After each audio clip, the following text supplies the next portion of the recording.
Chapter 1. The exile of the seventh prince of the Great Zhou to the northern frontier. From this day forth, the seventh prince, Zhou Chen, shall be appointed as the king of the north, and shall immediately proceed to Dingbei city to bolster the morale of the troops. On the winter solstice of the 67th year of the Great Zhou's Qianyuan era, the first snowfall of the year descended upon the imperial city, delicate snowflakes adorning the towering palace walls and the corners of the marketplace with a silver lining. As night deepened, the Great Zhou Palace illuminated the interior of the Qianchen Hall, with a young seventh prince Zhou Chen, merely 8 years of age, knelt upon the cold floor, his tender frame trembling slightly. Before him stood Wei Yuan, the chief eunuch clad in a crimson python robe, his expression devoid of emotion as he conveyed the emperor's decree in a sharp voice. Without an imperial edict, you shall never return to the palace for the rest of your life. Your command is acknowledged. As the proclamation concluded, Wei Yuan's previously impassive demeanor transformed into a beaming smile as he stepped forward to assist Zhou Chen. "Oh, your highness, please rise. The ground is cold, and your cold has yet to fully mend." While speaking, he bent down to brush off the dust from Zhou Chen's robe, and upon noticing the prince's bewildered expression, he continued to offer comfort. "There is no need for such trepidation, your highness.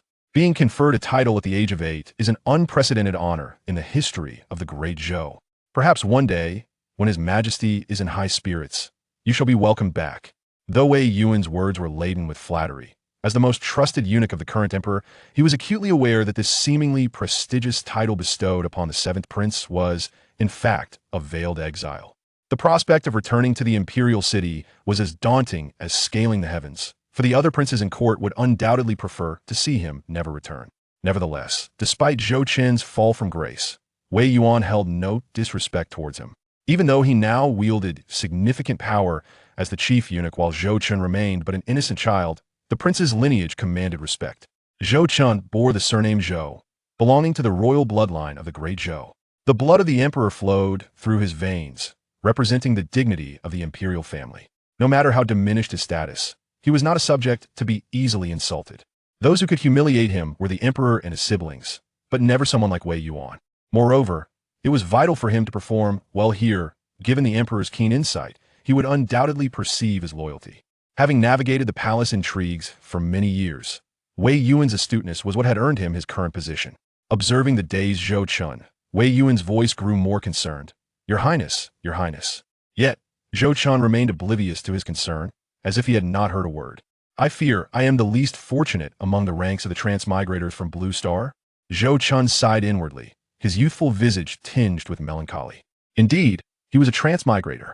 8 years prior, on the eve of his college entrance examinations, he had suddenly found himself in this foreign world, and even more astonishingly, he had been reborn in the womb. However, unlike those protagonists who were born with various extraordinary physico-eschaotic bodies, divine bodies, and other supernatural phenomena, his reincarnation was rather unremarkable, characterized by an utter lack of advantages. In summary, he had nothing. No system, no cheat, no wise old mentor. Though he possessed decent innate talent and retained all his memories from Blue Star as a bona fide transmigrator, he had been just an ordinary high school student before his transmigration. Although he was handsome and charismatic, nicknamed the School Prince, the creation of aircraft and artillery was not a matter of looks, it required scientific principles. Yet, as he pondered this, Zhou Chen turned slightly to gaze at the golden armored guards patrolling outside the Qianchen Hall. In this world where martial prowess reigned supreme, where the strong could move mountains and fill seas, and soar through the skies, science was a foreign concept. Nonetheless, while he could not forge airplanes or cannons, he was fortunate to have been born into a noble lineage, becoming the seventh prince of the Great Zhou Dynasty from birth. As one of the 8 great dynasties of central Shenzhou, the Great Zhou represented one of the most formidable powers in this world. As the seventh prince, Zhou Chen's personal safety was greatly assured. However, as the seventh in line, his connection to the throne was tenuous at best. Ahead of him were 6 elder brothers, all significantly older than he. Take his slightly senior 6th brother. For example, he was already a grown man, having moved out of the palace and taken a wife. As for his eldest brother, his children were already much older than Zhou Chen. Yet, Zhou Chen was unperturbed by this reality. Though he was young, he held a high rank. Regardless of how old their children were, they must still address him as royal uncle. Thus, Zhou Chen had long since come to terms with his prospects for the throne. If he could not become emperor, then perhaps living as a leisurely prince, marrying a princess, and taking a few concubines would not be so bad either. He would have wealth, companionship, and status could soar to greatness. Of course, the primary reason was that he simply could not compete. Otherwise, being emperor would be rather enticing. However, what he did not anticipate was that the palace's internal strife was far more intricate and perilous than he had imagined. Even if he chose not to contend, even if he yearned for peaceful days, his brothers and their factions had no intention of allowing him respite. Even the wisest can make mistakes. What more, a mere 80-year-old child, defenseless and surrounded by forces far more powerful than his own brothers. Despite his vigilance, he ultimately fell victim to a plot half a month ago. While it was ostensibly a title of nobility at the age of 8, the implications were clear to anyone with half a brain. The title of King of the North, though grand in name, was generally conferred upon accomplished outsiders or collateral branches of the royal family. To have such a title bestowed upon a prince was exceedingly rare. His elder brothers, without exception, were all one-character kings. Even his second brother, who lacked martial skills, held the title of Yin Wang, while he alone was designated as the King of the North. As for Dingbei City, it was a desolate place. Though conflicts were infrequent, the area was rife with miasma and rampant with demonic beasts, making it hardly a place for humans to reside. Your Highness, the time is growing late. The flying carriage to Dingbei City has been waiting outside the palace. We should set off. Noticing Zhou Chen lost in thought, Wei Yuan gently reminded him. Zhou Chen returned to his senses, gathering his scattered thoughts, and raised his gaze to meet Wei Yuan's. He pressed his lips together. I understand. With that, Zhou Chen extended his hand to receive the imperial edict from Wei Yuan, glancing over it briefly before passing it to a gentle lady standing beside him. Aunt Yun, please take care of this. Yes, Your Highness. The lady, named Su Yun, promptly accepted the edict from Zhou Chen's hand, handling it with great care. Then, Zhou Chen inquired brightly, Aunt Yun, where's my mother? Su Yun, having grown up alongside Zhou Chen's mother, and now serving as her personal maid, had developed a sisterly bond with her. After Zhou Chen was born, she dedicated herself to looking after his daily needs. Even though Zhou Chen retained memories from his previous life, he held profound respect for this elder who had cared for him like a son. Upon hearing his question, Su Yun's heart ached as she looked at the youthful Zhou Chen, feeling as though she had been pierced by a needle.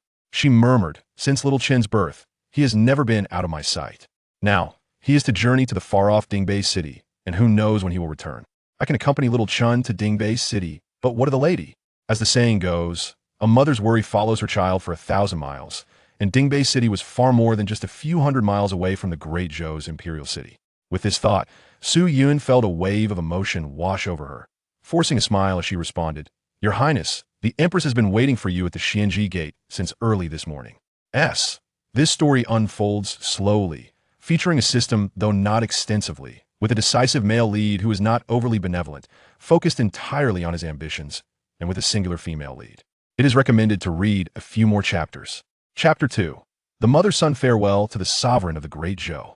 In the Great Zhou Palace, at the Xianji Gate, the closest entrance to the Xianshan Hall, the usually quiet gate was now aglow with light, bustling with activity despite the late hour. At this moment, a stunningly beautiful woman, draped in a snow mink shawl and accompanied by several maids, stood beneath the Xianji Gate. Her ethereal beauty and cold, piercing gaze seemed to be fixed upon the distance, as though she were awaiting something. Not too far behind her, a grand flying carriage awaited outside the gate, manned by hundreds of soldiers clad in black armor. Before long, accompanied by the sound of rustling footsteps, with a face full of gloom, Zhou Chen was being pulled by Su Yun's hand, walking on a thin layer of snow under the guidance of Wei Yuan and several eunuchs. Behind them followed numerous guards and palace maids affiliated with the Xianshan Palace. Standing beneath the Xuanji Gate was a beautifully attired noblewoman, who upon catching sight of Zhou Chen and his entourage, felt her eyes redden. Without regard for her previously composed demeanor, she swiftly approached Zhou Chen and enveloped him in her embrace. This noblewoman was none other than the Dingbei of the Great Zhou Dynasty, and Zhou Chen's mother, Jiang Wan. Though she had entered the palace for less than a decade, Jiang Wan's standing among the many concubines was only surpassed by the Empress and 2 other favored consorts, placing her 4th in rank. Ultimately, the struggles within the harem were merely reflections of the power plays within the court. In the Great Zhou Palace, the families of the Empress and the 2 favored consorts were among the 7 great clans of the Great Zhou Dynasty, having established their nobility during the founding of the dynasty, intermarrying with the royal family for generations, creating a complex web of influence. Even the successive Zhou emperors had to occasionally consider their opinions. In contrast, Jiang Wan's maternal clan, the Jiang family, while respectable within the Great Zhou Dynasty, was still significantly inferior compared to the 7 great clans. This disparity was a primary reason for Jiang Wan's position as merely the 4th-ranked consort in the harem. Chainer, it is all my fault for not protecting you well. Gently stroking Zhou Chen's hair, Jiang Wan's eyes brimmed with tears, falling like pearls strung on a broken thread. Her speech became somewhat incoherent. You, rest assured, no matter what it takes, I will ensure your swift return. Gazing at his mother, who appeared as youthful as his elder sister, Zhou Chen pursed his lips and raised his hand to tenderly wipe away the tears at Jiang Wan's eyes, responding earnestly. Do not worry, mother. I will surely return soon. At his words, Jiang Wan's tears were instantly stifled, revealing a hint of annoyance. My dear child, how can you expect me to rest easy? You're my only child. If anything were to happen to you in the northern frontier, what would become of me? Then I shall have another. Listening to Jiang Wan's incessant nagging, Zhou Chen couldn't help but sigh. Huh. The sound escaped him, eliciting laughter not only from Su Yun but also from the few maidservants standing beside Jiang Wan. However, upon meeting Jiang Wan's piercing gaze, they quickly lowered their heads. You, with your mischievous ideas since childhood. Jiang Wan shot Zhou Chen a glare, playfully poking his forehead, chiding him with feigned annoyance. You are about to leave, yet you still seek to vex me. The hour grows late, it is time to depart.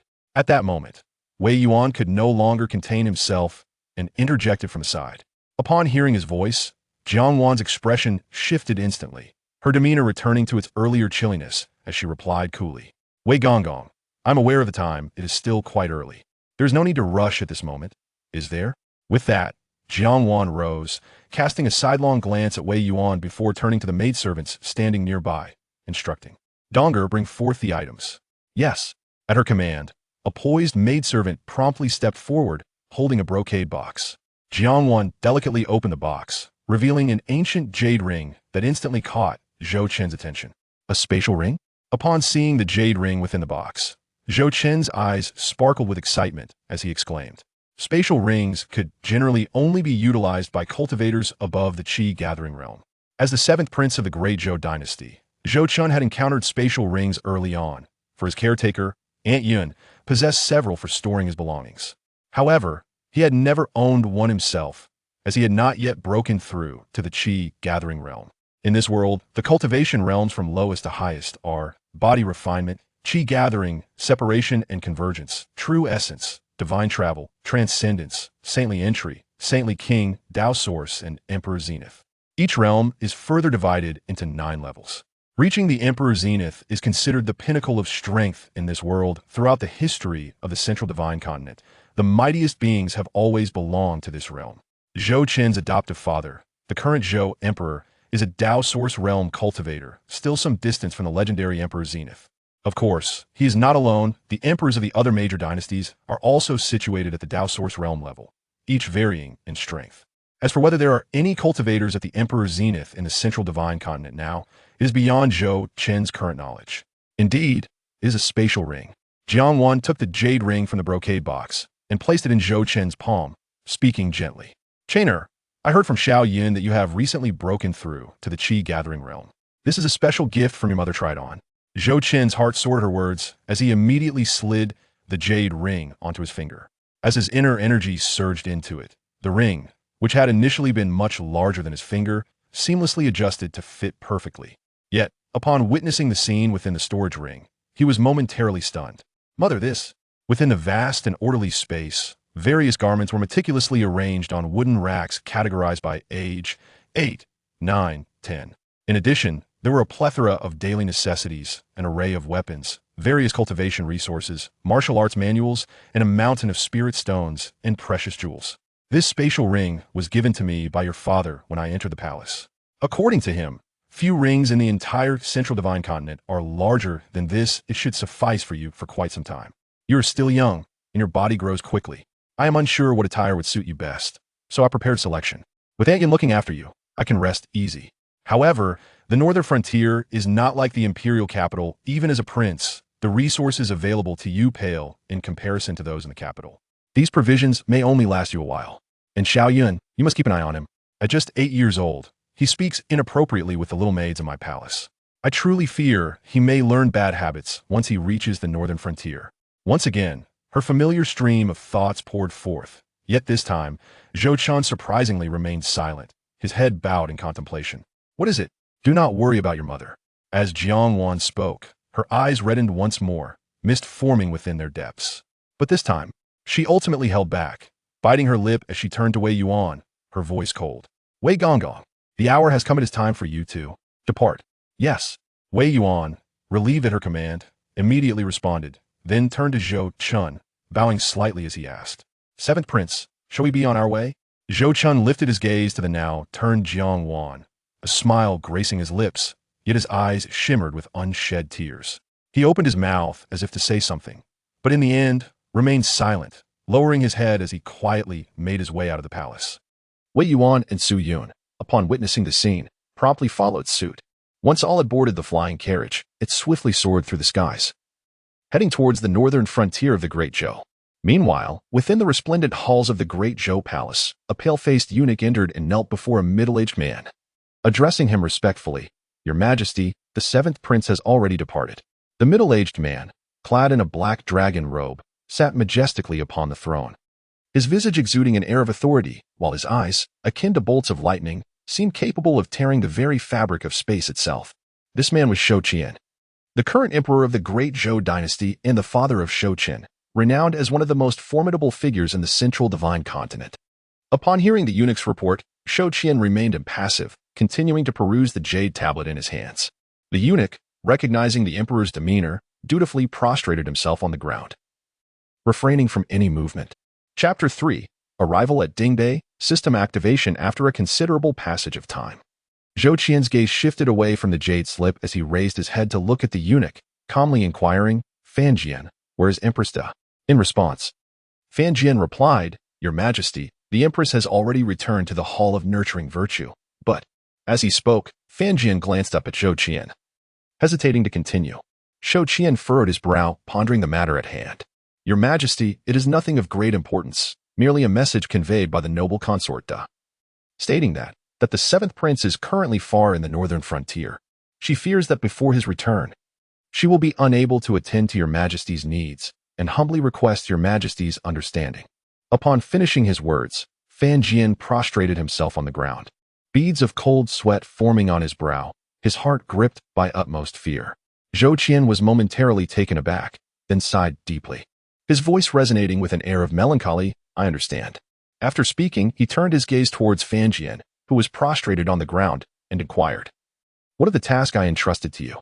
Your Majesty, Fan Jian responded promptly, retrieving a spatial ring from his bosom and presenting it reverently above his head.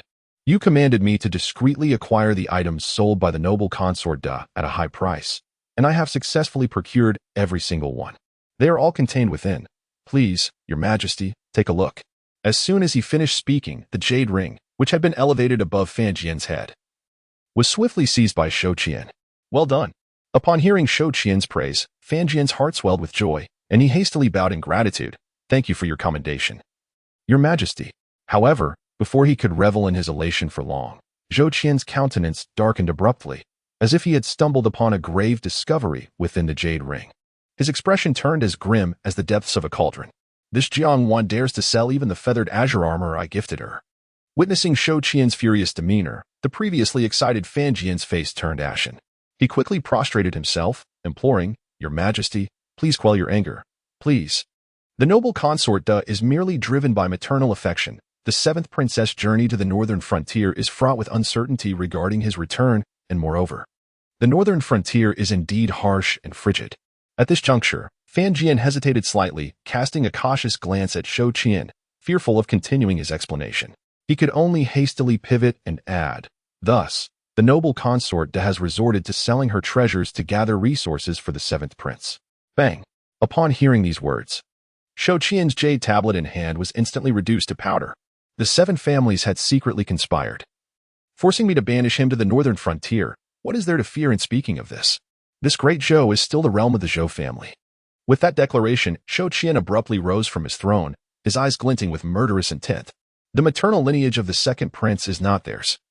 They had covertly crippled him since childhood, and the fifth prince has suffered similarly. Now it is the turn of the seventh prince. I refuse to believe that the future emperor of our Great Zhou must possess their bloodline. Not long after voicing these thoughts, Zhou Chen wearily resumed his seat upon the throne, letting out a resigned sigh. The succession of the imperial throne is a delicate matter, where the slightest disturbance can trigger widespread upheaval. While it may sound simple to speak of, the reality of executing such a plan is fraught with difficulty. Not to mention the entrenched influence of the aristocratic families led by the 7 great clans, their power in Great Zhou is profoundly rooted. Should they be uprooted, the imperial dynasty would undoubtedly suffer grievously. Once weakened, other dynasties would not overlook this opportunity, inevitably leading to rivers of blood and untold suffering. Even I could not bear the weight of such consequences. Moreover, the current royal family of Great Zhou is inextricably intertwined with these noble families. My consorts, ancestors, and descendants all carry their bloodline to some extent. To achieve a complete severance, one must proceed gradually. Such a transformation cannot be accomplished swiftly. Perhaps our ancestors of Great Zhou never anticipated that those who once stood as pillars in the establishment of our dynasty would now resemble parasites gnawing at its very core. Reflecting on this, Zhou Qian's countenance grew increasingly grim as he gazed at the night sky beyond the palace, murmuring, "The 7 great families, truly a formidable force." Beside him, Fan Jian trembled in fear, hardly daring to draw a breath. After a long silence, Zhou Qian's expression finally calmed somewhat as he turned to Fan Jian and commanded, "Announce, Li Xiangang." Yes. The latter, upon hearing this, instantly felt a weight lift off his shoulders, promptly bowing and retreating. Meanwhile, aboard the flying carriage heading towards the northern frontier, the attendant remarked, "Your Highness, the hour grows late, and the air outside is chilly. It would be wise to return and rest soon." Xian stepped out of the carriage and, upon noticing Zhou Chen standing alone at the ship's railing in a daze, let out a soft sigh. She reached into her spatial ring and retrieved a snow-white fox fur. Gently draping it over his shoulders, Zhou Chen regained his senses, tightening the fox fur around him. He glanced at the troubled Su Yun and comforted her. "Aunt Yun, do not worry. One day, we shall return." After speaking, Zhou Chen lowered his gaze, gently touching the space ring in his hand, silently vowing, "Mother, I will surely return. Wait for me." Having traversed into this world for 8 years, he was well acquainted with the intricacies of the Great Zhou Palace. He understood that the daily cultivation and expenditures of the concubines and the harem were ostensibly managed by the Ministry of Internal Affairs, yet in reality, they were under the control of the Empress and her 2 favored consorts. Even his mother could only ensure that she received her allotted share monthly and in full, supplemented by the support of the Jiang family and his father's rewards. Although the total was considerable, Jiang Wan, being a martial artist herself, needed to train and maintain the daily expenses of the Yangda Palace, which left little room for resource accumulation. To amass the vast resources within his space ring was an unattainable dream. Thus, upon his first glance, he realized the immense effort Jiang Wan must have exerted to prepare these for him, possibly even selling some of her possessions. Perhaps Jiang Wan merely wished for him to live a stable life in Dingbei City, but how could he allow her to remain alone in the palace? Moreover, the Empress and her 2 favored consorts had long regarded Jiang Wan as a thorn in their side, wishing for her swift demise. While his father, the Emperor, provided some protection, should any of his brothers ascend the throne, not only would he meet a grim fate, but Jiang Wan's would be equally dire. This was something he could not accept. Since entering this unfamiliar world, Su Yun and Jiang Wan had been among the few to genuinely care for him. Though his father, Zhou Qian, treated him reasonably well, his focus often lay on court affairs. It was evident that Zhou Qian's decision to demote him to Dingbei City stemmed from a desire to avoid conflict with the 7 great families. Otherwise, if Zhou Qian truly wished to protect him, he certainly could have done so. However, for Zhou Qian, even his own son was secondary to the stability of the Great Zhou Dynasty. Observing Zhou Chen, lost in thought while touching the jade ring, Su Yun had already guessed much. She gently ruffled his hair and spoke softly, "Do not overthink it. The young lady only wishes for you to live well, you know? Now let us return." With that, she took his hand without waiting for his consent and led him back inside. In the northern frontier of the Great Zhou, the territory was divided into 7 states and 36 counties. Among them, Bi State lay at the northernmost edge, encompassing 4 counties, representing the true northern border of the Great Zhou. From a bird's-eye view, Bi State resembled a crescent moon embedded within the borders of the Great Zhou. North of Bi State lay the Tianluo dynasty and the Dian dynasty. However, between the 3 great dynasties stretched the vast and formidable Sanluo mountain range, which spanned hundreds of thousands of miles. Legend has it that tens of thousands of powerful warriors perished in a cataclysmic battle within the mountains eons ago. leaving countless bones buried beneath the earth to this day. Moreover, the Sanluo mountain range was perpetually shrouded in dense malevolence and chilling winds, teeming with ferocious beasts and demonic creatures. Those who ventured within would find their senses impaired, and without a knowledgeable guide, they risked becoming lost. It was precisely due to the Sanluo mountain range's obstruction that, while relations between the three dynasties were not entirely harmonious, significant conflicts were rare, with only minor skirmishes occurring occasionally. Dingbei City, situated beside the Sanluo mountain range in the Hanzhong County, served as both the county seat and the capital of Bei State. The journey from the Great Zhou imperial city to Dingbei City spans several 100,000 miles, and even with the fastest flying chariot of the Great Zhou, racing through the night, it would take them 2 days to reach the borders of Bei State. 2 days later, in Bei State, at last, they had arrived. Is this truly my fief? Zhou Chen stepped out of the flying chariot, and upon gazing at the desolate expanse of land below, several dark lines appeared on his forehead. Indeed, it was impoverished. At that moment, Zhou Chen had lost all hope of returning to the imperial city. In such a barren place, devoid of people and resources, how could one possibly thrive? Just then, he was startled by an unexpected voice in his mind. Congratulations. You have awakened the nation-guarding system. This system shall wholeheartedly serve you and safeguard your path to greatness. A system? Hearing the announcement within his mind, Zhou Chen felt a rush of emotion and nearly shed tears. 8 years had passed, 8 long years. Do you know how I have lived through these years? Well, it seems I have fared reasonably well, indulging in fine food and drink, occasionally engaging, having philosophical exchanges with young maidens. But do you know how exceedingly monotonous such a life can be? It is said that every protagonist possesses a golden finger, be it a system or an ancient sage.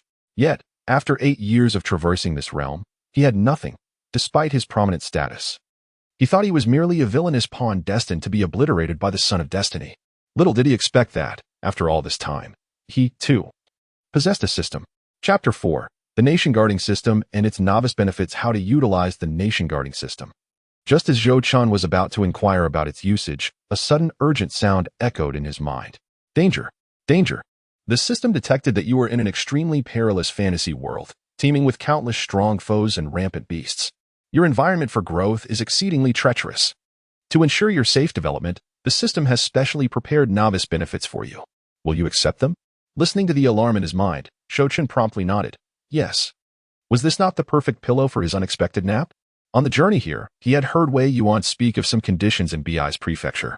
Due to the obstruction of the Sanluo mountain range, although the 3 major dynasties rarely engaged in war, it had also rendered the mountain range a no-man's land, where fugitives and criminals from the 3 dynasties gathered.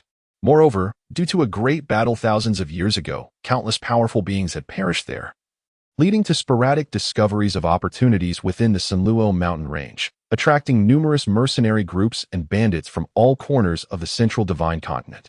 They not only claimed dominion over the Sanluo mountain range, but also set their sights on the border territories of the 3 major dynasties, descending from the mountains to pillage food and resources. This prolonged plundering had exacerbated the already barren conditions in Bei's prefecture. Although the 3 major dynasties had sent armies to eradicate the bandits in the Sanluo mountain range, such efforts merely addressed the symptoms, not the root cause.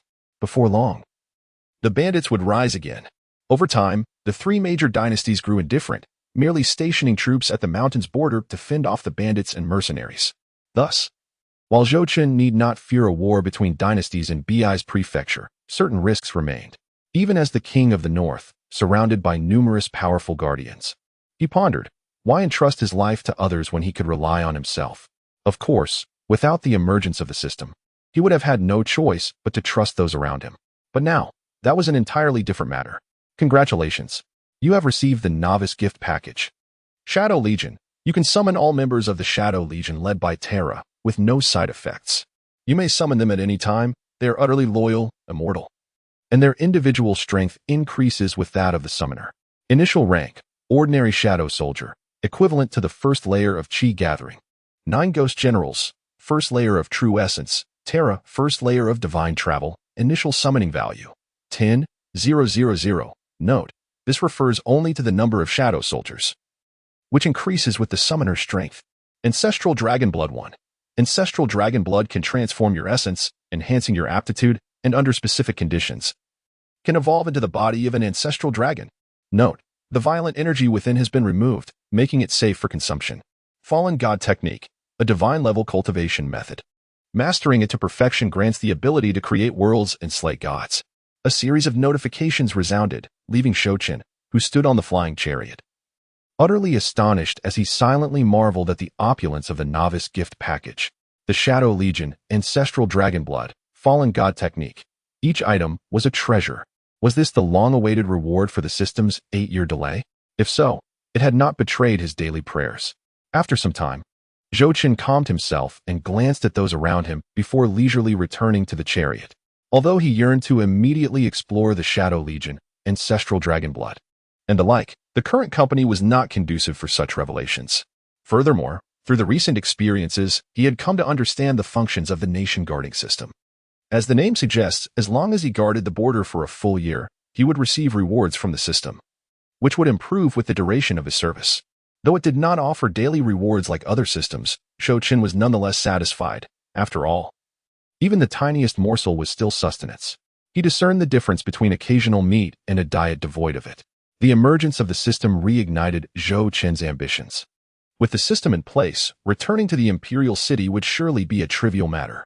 In Bei's prefecture, Hanjiang County, amidst the biting cold winds, a magnificent city stood tall and imposing, its walls scarred and stained with blood, silently narrating its storied past. This city was one of the most crucial bastions of the Great Zhou Dynasty's northern frontier, Dingbei City. As the sun set behind the mountains, casting a crimson hue across the sky, the usually tranquil Dingbei City was now teeming with people, armored soldiers, local officials, and merchants and commoners residing within the city. All gathered here. The former king of the north had scarcely departed when another arrived. Who could know? It was rumored that this time, it was even a prince. No way. Who told you that? How could a prince come to this desolate place? You must be mistaken. Nonsense. My uncle serves in the county office of Hanjiang County. How could I not know? I actually find it quite plausible. Did you not see that our prefect and the commander have come? Would they attend for a mere ordinary king of the north? Silence. Listening to the murmurs of the onlookers, the soldiers and officials stationed at the city gates swiftly plunged into the crowd, shouting loudly. After a brief moment, the once tumultuous entrance to the city finally fell silent. However, just then, a voice rang out from the throng. Look, they are coming. The crowd, which had only just calmed, erupted into a frenzy once more. As they beheld the magnificent flying chariot soaring through the evening glow, local officials, led by Governor Meng Fei, and military commanders, spearheaded by Captain Zhao Xian, began to adjust their attire and armor. In a short while, the chariot descended, and a procession led by Zhou Chen stepped out gracefully. I, Minister Meng Fei, pay my respects to His Highness the Prince of the North. I pay my respects to Lord Wei. I, Captain Zhao Xian, pay my respects to the Prince and Lord Wei. The deafening voices resonated through the air, echoing across the heavens and earth. Zhou Chen felt indifferent towards this matter. After all, he had witnessed such scenes numerous times while watching television dramas, which had cultivated a profound sense of immersion. Since arriving in this realm, the eunuchs and palace maids had been incessantly bowing and paying homage, rendering him quite immune to the spectacle. Although he remained unfazed, Wei Yuan beside him appeared to revel in the experience, his eyes narrowing into slits of delight. Zhou Chen cast a fleeting glance at him. Observing the others still bowing in deference, and feeling a sense of helplessness, he could only raise his voice and declare, "Please, no formalities." "Thank you, Prince Wei." The assembly rose in unison, and after a brief exchange of pleasantries, Wei Yuan offered a subtle smile before retrieving the imperial edict from his spatial ring. Although the decree had already been proclaimed within the palace, the version presented to Zhou Chen would naturally differ from that heard by outsiders. After all, Zhou Chen was the son of the Emperor of Zhou, and even in his downfall, the dignity of the Zhou Emperor must be preserved.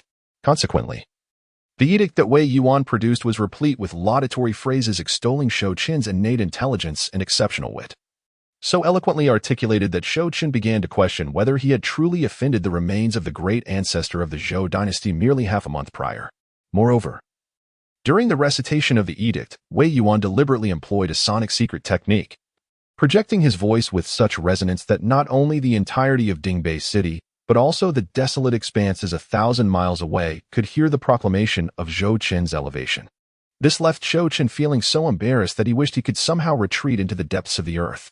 Chapter 5. The Zhang family's martial marquee, a nightly conversation between uncle and nephew. After the proclamation of the edict was completed, Zhou Chen and his companions, accompanied by local officials, made their way to the grandest tavern in Dingbei City, Shuyangshuan, to partake in a welcome banquet specially arranged by the local dignitaries and officials. After a series of toasts and exchanges, the festivities continued until the late hours of the night. Zhou Chen, accompanied by Su Yun and others, returned to his residence, the northern town prince's mansion. As for Wei Yuan and his companions, they were arranged to stay at the official inn within Dingbei City. Although Dingbei City, as the capital of Biai's prefecture and the county seat of Hanjing County, could not compare to the grandeur of the Great Zhou Imperial City. It stood as the most prosperous locale in all of Biai's. The city was divided into East City, South City, North City, West City, and the northern town prince's mansion, which was centrally located and sprawled over dozens of miles. Upon entering the mansion, one was greeted by a continuously shifting landscape of pavilions and towers. A true testament to opulence. In the dead of night, within a tranquil and elegant courtyard of the northern town prince's mansion, it may not rival the imperial palace. Yet it was still quite splendid. Su Yun was quite pleased with the environment, as she had initially assumed that the northern frontier would be impoverished and that Zhou Chen, having grown up in luxury within the palace, would find it challenging to adapt here. However, it appeared she had underestimated the situation. Zhou Chen, seated on a stone bench, was sipping water while surveying the surroundings of the courtyard, expressing his agreement. Naturally, they had invested a significant sum to renovate the place in anticipation of Zhou Chen's arrival. At that moment, a languid voice suddenly drifted in from outside the courtyard, remarking that the former prince of the north had lived in far more squalid conditions. With this voice, a young man clad in elegant white garments, possessing striking features, sauntered into the courtyard. Zhou Chen was momentarily taken aback upon seeing the young man enter. Before exclaiming in surprise, "Uncle?" Su Yun, however, displayed no sign of astonishment, as if she had sensed the presence of the young man beforehand. She slightly bowed and greeted. "Greetings, Lord Ho. It has been a long time. Zhou Chen has grown taller and even more handsome," the young man remarked with a smile, his captivating peach blossom eyes sparkling as he gently waved a folding fan. "They say nephews resemble their uncles, and this is undoubtedly true in your case," he added, before turning to Su Yun, folding his fan with a hint of exasperation. "Sister Yun, why so formal? We grew up together. If my sister were to find out, I would surely hear about it." Observing the young man's exaggerated size, Su Yun smiled graciously and replied softly, "Rest assured, Lord Ho. As long as I do not speak of it, the young lady will remain unaware." "Oh, you." The young man sighed again, seemingly understanding Su Yun's temperament. He shook his head in resignation and then turned to Zhou Chen with a squint and a smile. "My dear nephew, have you missed me?"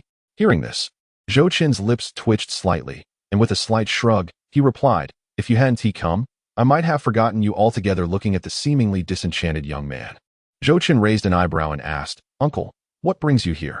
His maternal grandfather, Jiang Hao, the current head of the Jiang family, had two sons and a daughter, the elder son Jiang Feng, the younger son Jiang Bili, and the daughter Jiang Wan, who was Zhou Chen's mother.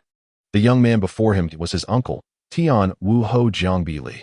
Despite the martial connotation of his title, Jiang Bili was wholly disassociated from martial affairs, preferring poetry, music, and the arts, shunning all matters related to warfare. Furthermore, his striking looks compelled even Zhou Chen, who had witnessed the grandest spectacles in his past life, to concede to the undeniable fact of his beauty. At times, Zhou Chen pondered that if Jiang Bili were a woman, perhaps. Ahem. In any case, with his unparalleled appearance and a knack for impressing others, coupled with a lifelong ambition to charm the most beautiful women, Jiang Bili had captivated the hearts of many in Jiang'o, from mature matrons to young maidens, becoming a perennial rival to many men. "It's precisely because of you. Upon receiving a letter from your mother, fearing you would be alone here, your grandfather summoned me, and I rushed over at once. Nearly exhausting myself in the process." Jiang Bili plopped down on the stone bench beside Zhou Chen, took a large gulp of water, and grumbled, "This shouldn't have been my responsibility. However, your grandfather, being the head of the Jiang family, simply couldn't spare the time. As for your stubborn uncle, he is perpetually entangled in military affairs, utterly overwhelmed. Thus, here I am, the idle one, sent in his stead. You won't believe it. I just got to know that lady from the Su family. Yes, the one you mentioned. The one with the ample backside." Jiang Bili's enthusiasm was palpable as he recounted his exploits, while Zhou Chen listened with keen interest. Meanwhile, Su Yun's forehead creased with concern, recalling Jiang Wan's admonitions before departing. She felt a wave of apprehension. For the young lady had expressed her worries about Zhou Chen being led astray in the north, and now, with the arrival of her young master, had the young lady foreseen this visit? With this thought, Su Yun cleared her throat to interrupt the jovial exchange between uncle and nephew. Casting a disapproving glance at the still chortling Jiang Bili, she subtly conveyed her discontent. Noticing her glare, Jiang Bili chuckled sheepishly, his demeanor shifting to one of seriousness as he turned to Zhou Chen, Xiao Chen. Let us refrain from discussing such topics in Sister Yun's presence from now on. We must uphold our integrity, understood? Zhou Chen smiled faintly, remaining silent as he observed Jiang Bieli, who had begun to fan himself while resting with his eyes closed. Zhou Chen's gaze was contemplative, and he mused internally. My mother once remarked that although my uncle is often unreliable, when he chooses to be dependable, few in the Great Zhou can match his caliber. His arrival in Dingbei City must also be part of her plan, aimed at helping me establish a firm foothold here. Zhou Chen pondered for a moment and soon comprehended Jiang Wan's sincere intentions, feeling deeply touched. Although he had acquired a system, it was not omnipotent, at least. It bore no immediate utility. After dispensing the novice benefits, it had completely ceased to function, remaining unresponsive to his calls. Perhaps it would only reappear after he had guarded Bi's prefecture for a full year. Thus, he was left to rely solely on himself. Yet, he was merely an 8-year-old child, and establishing a foothold in Bi's prefecture on his own was an unattainable feat. He required an ally. And Jiang Bieli clearly emerged as the optimal candidate. With this thought in mind, Zhou Chen lifted his gaze towards Jiang Bieli, eschewing any circumlocution, and directly inquired, Uncle, what shall we do next? There were no outsiders present, and given Jiang Bieli's remarkable intelligence, it was more prudent to pose a direct question than to waste time with trivialities. As newcomers, they were still unfamiliar with the power dynamics in Bi's prefecture. To establish a firm foundation, there were undoubtedly many tasks ahead, which might very well be the reason Jiang Wan had sent Jiang Bieli here. Trusting Jiang Wan, Zhou Chen felt no doubt regarding Jiang Bieli's capabilities. Upon hearing his words, Jiang Bieli slightly opened his eyes, gazing intently at Zhou Chen for a long moment before breaking into a faint smile. You intend to accomplish great things right upon arrival? Quite ambitious, I see. I suppose you yearn to return to the imperial city sooner rather than later. Fear not. There are many ways to facilitate your return. I have one such method that will allow you to go back immediately. What method? Zhou Chen's spirits lifted at this revelation. With the system in place, while he was not in haste to return, it would be prudent to listen, as it would aid in future preparations. Jiang Bieli cast him a sidelong glance and replied nonchalantly, Return to your room and sleep, dream. Observing Zhou Chen's face darken like the bottom of a pot, Jiang Bieli burst into laughter, clapped Zhou Chen on the shoulder, and then, with a rare seriousness, inquired, Returning is indeed a certainty, but before that, we must firmly establish ourselves in Bi's prefecture. By the way, you should know who brought you here, right? The 7 great families, of course. I've known that for some time. Zhou Chen cast a fleeting glance at him and shrugged. They merely perceive my youth, believing I am not yet of age to leave the palace, compounded by the fact that my mother is currently in favor. They fear that I may become the future crown prince. Indeed. Jiang Bieli nodded slightly, then shifted the conversation, extending 4 fingers. To be precise, there are only 4 who truly do not wish to see your return. He paused for a moment. Not to tease, but to continue. These are the Ye family behind the first prince. Surely you are aware that the Ye family is the most formidable among the 7 great families. Next is the Wang family behind the 3rd prince, the Shui family behind the 4th prince, and the Chu family behind the 6th prince. As for the Ming, Zhao, and Sun families, none of their consorts sent to the palace in this generation have given birth to princes, even if a prince were to be born later. Their competitiveness is insufficient, rendering the next generation of the Zhou Dynasty essentially disconnected from the throne. Thus, while it appears that they have made a move against you, in reality, they merely provided a nominal support without exerting any real effort. After all, the 7 great families have always shared both fortune and misfortune. It would be unreasonable for them not to act. However, now that you have arrived in Bi's prefecture, I suspect that the Ming and Zhao families are unlikely to act further. Why? Zhou Chen inquired, puzzled. Jiang Bieli smiled knowingly and replied, You have already encountered them tonight. Have you not? Chapter 6. The Shadow Legion. Observing Jiang Bieli, Zhou Chen was momentarily taken aback before quickly regaining composure. asking in disbelief, "The governor and the prefect of Beis?" Jiang Bieli nodded slightly, affirming, "Indeed. The governor Meng Fei and the prefect Zhao Xian are members of the Ming and Zhao families among the 7 great families. The dethronement of your 2nd and 5th royal brothers had long sown seeds of discontent in your father's heart. Were it not for the stability of Dezhou, he might have acted against them long ago. Your recent demotion has likely pushed his dissatisfaction with the 7 great families to its peak. Bi's prefecture is the domain of the Ming and Zhao families. If anything were to occur there, do you think they would continue to enjoy peace?" Upon hearing these words, Zhou Chen nodded thoughtfully, feeling a sense of relief wash over him. As the saying goes, the enemy of my enemy is my friend. It appeared that he was not fighting this battle alone.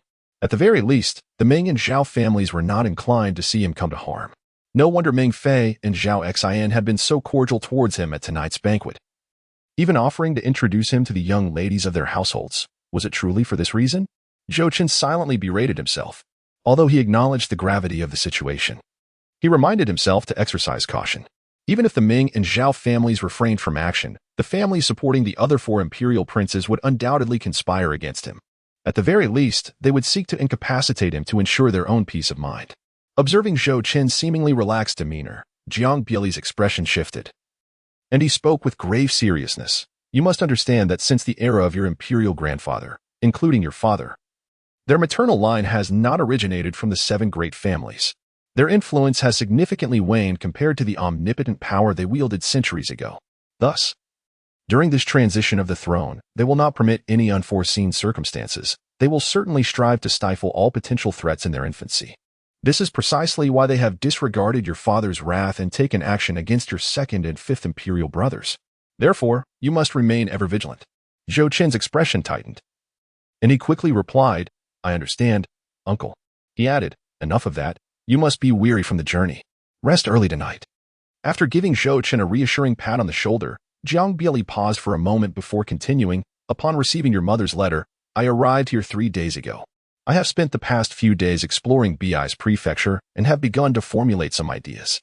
Noticing the hint of confusion in Zhou Chen's eyes, Jiang Bieli smiled faintly. "Of course, these matters are not for you to ponder at this moment. Since I am here, allow me to handle the intricacies of power and strategy. To take your rest." With that, Jiang Bieli patted Zhou Chen's shoulder once more and turned to walk towards the courtyard exit. "Thank you, uncle." As Zhou Chen watched Jiang Bieli's receding figure, he felt an increasing sense of admiration for him. However, no need for thanks. Hearing these words, Jiang Bieli paused abruptly, turned his head, and with a twinkle in his eye, stated earnestly, "After spending 3 entire days here, I have come to realize that the young women here cannot compare to those from Jiazhou. Keep striving. Once you find your footing, I shall return to Jiangzhou sooner." Zhou Chen, a plant. After Jiang Bieli departed, Suyin led Zhou Chen into an opulent chamber. After a brief tidying up, she said, "Rest well? Little Chen, Aunt Yin resides just across from you. Simply call out if you require anything." With that, Suyin exited the room, leaving Zhou Chen alone. After surveying his surroundings for a moment, Zhou Chen let out a soft sigh and made his way directly to the training chamber within the room. Having suppressed his anticipation all day, he finally had the opportunity to explore the novice benefits bestowed upon him by the system. Entering the chamber, he gazed upon the spacious room before him. Zhou Chen first circled the room, meticulously inspecting every corner. Although the current occupants of the Northern Duke's residence were all individuals he had brought from the palace, one could never be too cautious. It was prudent to remain vigilant against eavesdropping. After assuring himself that all was well, Zhou Chen activated the array within the secret chamber. Taking a deep breath as his spirit stirred, "Shadow Legion, arise." No sooner had he spoken than a subtle ripple of power coursed through the air, and a line of eerie figures quietly emerged from the depths below, swiftly filling the entire chamber. Before him stood the imposing and fierce-faced Terra, flanked by 9 ghostly generals and nearly 100 shadow soldiers behind them. A satisfied smile suddenly graced Zhou Chen's face.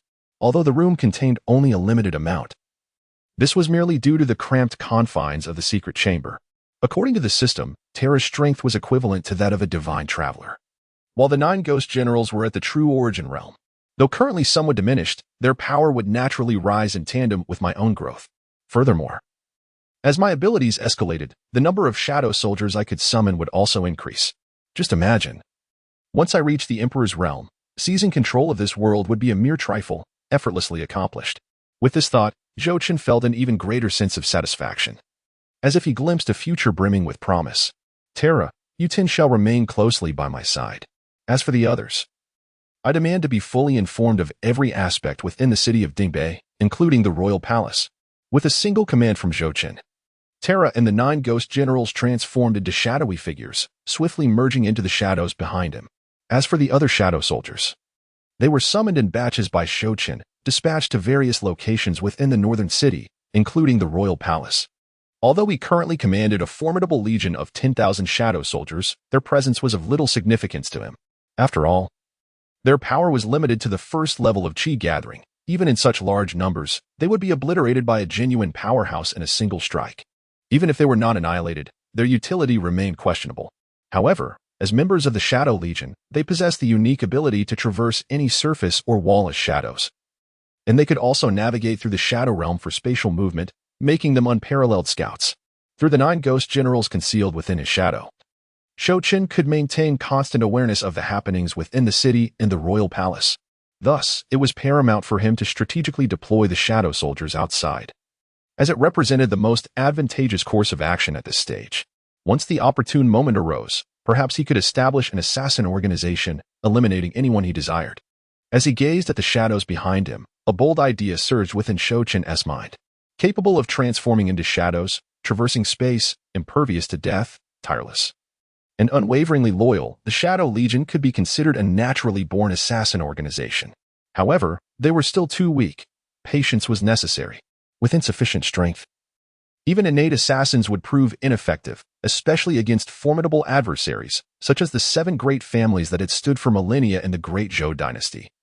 With even more powerful foes looming on the horizon, it was imperative to hasten his pursuit of strength. As he grew stronger, so too would they. Casting aside his distractions, Zhou Chen settled into a meditative position on the mat. With a mere thought, a droplet of golden blood, resembling a dragon, materialized before him. Its surface seemingly adorned with a roaring divine dragon. This was the blood of the ancestral dragon? Fortunately, he had the system's assistance. Otherwise, how could he dare to use it? Wouldn't a single drop lead to an explosive end, prematurely concluding his journey through time? As he felt the overwhelming energy emanating from the ancestral dragon's blood, Zhou Chen marveled inwardly.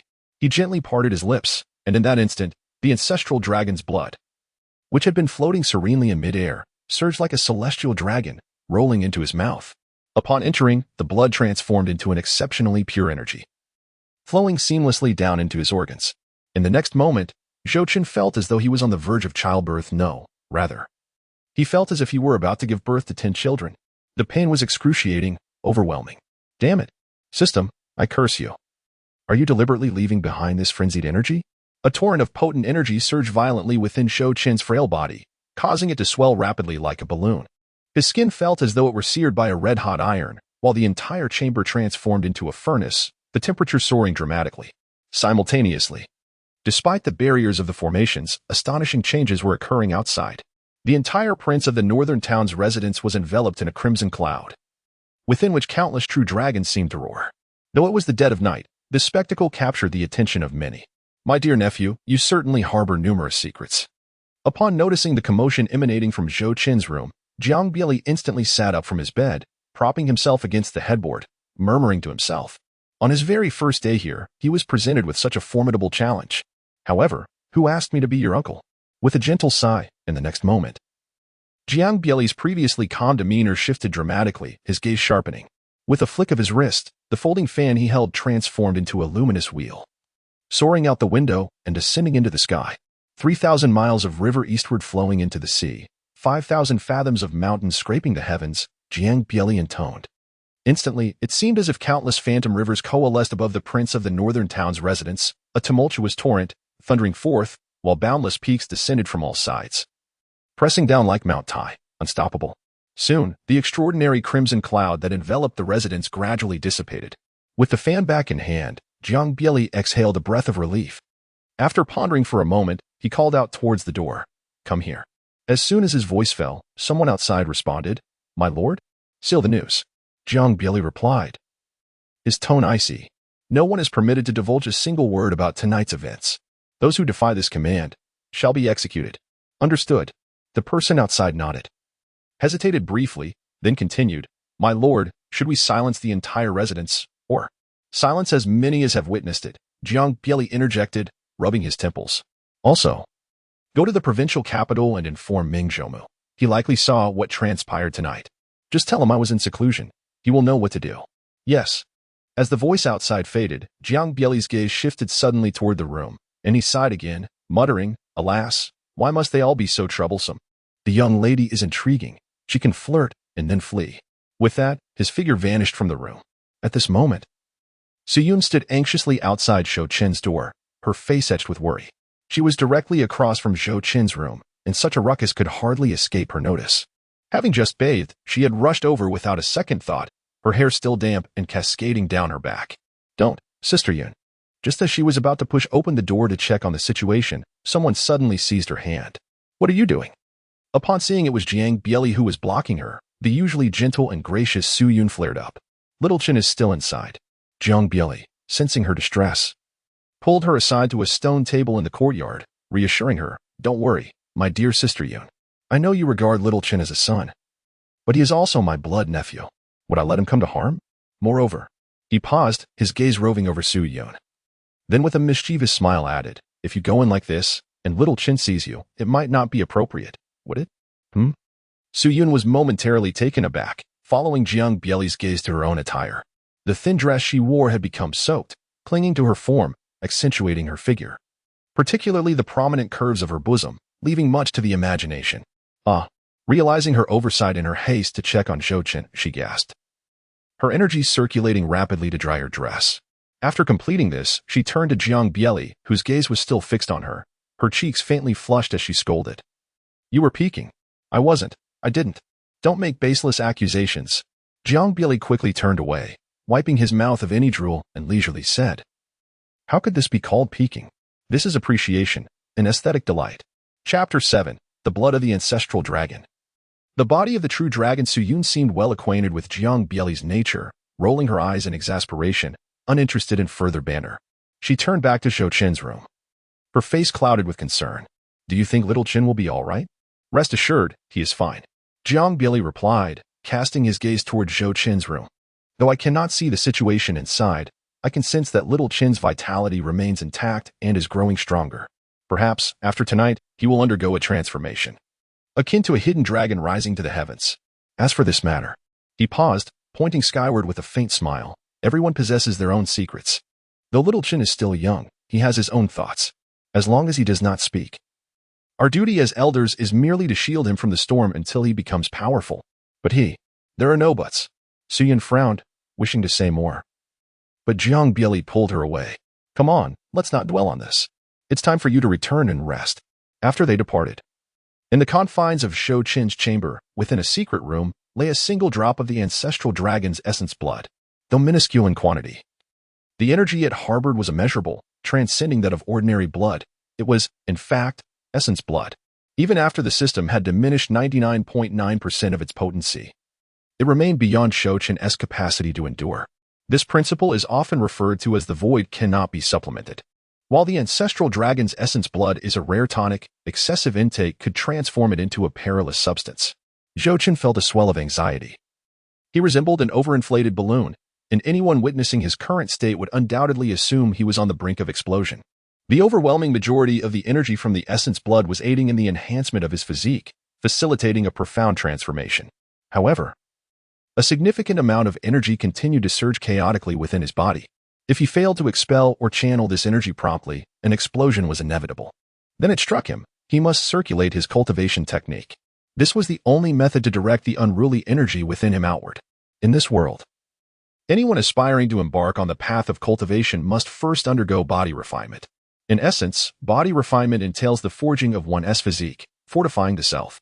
Each progression through the 9 realms of body refinement expels impurities from the body until the sensation of qi emerges, giving rise to primordial energy. At this juncture, one enters the so-called gathering qi stage, where a martial artist may then select the cultivation technique they wish to pursue.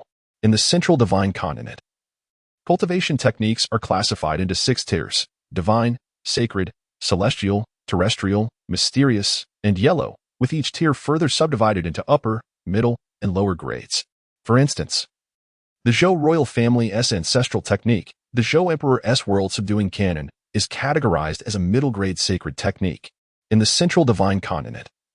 The advent of any sacred grade technique incites fierce competition among countless factions, often resulting in rivers of blood and untold suffering. As for divine grade techniques, it has been eons since one last emerged in the central divine continent. Had it not been for the recent reward from the system, Zhou Chen would have thought such tales were mere fabrications. Though the quality of a technique does not fundamentally dictate one's destiny, it often reflects the potential achievements of a martial artist. Furthermore, upon breaking through significant realms, martial artists have the opportunity to change their cultivation technique. This is precisely why the emergence of sacred grade techniques incites such fervent competition. It represents a chance to transform one's life and undergo a metamorphosis.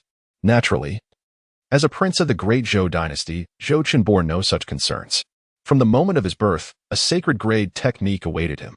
Having recently advanced to the Gathering Qi stage, he had ventured into the ancestral forbidden grounds of the Great Zhou royal family to acquire a replica of the Zhou Emperor's world-subduing cannon. Coupled with the divine technique bestowed upon him by the system, he now possessed both a divine and a sacred technique.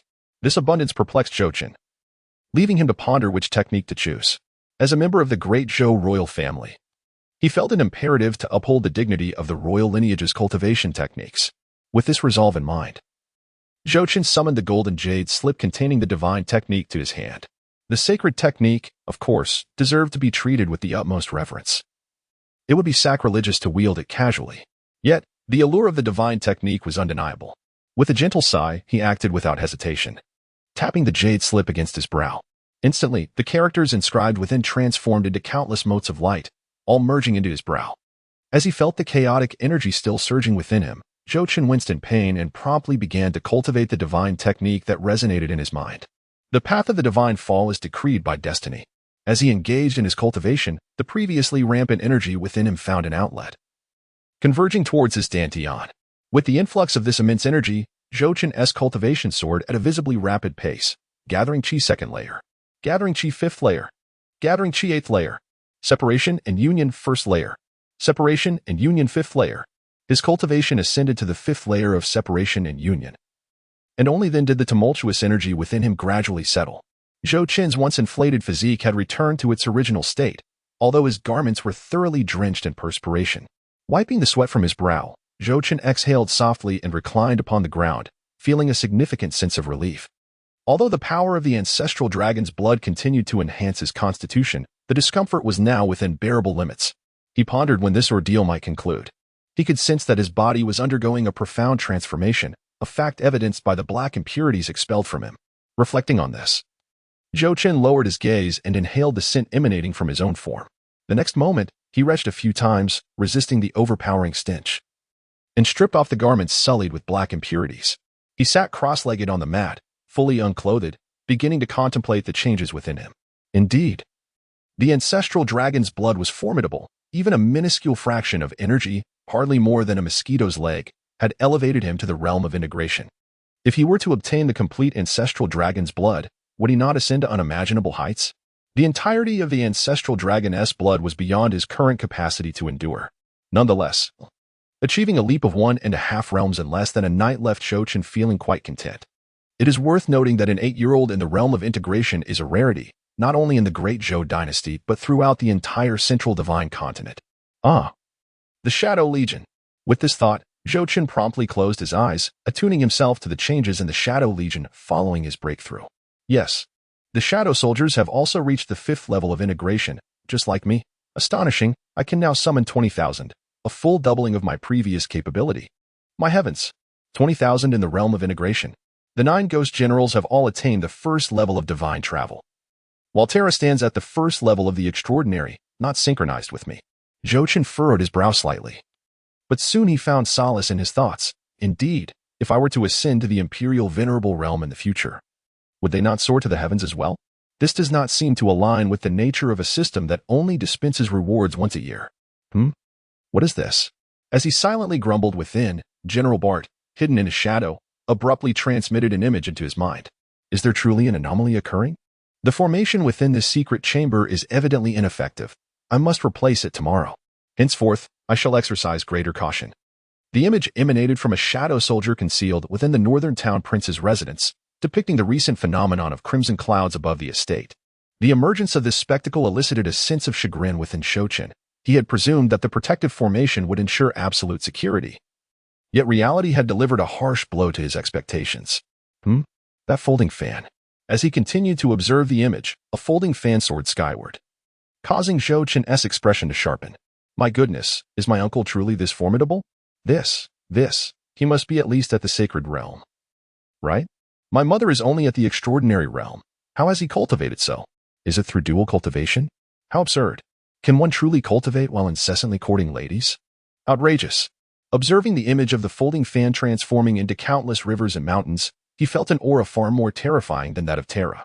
Zhou Chen found himself in a state of disarray. He suddenly comprehended why the Great Zhou Dynasty had conferred upon Dingbei the title of Heavenly Marshal. It turns out, he's the legendary sixth. Nevertheless, Zhou Chen felt an immense gratitude towards Dingbei, had he not intervened in a timely manner that night. The anomaly might have persisted indefinitely. Now, he held deep admiration for Jiangwan's past assertions. When Dingbei was reliable, he was indeed exceedingly dependable. Just then, an unparalleled aura surged forth from Zhou Chen's body, as if countless true dragons were roaring wildly within him. Beneath his skin, divine light flickered, radiating brilliance. This is the body of a true dragon? Chapter 8, The Ancestor Dragon Scripture. Night Conversations. In the secret chamber, Zhou Chen stood in place, savoring the profound transformation he had just undergone into the true dragon physique. Indeed, this true dragon form surpassed his previous constitution by countless magnitudes. At last, the hardships he endured bore fruit. Reflecting on the agony he experienced as his body swelled like a balloon, Zhou Chen couldn't help but exclaim in awe. As the seventh prince of the Great Zhou, his innate talents had been commendable, yet among the lineage of Great Zhou princes, he was merely average. However, upon awakening the true dragon physique, he could distinctly feel a qualitative leap in both his physical strength and mental prowess. Moreover, the awakening of the true dragon physique granted him the bloodline of the true dragon, endowing him with the ability to transform into one. It is well known that the true dragon lineage possesses not only unparalleled strength but also reigns supreme among the demon clans. Most demon beasts instinctively find themselves suppressed in the presence of a true dragon, rendering their formidable abilities nearly ineffective. This is truly a trump card against the demon race. Contemplating this, a smile involuntarily graced Zhou Chen's lips. The city of Dingbei, where he resided, lay adjacent to the Siluo mountain range. Though this range harbored numerous bandits and mercenary groups, it was predominantly inhabited by endless demon beasts and ferocious creatures. Historically, Dingbei City would face a beast tide at regular intervals.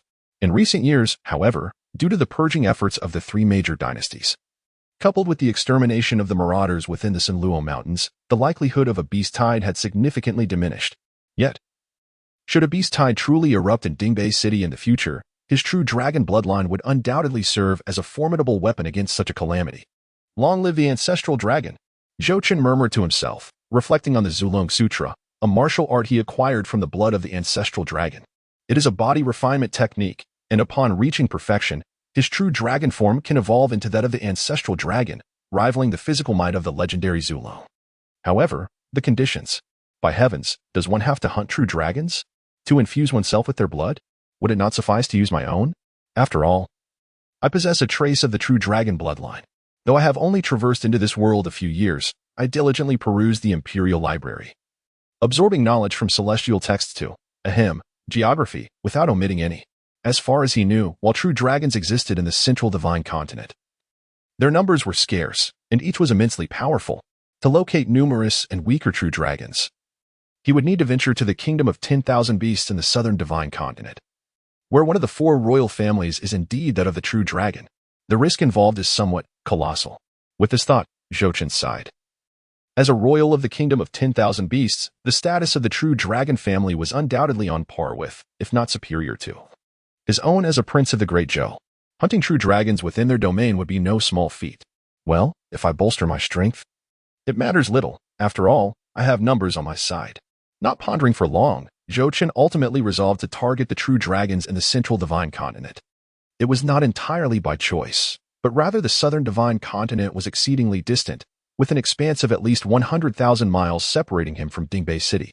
The true dragons scattered across the central divine continent, however, were predominantly defectors from the kingdom of 10,000 beasts, making them closer and, in many cases, less formidable. Once my strength increases, I shall lead the Shadow Legion to confront them. Or rather, to engage them in a duel to acquire their blood. Although he yearned to evolve into the ancestral dragon form swiftly, Zhou Chen recognized that, with his current power, attempting to hunt true dragons would be akin to striking a rock with an egg, an act of folly. After all, the weakest among the true dragons in the central divine continent would possess at least the cultivation of the holy realm. Otherwise, they would have long been skinned and salted, unable to survive to this day. Very well, let it be. The true dragon form shall suffice for the time being. With that resolved, Zhou Chen deactivated the formation and exited the secret chamber, although he was eager to test his ability to transform into a dragon. The strength of the formation within the chamber might provoke quite a commotion.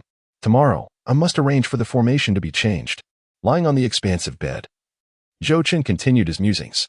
Suddenly, as if struck by inspiration, he sat up abruptly, a mischievous, no, an honest smile gradually appearing on his face.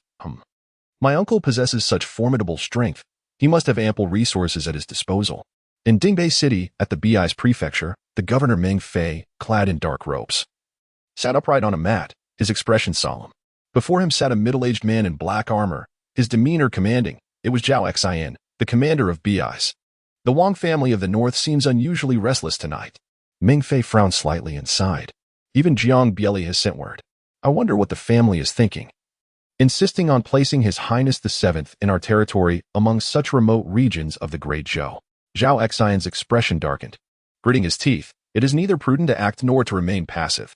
This is not our intention. Meng Fei chuckled softly, shaking his head, gesturing upward.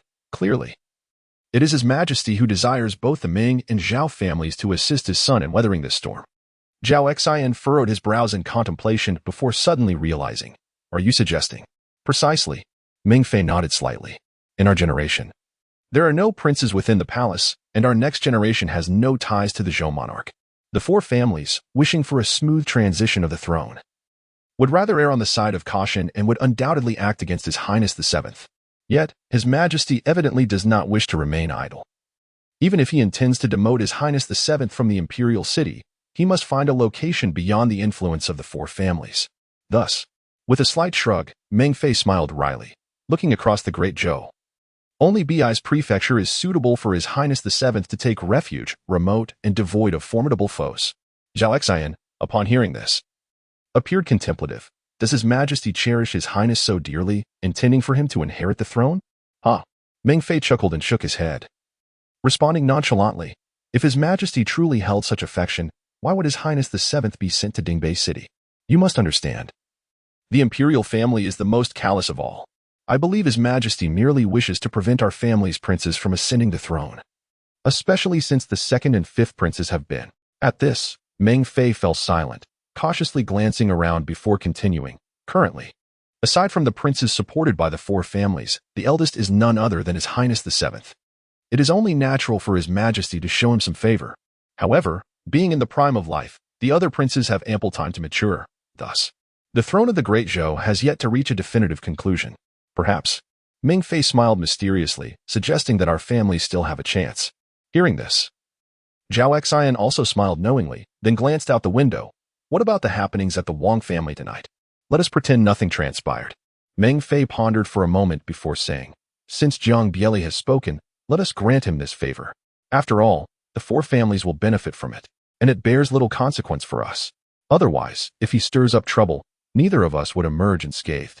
Indeed, Zhao Xian sighed, ultimately nodding in resignation. That fellow is far too adept at courting women. I fear he might suddenly go mad.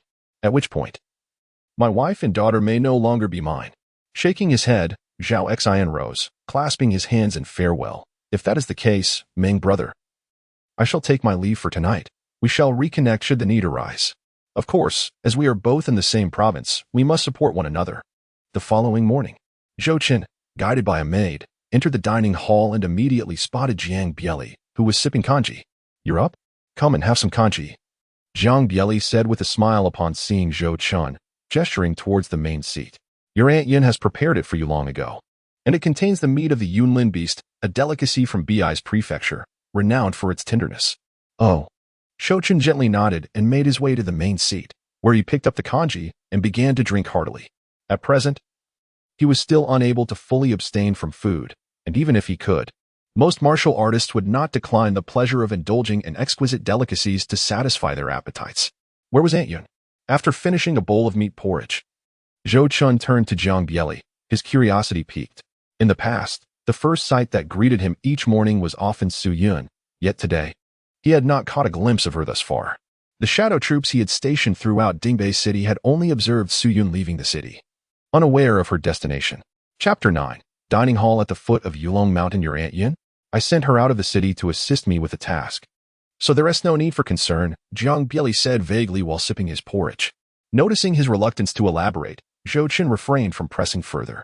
He then turned to the maids standing in the dining hall and said, "You all may leave now." Yes. After they departed, Zhou Chen hesitated for a moment before softly saying, "Thank you for your help last night, uncle." What? Jiang Bieli furrowed his brow in surprise as he continued eating his porridge. Last night, I was in a deep sleep. Did something happen? Observing Jiang Bieli's oblivious expression, Zhou Chen couldn't help but smile faintly, realizing his uncle's intention. Given his uncle's situation, it seemed he had already resolved the events of the previous night, but Zhou Chen cradled the jade bowl, savoring the warm porridge, yet his mind wandered in contemplation. He mused to himself, "He treats me so well. It would be ungracious to take advantage of him any further. If I were to exhaust his generosity, it would not bode well." However, the intricate formation. "Oh, Xiao Chen, once you finish, accompany me to a certain place." Just as he pondered, Jiang Bieli's voice resonated in his ear once more. Zhou Chen regained his senses, lifted his gaze, and beheld Jiang Bieli, who had already finished his porridge and was wiping his mouth. With a hint of astonishment, he inquired, "Where are we going?" "You will know once we arrive," Jiang Bieli replied enigmatically with a mysterious smile. After a moment's contemplation, he continued, "By the way, this morning's Lord Wei and his entourage have departed to return to the imperial city for their report. You were sound asleep, so I refrained from disturbing you. It must be said that Lord Wei Yuan possesses considerable decorum, quite commendable indeed, will he?" Zhou Chen, having already learned of Wei Yuan's departure from the shadowy soldier, could not suppress his curiosity, recalling the events of the previous night. "Do not worry," Jiang Bieli interjected, casting a sidelong glance and gently shaking his head. "Since Wei Yuan has managed to navigate the palace for so many years, he undoubtedly knows what is appropriate to say and what should remain unspoken. Moreover, I have already spoken to him. At most, he will only report to His Majesty. Should His Majesty become aware, it is likely that he will regard you with greater significance, which would be advantageous for you and considerably improve your circumstances here." With that, Jiang Bieli observed Zhou Chen, who had set down his jade bowl and rose to his feet with a solemn expression. "Since you have finished eating, let us depart." Upon seeing Zhou Chen nod in agreement, Jiang Bieli swiftly grasped his arm, and they soared towards the exterior of the Northern Town Prince's residence. As they exited the Northern Town Prince's estate, they flew towards the northern gate of Dingbei City. "Uncle, where are we headed?" Zhou Chen could no longer contain his curiosity and asked. Without altering his expression, Jiang Bieli calmly replied, "To Mount Long." After a brief pause, he added a reminder. "And remember, in the presence of outsiders, do not address me as uncle. You are a prince, the direct offspring of His Majesty, and such familiarity undermines your status. Do you understand? Even though I am your uncle." "Understood." Zhou Chen nodded helplessly, reflecting on what Jiang Bieli had previously mentioned about Yulong Mountain, momentarily struck by a sense of astonishment. Yulong Mountain, the Northern Defense Army? After pondering for a brief moment, Zhou Chen's eyes initially narrowed, only to soon brighten with realization. As the Prince of Northern Defense, although Bi's prefecture is nominally his fief, he merely enjoys the entirety of its tax revenue and lands. However, the dismissal of officials, as well as the arrangement of the local militia and provincial troops, lies beyond his control, managed instead by officials appointed by the court. In contrast, the Northern Defense Army is different. As the prince, it is the sole military force he commands, akin to his loyal troops, and its strength has consistently been maintained at 200,000 men. With this formidable force of 200,000 soldiers, coupled with my own Shadow Legion, this could indeed. Zhou Chen was lost in delightful thoughts when Jiang Bieli cast a sidelong glance at him, seemingly perceiving the inner workings of his mind. Suddenly, Jiang spoke up, cautioning, "Do not rejoice too prematurely." Noticing the confusion etched on Zhou Chen's face, Jiang let out a resigned sigh before elaborating. "As you are aware, the former Northern Guardian, Feng Huaqing, departed not long ago, taking with him many loyal followers. Although the court has regulations that prevent him from extracting too many formidable warriors, The current strength of the Northern Army has undoubtedly diminished by at least one-third compared to its former might. Moreover, Feng Huaqing had dominated Bei's prefecture for over 50 years, meaning that the present Northern Army is largely comprised of his loyalists. When you arrived in Dingbei City yesterday, they did not even send anyone to welcome you. Now, your desire to subdue them. At this point, Jiang Bieli shook his head and sighed. It will be quite a challenge. Upon hearing this, Zhou Chen immediately understood and couldn't help but roll his eyes. Then what are we going for? Let's leave. Let's return to our cultivation. After all, how could he possibly subdue an old subordinate who had followed another for over 50 years? It was utterly implausible. There was no need to rush. As he restrained Zhou Chen's struggling form, Jiang Bieli blinked and said, "Do not forget, you possess an inherent advantage over Feng Huaqing." After a brief pause, Jiang Bieli chose not to be cryptic and continued, "You are the prince of the Great Zhou, the legitimate heir of the Zhou royal bloodline. As the prince of the northern town, when you go to reclaim your army, who would dare to defy you?" With a cold smile gracing his lips, Jiang Bieli stated icily, "Those who refuse to adhere to orders are rebels, and they shall be executed. The more we eliminate, the more fear we will instill. Regardless of how many we must slay today, it is imperative that we seize control of the northern town army. This first step is crucial to progressing to the next." In conclusion, Jiang Bieli turned his gaze toward Zhou Chen and cautioned, "You must remember, the Northern Town Army is a vital bargaining chip for your future return to the Imperial City." Zhou Chen expressed profound agreement. Although even if he could not subdue the Northern Garrison today, he still possessed the Shadow Legion, which harbored potential and loyalty far surpassing that of the Northern Garrison. However, the Shadow Legion, lurking in the shadows, proved to be far more effective than being displayed openly. Furthermore, in the event of a large-scale war in the future, he could not solely rely on the Shadow Legion. It was imperative to have his own army as well. Otherwise, should he incite the wariness of other dynasties, he would likely face a united front against him. At that moment, Jiang Bieli, who had been soaring swiftly, abruptly halted and pointed towards Zhou Chen from a distance, saying, "Behold, this is the location of the Northern Garrison's main camp, situated at Yulong Mountain.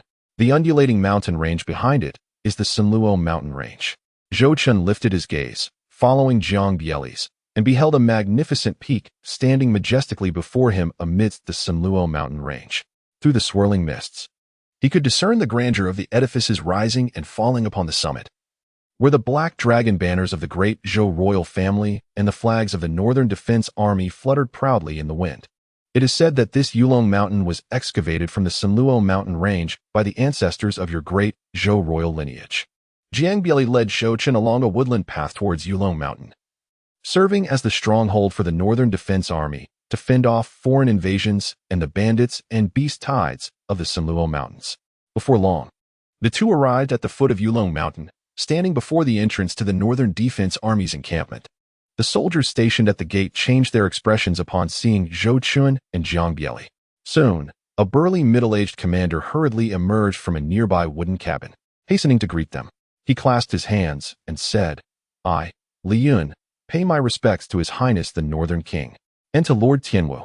Upon seeing the newcomer, Jiang Bieli smiled gently, gazing up at the mountain, and remarked nonchalantly, "It appears someone anticipated our arrival, assigning you, a captain, to guard this gate." Li Yun chuckled and quickly clarified, "Commander Yu has long known that His Highness and Lord are coming, hence he instructed me to await your arrival here. Your Highness, Lord, please follow me." Chapter 10. The Truth Revealed. According to law, execution is inevitable. With that, Li Yun turned promptly, ready to lead Zhou Chen and Jiang Bieli onward. Is that so? If so, Jiang Bieli smiled lightly, stroking his chin and casting a meaningful glance at Zhou Chen. "My lord, I wonder what thoughts occupy your mind?" Zhou Chen was momentarily taken aback, but quickly regained his composure. He gazed at Li Yun before calmly stating, "Then I must trouble you, General, to bring Commander Yu down. I shall await him here." Upon hearing this, Li Yun's expression instantly stiffened.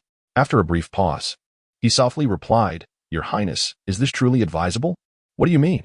Zhou Chen cast a fleeting glance at the stiff-faced Li Yun, and drawing upon his past experience of watching dramas, he spoke with an air of familiarity. "I am the Prince of the North, personally appointed by His Majesty.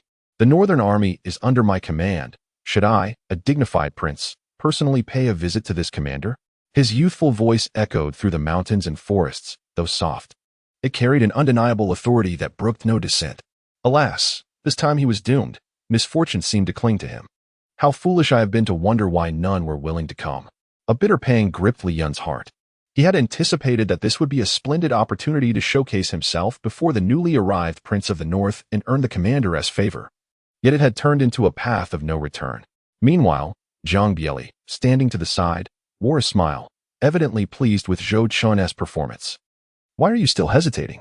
Go on," he urged, his voice imbued with an elegant composure that contrasted with Zhou Chen's. "Whatever happens, I shall bear the responsibility." Upon hearing these words, Li Yun seemed to reach a resolution. After a moment's hesitation, he gritted his teeth and declared, "I shall go summon Commander Yu at once." With that, Li Yun strode purposefully through the camp gate, racing towards the main encampment on the hill. However, in stark contrast to his earlier lightness, his steps now felt burdened with gravity. Once he had departed, Zhang Bieli patted Zhou Chen on the shoulder and discreetly gave a thumbs up. "Well done, quite impressive." "Indeed. I have watched my fair share of dramas in my previous life," Zhou Chen replied. Zhou Chen offered a faint smile, then tilted his head to gaze toward the summit of Yulong Mountain. It seemed that upon his arrival, they were intent on displaying their might, which likely boded ill for them. However, after a moment of contemplation, Zhou Chen glanced at Zhang Bieli by his side, grateful for the presence of a formidable ally. Despite the overwhelming number of adversaries before him, many of the northern town army's strongest had already been taken away by Feng Hucking. With Zhang Bieli's cultivation at least at the sacred realm, it was unlikely that anyone left in the northern town army could rival him. Just the presence of Zhang Bieli alone would be sufficient to give them pause, not to mention the Shadow Legion at his disposal. Of course, he had no intention of revealing the existence of the Shadow Legion until the very last moment. After all, having it concealed in the shadows proved far more advantageous than exposing it to the light. At that moment, a hearty laugh suddenly echoed from the mountain, and shortly thereafter, a lean man clad in black raced down the slope, swiftly arriving before Zhou Chen and his companion. With a smile, he clasped his hands in greeting, "Your Highness." "The Northern King, it is an honor to welcome the esteemed Tianwu Marquis. I beg your pardon for my inadequate reception." Behind him trailed several armored commanders, among whom was the notable Li Yunhe. The group stepped forward, kneeling partially and in unison proclaimed, "We pay our respects to the Northern King." "Rise," Zhou Chen commanded. Zhou Chen nodded slightly, gesturing with his hand as he turned to the lean man with a smile on his face, inquiring, "Yu Feng, Commander Yu? At your service." The lean man promptly replied, stepping forward. "I wonder what urgent matter, Commander, you had yesterday? Upon my arrival in Dingbei City, I saw not a single shadow of the Northern Army." Playing with the jade ring on his finger, Zhou Chen casually asked, "Does this imply that the general seeks to distance himself from our Great Zhou?" "Your Highness jests." Yu Feng's brows furrowed momentarily as he waved his hand, hastily clarifying, "Yesterday, the Northern Army was engaged in winter training, venturing into the Sanluo mountain range to eradicate bandits. We were simply unable to attend to your Highness, and I beg for your forgiveness." After speaking, Yu Feng bowed deeply once more, his expression somewhat troubled. To be accused of treason right at the outset. No wonder that lad Li Yun remarked that this seventh prince was extraordinary. He had presumed Zhou Chen to be merely an 8-year-old child, hardly worthy of concern. Now, it seemed he had underestimated the situation. With this thought, Yu Feng couldn't help but glance at the side, where Zhang Bieli was fanning himself. This infuriating dandy. Were it not for his subtle guidance, could I not easily manage an 8-year-old child? Yu Feng internally seethed, for even from the distant northern border, he had heard of Zhang Bieli's notorious charm. However, to envision this 8-year-old as the new king of my northern army, perhaps in another lifetime. At that moment, Zhang Bieli suddenly felt an itch in his nose and inexplicably sneezed. Could it be that Miss Su is thinking of me? He mused, casting a glance at Zhou Chen beside him. Once matters with little Chen are settled, I must find time to return to Jiangzhou. After all, beauty fades, and time waits for no one. Unaware of their thoughts, Zhou Chen noticed Zhang Bieli's prolonged silence and continued, "In that case, as my direct military force."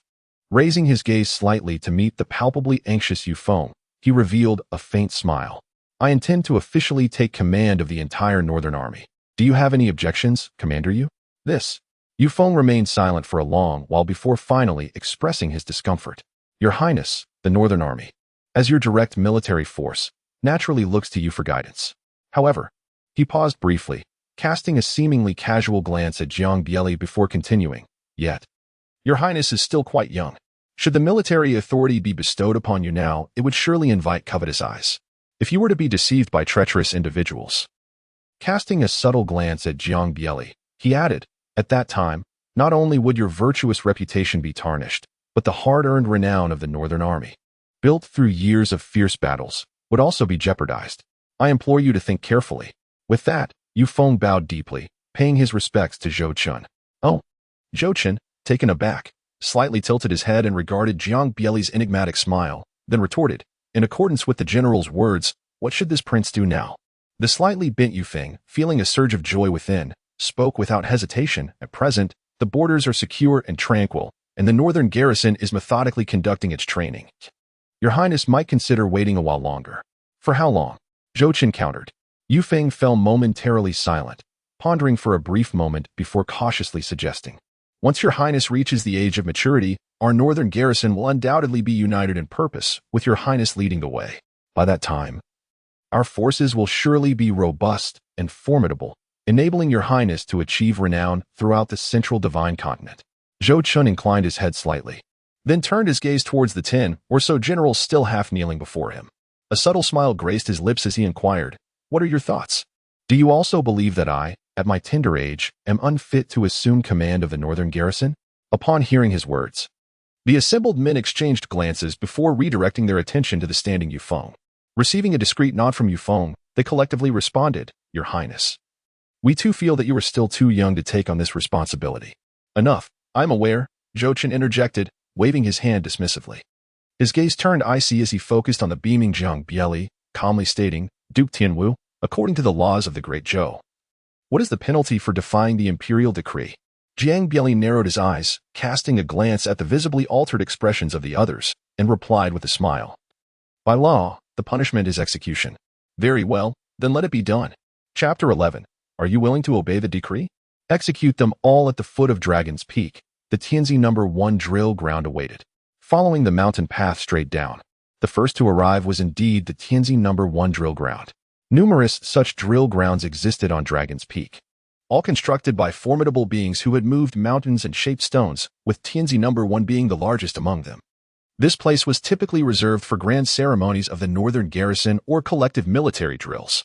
However, today, the usually spacious Tianzi No. 1 drill ground appeared unusually crowded.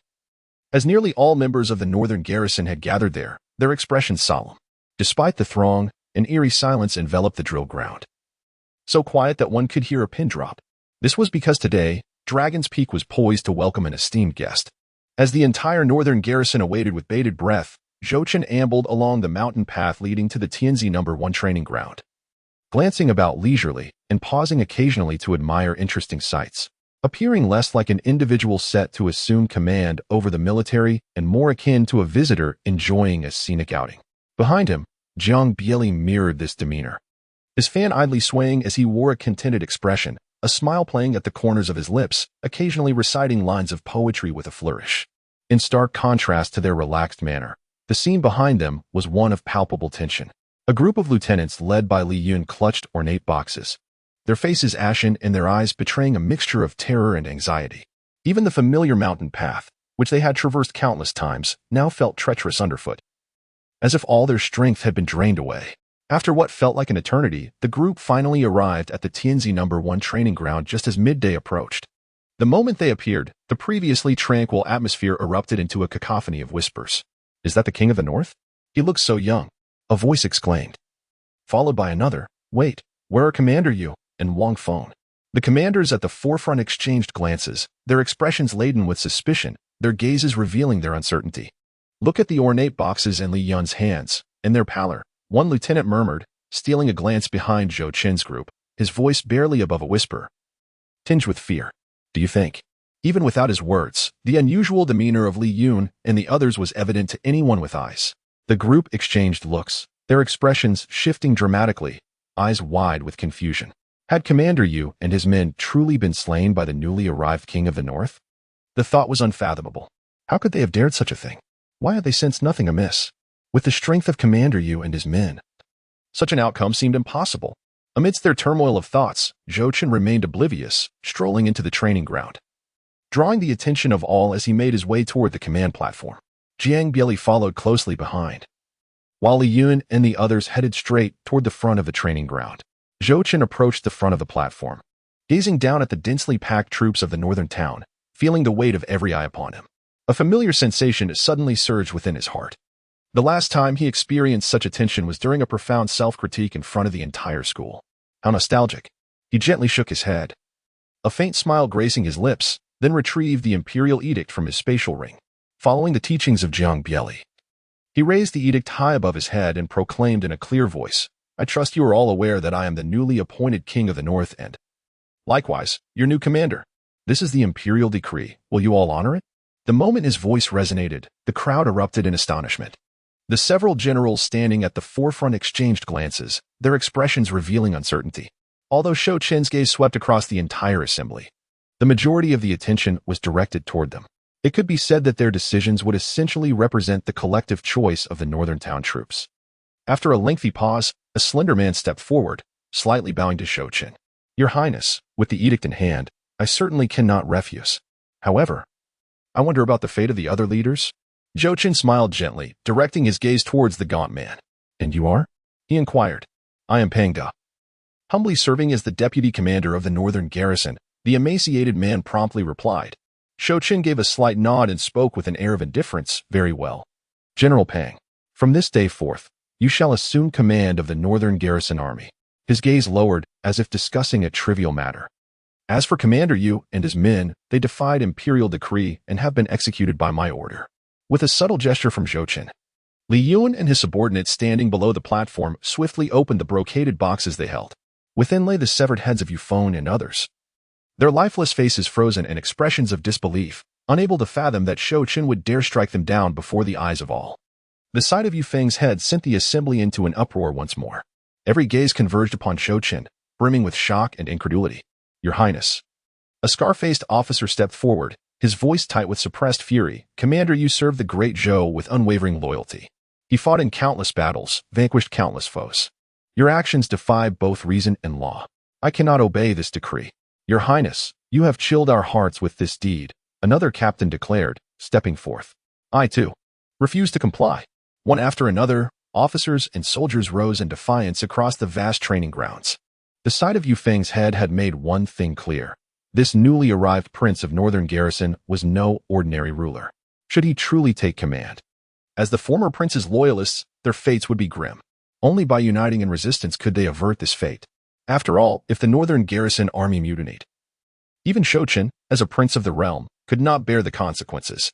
Yet they had gravely underestimated Zhou Chen's resolve.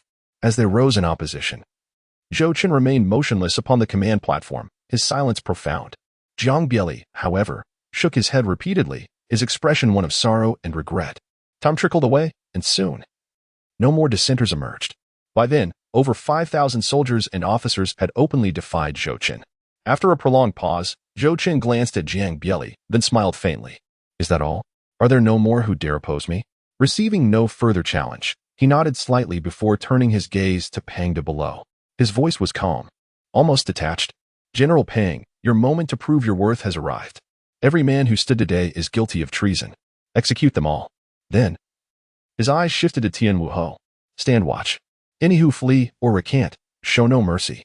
Though Zhou Chen's voice was soft, it instantly silenced the previously clamorous training grounds, sending a shiver down the spines of all present, even the seasoned veterans. "Your Highness, this cannot be allowed." Peng De hastily raised his head and knelt, bowing deeply as he solemnly declared, "Such slaughter will only lead to a disheartened army. It would spell the ruin of the Northern Defense Army." General Peng. Yet before Peng De could complete his thought, Zhou Chen interrupted. "Only 5,000 men, is it truly as dire as you say?" With that, Zhou Chen strode toward the throne at the back and took his seat, casting a piercing gaze upon the Northern Defense Army that had just retreated.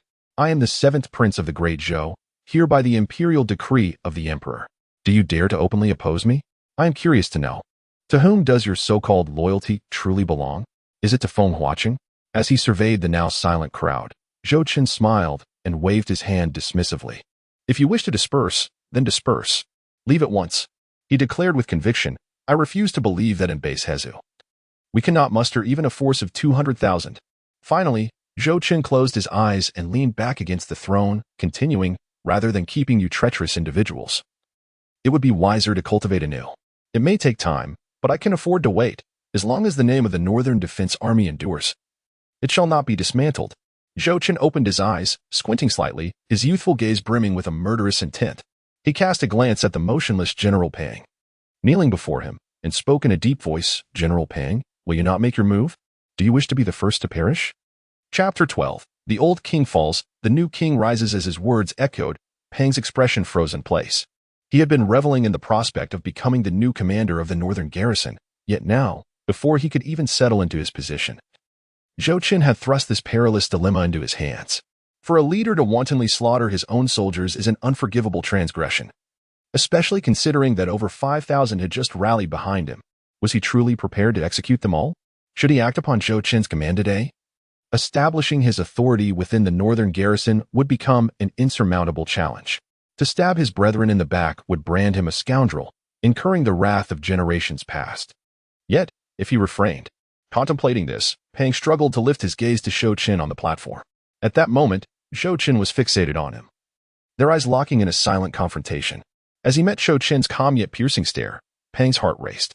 He knew that should he dare utter a single word of dissent, Zhou Chen would not hesitate to command Dingbei to end his life, thus asserting his own dominion. Much like Yufeng had done. In this light, his own life eclipsed any notion of authority. Respect could be cultivated over time, but a life lost was irrevocable. With this realization, Pang clenched his teeth, slowly rising to his feet. He offered a slight bow to Zhou Chen and solemnly declared, "I, your servant, shall obey." With that, Pang turned, casting a glance at the frightened lieutenants at his side. "Any who defy the prince's orders shall be slain."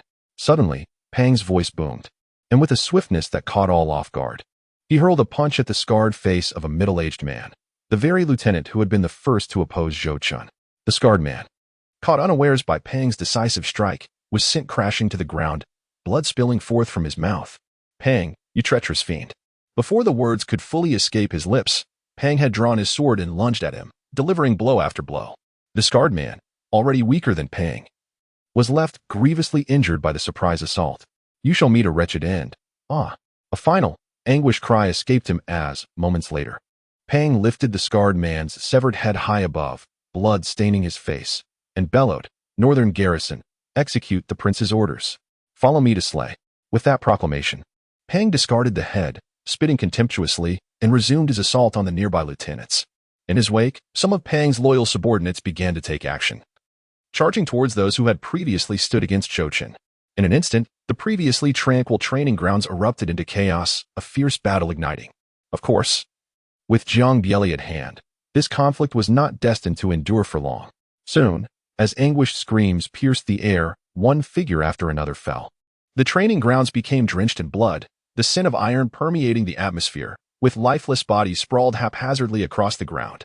Witnessing this scene, Zhou Chen felt a wave of nausea wash over him, an unsettling dissonance within him. Though he had mentally prepared for this moment as a traveler from another world, he had never encountered such brutality before. No amount of preparation could render one immune to such horrors. Observing Zhou Chen's pale complexion, Dingbei immediately stepped forward, placing a supportive hand on his shoulder, channeling a gentle energy into Zhou Chen's being. Moments later, Zhou Chen exhaled a breath of murky air, and his complexion gradually began to restore itself. Turning to the figure beside him, Dingbei, he managed a faint smile, uttering a word of thanks. "Thank you, uncle." Dingbei shook his head, seemingly unconcerned, and replied softly, "You are still young. Managing to endure until now is already commendable. As you experience such matters more often, you will naturally grow accustomed to them." At this point, Dingbei's gaze shifted, surveying the blood-soaked training ground before him, along with the unwilling eyes of those facing their demise. His expression grew contemplative, for the path of the sovereign is destined to tread upon the corpses of countless souls. Presently, there are merely 5,000, but in the future, there will be 50,000, 500,000, even 5 million. Having spoken, Dingbei lowered his head, extending a finger towards the ravaged training ground. He turned to Zhou Chen with a serene smile, stating, "This world is exceedingly cruel and starkly realistic. Only by being resolute can one thrive. Your father, too, ascended to the throne atop countless corpses, including the blood of his own brothers and sisters. Should you aspire to return to the imperial city and claim the throne, you must inevitably embrace a similar fate." Zhou Chen was momentarily taken aback, gazing at everything before him, his spirit seemingly shaken by a profound impact. However, Reflecting on the path that lay ahead, he slowly nodded in affirmation. In short order, the soldiers who had opposed Zhou Chen on the training grounds were all vanquished under the leadership of Pang De. The training ground was now a scene of carnage, strewn with corpses, blood flowing freely, staining the earth, and the air thick with a pungent scent of blood. Pang De, his body drenched in blood and his face marred with grime, approached the platform with a shattered blade in hand, panting heavily. Before the watchful eyes of all present, he laid down his broken sword, placed his right hand upon his chest, and with a resounding thud, knelt before the platform, solemnly declaring, "I, Pang De, pay my respects to the Northern Guardian King." He understood that this act of submission would brand him with infamy within the Northern Army, subjecting him to whispers of disdain. Yet he remained unfazed. No matter how formidable Feng Huqing had been, he was gone, and Zhou Chen now stood as the new sovereign of the Northern Army. As long as Zhou Chen lived, and his glory and wealth persisted, all else was of little consequence. Long live the Northern Guardian King! With Pang De's initial act of allegiance, soldiers within the training ground, whether out of fear or compliance, began to kneel one after another, their voices rising like thunder. Long live the Northern Guardian King! After a prolonged moment, as the last soldier knelt, the atmosphere was charged with a reverent silence. Zhou Chen inhaled deeply, gradually rising from his throne. He strode towards the front of the platform, casting his gaze upon the northern garrison within the training ground. In the next moment, the thunderous proclamation, "Long live the Northern King," reverberated across the training grounds, akin to the roar of celestial thunder, shattering the clouds and instantly enveloping the entire Dragon Mountain. The old king has perished, and the new king ascends. Chapter 13. The Wrath of Dingbei. Within the grand and imposing assembly hall of Dragon Mountain, Zhou Chen sat upright in the principal seat, his gaze wandering as he surveyed the surroundings. Dingbei, seated beside him, furrowed his brow, seemingly lost in thought. "Your Highness, my lord, please enjoy some tea." Pang De approached, having taken a tray from one of the attendants, and personally presented 2 cups of tea to Zhou Chen and his companion.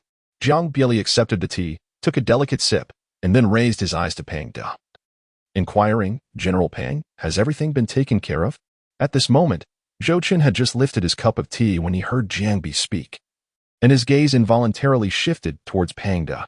Meeting the eyes of the two, Pang De's expression tightened, and he quickly clasped his fists and bowed, saying, "Rest assured, Your Highness, I have taken care of everything."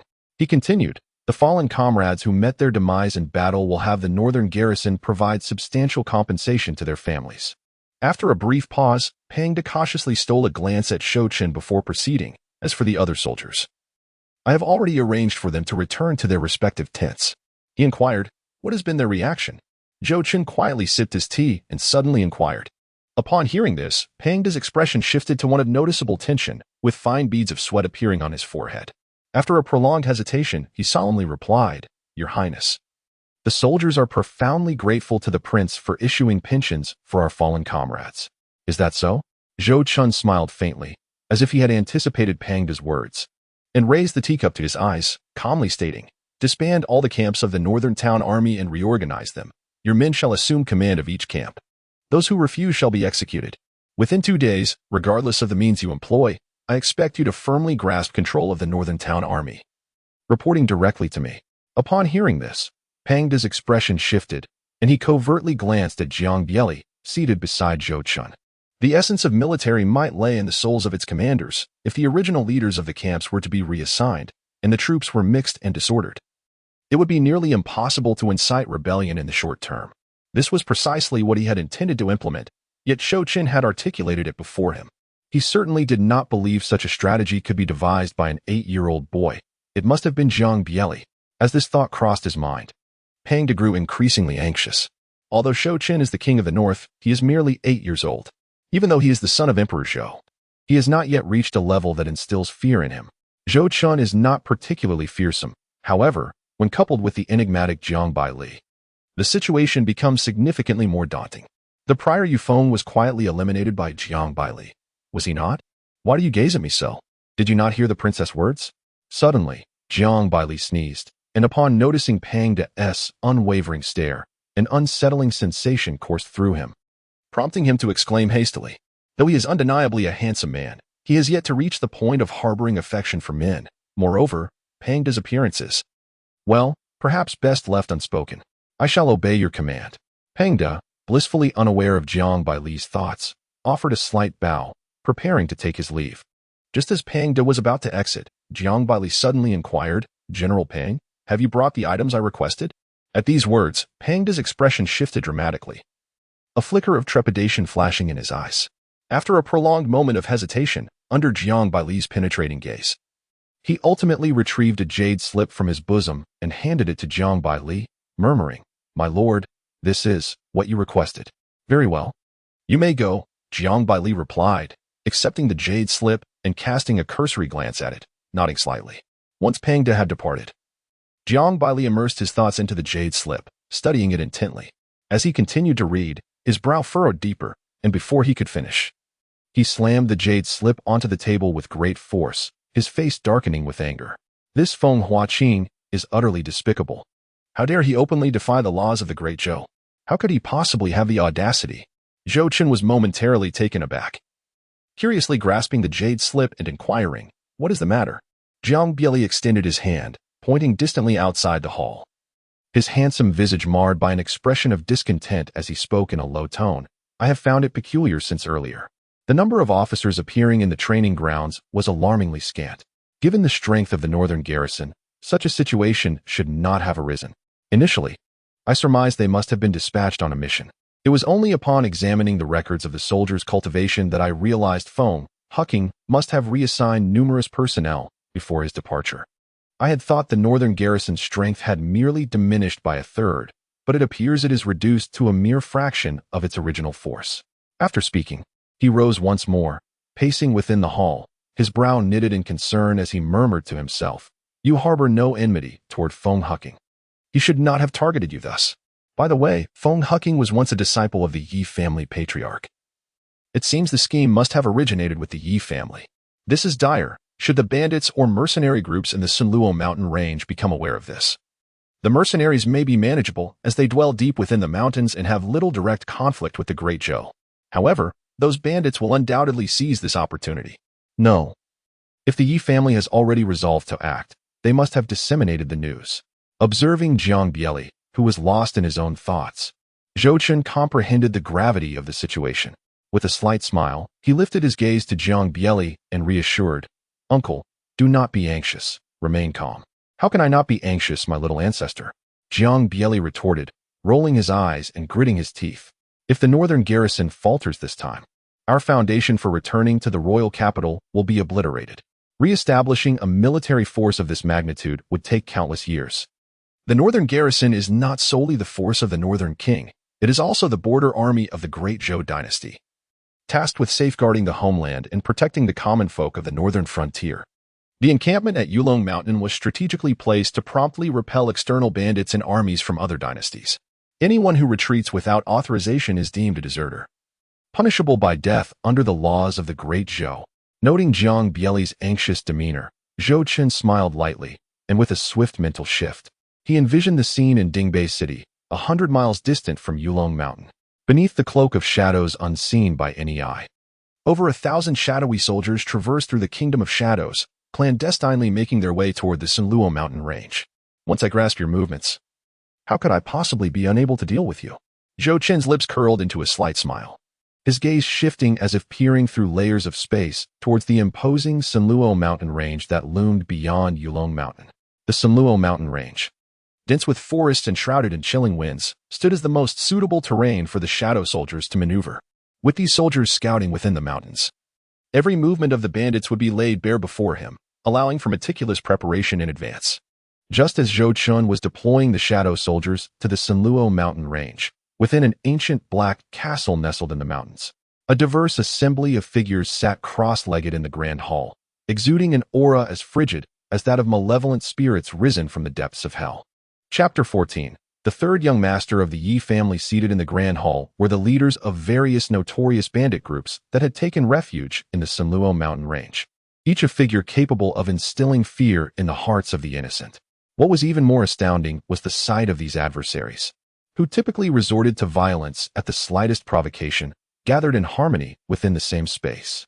However, at that moment, the previously closed doors were suddenly thrust open, signaling the arrival of a newcomer. Instantly, the bandit leaders perked up, their gazes collectively drawn towards the entrance. What met their eyes was a strikingly handsome young man, cloaked in black robes that concealed his form, save for his face which was revealed in the dim light. The aura he radiated was markedly distinct from those present in the hall, imbued with an innate nobility. Noticing the attention upon him, the young man offered a gentle smile and clasped his hands in greeting. "Greetings, everyone, it has been a while." The bandit leaders, who had been seated in their places, hastily rose, slightly bending at the waist, and in unison exclaimed, "We pay our respects to the third young master." Should an outsider witness these ruthless figures, known for their merciless nature, treating one with such deference, they would be left utterly astounded. Yet, the young man appeared unfazed by the reverence, strolling into the grand hall with an air of nonchalance and taking his seat at the head of the hall. His name was Zhou Chen, the third son of Ye Tian, the patriarch of the esteemed Ye family, the foremost clan of the Zhou Dynasty, his status rivaling that of a prince. "Please, take your seats," Ye Chen gestured, surveying the hall with satisfaction as the leaders settled down. He continued, "I trust you have found the cultivation resources provided to your liking?" "Indeed, indeed." The assembly nodded in agreement, their faces alight with smiles. At that juncture, a burly man with a fierce countenance rose to his feet. Bowing respectfully to Ye Chen, his voice booming like a bell, "Were it not for the aid of the Ye family, we would have long been exterminated. We owe our current fortune to you, third young master. My brothers and I shall follow the Ye family's orders, come what may." Following his declaration, another bandit leader glared at him with resentment, as if blaming him for seizing the opportunity, before turning to Ye Chen with a sycophantic smile. "I, Su Rue, am but a loyal servant of the Ye family. And count me in." Observing the clamorous scene below, Ye Chen maintained a smile, though a flicker of disdain lurked in his eyes. Bandits, after all, were still bandits, lacking in true utility. Had it not been for the Ye family's need for their services, they would not have survived to see this day. As this thought crossed his mind, recalling the task entrusted to him by Ye Tian before his arrival, Ye Chen cleared his throat, and the hall fell into an immediate hush. With the eyes of the assembly upon him, he smiled gently and declared, "Your loyalty to the Ye family has not gone unnoticed, and I assure you, as long as the Ye family endures, we shall do our utmost to safeguard you." However, Ye Chen paused, his expression darkening as if caught in a dilemma. "But what is it?" The assembly exchanged glances, eager to hear more, prompting them to chime in unison, "Please, third young master, do not hesitate." Their urgency was understandable. Had it not been for the Ye family's support during previous offensives, they would have been eradicated long ago, unable to survive to this day. Without the Ye family as their shield, facing the Zhou Dynasty alone would be akin to a fragile egg striking against a stone, futile. With a sigh, Ye Chen extended a finger towards Yulong Mountain, stating, "You are all likely aware that the new northern general has been appointed." "We are aware of that." A bandit leader interjected nonchalantly. "Isn't it a child, the seventh son of the Zhou Emperor? Nearly a youngling." The leaders displayed a careless demeanor, for the change in the northern general was a matter of utmost significance concerning their lives, warranting their undivided attention. Thus, upon learning of the new appointment being a mere child, they rejoiced, celebrating for 3 consecutive days and nights atop the mountain. For they believed that dealing with an inexperienced youth would be an effortless endeavor. Indeed, the new northern general is Zhou Chen, the seventh son of the current Zhou Emperor. Ye Chen confirmed, nodding before shifting the conversation. "But do you know why Zhou Chen has come here? Is it true that he has offended the Zhou Emperor?" One bandit leader ventured uncertainly. The others chuckled, remaining silent. They were aware that Zhou Chen's demotion was likely tied to the Ye family. Yet such matters were best left unspoken, lest they provoke Ye Chen's ire. "There is another reason." Ye Chen gently shook his head, "and that is Feng Huaqing." At this, Ye Chen paused momentarily, smiling as he continued, "During Feng Huaqing's tenure, I trust your lives were rather pleasant?" At his words, the assembly exchanged knowing smiles.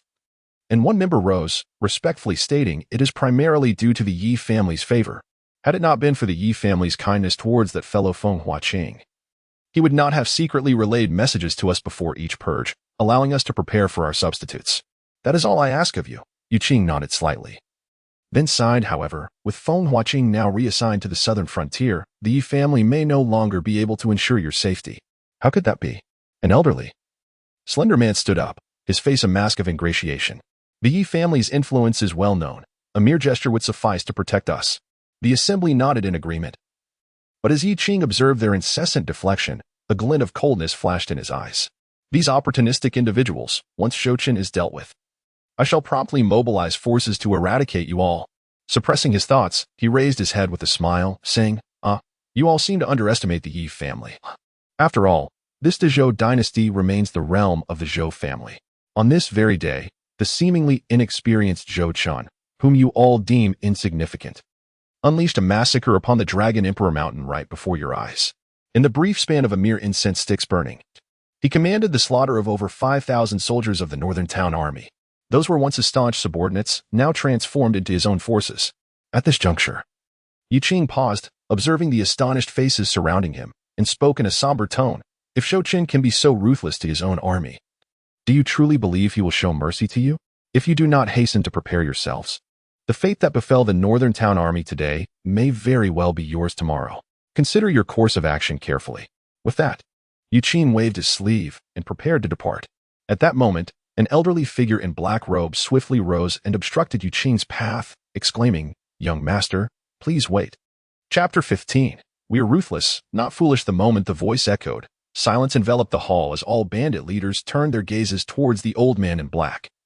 Their eyes filled with trepidation and fear. Though they were all leaders of bandits, there existed a hierarchy among them. The elderly figure before them was Li Han, the leader of the most formidable bandit group, the Dark Knight, within the Sinluo Mountains. Unlike the other chaotic groups composed of various outlaws from different dynasties, the Dark Knight was the only family-oriented bandit group in the region, with all members sharing the surname Li. Li Han was once the head of the Li family, a powerful clan in the Great Zhou Dynasty that fell into misfortune, leading him to transform his family into the Dark Knight bandits within the Sinluo Mountains. United by blood, the members of the Dark Knight were far more cohesive than the other disordered groups. Additionally, with Li Han's mastery of the Saint Realm, Dark Knight firmly held the top position among the bandit factions in the Sinluo Mountains. Elderly? Yi Qing halted, looking at the figure in front of him with a smile. What can I do for you? As a being of the Saint Realm, Li Han had always been a target of Yi family's overtures. It was well known that anyone in the Saint Realm could attain noble status in any dynasty. And even within their Yi family, they possessed only a little over 100 such powerful individuals. Thus, augmenting their ranks with another would undoubtedly enhance their strength.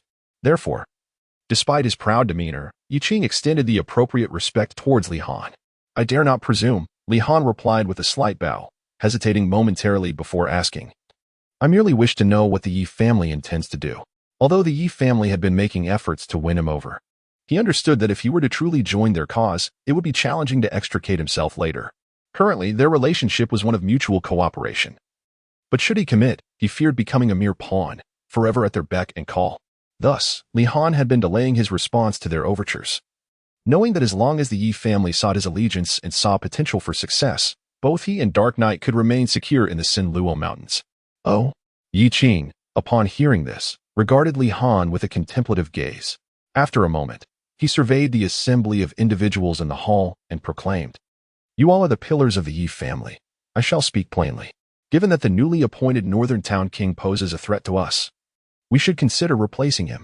The hall fell into a profound silence as the attendees exchanged uncertain glances, their expressions revealing hesitation and unspoken thoughts. Third young master. At that moment, Li Han spoke again, looking at Yi Qing with a significant expression. What do you propose regarding this replacement? Yi Qing, upon hearing his inquiry, remained silent for a moment, then raised his hand and gently caressed his throat.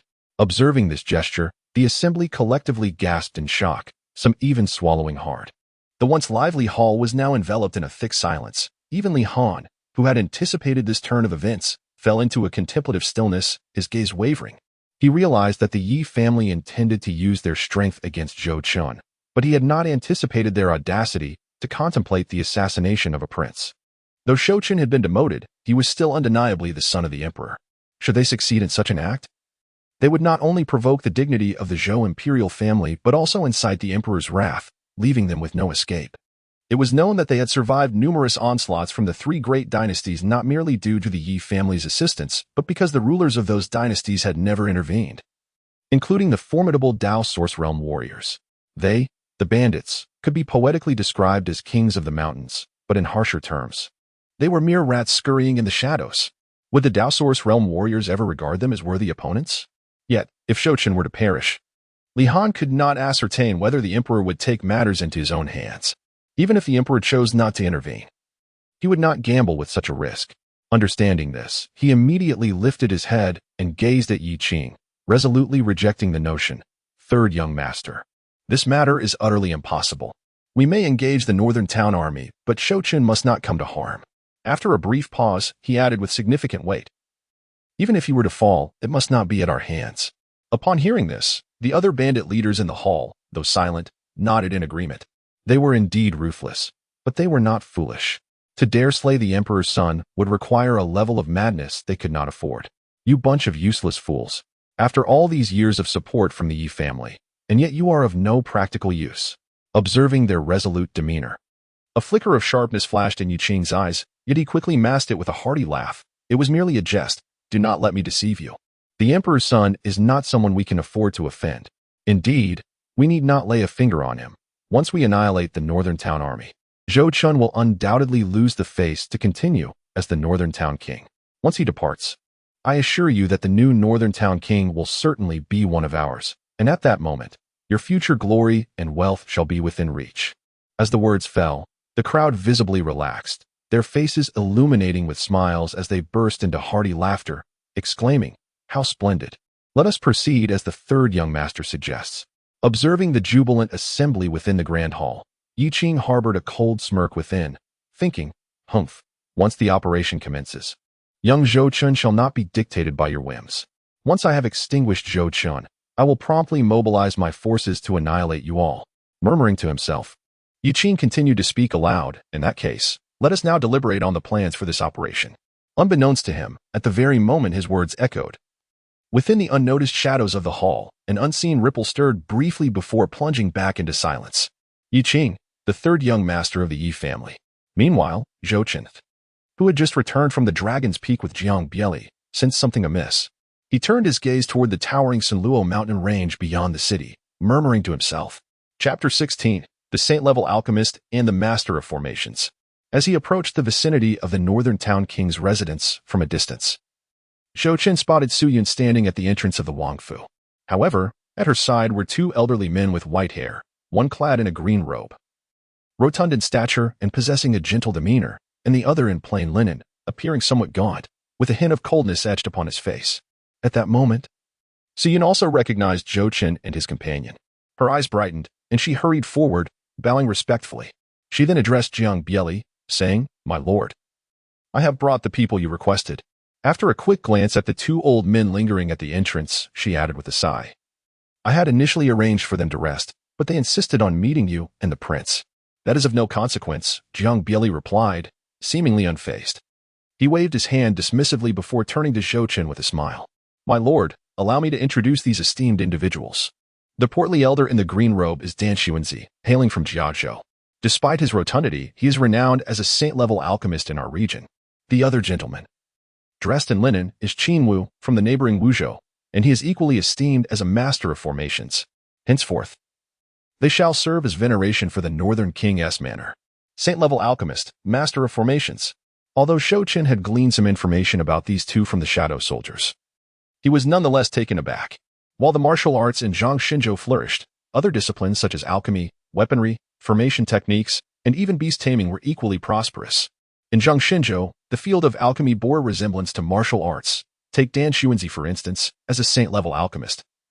The elixirs he concocts can be used by martial artists reaching the saint level.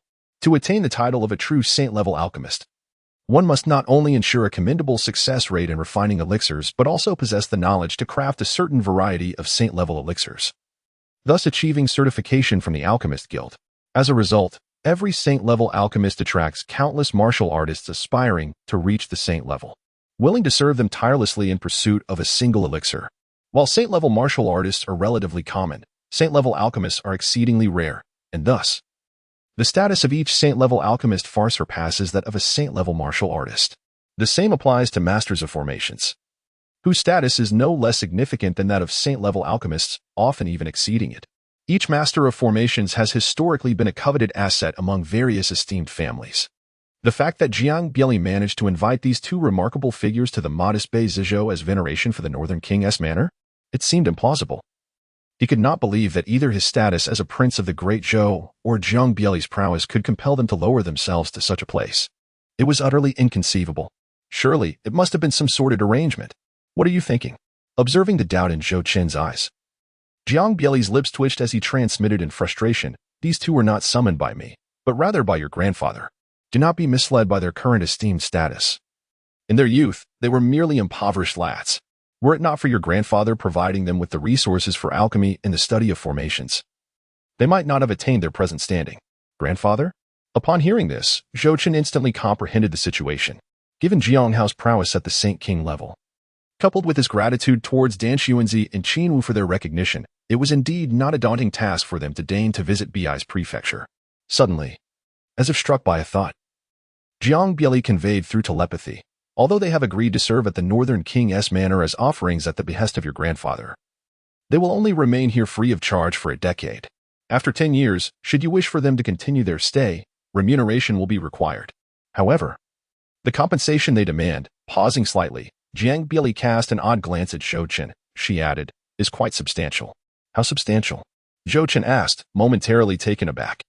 "The materials they seek for alchemy in the array flags, when converted, amount to approximately half a year's tax revenue from Bi's prefecture." "Half a year? That is manageable." Zhou Chen pondered for a moment, then let out a sigh of relief. Although the price was somewhat steep, the status of a saint-level alchemist and a master of formations warranted a value far exceeding this figure in any other locale. After all, Bi's prefecture was a land impoverished, with annual tax revenues lagging far behind those of other regions, merely half a year's tax for a single individual. At that moment, Jiang Bieli let out a sigh, ruthlessly shattering Zhou Chen's idyllic reverie. Zhou Chen, after a brief moment, with a radiant smile, Zhou Chen approached Dan Xuanzi and his companion. He had resolved not to leave Dan Xuanzi and his companion behind in 10 years. After all, the tax revenue from Bi's prefecture for a single person over 6 months would equate to a year's worth of tribute for two. He was the king of the north, not a mere fool. Given that there was a 10-year grace period, he could allow them to accomplish all that was necessary for the future within this decade. And when the time came, he could simply let them depart. Was that not delightful? Of course. It was also possible that he might no longer require Dan Xuanzi and his companion before the 10 years elapsed. After all, the elixirs crafted by Dan Xuanzi were only effective for warriors at the entry level of the sacred realm. Once one surpassed that threshold, their efficacy diminished significantly. However, to realize this ambition, he must at least break through to the sacred king realm within the next decade.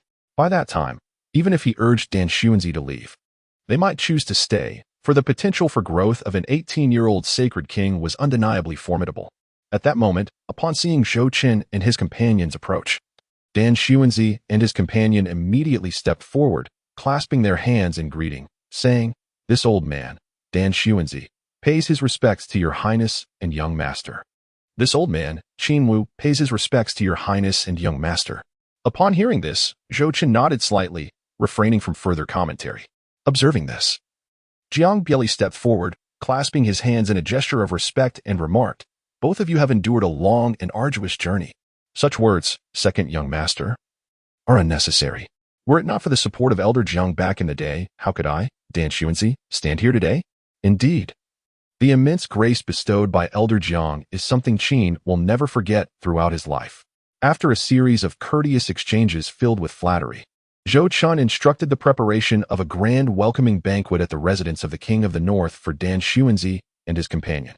Following the feast, Su Yun escorted Dan Xuanzi to the alchemical chamber of the King of the North's residence, while Jiang Bieli guided Qin Wu to Zhou Chen's quarters, where they meticulously rearranged the formations within the room and the hidden chamber. Although the previous formation had been arranged by a master of formations, it still paled in comparison to the prowess of Qin Wu, a true master in the field. Chapter 17, The Imperial Decree in the Depths of the Night. Within Zhou Chen's chamber, Jiang Bieli cast a glance at the formation recently established by Qin Wu and, with a smile, addressed Zhou Chen. "What do you think of this formation? Quite impressive, isn't it?" Zhou Chen nodded slightly, although his prowess did not allow him to discern the precise grade of this formation. He could clearly perceive that it was evidently superior to the previous ones. This was only natural. The formation was known as the 100-Mile Spring and Autumn Array. Classified as a mid-tier sacred-level formation, it possessed both offensive and defensive capabilities, and even in existence at the Sacred King level would need to expend considerable effort to breach it. With ample energy support, its endurance could be significantly prolonged. Jiang Bieli, fanning himself, gazed at Zhou Chen with a hint of sentimentality, remarking, "Your mother has truly invested a great deal for your safety. She actually placed a complete set of the 100-mile spring and autumn array within your storage ring. TSK, TSK, TSK. After a pause, he continued, somewhat exasperated, however. My elder sister fails to consider that despite having a formidable formation, Great Zhou lacks even a single formation master. What use is the formation if it cannot be properly deployed? Upon hearing this, Zhou Chen smiled faintly and shrugged, saying, Perhaps my mother believes that my uncle possesses the means to resolve this. He had not anticipated that Jiang Wan would prepare a complete set of mid-grade sacred formations within the storage ring for him. It is worth noting that a complete sacred formation, if presented at an auction, would command at least several 100,000 spirit stones, with some even reaching tens of millions. Moreover, such items are rare and elusive. Even with ample spirit stones, one would find it exceedingly arduous to encounter them at an auction. After all, a sacred formation can serve as a protective array for a prominent family. Its emergence would undoubtedly incite a frenzied competition among various clans and sections. Fortunately, the elder had invited Qin Wu over, otherwise, my uncle would have been at a loss. Jiang Bieli managed a wry smile. Raising his hands in a gesture of helplessness, I do not possess such influence to summon a master of formations to traverse 1,000 miles to Biai's prefecture. However, as he spoke, a thought seemed to amuse him, and he chuckled softly. Today, Qin Wu has indeed been put in a difficult position by you. Just as he had arranged the formation your grandfather prepared, you presented the Baili Chunxiu formation. You should have seen the look on Qin Wu's face when he dismantled the formation. It turned an ashen hue. When he returned, his face was pale, and he could barely walk straight, clearly exhausted. Yet, was it not you, uncle, who insisted he dismantle it? Zhou Chen rolled his eyes and said helplessly, I never anticipated that my mother would prepare a formation for me. Before Qin Wu arrived in Beizezhu, his grandfather, Jiang Hao, had specifically gathered a set of low-grade sacred formations for him, intending to arrange them within the Duke of Jinbei's residence. However, while Qin Wu was setting up the formation in his room, he idly rummaged through the spatial ring that Jiang Wan had prepared for him. The spatial ring was quite expansive, filled with numerous and varied items that he had yet to fully inspect. To his surprise, he unearthed a set of mid-grade sacred formations known as the Hundredly Spring and Autumn Array. At this moment, Qin Wu had successfully arranged the low-grade sacred formation. His original plan was to leave it as is, since it was already set up, and simply place the Hundredly Spring and Autumn Array around the Duke of Jinbei's residence. However, Jiang Bieli decisively rejected his proposal upon seeing the Hundredly Spring and Autumn Array, insisting that Qin Wu reconfigure the formation. Thus, a reconfiguration was indeed necessary. Jiang Bieli, fanning himself, remarked with an air of inevitability, Little Chen, you must understand that your safety is paramount. Everyone within the residence revolves around you. If anything were to happen to you, do you believe the Duke of Jinbei's residence would still exist? Therefore, since a superior formation is available, it must be employed for your protection. If your grandfather were here, he would undoubtedly make the same arrangements. After a brief pause, he picked up a spatial ring from the table and continued. Now, fortuitously, the set of formations your grandfather prepared can be utilized by Qin Wu around the residence, providing double assurance.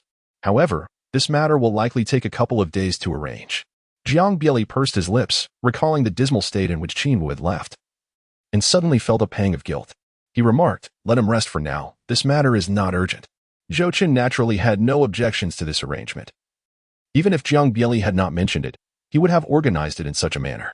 Just then, the voice of Su Yun suddenly echoed from outside the room. Upon hearing this, Zhou Chen promptly manipulated the operational Baili Chunxiu formation to unveil a doorway.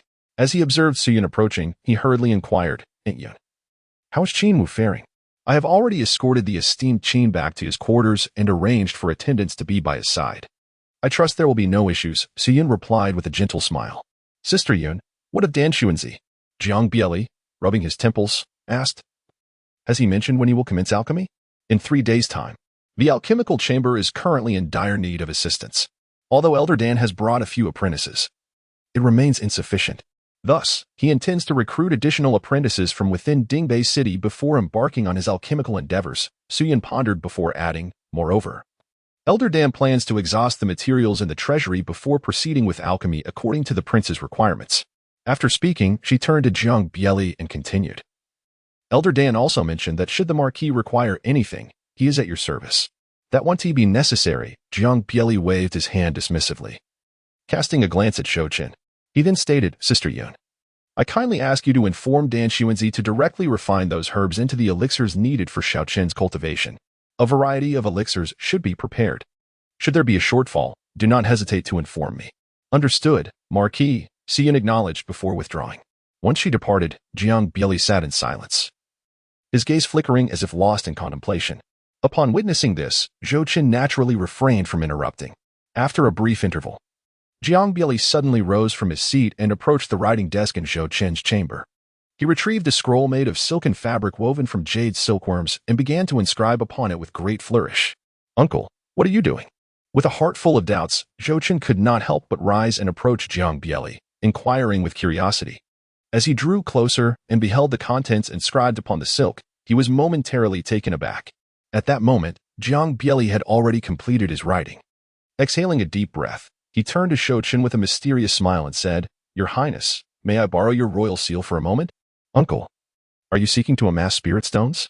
After a moment of contemplation, Zhou Chen grasped Jiang Bieli's intentions and posed the question. Jiang Bieli lifted the document he had just pinned, glanced over it, and nodded affirmatively. Indeed, although the Duke of Northern Jin possesses the entire tax revenue of Bi's prefecture, it is, after all, a desolate land with meager returns. The taxes must not only support your cultivation but also sustain the daily expenses of the entire Duke's residence. And in the future, we will need to employ some offerings. These taxes are woefully insufficient. Furthermore, while the cultivation of the Northern Jin army is indeed the responsibility of the court, it is evident that relying solely on these limited resources to rapidly strengthen the Northern Jin army is an impossible endeavor. As he spoke, Jiang Bieli waved the silk in his hand with a faint smile, stating, "We are currently in need of spirit stones, but there are others who do not lack them." Chapter 18, The Silver Immortal Herb, A Divergent Path? Zhou Chen was momentarily taken aback as he gazed at the ambitious Jiang Bieli, contemplating the documents he had pinned. A frown creased his brow as he inquired, "Uncle, do you not think the difficulty of this undertaking is rather daunting?" "Indeed, it is somewhat formidable." Jiang Bieli nodded in agreement, then sighed, "Yet we must persevere." With that, he waved his hand gently, and in an instant, four distinct items appeared upon the writing desk. "Zhou Chen, do you know what these are?" Jiang Bieli turned to Zhou Chen and asked.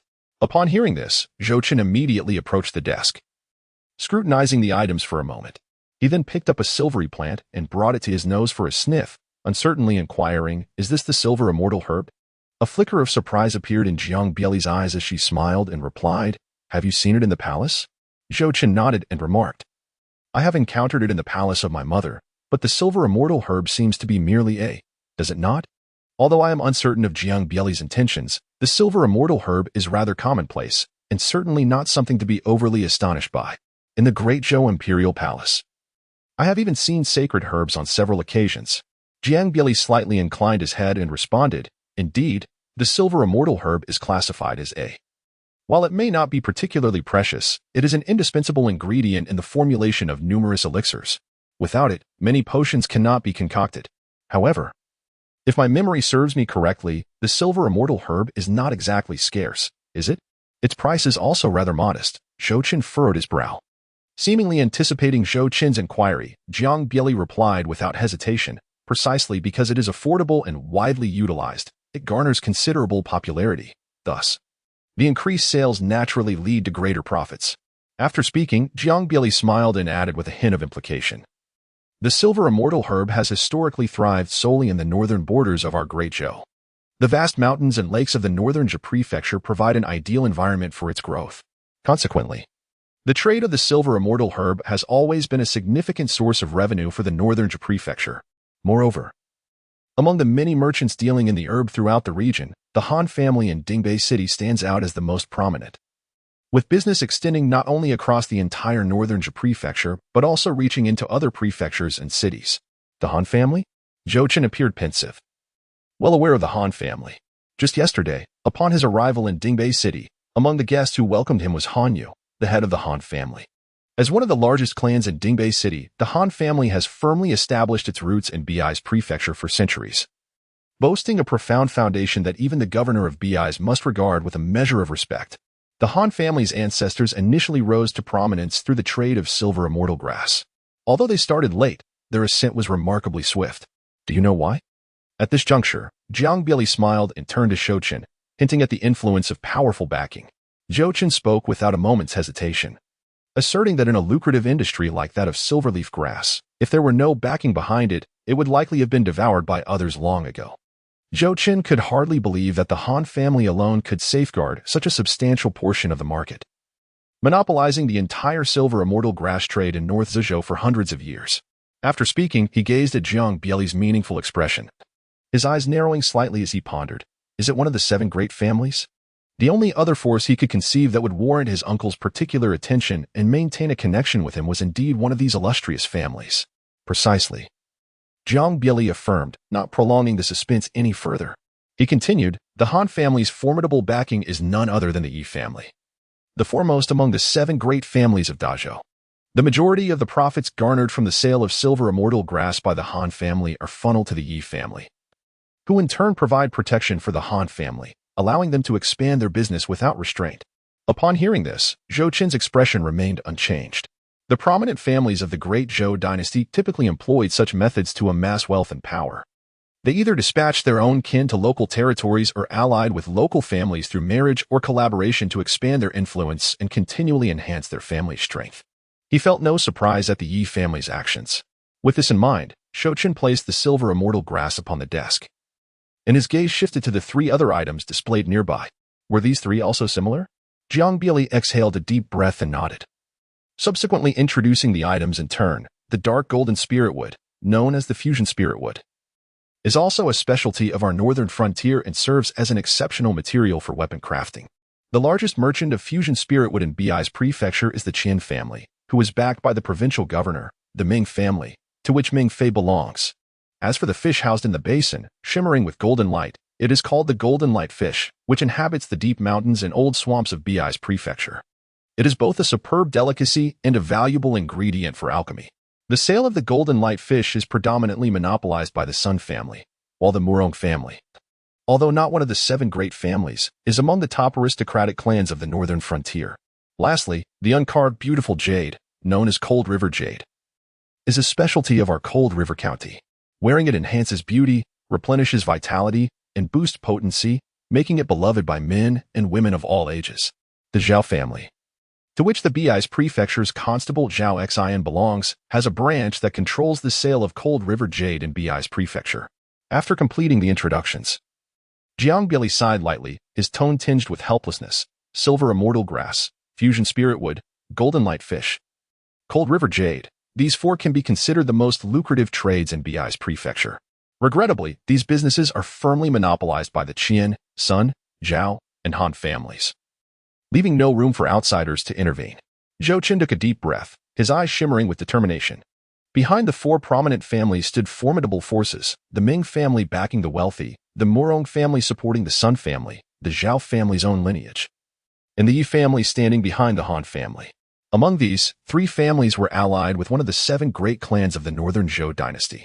The seemingly weakest Sun family had the Murong family as its stronghold, which was also one of the elite families in the northern Zhou, boasting no fewer than 3 powerful Saint Kings within its ranks.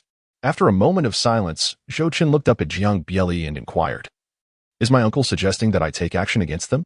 Jiang Bieli did not respond immediately, merely nodding slowly. He then rubbed his temples and spoke in a grave tone. "Last night, I examined the tax records from Feng Hucking's tenure.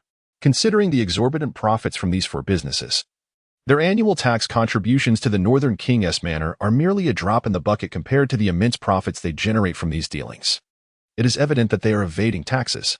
If we can use this as a pretext to eliminate these families and bring these 4 enterprises under the control of the Northern King's manor, it would be ideal."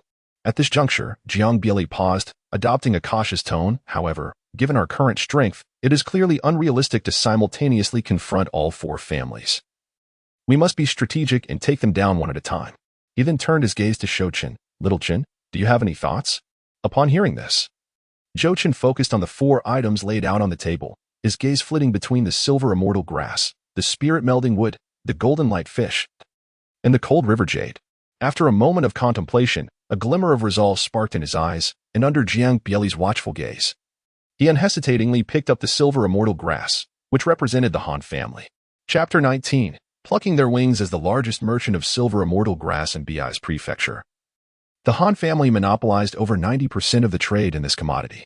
Each year, The Han family earned a net profit of 100,000 spirit stones solely from the silver immortal grass business.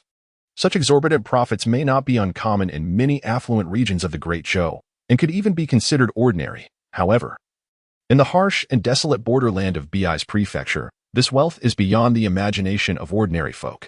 In the central divine continent, the circulating currency primarily comprises two types: spirit stones, designated for martial artists, and the universally accepted gold and silver. According to the official exchange rate, one spirit stone typically equates to 1,000 taels of silver or 100 taels of gold.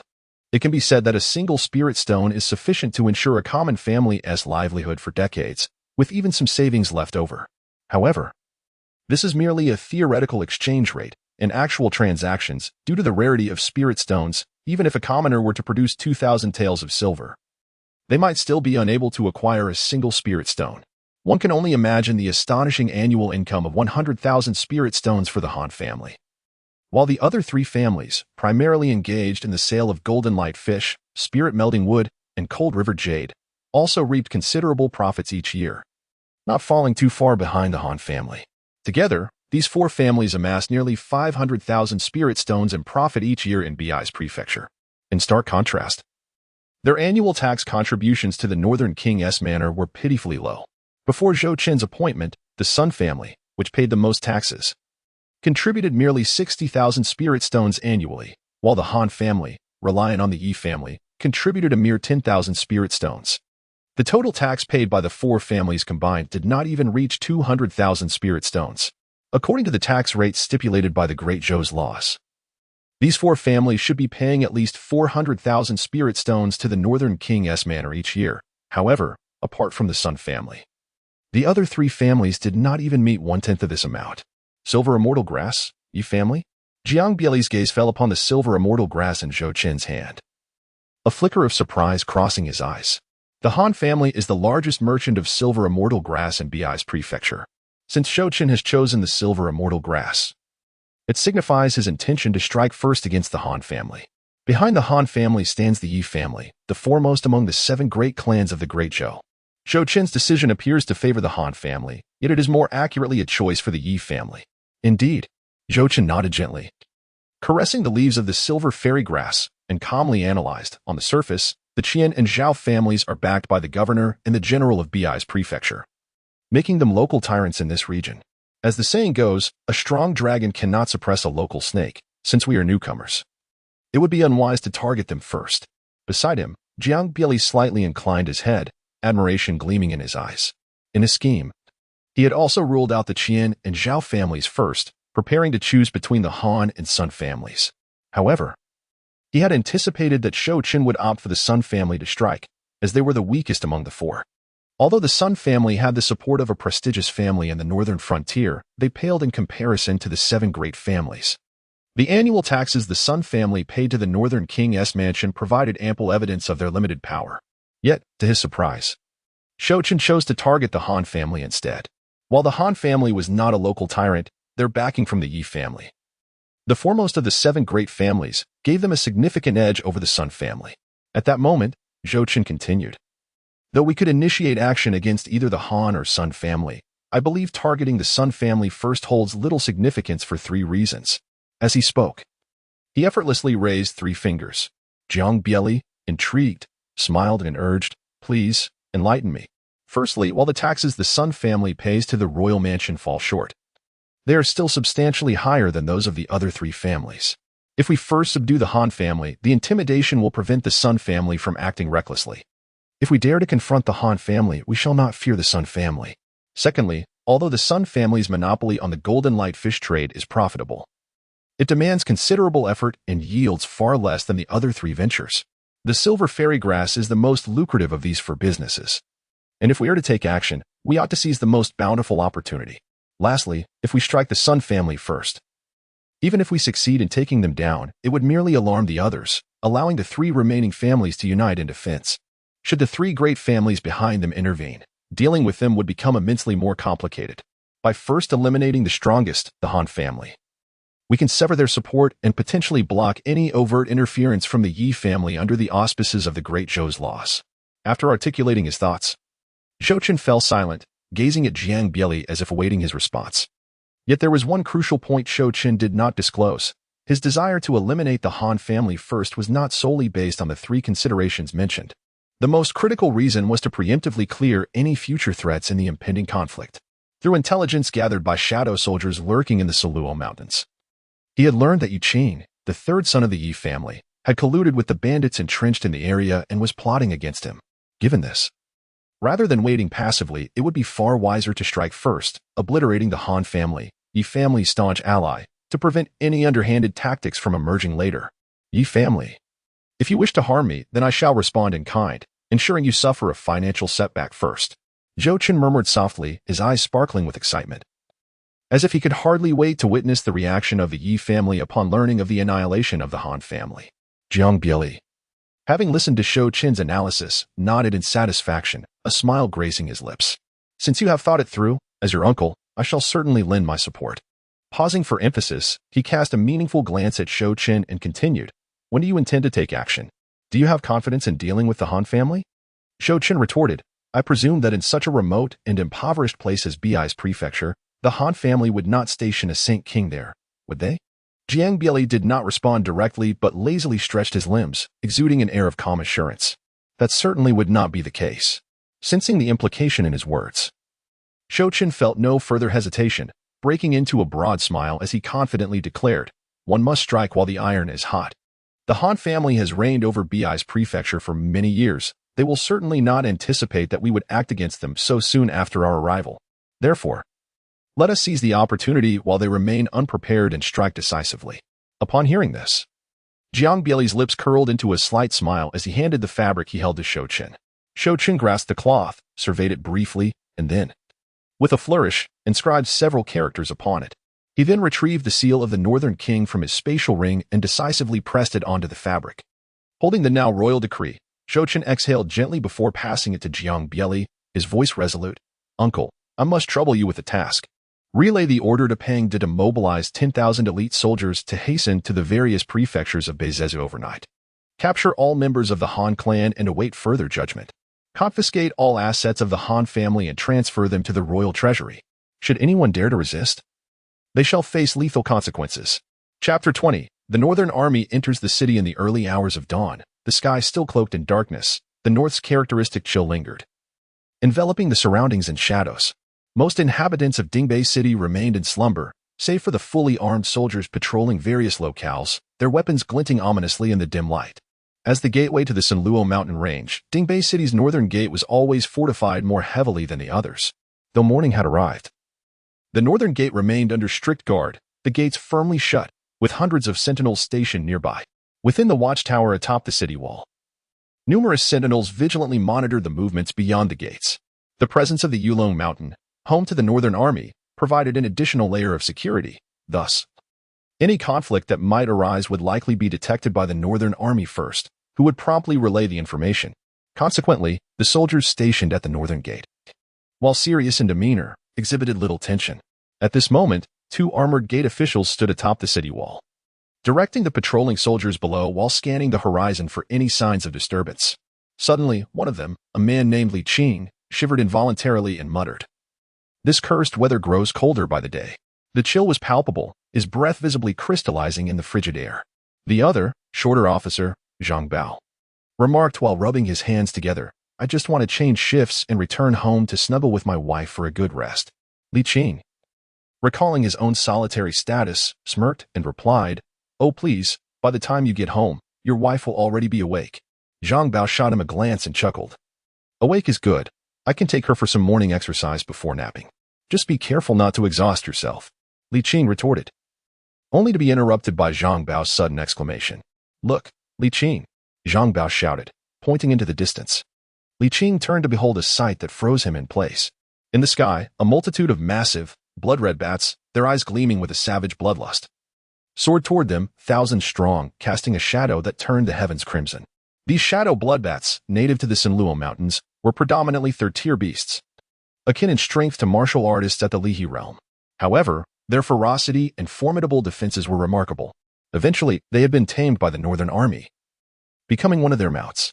"By heavens, they're heading our way," What business does the Northern Army have in Dingbei City at this hour? Zhang Bao mused aloud. Perhaps a routine inspection? Li Qing suggested, though he seemed unconvinced.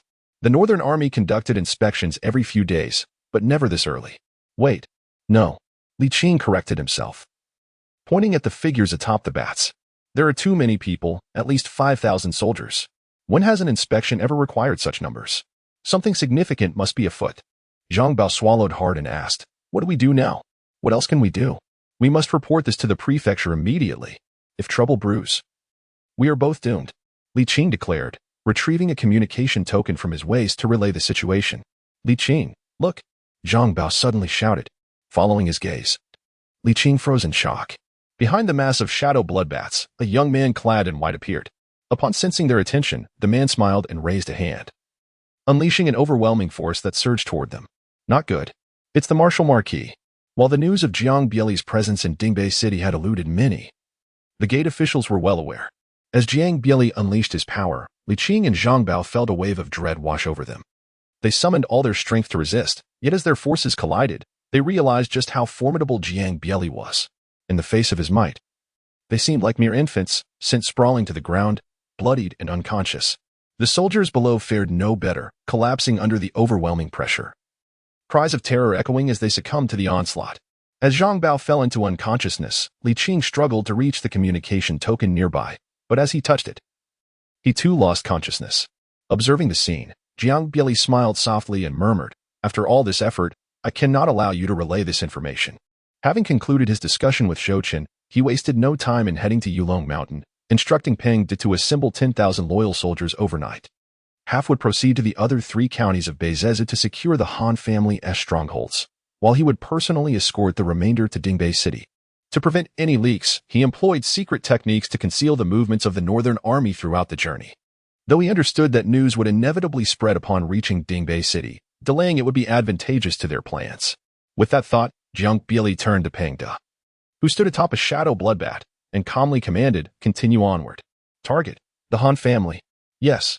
A moment later, a swarm of shadow bloodbats, led by Peng De, soared through the northern gate of Dingbei City, swiftly heading towards the southern city where the Han family resided. The sudden influx of these shadow bloodbats startled many within the city.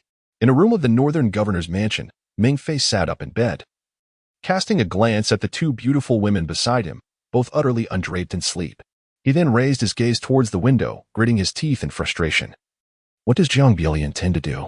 Although Jiang Bieli had concealed himself among the shadow bloodbats, it would be a trivial matter for Meng Fei, given his strength, to locate him. Without further contemplation, Meng Fei promptly rose, dressed himself, and exited. Simultaneously, in the Qian family mansion located in the eastern city, an elder stepped out of his room, gazing up at the shadow bloodbats in the sky, his expression one of astonishment. After a brief moment of contemplation, the elder soared into the air, heading directly towards the governor's mansion. In the western city, within the Zhao family, a formidable warrior from the Zhao lineage sat cross-legged on his bed. Sensing something amiss, he slowly opened his eyes.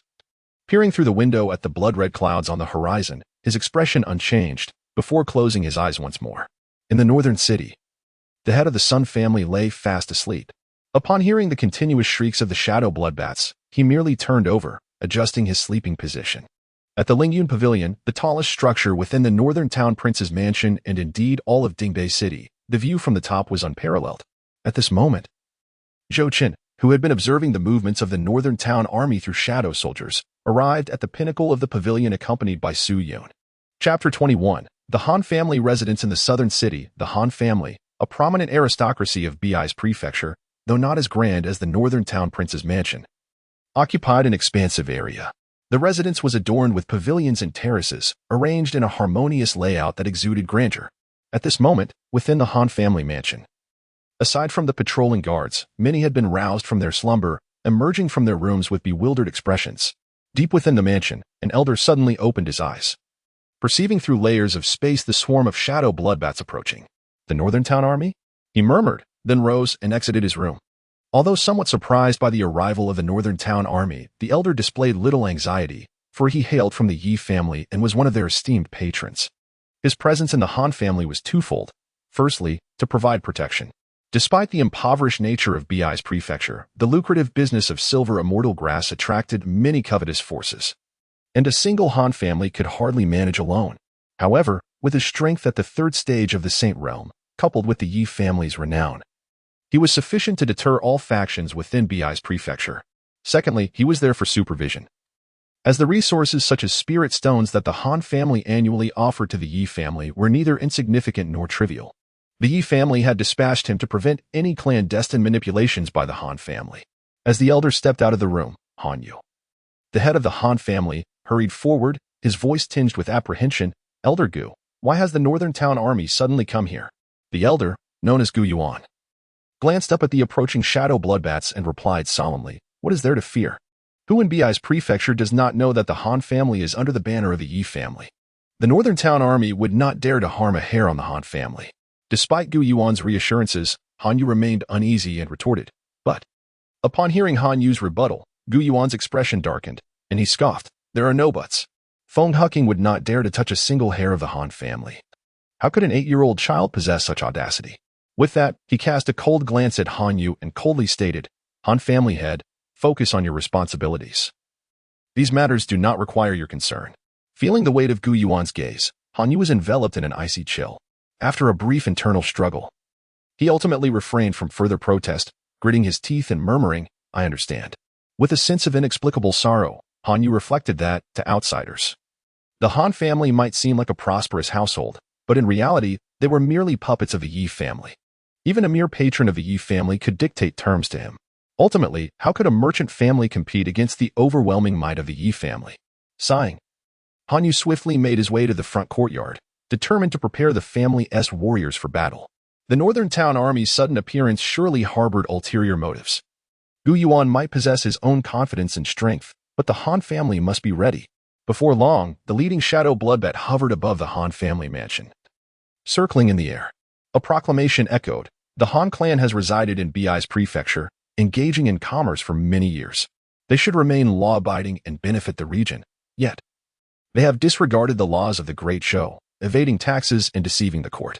Pangda, clad in armor and standing atop a shadow bloodbat, raised Zhou Chen's royal edict high and bellowed, "By order of the Northern Town Prince, seize all members of the Han family and confiscate their assets.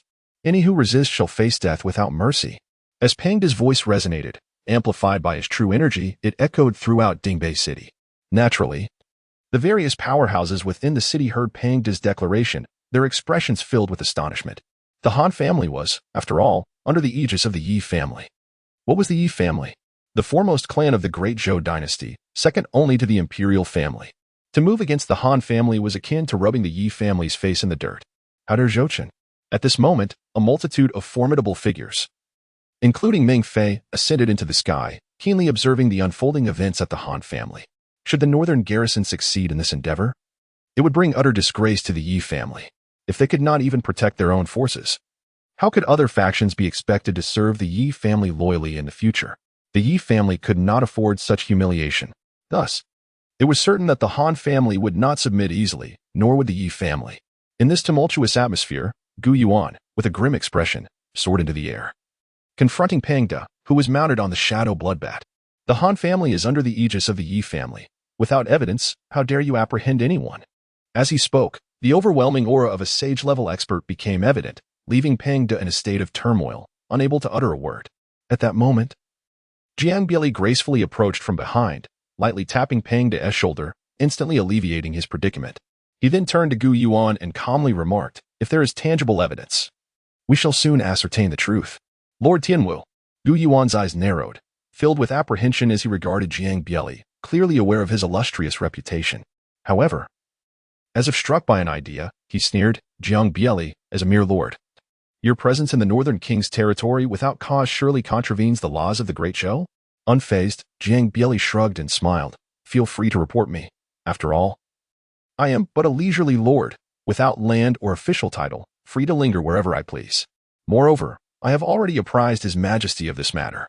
Upon hearing this, Gu Yuan scrutinized Jiang Bieli, seemingly contemplating the veracity of his words. After a moment, he scoffed indifferently, "This matter will undoubtedly be investigated. For today, I must ask you to return, for the Han family's compliance with the law is known to Prince Feng, as well as to the Ye family.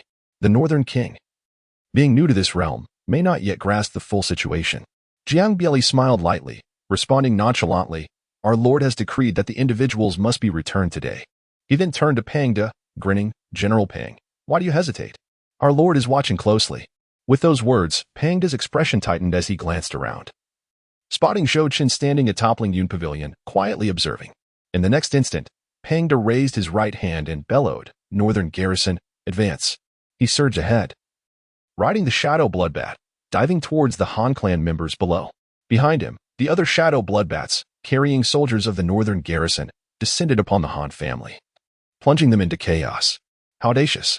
Gu Yuan had never anticipated that Jiang Bieli would disregard the Yi family's authority and directly command an assault. His face darkened as he roared, unleashing a barrage of sharp stone needles that whistled through the air toward the Northern Garrison. With a slight curve of his lips, Jiang Bieli raised his hand, effortlessly deflecting Gu Yuan's stone projectiles, softly declaring, "Your opponent is me. You seek death." Enraged, Gu Yuan charged at Jiang Bieli, realizing that to protect the Han family, he must first deal with him. With this thought, Gu Yuan's strikes grew increasingly ferocious. As Gu Yuan rushed toward him, Jiang Bieli remained composed, and ethereal characters began to materialize around him like a flowing river of words. Chapter 22, A Bloody Feast. Lord Ming. Should we intervene? Observing the clash between Jiang Bieli and Gu Yuan, Qian Ning, the head of the Qian family, turned to Ming Fei with a respectful inquiry. As a subordinate faction of the Ming clan, the Qian family lacked direct guardians from the Ming family, yet Ming Fei, the governor of Biai's prefecture, hailed from the Ming clan. Since Ming Fei's appointment, the Qian family had relocated to the eastern city adjacent to the provincial capital, flourishing under his protection. With Ming Fei as their backing, the Qian family had enjoyed stability for years, their business thriving. As the head of the Qian family, Qian Ning's status in Biai's prefecture had steadily risen, earning him respect even from the other three family heads. However, witnessing the Northern Garrison's aggression toward the Han family, Qian Ning felt increasingly restless. Zhou Chen had dared to strike against the Han family, which was beneath the Yi family. Thus, he had no reason to refrain from taking action against the Qian family. The transgressions attributed to the Han family in the imperial edict were offenses the Qian family had committed as well, if not worse. Will Zhou Chen show them mercy? Clearly not. Thus, Qian Ning is presently in a state of panic. Offer assistance? Ming Fei, who was observing the battle, turned his gaze towards Qian Ning and replied indifferently, "Assist whom? To aid the Han family against the Northern King? Or to assist the Northern King in capturing the criminals?" Of course. Silence. Just as Qian Ning was about to say he would help the Han family, the words lingered on his lips, unfinished. As Ming Fei's expression turned icy, he shot a sharp glance at Qian Ning and coldly remarked, "Qian Ning, do you not consider how many lives hang by your neck before daring to meddle in such murky waters?" "But, no buts." Ming Fei snorted coldly and stated, "Gu Yuan cannot contend with Jiang Bieli. This battle will soon reach its conclusion. Do you think the two of us can hinder Jiang Bieli?"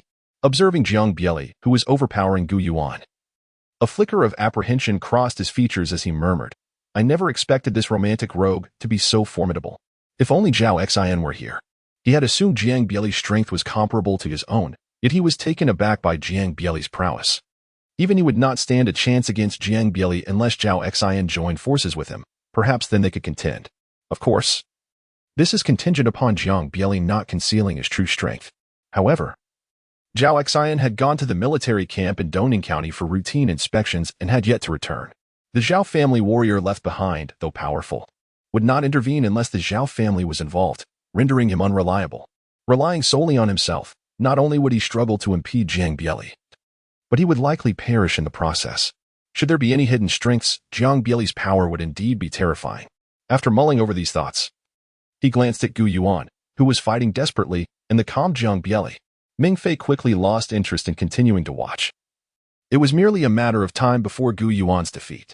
With this in mind, Ming Fei shook his head and strode towards the provincial government. "Lord Ming." At that moment, Qian Ning hastily called out to the departing Ming Fei, his expression betraying anxiety. "My lord, what should we do now? Please enlighten us." "Why the haste?" Ming Fei turned back, responding with calmness. "As long as I am here, Zhou Chen, no matter how audacious, will not dare to act against the Qian family with impunity.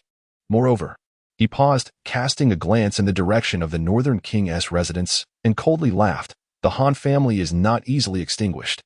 Whether Zhou Chen can withstand the wrath of the Ye family remains to be seen. Perhaps it won't be long before our northern king is replaced. Having said this, Ming Fei did not afford Qian Ning another opportunity to speak and turned to leave. Watching Ming Fei's retreating figure, Qian Ning sighed deeply. Then turned to glance at Gu Yuan, who had entirely fallen into disadvantage, shaking his head helplessly before heading towards the Qian residence. Above the Han family, Jiang Bieli hovered in the air, surrounded by a flowing river of characters, his expression serene. Merely by manipulating the river of characters, he had already forced Gu Yuan to the brink.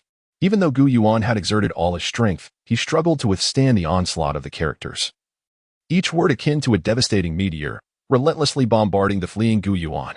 As time progressed, the river of characters continued to constrict, signifying that Gu Yuan, completely encircled, had fewer and fewer places to evade. This cannot continue. I will undoubtedly be defeated. I must escape. Observing the tightening river of characters, Gu Yuan gritted his teeth, spat out a mouthful of vital blood, and swiftly employed a technique of escape, transforming into a wisp of shadow and darting towards a gap in the river of characters. Moving at lightning speed, Jiang Bieli raised an eyebrow and shook his head. To think you could escape when you cannot win. Such a notion is far too simplistic. As he spoke, the assault of the river of characters grew increasingly ferocious. The characters surged forth like a flood, roaring towards Gu Yuan. Concurrently, the river's confines rapidly diminished, sealing off the very escape route Gu Yuan had sought. The shadow Gu Yuan had become darted within the encirclement, but each attempt was met with a counter. And moments later, he reverted to his original form, his complexion ghastly pale, gazing at Jiang Bieli outside the river. Gu Yuan's expression was one of unyielding defiance as he bellowed, "Jiang Bieli, should you dare to harm me, the Yi family will never forgive you." "Oh." Jiang Bieli responded casually, before intensifying his assault, and soon the air echoed with Gu Yuan's continuous cries of despair. Below them, within the Han residence, the battle had turned overwhelmingly one-sided. Faced with the Northern Army's onslaught, the members of the Han family were reluctant to surrender. Yet resistance only brought forth the slaughter of the Northern Army.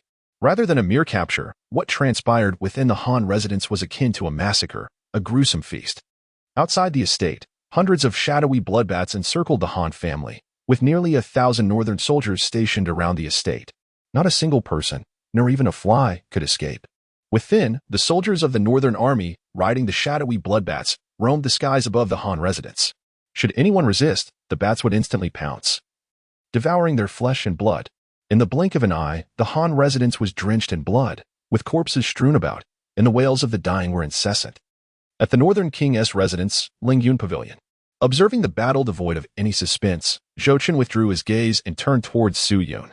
"Aunt Yun, shall we descend to witness the events?" Su Yun, having never encountered such a horrifying scene, appeared somewhat pale, yet upon hearing Zhou Chen's words, she resolutely nodded. Subsequently, Su Yun guided the royal carriage, and together they arrived at the entrance of the Han family. By this time, the battle within the Han residence had already concluded. Upon seeing Zhou Chen disembark from the carriage, the northern soldiers stationed outside the Han residence promptly knelt on one knee, collectively proclaiming, "We pay our respects to the prince." Zhou Chen nodded slightly and walked directly towards the grand entrance of the Han residence. Upon entering, he beheld the ethereal Jiang Bieli gracefully leaning against a stone pillar, while beneath her feet lay an unkempt old man, the once proud Gu Yuan from the Yi family. However, the Gu Yuan before him was a far cry from his previous elegance and composure. He appeared utterly wretched, his attire tattered and his body marred. "Boy, I am a venerable of the Yi family. Should you dare to harm me, the Yi family will not let you go." Gu Yuan, upon seeing Zhou Chen, struggled to rise but was firmly held down by Jiang Bieli's foot, rendering him immobile. He could only continue to scream, "You are doomed. You will die." Listening to his frantic cries, Zhou Chen's expression shifted, and he regarded Gu Yuan with a look of bemusement, speaking coolly, "I am of the Zhou royal lineage, the son of the current Zhou emperor. What makes you think your status can be compared to mine? Do you truly believe the Yi family would act against me for your sake?" As his words resonated, the once arrogant Gu Yuan fell silent, momentarily stunned, as if he had lost his spirit. Chapter 23, Discovery. Upon seeing Zhou Chen approach, Pang De, who was overseeing the cleanup in the courtyard, hastily set aside his tasks and approached Zhou Chen with a respectful bow, exclaiming, "Your Highness." Upon hearing these words, Zhou Chen diverted his gaze from the despondent Gu Yuan and turned to Pang De, inquiring, "How have matters progressed?" Pang De promptly replied, "Your Highness, aside from the over 800 members of the Han clan who have been vanquished in their resistance, We have apprehended the remaining individuals, totaling more than 200.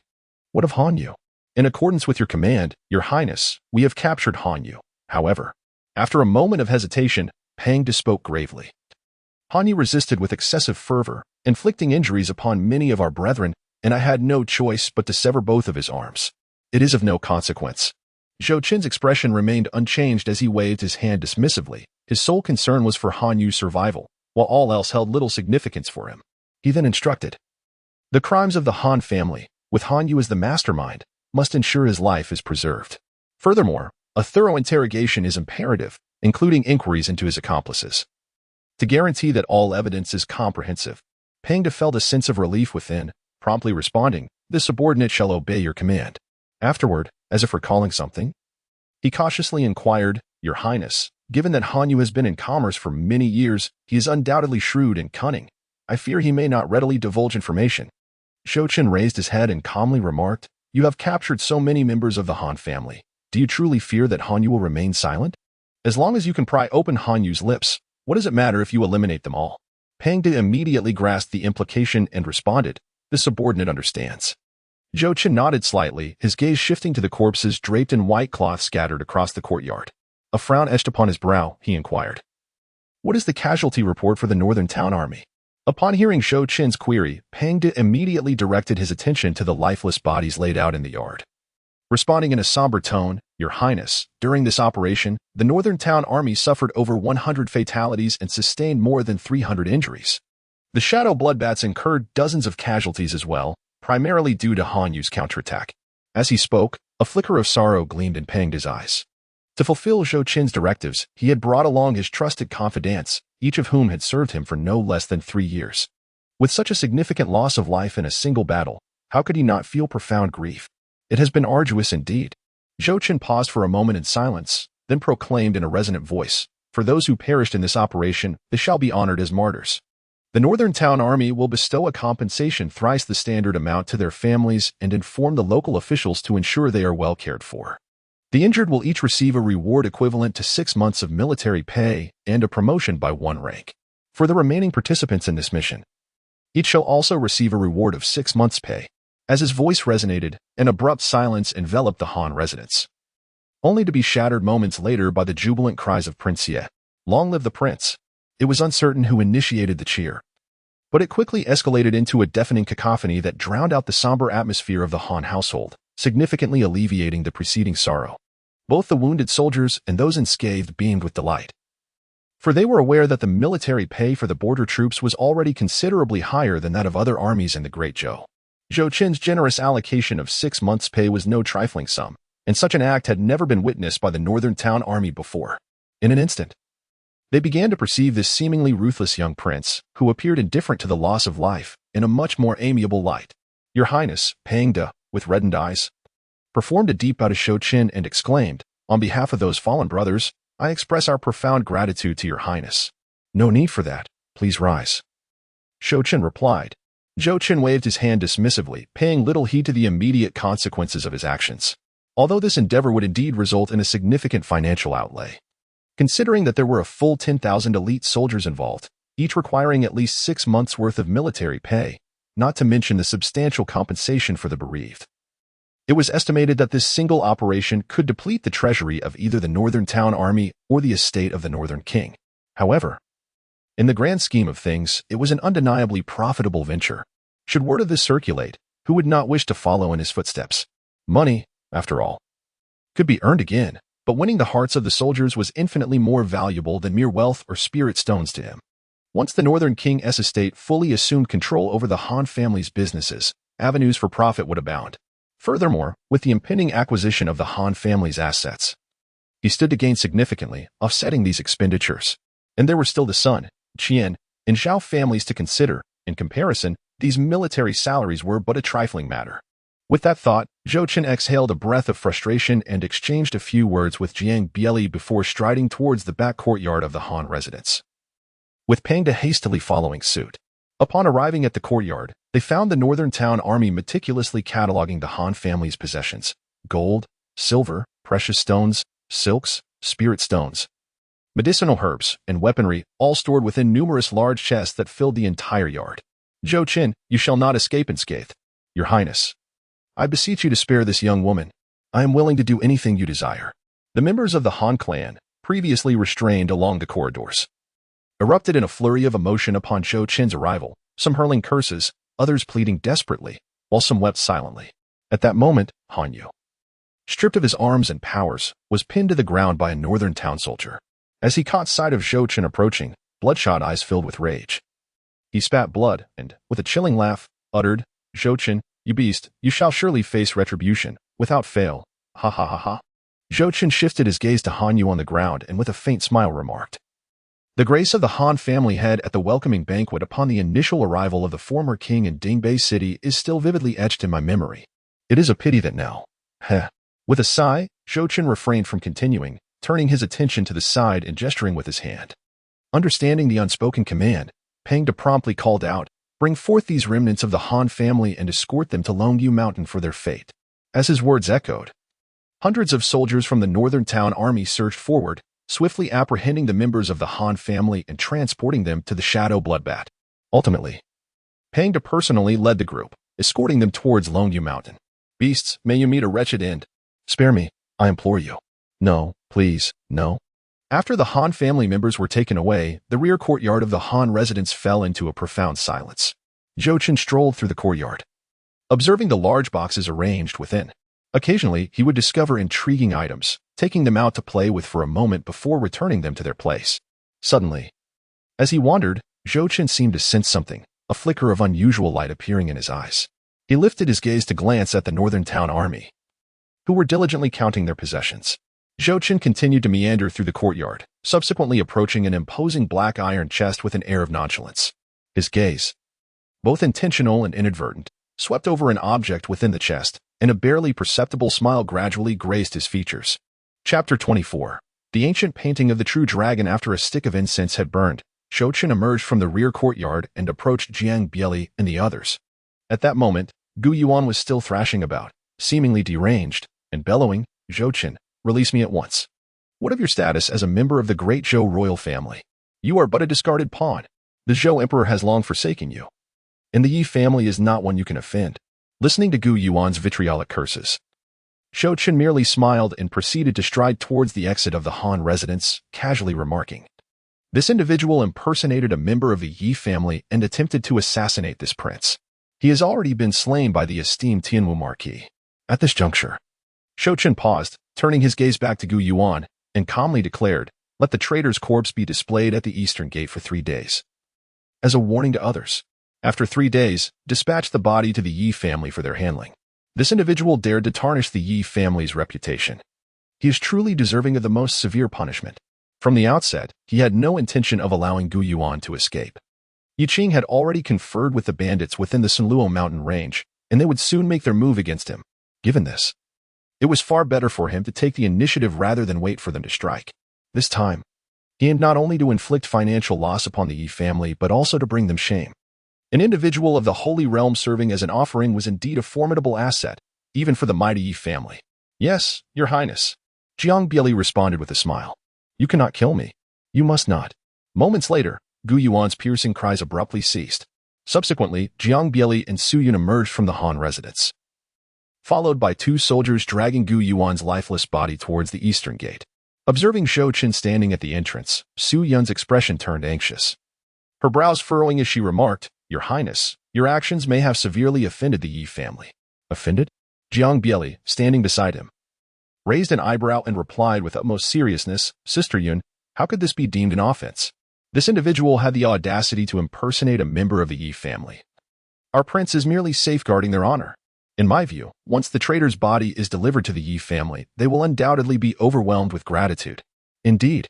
Zhou Chen cast a glance at Jiang Bieli, and the two exchanged a knowing smile. Zhou Chen then feigned a sigh, expressing, "I hope the Yi family can comprehend my sincere intentions." Su Yun observed the 2 pretentious individuals before her and sighed in exasperation, saying, "You too.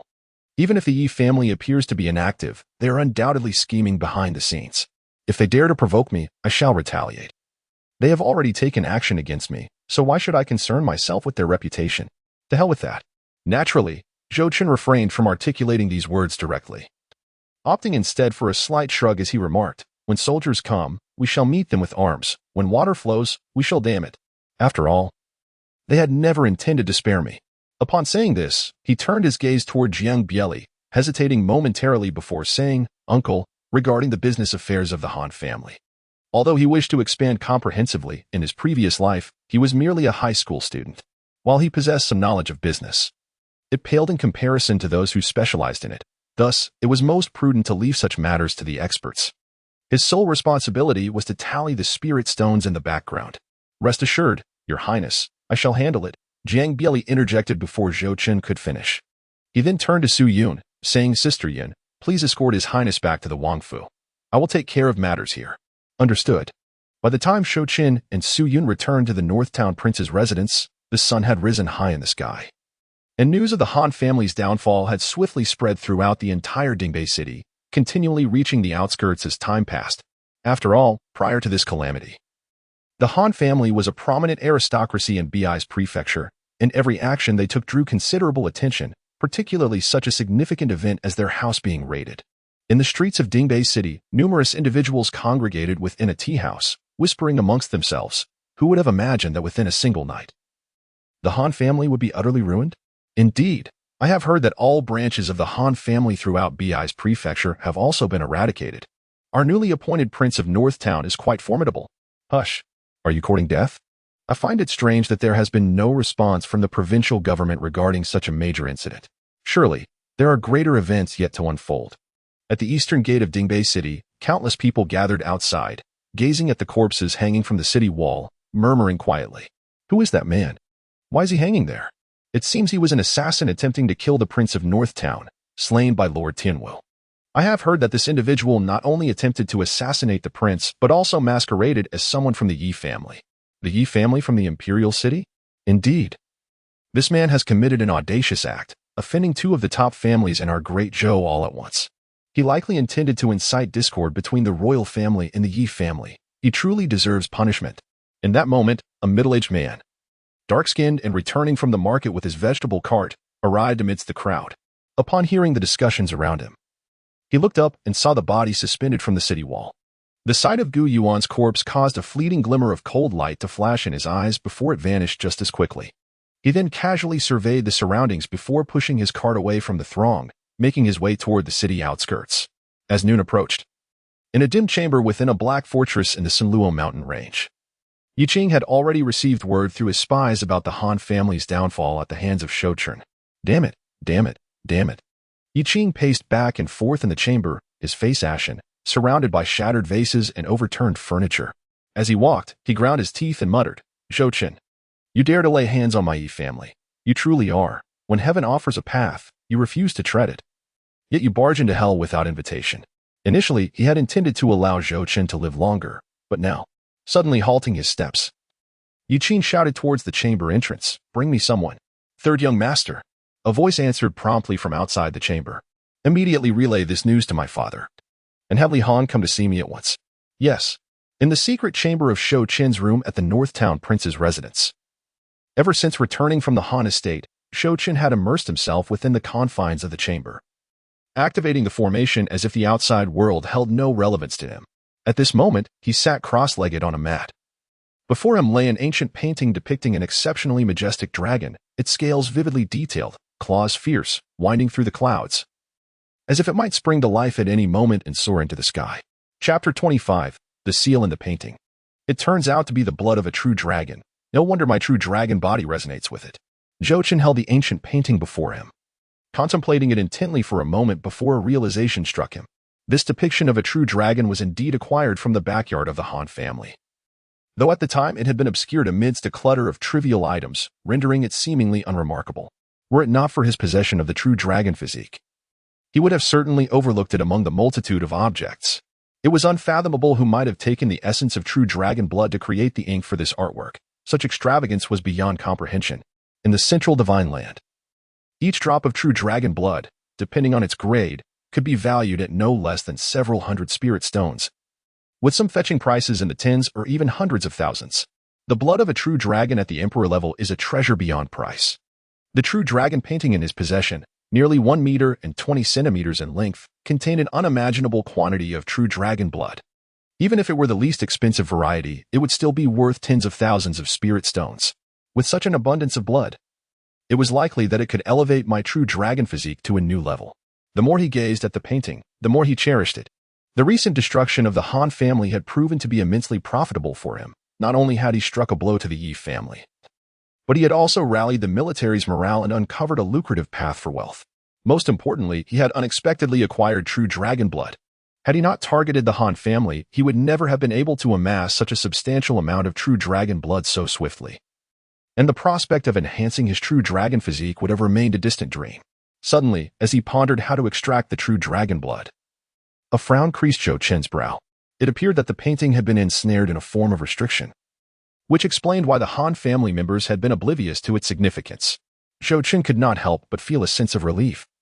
Had it not been for the enchantments woven into the painting, which obstructed the essence of the true dragon's blood and the perceptive abilities of martial artists, this precious blood would have long since been appropriated by the Han family as an offering to the Ye family. As his gaze shifted, Zhou Chen's mind conjured a method to breach the enchantment. He summoned the full power of his true dragon form, and in an instant, resplendent radiance enveloped his being. Glimmering dragon scales began to emerge on the surface of his body, while within him, countless true dragons roared with fervor. His once obsidian eyes transformed into golden slits, devoid of any emotional expression, resembling a deity seated in the celestial realms. Simultaneously, as Zhou Chen exerted his utmost effort to activate the true dragon form, the true dragon painting, which he held in his grasp, suddenly broke free, hovering in midair. Blood-red hues began to materialize within the artwork, accompanied by the continuous sound of dragon roars. Over time, the crimson shade spread throughout the painting, enlarging its dominion. And the originally dark dragon depicted within began to show signs of transforming into a blood dragon. At a certain moment, with a deafening roar that resonated through the air, the enchantment inscribed upon the ancient painting was utterly shattered by the revived true dragon's blood, awakened by Zhou Chen. The original visage of the true dragon painting emerged in that instant. The once majestic dragon depicted within now fully transformed into a blood dragon, exuding a terrifying aura, its surface shimmering with golden light, and the echo of dragon roars becoming discernible. Gazing at the floating true dragon painting, Zhou Chen smiled with satisfaction. Suddenly, as if he had discovered something profound, Zhou Chen's gaze fixated upon a corner of the painting, murmuring, "Dao Xian?" In the lower right corner of the true dragon painting, where there should have been an empty expanse, the characters Dao Xian materialized as the restrictions were lifted, accompanied by a golden seal. Could it be that this magnificent true dragon painting was crafted by an individual named Dao Xian? Yet, the placement of the seal seems rather peculiar. Zhou Chen murmured softly, unable to resist the urge to reach out towards the seal. As soon as his fingers brushed against it, a sharp pain coursed through him, prompting him to swiftly retract his hand. How could this be? Damn it. Staring at the seal that had vanished from the painting yet materialized in the palm of his hand, Zhou Chen was momentarily stunned. At that instant, the seal in his palm shimmered with a golden light, and in the blink of an eye, a streak of luminous energy shot forth, darting towards his forehead with astonishing speed. Upon witnessing this, Zhou Chen's expression shifted dramatically, yet before he could muster a defense, a streak of luminous energy had already penetrated his brow. Zhou Chen's consciousness began to fade gradually, plunging into an ethereal realm. There were mountains and rivers, verdant floras, and flowing streams. Yet, curiously, no trace of human presence could be found. In the depths of his heart, Zhou Chen was enveloped in bewilderment as he traversed the desolate expanse of the world. Suddenly, his gaze fell upon an elderly man, his hair cascading wildly about him. Seated cross-legged on the precipice of a cliff, the old man held a paintbrush in his hand, seemingly engaged in capturing the majestic mountains and flowing waters before him on canvas, while a myriad of spiritual fruits and exquisite wines lay scattered around him. Upon sensing Zhou Chen's presence, the old man's movements paused momentarily.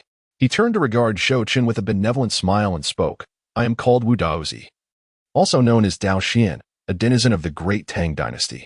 At the mention of the Great Tang Dynasty, Zhou Chen's eyes narrowed slightly.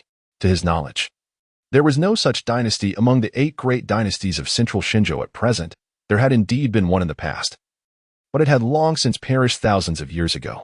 The remnants of its former territory were now claimed by the Great Yin and Tianluo dynasties, which were the 2 neighboring nations of the Great Zhou.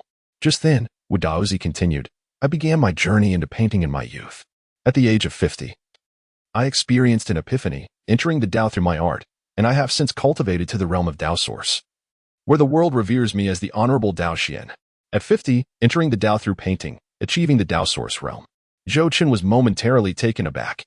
While he could comprehend the notion of entering the Dao through painting, after all, there were numerous examples in the central divine continent, such as entering the Dao through poetry, music, and aesthetics. He found it utterly perplexing that someone could begin cultivating at the age of 50 and still attain the Dao source realm. What a blatant display of arrogance! It is well known that as a person ages, their physical capabilities decline. Thus, the earlier one commences their cultivation, the greater the likelihood of breakthrough. Of course, starting too early is also inadvisable, as young children possess immature bodies and fragile meridians, rendering them incapable of withstanding the onslaught of spiritual energy. In the Great Zhou, princes like Zhou Chen typically began nurturing their meridians from birth, commencing formal cultivation by the age of 6 or 7. Others might start a tad later, but certainly not beyond the age of 15. Yet here was Wu Daozi, who began cultivation at 50, an age where an ordinary person would likely be nearing the end of their life, yet he somehow achieved the Dao source realm. It was worth noting that even his father, the current emperor of Shou, had only reached that level of cultivation. How terrifying must Wu Daozi's talent in the realm of painting be? In response to the imperial call, he participated in the War of the Wei nation. At that moment, Wu Daozi, still conversing with himself and wearing a smile, uttered, "This battle is perilous, and I am acutely aware that my time is limited. Fearing that my artistic path may be lost to obscurity, I have left behind a legacy for those fated to inherit it." Chapter 26. The Moonlight Ascending Technique. In the future, should someone worthy obtain my treasured seal, they shall find my legacy. If you are not adept in the art of painting, yet can pass my teachings to a worthy individual, Dao Xin will be eternally grateful and will bestow upon you my most cherished possessions. To demonstrate my sincerity, I have prepared a humble gift within the treasured seal for you to peruse. As his voice faded, Wu Daozi's figure by the cliff edge grew increasingly ethereal, and the illusory world in Zhou Chen's eyes began to dissipate. Moments later, within the secret chamber, Zhou Chen's gaze gradually regained clarity as he exhaled a breath of stale air, his heart enlightened. The dream he had just experienced was evidently a manifestation of Wu Daozi's unwillingness to let his artistic legacy fade into obscurity. Yet, it was astonishing that a remnant of his essence, having perished tens of thousands of years ago, could endure for so long. Had he not broken the restrictions in advance, it was likely that his obsession would have persisted even longer. Although the protective barriers played a role, the sheer power of a Dao Source Realm expert was unmistakable. After all, even the remnants of a Saint King Realm expert, under similar protections, could only last around 10,000 years. Sustaining for tens of thousands was simply beyond possibility. The disparity between the two was akin to night and day. Reflecting on the War of the Wei nation that Wu Daozi had mentioned, Zhou Chen's gaze suddenly turned towards the location of the Sinluo mountain range. According to Wei Yuan, a cataclysmic battle had erupted there tens of thousands of years ago. With countless powerful beings perishing, could it have been the War of the Wei? Never mind, he would inquire with his uncle tomorrow. It bore little relevance to him. Shaking his head, Zhou Chen redirected his focus to the seal in his palm. Although he was curious about that battle, his primary concern lay with the seal itself. If Wu Daozi had not deceived him, this emblem should indeed be the treasured seal he spoke of. The treasures concealed within the legacy of a Dao Source Realm expert were beyond his imagination. As a top-tier artist who had entered the Dao through painting, he must have had countless buyers clamoring for his work. It was likely that even a drawing done with his foot could fetch an exorbitant price. Given his casual use of true dragon essence as ink, Wu Daozi was extravagantly affluent. One could easily surmise that the treasures of his legacy would be nothing short of remarkable.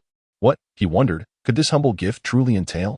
With that thought, Zhou Chen closed his eyes, allowing a thread of mental awareness to gradually seep into the treasured seal. In the next moment, an ancient map slowly materialized in his mind, prominently featuring a distinctly clear hexagram pattern. Furthermore, it seemed as though a new fragment of memory had emerged within him. The Moonlight Ascending Technique, he murmured, momentarily dazed as he realized it was a rare soul-refining secret art. This technique, as its name implies, focuses on the cultivation of spiritual power or the soul itself. Practitioners such as alchemists and weapon artisans, while also mastering martial arts, primarily concentrate on the enhancement of their spiritual energy. A potent spiritual force not only increases their success rates in alchemy or weapon crafting, but also enables them to produce higher-grade pills or superior weapons. At this juncture, possessing a formidable soul-refining technique is of utmost importance, as it accelerates the cultivation of spiritual power and raises the ceiling of their achievements. Absent such a technique, they can only incrementally enhance their spiritual energy through the laborious daily practice of alchemy or crafting, a process demanding significant time and effort. Thus, whenever a soul-refining technique surfaces, it ignites frenzied competition among countless alchemists, herbalists, and formation masters. While the cultivation of martial artists does not directly involve the soul, those with robust spirits find it significantly easier to achieve breakthroughs compared to ordinary martial artists, and they can unleash terrifying combat prowess in actual battles. Consider the difference between a fighter relying solely on physical attacks and one capable of both physical and occasional spellcasting. The outcome is, of course, self-evident. Consequently, in the central divine continent, soul-refining arts are predominantly held by the most prestigious factions, which explains why many powerful alchemists and weapon artisans hail from such elite groups. As one of the 8 imperial dynasties of the central divine continent, the Great Zhou royal family undoubtedly possesses numerous soul techniques. However, by the time he was deemed worthy of cultivation, he was already here. With a slight sigh, Zhou Chen perused the moonlight ascending technique in his mind, a smile of delight gracing his features. This soul-refining technique absorbs moonlight and integrates it into the sea of the soul, thereby honing the spirit. Such a wondrous and exquisite art is indeed invaluable. 10 years hence, should I present this secret method to Dan Xuanzi and Qin Wu, they would likely cling to my leg in desperation, begging me not to cast them aside. Envisioning this scenario in his mind, Zhou Chen chuckled and shook his head. If Dan Xuanzi and Qin Wu were truly devoted to him, it would not be unwise to allow them to cultivate the moonlight ascension technique. After all, their enhanced abilities in alchemy and formations would ultimately benefit him. However, it was still too premature for such a decision. He needed to ascertain their true motivations first. Otherwise, granting them such power might necessitate further bloodshed, which would be quite troublesome.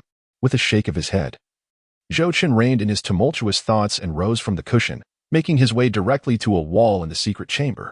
There, he beheld an expansive map, nearly 10 meters in length, depicting the territories of the central divine continent. It clearly delineated the domains of the 8 great empires, alongside the locations of several mysterious sites. In contrast to the meticulous detailing of the Great Zhou Empire, with its marked counties and cities, the other empires' territories appeared rather rudimentary, only indicating the regions adjacent to the Great Zhou's borders, while the internal regions were merely signified by a few key cities. Zhou Chen mused silently, observing the vast swathes of blank territory on the map before him, reflecting that it was a far cry from the comprehensive depictions his father possessed. It seemed imperative to overthrow him and establish a new order sooner rather than later. As far as he knew, within his father's palace, the Splendid Palace, there existed the largest and most detailed map of the Great Zhou Empire, encompassing not only the entire central divine continent, but also extending to other divine continents and distant islands with remarkable intricacy. How tantalizing it was. Sighing, Zhou Chen lifted his gaze, aligning the map on the wall with the one in his mind, pondering deeply for a considerable time. Zhou Chen withdrew his gaze, his expression tinged with complexity. Due to the passage of time, many of the place names on the map in his mind had changed, and the territorial divisions between the dynasties appeared utterly chaotic compared to the present day. Despite the significant alterations, he was relieved to find that some iconic locations, such as the Sanluo mountain range near Beizezhu, remained unchanged. Using the Sanluo mountain range as a focal point, he compared the two maps and successfully located the approximate boundaries of the former Tang dynasty within the current territorial map. He also identified the position of the hexagram on the map, which corresponded to the Tianluo dynasty. The territorial map on the wall lacked detail, so he could only make an educated guess that the location marked by the hexagram was situated in the southern region of the Tianluo dynasty. Although this area was relatively close to the northern border of the Dazhou dynasty, the Sanluo mountain range still lay between them, rendering the distance considerable. However, Zhou Chen had anticipated this outcome and felt no disappointment. After all, Wu Daozi was a figure of the Tang dynasty, and it was highly plausible that the site of his legacy resided within the Tang dynasty, whose former territories were now jointly occupied by the Dian and Tianluo dynasties.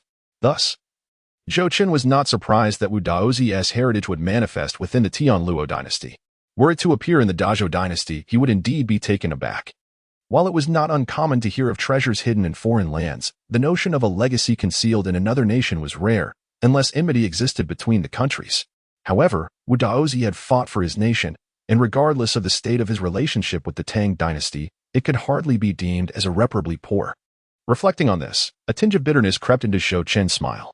Wu Daozi had entrusted his legacy to the Tang dynasty as an expression of loyalty to his country, yet it inadvertently brought suffering to him. The Tianluo dynasty. Zhou Chen murmured softly, a glint of brilliance flashing in his eyes.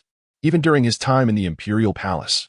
He had heard of the illustrious name of the Tianluo dynasty, not for any trivial reason, but because it stood as the foremost power in the realm of demonic arts within the central divine continent, rivaled only by the distant Shifeng demon realm.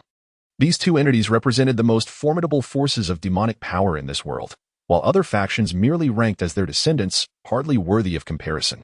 Though the Tianluo dynasty had been established for just over 10 millennia, considerably later than the Great Zhou Dynasty by at least 10,000 years, its current comprehensive national strength subtly surpassed that of the Great Zhou. This disparity largely stemmed from the Great Zhou's excessively fragmented power structure, where the influence of noble families interwove in a complex manner, making it difficult to unite as one. In stark contrast, the Tianluo dynasty exhibited a remarkable unity. Despite its warriors practicing the demonic arts, they were devoid of the chaotic essence typically associated with such disciplines. The entire Tianluo dynasty functioned as a cohesive demonic entity, unwaveringly loyal to the commands of the Tianluo royal family, with any dissenters facing merciless execution. It was precisely this unprecedented unity that allowed the Tianluo dynasty to overshadow the entire central divine continent, compelling the Yin dynasty to cede territories year after year, retreating time and again.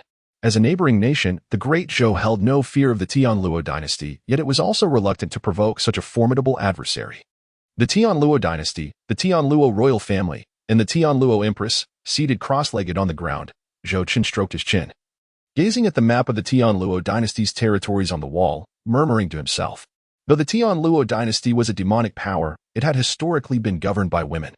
This was due to the fact that the founder of the Tianluo dynasty was a renowned female demon, who, upon establishing the dynasty, bequeathed the throne to her daughter, simultaneously instituting the precedent of female emperors, a tradition that persisted to this day. With my current strength, it is not only impossible to venture into the Tianluo dynasty, but even to traverse the Sunluo mountain range. Sighing, Zhou Chen's gaze flickered as he pondered silently. After all, the map and the treasure seal are in my possession. A legacy site established by a Dao Source realm expert should not be easily discovered. Even if someone were to uncover it, without the treasure seal, they would be unable to access it. And even if they managed to do so, that individual would likely be someone I cannot afford to provoke. After a long while, Zhou Chen ultimately relinquished his intention to embark towards Tianlu at this moment, primarily due to his current feeble strength.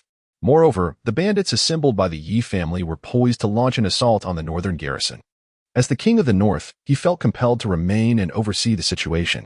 Should the northern garrison suffer significant casualties, the Ye family, already harboring disdain for him, would undoubtedly exploit the situation, leading to his potential disgrace and imprisonment, or even worse, the peril of his very life.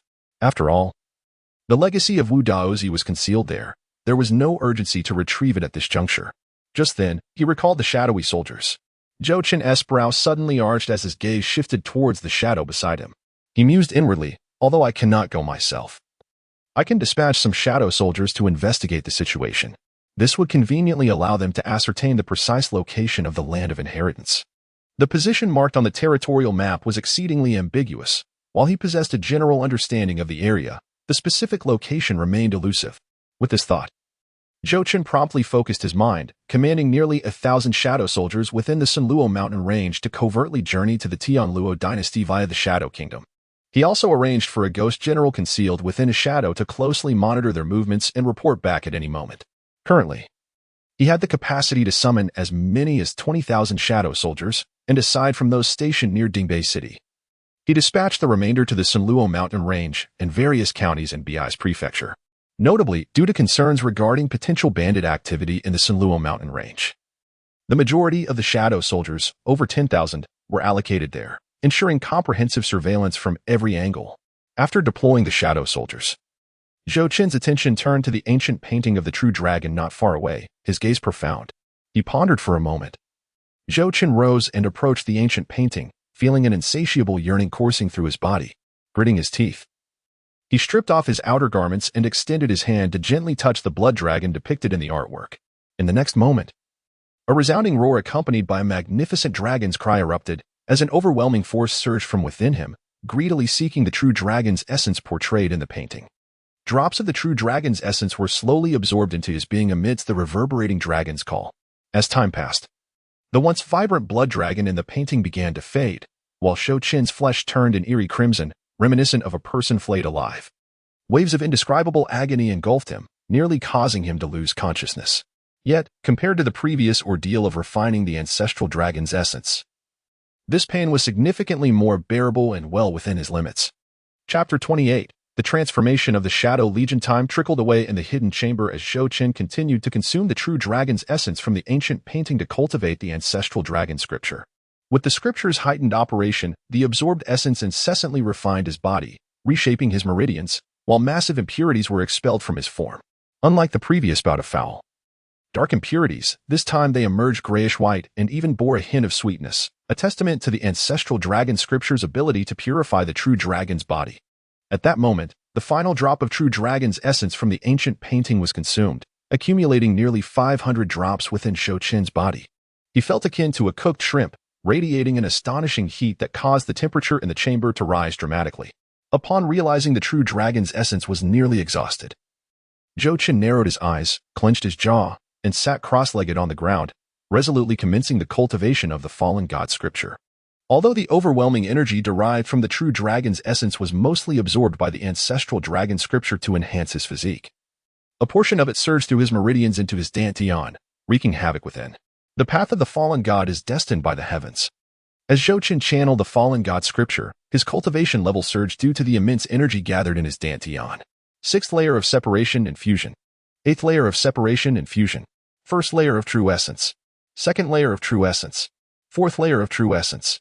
It was unclear how much time passed, but eventually, the colossal energy that had rushed into Zhou Chen's dantian was completely depleted. At this moment, his cultivation level stabilized at the 4th layer of true essence, having leaped nearly an entire tier from the 5th layer of separation and fusion prior to his breakthrough. Astonishingly, this transformation occurred in less than a day, and even more astonishingly, Zhou Chen was merely 8 years old.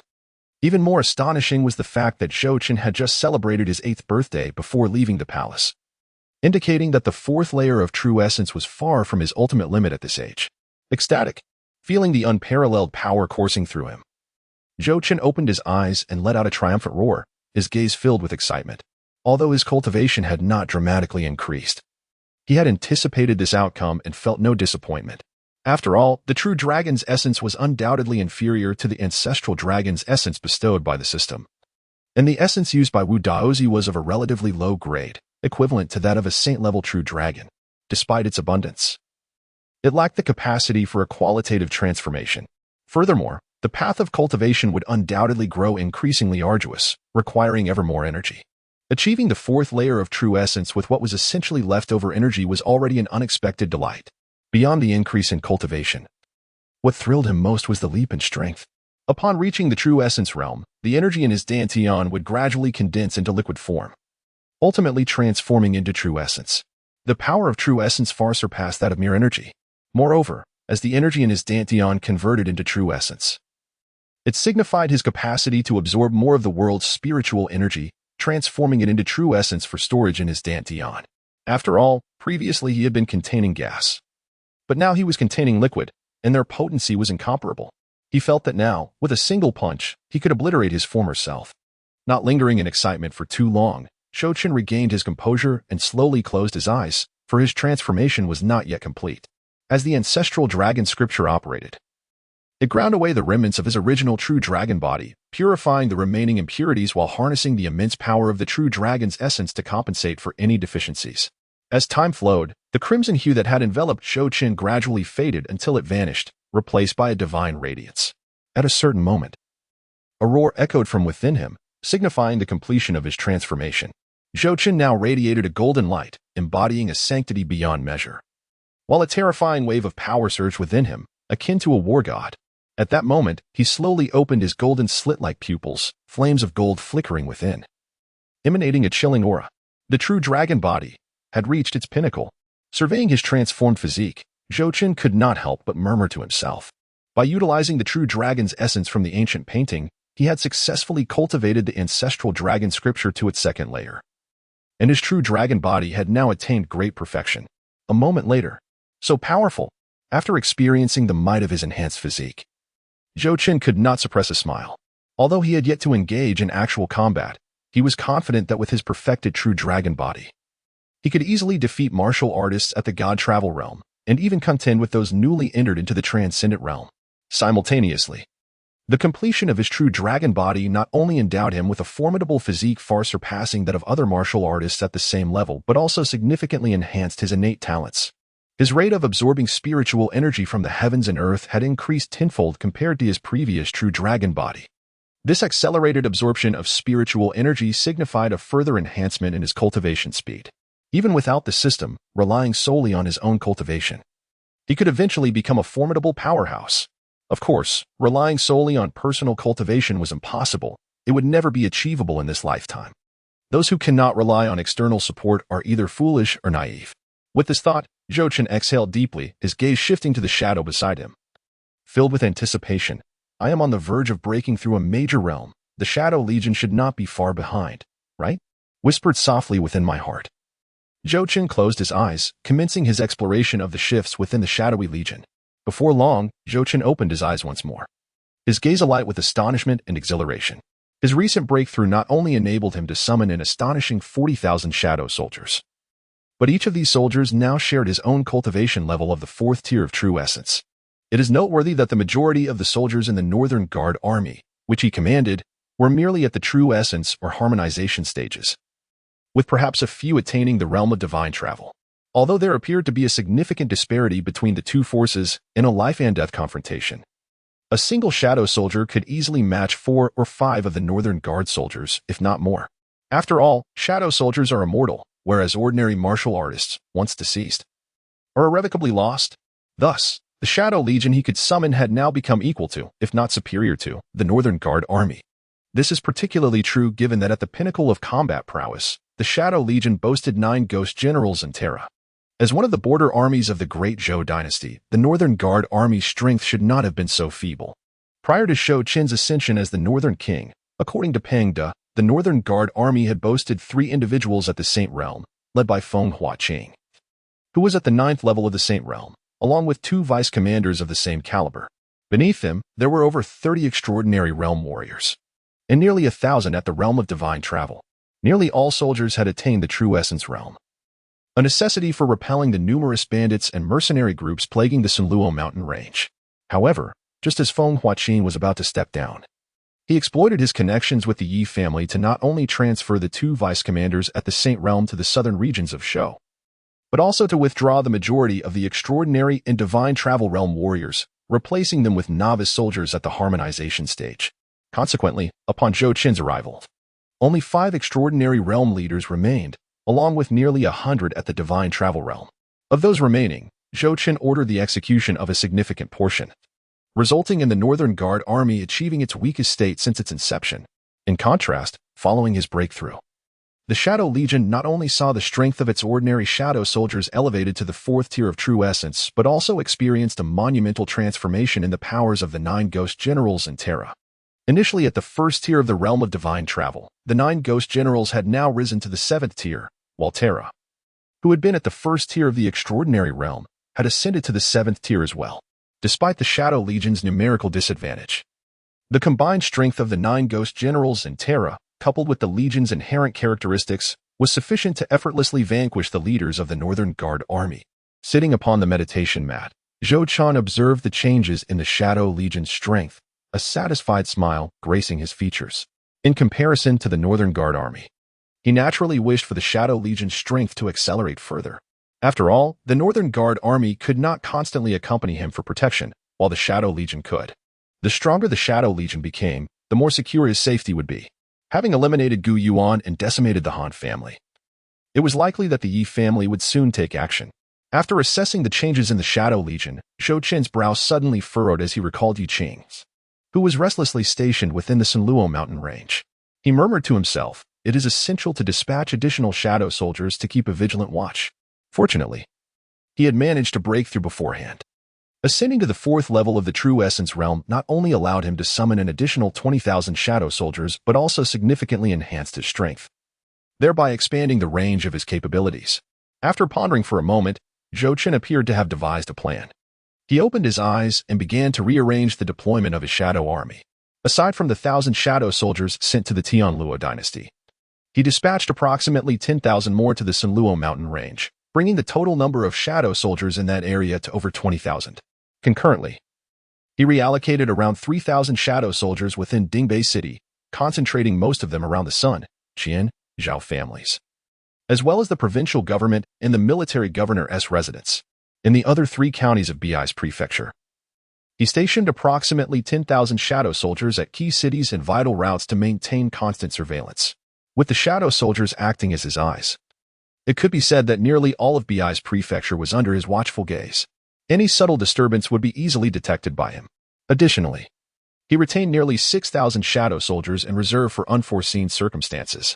The 9 ghost generals and Terra remained by his side, ever ready to protect him. Having completed these arrangements, Zhou Chen exhaled deeply, intending to take a moment to relax. However, he suddenly recalled something and immediately stood up. Approaching the map of the territories of the Central Divine Land, his gaze fixated intently on a specific location, and a palpable aura of killing intent began to emanate from him. The dragon-soaring mountain.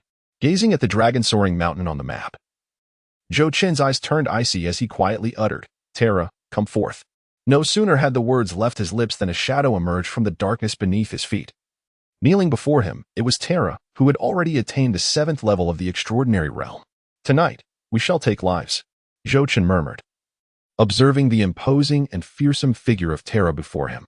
Without hesitation, he transmitted a pre-prepared image to Terra through their mental connection. Following his command, Terra transformed into a shadow once more and slipped into a nearby darkness, traversing through the Shadow Kingdom directly to the base of the dragon-soaring mountain.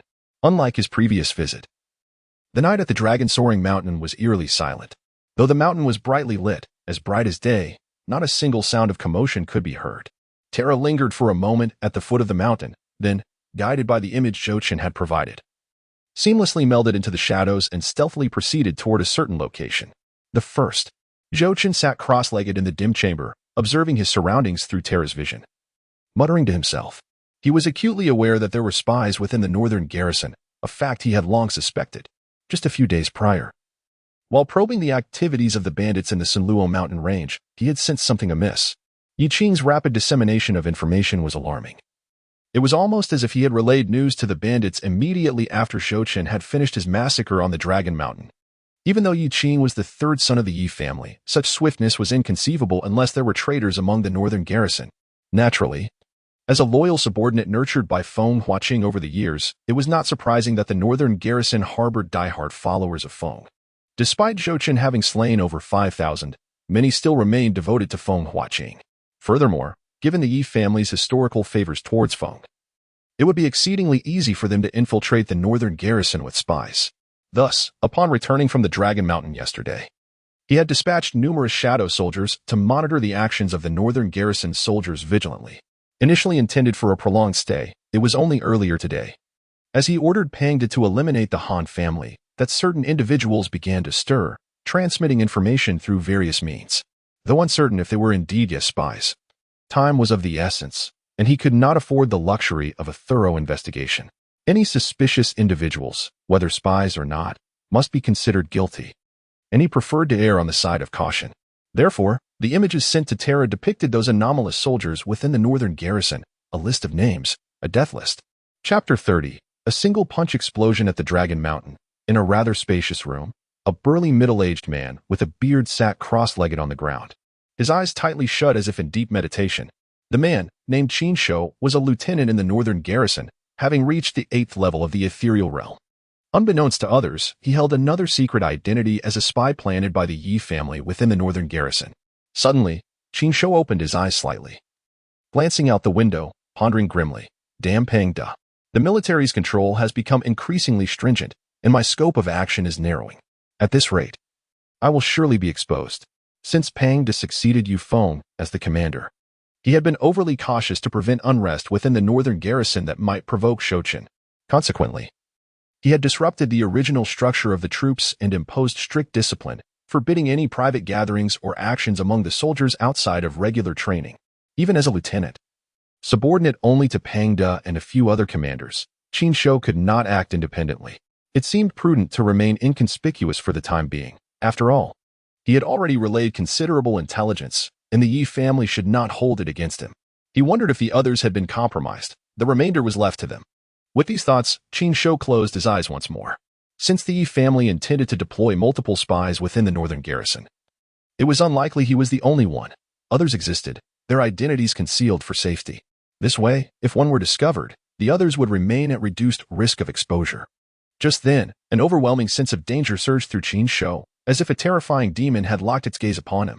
Every hair on his body stood on end. Instinctively, he opened his eyes, yet saw no figures. Perhaps I have been too tense, he muttered with a wry smile. At that moment, sensing something, he instinctively raised his head, and in an instant, his mind exploded with shock. In the dark corner of the room's ceiling, a menacing red-faced monster hung upside down. Its piercing eyes fixed on him, half of its body obscured in shadow. Gulping, Qin Shou mustered his courage and demanded, "Who are you to dare intrude upon the Dragon Mountain?" As he spoke, he rose, keeping a watchful eye on Terra while retreating towards the door, intending to activate the room's protective array. Once the array was deactivated, Pangda and the others would undoubtedly detect the disturbance, enabling his escape. Terra, unfazed by Qin Shou's inquiry, continued to stare intently at him. As Qin Shou neared the door, Terra suddenly moved, vanishing into the darkness of the ceiling. Damn it. Where did he go? Qin Shou wondered, his confusion mounting. Just then, Terra re-emerged from the shadows near the door. Upon seeing this, Qin Shou's pupils dilated, and he summoned all his strength to strike at Terra. However, Terra swiftly dodged behind him, raising his hand into a fist, a simple, unembellished strike aimed directly at Qin Shou's face. Seeing this, Qin Shou hurriedly lifted his arm to defend himself, but upon contact with Terra's fist, his arm shattered instantly. A severed limb flying past his face, blood gushing forth and splattering onto him. Before he could comprehend the pain, Terra's fist was already crashing toward his visage. And all he could see in that moment was the ever-enlarging fist. In the next instant, Terra's fist collided with his face, exiting through the back of his skull. Blood spurted, brain matter erupted, and Qin Shou's head was obliterated, his headless body collapsing to the ground, stirring up a cloud of dust. After the deed was done, Terra lowered his gaze, staring contemplatively at the headless corpse beneath him. Moments later, he squatted down, grasping Qin Shou's remains, and retreated into the darkness. As Terra vanished, the luminescent stones in the room suddenly extinguished, plunging it into darkness. When the stones illuminated once more, the blood, shattered bones, and brain matter that had once littered the floor had seemingly been devoured by the shadows, leaving no trace behind as if nothing had occurred. The 9th. In the secret chamber of Zhou Chen's quarters within the northern king's residence, Zhou Chen sat upon the ground, exhaling a heavy sigh, his fingers gently massaging his temples. His gaze tinged with a sense of helplessness. He never anticipated that Terra's method of combat would be so brutally simplistic. Thus far, he had faced 9 adversaries, 6 of whom he had obliterated with a single, devastating blow to their skulls, while the remaining 3 suffered dismemberment before he ultimately snapped their necks.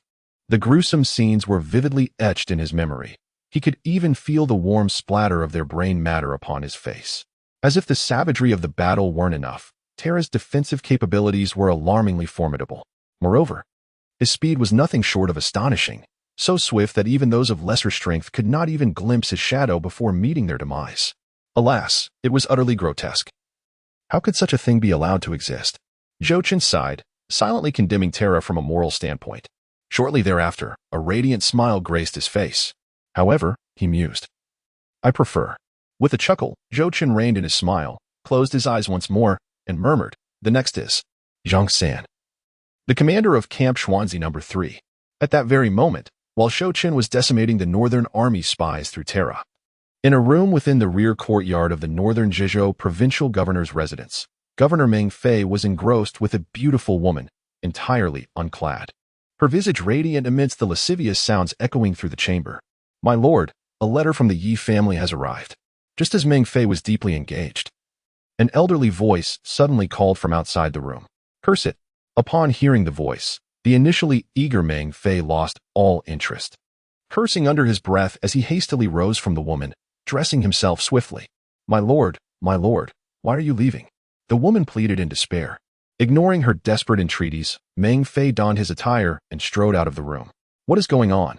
Upon exiting, Meng Fei saw the old servant who had been waiting outside and immediately inquired. The old servant, having served Meng Fei for decades, knew well he had interrupted something pleasurable and dared not speak too much. He quickly handed over the jade slip, speaking cautiously, My lord. This was just delivered by someone from the Yi family. They instructed this old servant to present it to you at once. Enough. Before the old servant could finish, Meng Fei waved his hand dismissively, coldly responding. He then took the jade slip, broke the seal, and cast a casual glance at its contents. In an instant, the previously softened expression on Meng Fei's face darkened once more. Chapter 31. Kill as many as come. My lord, what is the matter?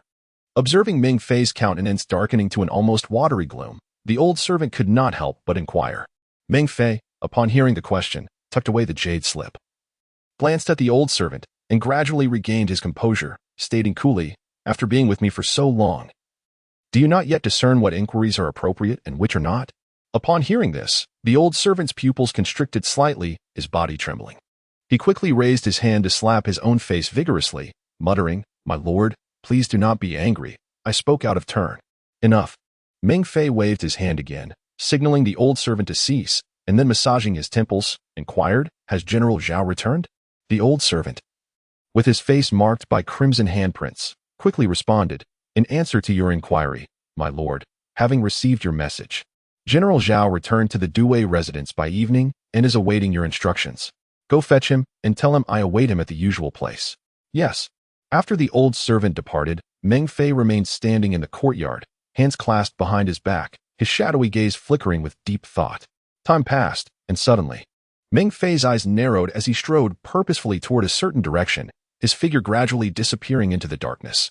In the dead of night, within a secret chamber of the northern Zhizhou provincial governor's residence, Zhao Xian finished reading the contents of the jade slip.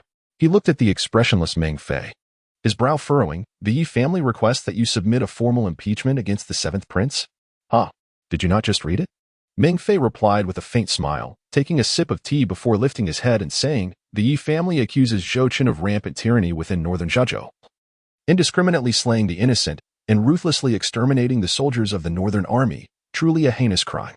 After a brief pause, Meng Fei's eyes gleamed with coldness as he continued. The Ye family, unwilling to act themselves, insist that I bear the brunt. Should the impeachment succeed, all would be well, but should it fail, would not Zhou Chen then consider me a thorn in his side? For such a significant matter, if they had dispatched someone to discuss it with me, I would have tolerated it.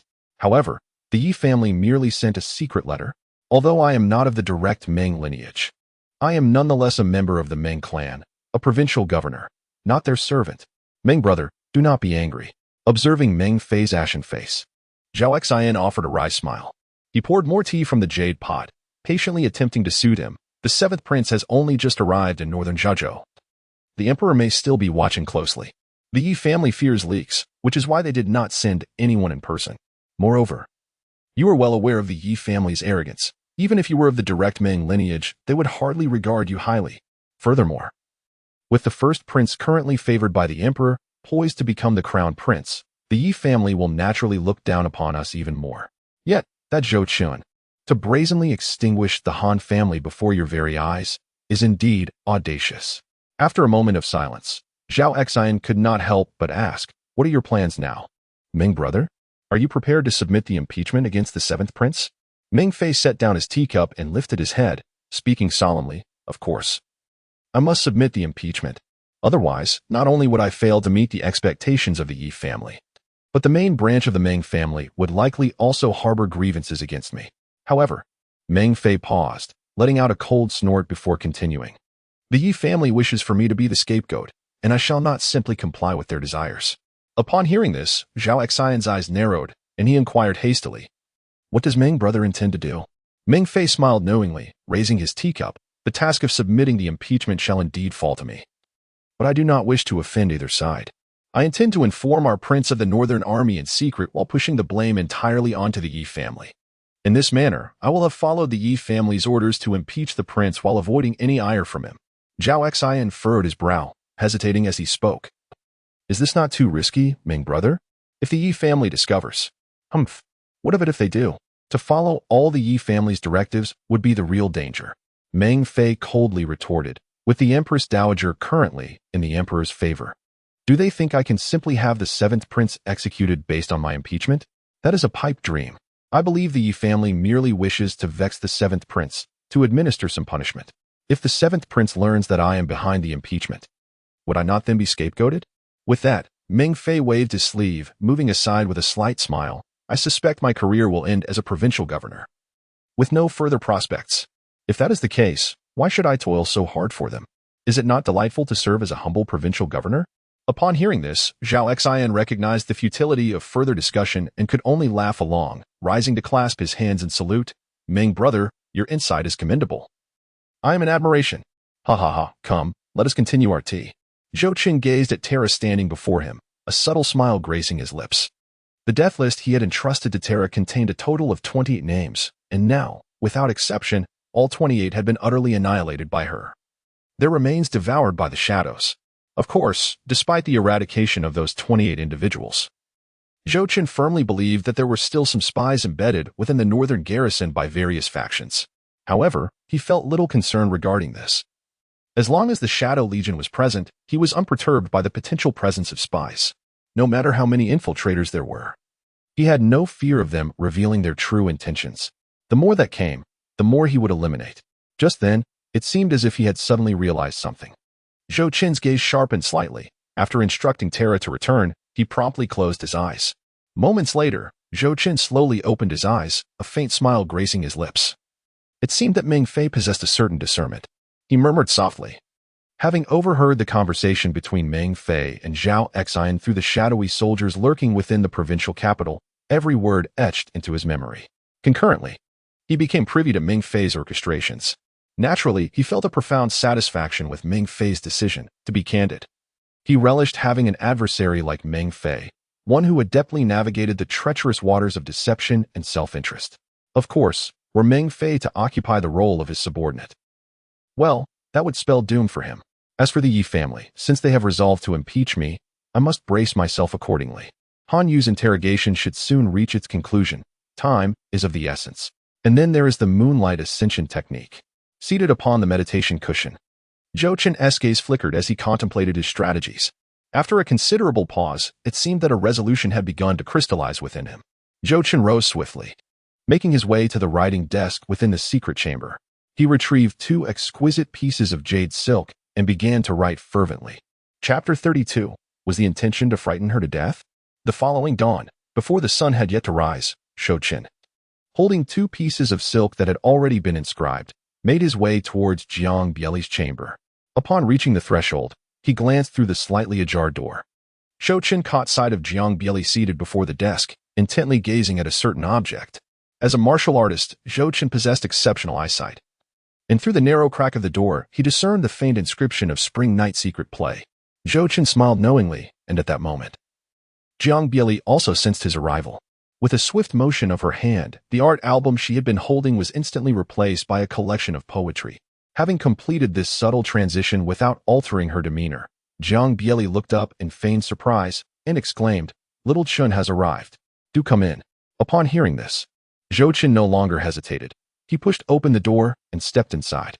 Upon noticing the poetry collection held by Jiang Bieli, his expression suddenly took on a peculiar quality. Cough, cough.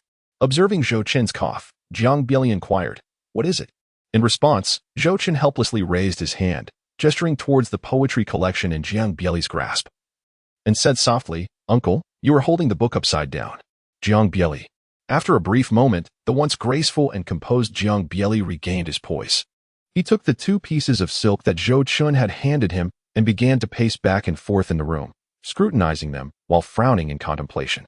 Meanwhile, Zhou Chen sat in Jiang Bieli's former seat, idly flipping through the ancient poetry volumes laid out on the desk. Time passed, and eventually, Jiang Bieli halted his steps, raising one of the silk pieces and asking in confusion, "Do you intend to write?" "Indeed."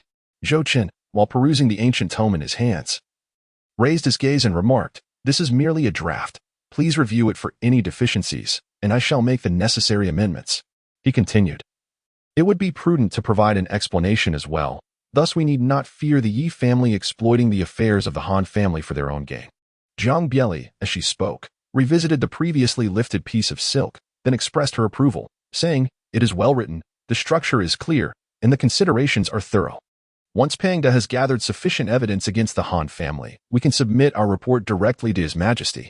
Afterward, Jiang Bieli raised another piece of silk, her brow furrowing as she stated, "The The Moonlight Ascension technique is indeed an exceptional soul-forging secret art, reputed to be a closely guarded secret of the Tang royal family, which has long been lost since the fall of the Tang dynasty.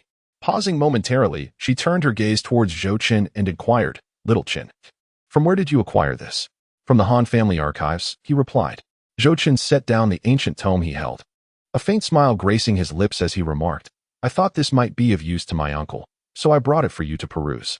Jiang Bieli had undoubtedly become his greatest ally. Without her, he would have found it nearly impossible to deal with the Han family, and his very life might have been in jeopardy. Consequently, Zhou Chen was more than generous towards her, for the Moonlight Ascension technique was not a gift from the system, and there was no need to worry about its exposure. Of course, he did not intend to bestow it upon just anyone, currently. He only planned to share it with Su Yun and Jiang Bieli, and ideally, he would also pass it on to Jiang Wan. As for others, their future loyalty and conduct would determine their fate.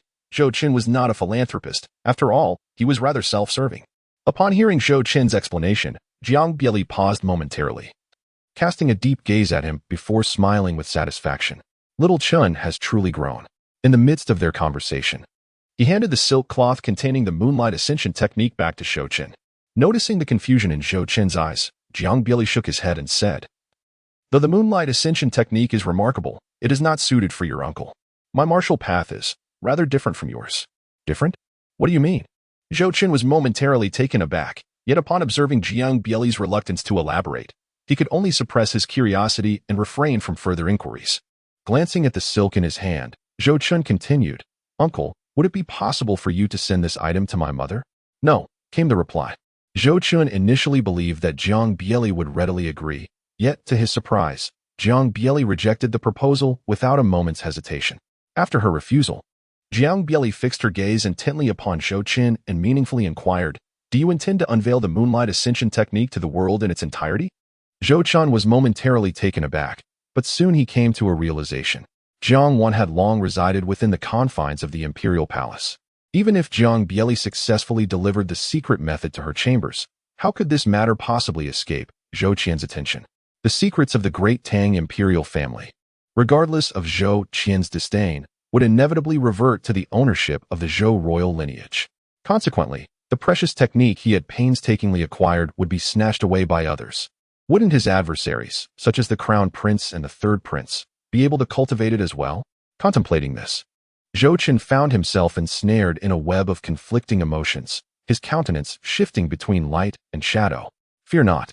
Jiang Bieli seemed to perceive the turmoil in Zhou Chen's heart, and with a carefree smile, she continued, "If your mother wishes to cultivate the soul refinement technique, your father would surely make provisions for her.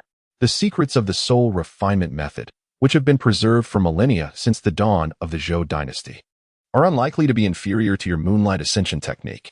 Moreover, while the soul refinement technique possesses great power, its practice demands considerable time and effort.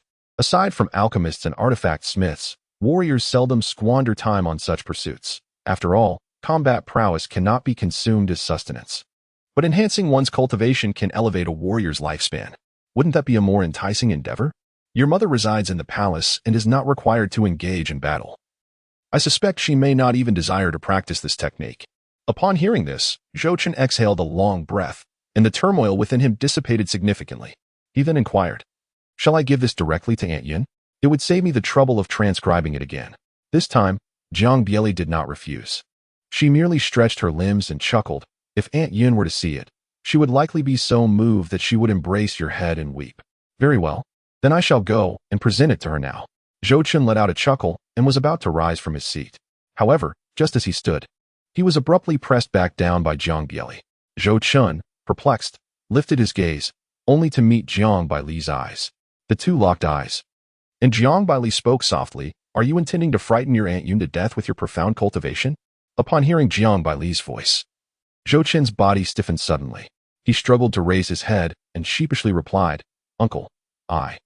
Although he was aware that his transformation and cultivation could hardly escape Jiang Baili's notice, he found himself at a loss for words when confronted so directly. "Enough.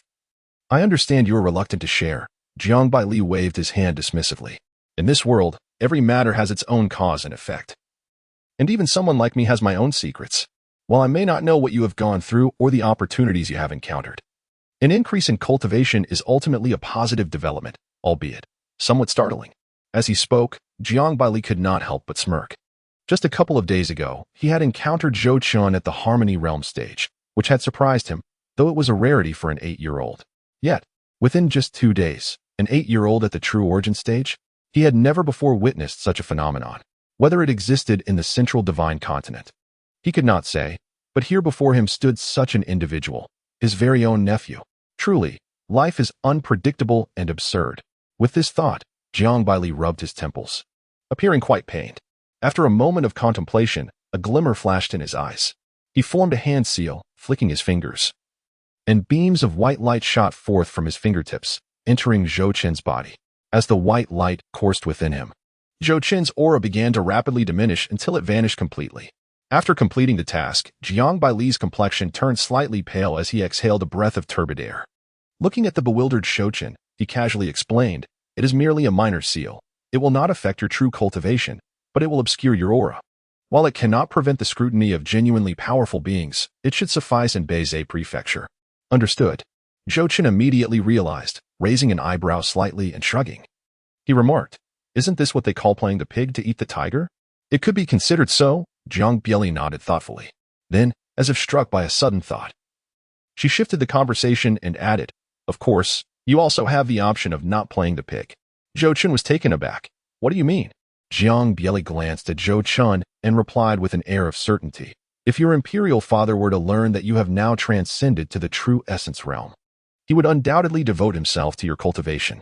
It is highly likely that he would disregard the opposition from the 7 great clans and summon you back to the palace. After all, have you not long to return?" Of course, at that juncture, returning would no longer be a matter of choice. If the Ye family were to catch wind of this news, they would undoubtedly employ every means to eliminate you. The palace would be your safest refuge. For your imperial father cannot personally safeguard you in Beizhe Prefecture. Once you return to the palace, under your father's protection, you will no longer need to feign ignorance, nor worry about the Ye family. It is entirely possible that you could emerge as the foremost genius in central divine continent, renowned across the land.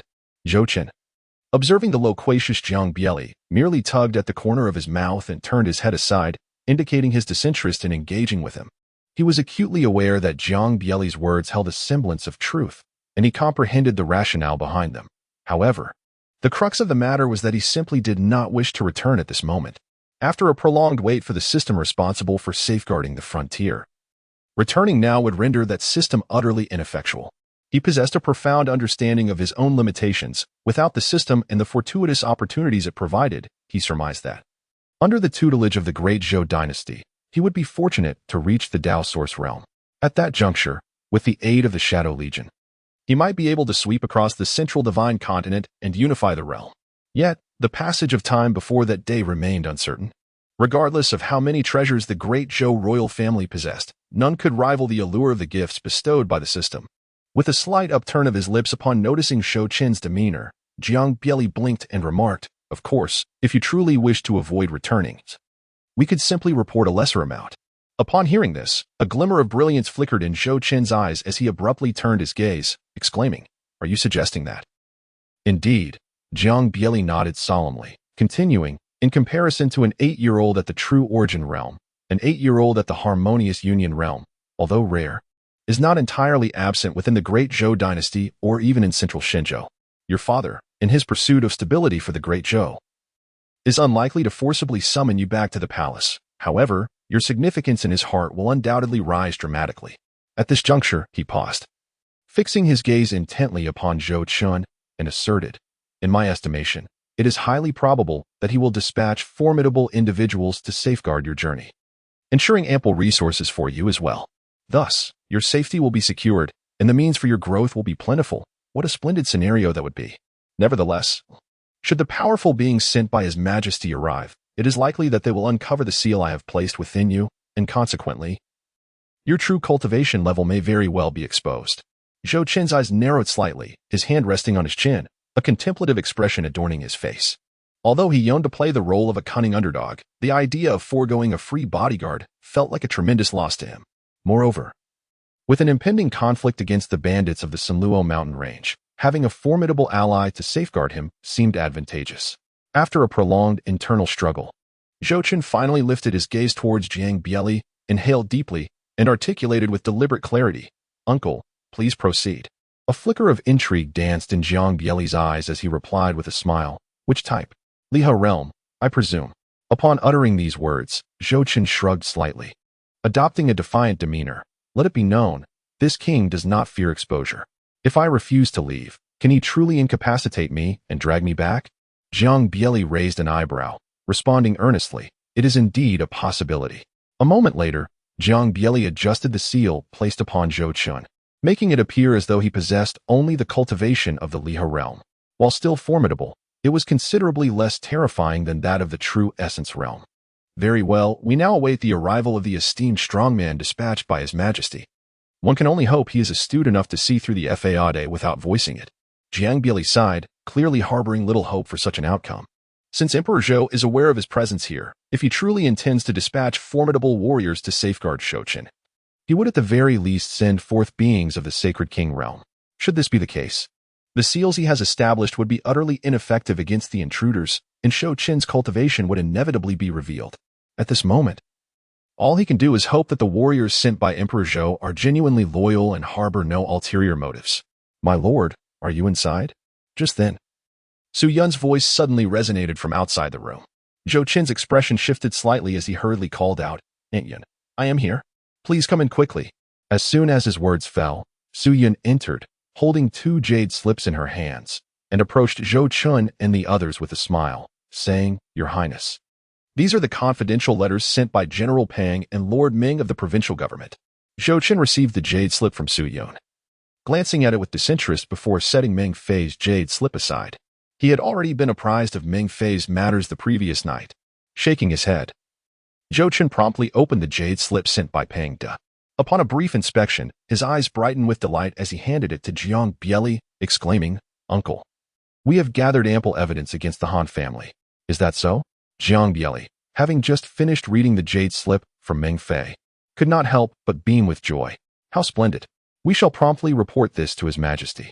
As he spoke, he raised Ming Fei's jade slip, chuckling. "According to Ming Fei, the Yu family is preparing to impeach you in the court. Fortunately, your foresight has spared us from falling into a passive position." Zhou Chen cast a fleeting glance at the jade slip, feeling a tinge of guilt as he nodded silently. Chapter 34. I knew it. The 7th prince is not that kind of person. In the grand imperial palace of the Great Zhou, within the resplendent Tingyun Hall, Zhou Qian was engaged in a game of chess with an elderly gentleman. The old man, adorned in a robe of azure, had hair streaked with silver.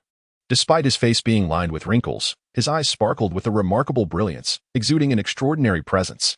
His name was Yu Tian, a hereditary duke of the Great Zhou Dynasty.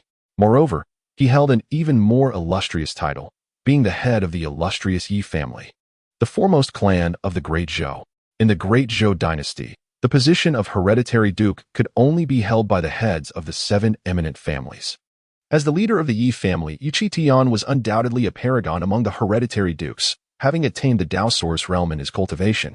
Had it not been for his prolonged tenure in a high position, devoid of military exploits and lacking royal blood, the nobility of the Great Zhou would surely have been further augmented by his presence. Nevertheless, although Yu Tian was merely a duke, his status was on par with that of a marquis, if not surpassing it. At this moment, within Tingyun Hall, Yu Tian was absorbed in the chess match with Zhou Chen, with Zhou Chen playing as white and Yu Tian as black. The two had been engaged in this intellectual duel for quite some time, and the atmosphere was charged with intensity. "Your Majesty," Yu Tian remarked lightly, lifting his gaze to glance at the contemplative Zhou Chen. "During my retreat, I have heard that many significant events have transpired in Central Divine Continent. It is said that the Empress of Tianlu is mobilizing her forces, intending to wage war against Dian. No matter, Tianlu conducts such campaigns against Dian annually." Zhou Qian's gaze was firmly fixed on the chessboard. Upon hearing the words, he waved his hand dismissively and remarked, "It is merely an attempt to compel Great Yin into ceding territory and paying reparations." With a sudden sigh, Zhou Qian continued, "Indeed, Great Yin has been deteriorating. The illustrious Yin Emperor of your possessed such grandeur, yet his descendants seem to be nothing but inept fools." "Indeed," Yu Tian nodded in agreement, lifting a cup of tea from the side. After taking a sip, he softly added, "However, I have heard that the commotion from Tian Luo is far more significant. It does not appear to be as simple as extracting territory and reparations from Great Yan. Your Majesty must remain vigilant. Should Tian Luo refrain from attacking Great Yan directly and instead traverse the Sanluo mountain range, entering through the northern Zhezhou? They could launch an assault on our northern borders of Dezhou. In such an unforeseen circumstance, our nation would undoubtedly suffer grievous casualties. Zhou Chen furrowed his brow, contemplating for a moment before solemnly stating, "The Duke's words are indeed wise. This matter certainly warrants vigilance." As he broached the subject, Yi Qing Tian paused briefly, his gaze flickering, and casually inquired, "I have heard that His Highness the Seventh Prince has been relegated by His Majesty to Bei's prefecture?" Zhou Qian's hand on the chess piece hesitated slightly as he raised his head and cast a deep glance at Yi Qing Tian, who was sipping tea. He spoke calmly, "Indeed. The Seventh Prince possesses a rebellious nature, even daring to offend the remains of the great ancestor, rendering him unfit for significant duties. Rather than allowing him to squander his days within the palace, it would be more beneficial for the nation and its people to assign him to the frontier for defense." "Your Majesty jest," Yi Qing Tian chuckled softly, shaking his head. "The Seventh Prince has been wise since childhood, with thoughts and ideas that diverge from the ordinary. His words are often whimsical. He is undoubtedly a person of great talent and cannot possibly be as unruly as you suggest.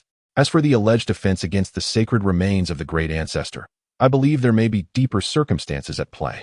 Upon hearing this, Zhou Qian smiled without replying, his gaze returning to the chessboard.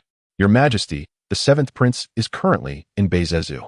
Should the Tianluo dynasty truly invade the northern borders of our Great Zhou, Beizezhou will inevitably be the first to bear the brunt. At that time, what chance will the Seventh Prince have for survival?" Yi Qing Tian continued, his brow furrowed, revealing an expression of great concern. "No matter the faults of the Seventh Prince, he is still your biological son, of noble bloodline. How could he possibly perish at the hands of those wicked beings from the Tianluo?" "Oh?" Zhou Qian's gaze sharpened slightly as he smiled and looked up at Yi Qing Tian, saying, "What does the Duke believe I should do?" "I dare not presume." Yi Qing Tian promptly rose, bowing respectfully before slowly articulating, "It is merely my humble opinion that the northern front is exceedingly perilous at this moment. Your Majesty intends merely to hone the skills of the Seventh Prince, not to sacrifice him for the nation. Therefore, it would be wiser to transfer the prince to Qizhou, which is currently relatively stable and sees little conflict. Furthermore, as I understand it, the former North Guardian Wang, Feng Huaqing, is stationed in Qizhou. As both are North Guardian lords, they are sure to find ample common ground. Should the Seventh Prince be dispatched to Qizhou, he would undoubtedly glean invaluable military wisdom from Feng Huaqing, who, with his formidable prowess, would also ensure the prince's safety. Once the situation stabilizes, it would not be too late to return the Seventh Prince to the northern front." Zhou Qian raised an eyebrow, smiled faintly, and nodded slightly, saying, "Your Excellency's words ring true. However, Your Majesty, the governor of Bei's prefecture, Meng Fei, has sent an urgent report." At that moment, a sharp sound suddenly pierced through the air outside the Tingyan Hall. Upon hearing this, Yi Qing Tian's expression remained unchanged as he leisurely sipped his tea, though his gaze took on a more intriguing quality. Zhou Qian's gaze flickered as he turned his attention to the outside of the hall, his voice low and commanding, "Present it." As soon as the words left his lips, Wei Yuan swiftly entered from outside, respectfully offering the jade tablet to Zhou Qian. Zhou Qian received the jade slip, glanced at it briefly, and then handed it to Yi Qing Tian, speaking in a solemn tone, "Your Excellency, please help me discern how we should proceed with this matter." Yi Qing Tian did not reach out to take it. Instead, he bowed his head and replied, "I dare not. Your Excellency is the pillar of our Great Zhou, and this is but a trivial memorial. It would not hurt to take a glance. Thus, I shall be audacious." After saying this, Yi Qing Tian cautiously accepted the jade slip, his mind delving deeply into its contents. In the next moment, his gaze suddenly narrowed, his expression oscillating with disbelief at everything inscribed on the slip. He looked up at Zhou Qian and coldly remarked, "Your Highness, how could this be? To massacre our valiant warriors of Great Zhou? It is utterly laughable. At merely 8 years of age, how could the Seventh Prince commit such heinous acts? This Meng Fei is exceedingly audacious, daring to submit a letter to slander the Seventh Prince. He is truly deserving of death 1,000 times over. There is no need for your Excellency to be so anxious." Zhou Qian waved his hand with a smile and said, "I am not referring to the Seventh Prince, but to Feng Huaqing." Observing Zhou Qian's smile, Yi Qing Tian's expression subtly tightened, and an unsettling feeling surged within him. He could only muster the courage to ask, "Feng Huaqing? I am perplexed, Your Majesty. May I inquire as to your meaning?" Zhou Chen cast a fleeting glance at him before turning to Wei Yuan, who still stood aside, and commanded, "Fetch the memorial from the King of the North for Duke Yi to peruse." Understood. Yi Qingtian's heart raced, though he maintained a facade of composure, gripping the teacup with an even firmer hold. Moments later, Yi Qingtian received Zhou Chen's memorial from Wei Yuan and eagerly began to scrutinize it. After a brief interval, having finished reading Zhou Chen's submission, the corners of Yi Qingtian's eyes twitched slightly. He inhaled deeply and forced out a faint smile, stating, "I always knew that His Highness the Seventh Prince was not of such character." Chapter 35. Bestowal of Rewards within the Tingyan Hall. Yi Qingtian held two memorials. Speaking in a grave tone, according to the submissions presented by His Highness the Seventh Prince and Meng Fei, the evidence against Feng Huqing can indeed be substantiated. The reason His Highness unleashed such a bloodbath in the military is that Feng Huqing unilaterally siphoned off powerful forces from the northern garrison, leaving the army weakened. Furthermore, he engaged in factionalism within the ranks, forming cliques that collectively defied His Highness, which is utterly reprehensible. As for the annihilation of the Han family, it stems from their extensive tax evasion. Given the Han family's long-standing presence in Bi's prefecture as the King of the North, it is inevitable that they are implicated in Feng Huqing's misdeeds. Thus, it becomes evident that Feng Huqing is exceedingly brazen and outrageously reckless. Gazing at the indignant Yi Qingtian, Zhou Chen nodded slightly, his expression exuding authority as he remarked, "Indeed, had it not been for the keen observations of the Seventh, even I would have been kept in the dark. Your Majesty." Yi Qingtian rose, offering a subtle bow, and spoke in a grave tone. "I believe it is imperative to impose severe punishment on Feng Huqing to serve as a deterrent to others." Zhou Qian's gaze flickered as he raised his head to look at Yi Qingtian, smilingly saying, "Oh, Duke Yi, I recall that Feng Huaqing is indeed your pupil. Is he not? How could you bear to see him in such a predicament?" The emperor continued, "Even a sovereign is not above the law, let alone he who is merely a former student of mine, with whom I have long lost all connection." As he spoke, a cold glint flashed in Yi Qingtian's eyes as he replied icily, "Moreover, the memorial submitted by His Highness the Seventh Prince is replete with evidence, and coupled with Meng Fei's testimony, there is no room left for him to feign innocence. Had I known that Feng Huaqing possessed such character, I would have severed ties long ago, and he would not have been allowed to sow discord in the northern frontier." After speaking, Yi Qingtian sighed once more, expressing his remorse. "In truth, I too bear some responsibility in this matter. I had even contemplated transferring His Highness the Seventh Prince to the region where Feng Huaqing resides.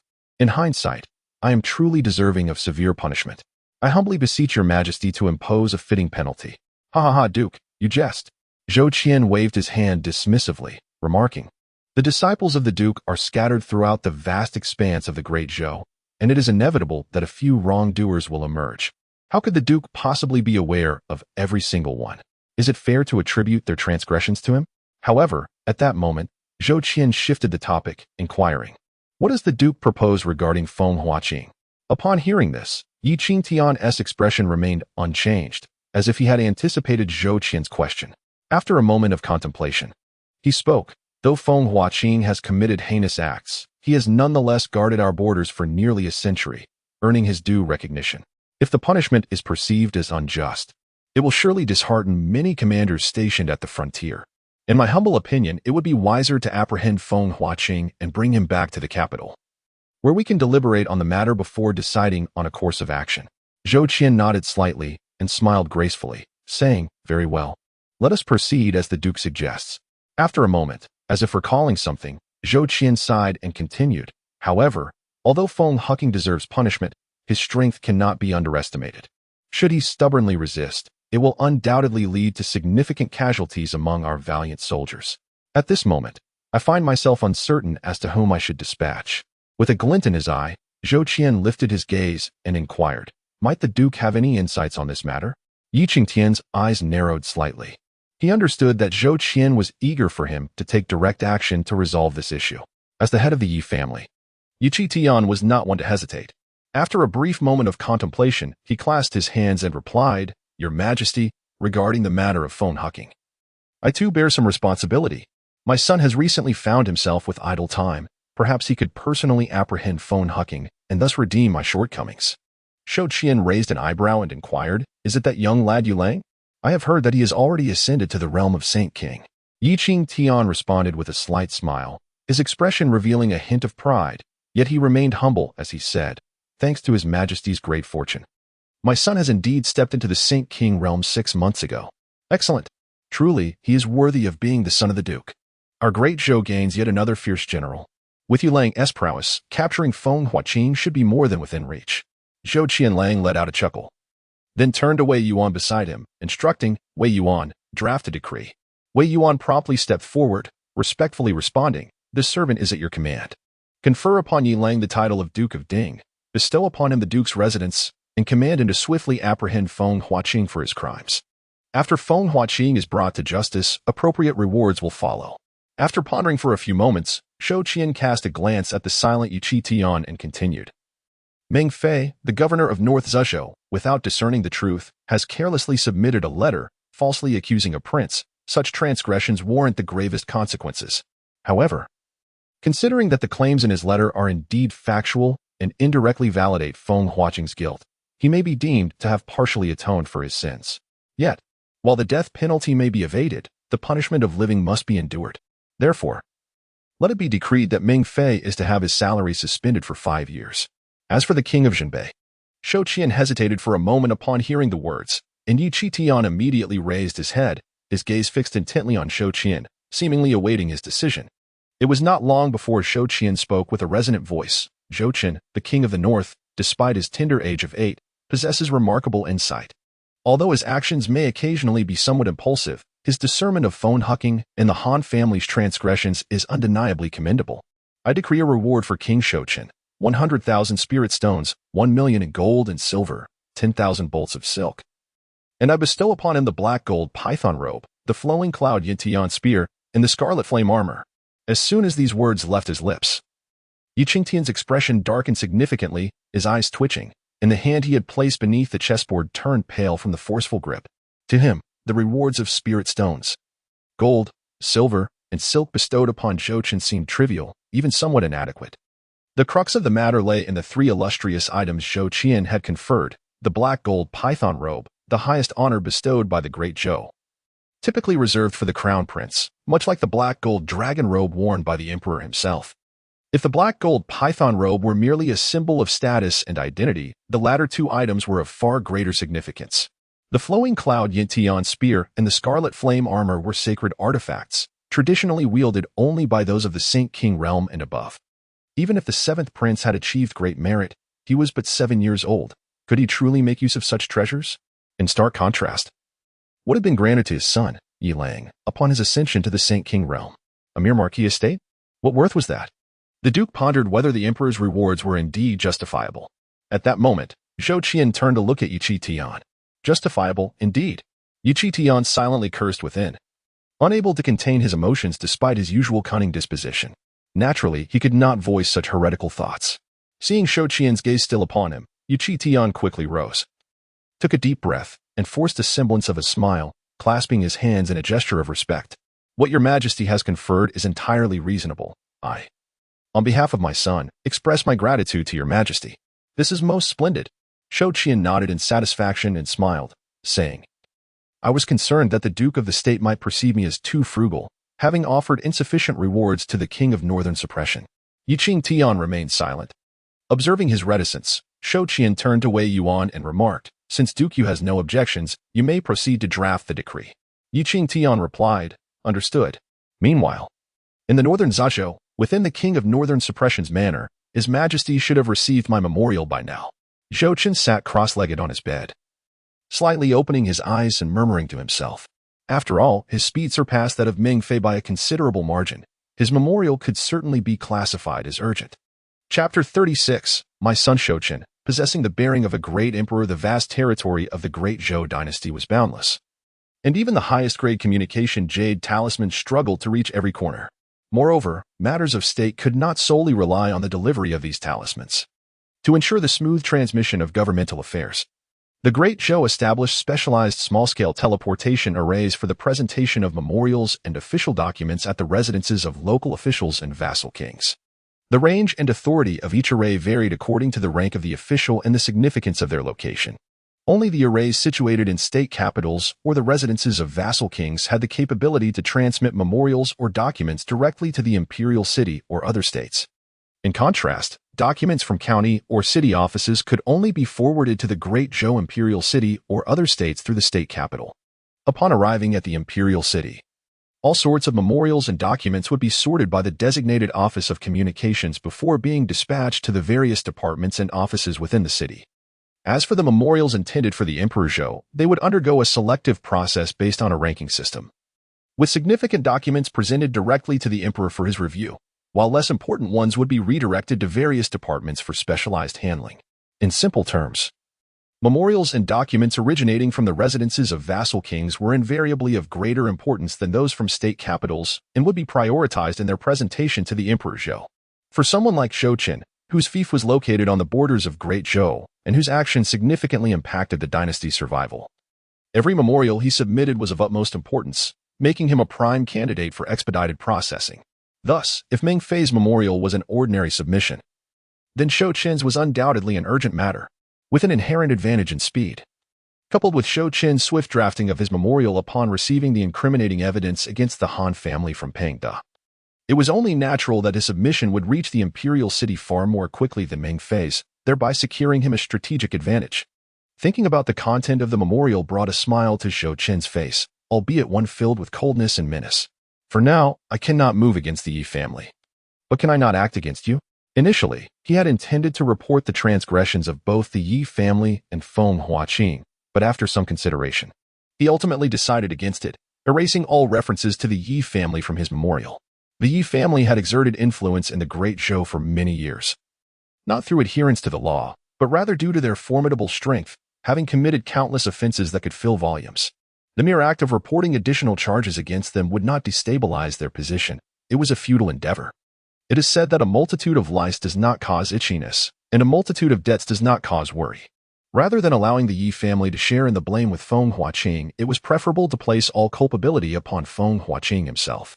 Zhou Chen was confident that the Ye family would not dare to intervene on Feng Huaqing's behalf in front of his father, the Emperor. If he could eliminate Feng Huaqing this time, it would be a significant gain for him. A being of the 9th level of the Saint Realm would hardly be trivial for the Grand Yu family, and it would certainly cause them some distress. Of course, he was aware that the Ye family would not remain idle and might even attempt to intervene, albeit the likelihood of success was minimal.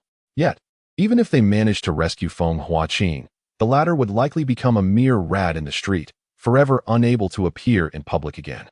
The once mighty king of the north, reduced to a fugitive hunted by the court, this sensation. Zhou Chen smacked his lips thoughtfully, then turned over and got out of bed, making his way to the window. He contemplated the passage of time, murmuring to himself, speaking of which, the gift I prepared for the Ye family should have arrived by now. Outside the Grand Dazhou Imperial Palace, an exquisitely ornate carriage had been waiting for quite some time. Soon, Yi Tian emerged from the palace, his expression seemingly calm, yet his steps carried an undeniable weight, heavier than usual. The elderly servant, who had been waiting patiently by the carriage, greeted him with utmost respect. Master. Yi Tian inclined his head slightly and proceeded directly towards the carriage. Just before boarding, he glanced back at the imposing Dazhou Imperial Palace, his gaze darkening momentarily, though the shadow of his disquiet vanished almost instantly. Averting his eyes, he swiftly entered the carriage, which soon took flight, heading towards the residence of the Duke of Ye. Meanwhile, within the Dazhou Imperial Palace, Zhou Chen sat alone within the Dingyun Hall, his fingers delicately pinching a chess piece, his gaze fixed upon the already concluded game, a contemplative expression adorning his visage. This match, without a doubt, was a victory for him. Though he had never been particularly skilled at chess, he had nonetheless triumphed. Prior to ascending the throne, he was perpetually defeated in every game. After his coronation, he emerged victorious in every encounter. In this moment, he found himself unable to discern whether his former chess skills were simply lacking or if his current prowess had advanced at an astonishing rate. Perhaps it was the latter. A self-deprecating smile graced his lips as Zhou Chen abruptly turned his head, his gaze piercing through layers of space. Upon encountering the brooding countenance of Yi Tian, a smile involuntarily flickered across his face. In this instance, he had won on the chessboard, and beyond it, he had also emerged victorious. After a moment's reflection, Zhou Chen casually tossed the chess piece back into the container, his palm flipping to reveal a jade slip that materialized in his hand. upon which the faint inscription of Tianwu Marquis was still discernible. An 8-year-old in the Lihe realm, or perhaps even at the 5th level of that realm. Surpassing my own capabilities at that age? I find that hard to believe. His fingers traced the surface of the jade slip as he pondered. A flicker of irritation igniting in his eyes. This 7th prince, how deeply he conceals himself. Even I have been kept in the dark. Had he revealed his talents earlier, I would have cherished him as a treasure, never relegating him to the northern frontier. Speaking of which, there are indeed 2 in the Great Yu at the Lihe realm. For in Tianluo, none in the Great Yin, and as for the Great Qin, while there are many, none have reached the 5th level of the Lihe realm. As these thoughts coursed through him, Zhou Chen suddenly rose to his feet, gripping the jade slip tightly in his hand. His eyes radiating in astonishing brilliance. My son, Zhou Chen, possesses the bearing of a great emperor. After the initial surge of excitement, Zhou Chen's countenance gradually returned to tranquility as he cast a glance at the chessboard before him, his gaze profound. In a low voice, he commanded, "Come in." Initially, he had envisioned Zhou Chen as a leisurely prince in Bi's prefecture, leading a tranquil life. However, given Zhou Chen's extraordinary talent, even if he currently wished to remain away, Zhou Chen realized he must alter some of his plans. Chapter 37, Green Willow Lake, Thunder Manure. As soon as Zhou Chen's voice fell, a wave of black mist suddenly surged in from outside the hall, transforming into a man clad in black, who knelt on one knee before Zhou Chen and respectfully proclaimed, "Your Majesty." Zhou Chen nodded slightly, then cast the jade slip he held towards the man in black, his countenance imposing as he commanded, "Deliver this to Li Xinggan. He knows what must be done." Furthermore, inform the Black Dragon platform to closely monitor the movements of the Tianluo Empire and report at once. Lastly, pausing mid-sentence, Zhou Chen suddenly halted, casting a penetrating gaze at the man in black, and coldly instructed, "Keep a vigilant watch on the Ye family." Understood. The man in black received the jade slip with both hands, transforming once more into a wisp of black mist, soaring into the sky and vanishing from the grand hall. In response, Zhou Chen appeared to have long since grown accustomed to the situation, his expression revealing no signs of fluctuation. As if struck by a thought, his gaze returned to the chessboard, his fingertips lightly tapping the elegant sandalwood table, a profound glimmer surfacing in his eyes. This game has finally come to life. The variables I sought have arrived. In the northeastern corner of the Great Zhou Imperial City lies an expansive lake, sprawling over 1,000 acres, known as Green Willow Lake. The waters are shrouded in mist, dotted with islands of various sizes, and surrounded by ethereal trees, creating a picturesque landscape that resembles a resplendent pearl embedded within the map of the Great Zhou. Such beauty should have attracted throngs of citizens from the imperial city. But paradoxically, the shores of Green Willow Lake were sparsely populated. Instead, numerous armored guards patrolled the vicinity, each exhibiting formidable prowess, with the weakest among them possessing the cultivation of the spiritual realm. This peculiar situation arose because Green Willow Lake is the domain of the Ye family, the foremost among the 7 great clans of the Great Zhou. The islands scattered throughout the lake are adorned with grand palaces and pavilions, interconnected by aerial bridges, inhabited solely by the descendants of the Ye family. At the center of the lake lies a massive island, spanning nearly dozens of miles, upon which the Duke's estate is situated. Consequently, the citizens of the imperial city have taken to calling it Ye Island. As the sun dipped below the horizon, painting the sky in hues of crimson, many Ye family disciples returned from their martial training, merrily making their way toward their respective residences. Some frolicking and others engaging in playful banter, a lively scene indeed. Suddenly, amidst the jovial crowd, a delicate youth came to a halt, his eyes fixated on a certain spot on the lake surface. In the distance, a solitary boat drifted slowly toward them, draped in white cloth, a human silhouette faintly discernible. "Yi Qin, what's wrong? Are you all right? Shouldn't you hurry along?" came the concerned voices of his companions. "I'm fine," replied the youth named Yu Qing, shaking his head and pointing toward the boat with a hint of curiosity. "Look over there. What is that?" His companions turned to follow his gaze, spotting the wooden raft, their faces shifting from excitement to disappointment as they scoffed and shook their heads. "What? Just a little boat? Yi Fan, you're making too much of a fuss. I thought someone dared to intrude upon Ye Island. Laughable. Who would have the audacity?" As the discussion unfolded, the approaching boat undeniably caught the attention of the island's formidable guardians. Shortly thereafter, a squad of soldiers swiftly materialized from afar, rushing toward the small vessel, their faces etched with tension. Upon witnessing them, the initially disheartened youths regained their spirits, whispering among themselves, "What do you think they're up to? I recognize that burly fellow. He seems to be one of the second master as subordinates." "Second uncle?" Surely no one would dare invade our Ye family. That little boat is clearly devoid of life. How could that be possible? Suddenly, a thunderous explosion erupted from the distance, startling the youths, who quickly turned their attention. The small vessel that had floated upon the waters had vanished, replaced by a series of dissolving black orbs bobbing on the surface. Observing the rapidly disintegrating spheres, the nearby soldiers furrowed their brows, exchanging perplexed glances. Just then, a ghastly stench wafted up from the water's surface. Upon catching a whiff of the foul odor, the soldiers seemed to recall something, instinctively shouting, "This is bad. It's Thunderbolt dung. Quick, we must retrieve it. It's too late. Run." The mention of Thunderbolt dung sent shivers down the spines of the youths who had been watching from the shore. Hearing the soldiers' cries, they perceived the gravity of the situation, their expressions turning to fear as they covered their mouths and retreated.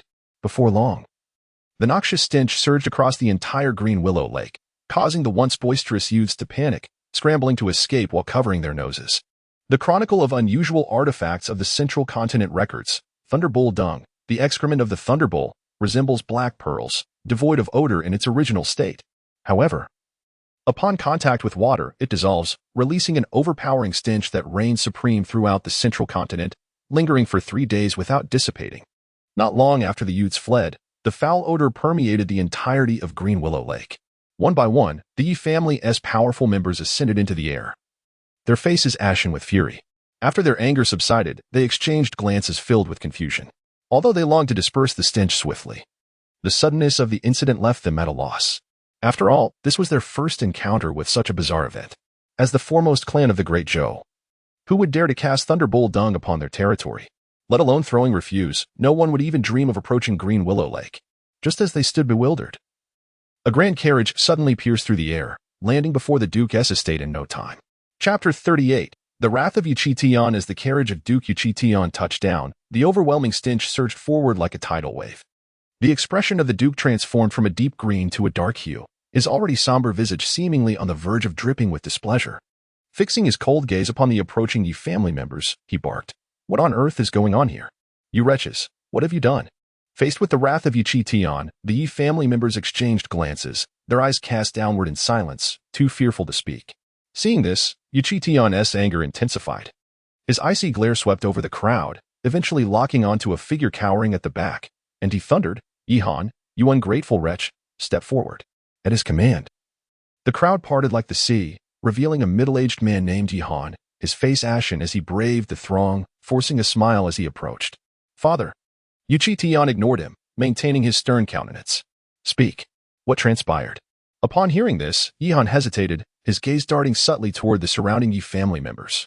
Realizing his intent, Yuchi-Tian glared at the crowd and coldly remarked, "A bunch of useless gluttons. You cannot even protect your own home.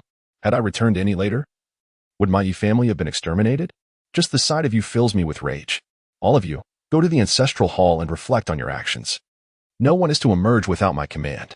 As for today's incident, I decree that anyone who dares to leak even a whisper of it will face the clan's punishment." In response to Yi Qingtian's command, the members of the Ye family dared not voice any dissent, silently cursing the ancestors of the mastermind behind the incident countless times in their hearts. After a unified acknowledgement, the group proceeded in unison towards the ancestral hall of the Ye family, creating a rather grand spectacle. It is worth noting that these individuals were all formidable practitioners of the Ye clan, with the weakest among them possessing extraordinary cultivation. The sight of such a collective retreating to meditate was unimaginable. Once the crowd dispersed, Yihan quickly stepped forward to report, "Father." A small leaf boat was spotted floating on the lake, and upon inspection, it contained the corpse of Gu Yuan. Without hesitation, I dispatched someone to investigate the situation, only to discover that the body was ensnared with hidden restrictions, and inside it was filled with the excrement of thunderbolts. Before Yihan could finish his explanation, he was abruptly interrupted by the grim-faced Yuchi-Tian. "Zhou Chen," Yuchi-Tian murmured, his narrow eyes glinting with murderous intent. "Then what about these?" Yihan's gaze subtly indicated the foul stench wafting over the lake. Before he continued, "How shall we proceed? This matter is not for you to concern yourself with." Yuchi-Tian retorted coldly, "You will investigate who sent the corpse of Gu Yuan to the imperial city, and who was responsible for placing it in Green Willow Lake. Eliminate them all." With that, Yuchi-Tian's gaze shifted to the lakeside, his expression icy. He did not elaborate on the fate of the guards stationed by the lake today. But as Yihan was Yuchi-Tian's son, he quickly grasped his father's meaning. A wave of murderous aura emanated from his countenance. Understood. I shall take my leave. After Yihan departed, Yuqi Tian narrowed his eyes, his figure vanishing into the sky. Observing the Yi family members fleeing the lake in disarray, covering their noses. His demeanor darkened further, and his murderous intent intensified. As the foul stench from Green Willow Lake thickened, Yuqi Tian finally ceased to hesitate.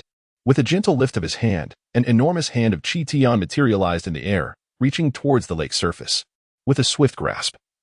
It seemed as if all the boundless spiritual energy surrounding Green Willow Lake had been captured, rendering the entire lake a vacuum, with spiritual energy rushing in from all directions. The repugnant odor enveloping the lake dissipated significantly. However, not long after, the stench re-emerged. Witnessing this, Yuqi Tian furrowed his brow. Initially believing that the records of foreign objects in the central continent were exaggerated, only to find himself underestimating the gravity of the situation. That damned Zhou Chen. He cursed inwardly, and with a flicker of thought, the colossal hand in the sky tightened its grip. In mere moments, the captured spiritual energy was compressed into a pearl of spiritual energy, landing in Yiqingtian's palm. Yet, unlike ordinary spiritual energy pearls, this one was black and emanated a foul odor. Yiqingtian's pupils constricted. He dared not let it linger in his hand for long and quickly sealed it away. Subsequently, he repeated his previous actions, continuously drawing in the spiritual energy from Green Willow Lake. Throughout the night, Yuqi Tian lost count of how many times he repeated this. Nor could he tally the number of foul energy pearls he had sealed away. Finally, after a night of diligent effort, the thunderbolt excrement that had infiltrated Green Willow Lake was nearly depleted, and the lake no longer reeked. However, unbeknownst to the Yi family, what they believed to be a thoroughly contained secret quickly spread throughout the streets and alleys of the imperial city by the next morning. Shock. The stench emanating from Green Willow Lake is due to the Yi family being doused in excrement. Why are the descendants of the Yi family unable to sleep at night? It is because of the repugnant odor. Is this a decline in morals? Or a distortion of humanity? How could the octogenarian Yuqi Tian personally engage in such a disgraceful act? These tales, narrated by various storytellers across the imperial city, rapidly circulated throughout the entirety of the Great Zhou Empire. Exhausted after a night of labor, Yuqi Tian sat in his chamber, his complexion pale. Upon receiving the news, he crushed the teacup in his hand, remaining silent for a long while before finally forcing out a single word through clenched teeth: investigate. Although he had given the order, he held little hope. The law does not punish the masses. He could not possibly execute every resident of the imperial city, especially not under the reign of the Zhou Emperor, where the Yi family could not afford to be overly brazen. Further investigation would yield no results, ultimately leading to a futile conclusion. It could be said that the Yi family's reputation was now as tarnished as the Green Willow Lake of the previous day. With these thoughts, the fury within Yuqi Tian ignited like an inferno as he gritted his teeth and declared, "Zhou Chen, how dare you insult me so brazenly? Despicable! Shameless!" Suddenly, in a fit of rage, his complexion turned an alarming shade of red, and blood seeped from the corner of his mouth. Zhou Chen. Meanwhile, in the northern Zhuzhou, at the town North King's residence, Zhou Chen was relishing a bowl of beast meat noodles personally prepared by Su Yun. His expression one of utter satisfaction. Chapter 39. Another master of array formation. With a sigh of reflection, Zhou Chen raised his head, glancing at Su Yun, who was still enjoying her meal, before directing his attention to Jiang Bieli beside him, inquiring via thought transmission, "Uncle, have there been any updates?" Jiang Bieli wiped his mouth, looked at Zhou Chen, and chuckled softly. "The people from Tianbao Workshop conveyed news last night, stating that everything has been taken care of. If all goes as planned, the infamous reputation of the Yi family will be spread throughout the entire Great Zhou Imperial City today." Upon hearing this, Zhou Chen's face instantly brightened with a gleaming, mischievous smile. However, he soon furrowed his brows and sighed, "Yet the price demanded by Tianbao Pavilion is exceedingly steep. We have transformed the corpse from the ancient plateau ourselves, and they merely provide the body and arrange for a few storytellers. Yet they dare to ask for 200,000 spirit stones? To put it into perspective, the taxes from the northern prince's residence barely amount to 200,000 spirit stones over half a year. It's utterly preposterous." Jiang Bieli, upon hearing this, shot him a disapproving glance and retorted through thought transmission, "Oh, spare me your disingenuousness. While we may have merely modified a corpse at home, they are tasked with delivering it to the Green Willow Lake, a site not accessible to just anyone. Furthermore, they must contend with the pressure stemming from the Yi family.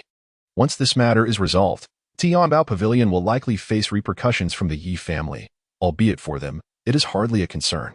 Nevertheless, in my view, Spending 200,000 spirit stones to tarnish the Ye family's reputation is indeed a worthwhile transaction.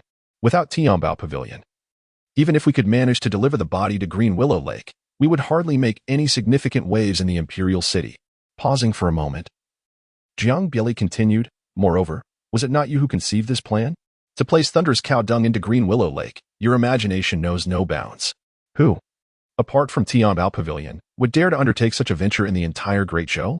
Tianbao Pavilion stands as the foremost trading firm in the Great Zhou, and indeed, it is the preeminent commercial entity in central Shenzhou. Though the location of their headquarters remains a mystery, their branches are ubiquitous throughout central Shenzhou. With a presence in the major dynasties' capitals and prefectures, their operations encompass auctions, sales, gambling, leasing, transport, and lending, aside from the trade of murder. Tianbao Pavilion engages in nearly every conceivable business and dares to undertake it all. An age-old adage in central Shenzhou asserts, as long as you possess sufficient wealth, Tianbao Pavilion can fulfill any wish, save for the act of killing. While this may sound exaggerated, it is indeed the truth. Furthermore, due to Tianbao Pavilion's long-standing neutrality and their non-involvement in the conflicts among the major dynasties, they distribute a portion of their annual profits to these dynasties. Thus, despite the vast wealth they continually extract from the various dynasties, their enterprise has not only evaded boycotts from the 8 major dynasties but has instead flourished, solidifying their position as the premier trading firm in central Shenzhou. With their amassed fortune, the number of warriors, whether nurtured internally or recruited from external sources, is truly innumerable. And their ranks are filled with experts. Even the esteemed Ye family, the foremost clan in the Great Zhou, is considered inconsequential in their eyes. Zhou Huang must consider the repercussions of eliminating the Ye family, yet Tianbao Workshop remains utterly unconcerned. Their dealings encompass the entirety of Zhong Shenzhou.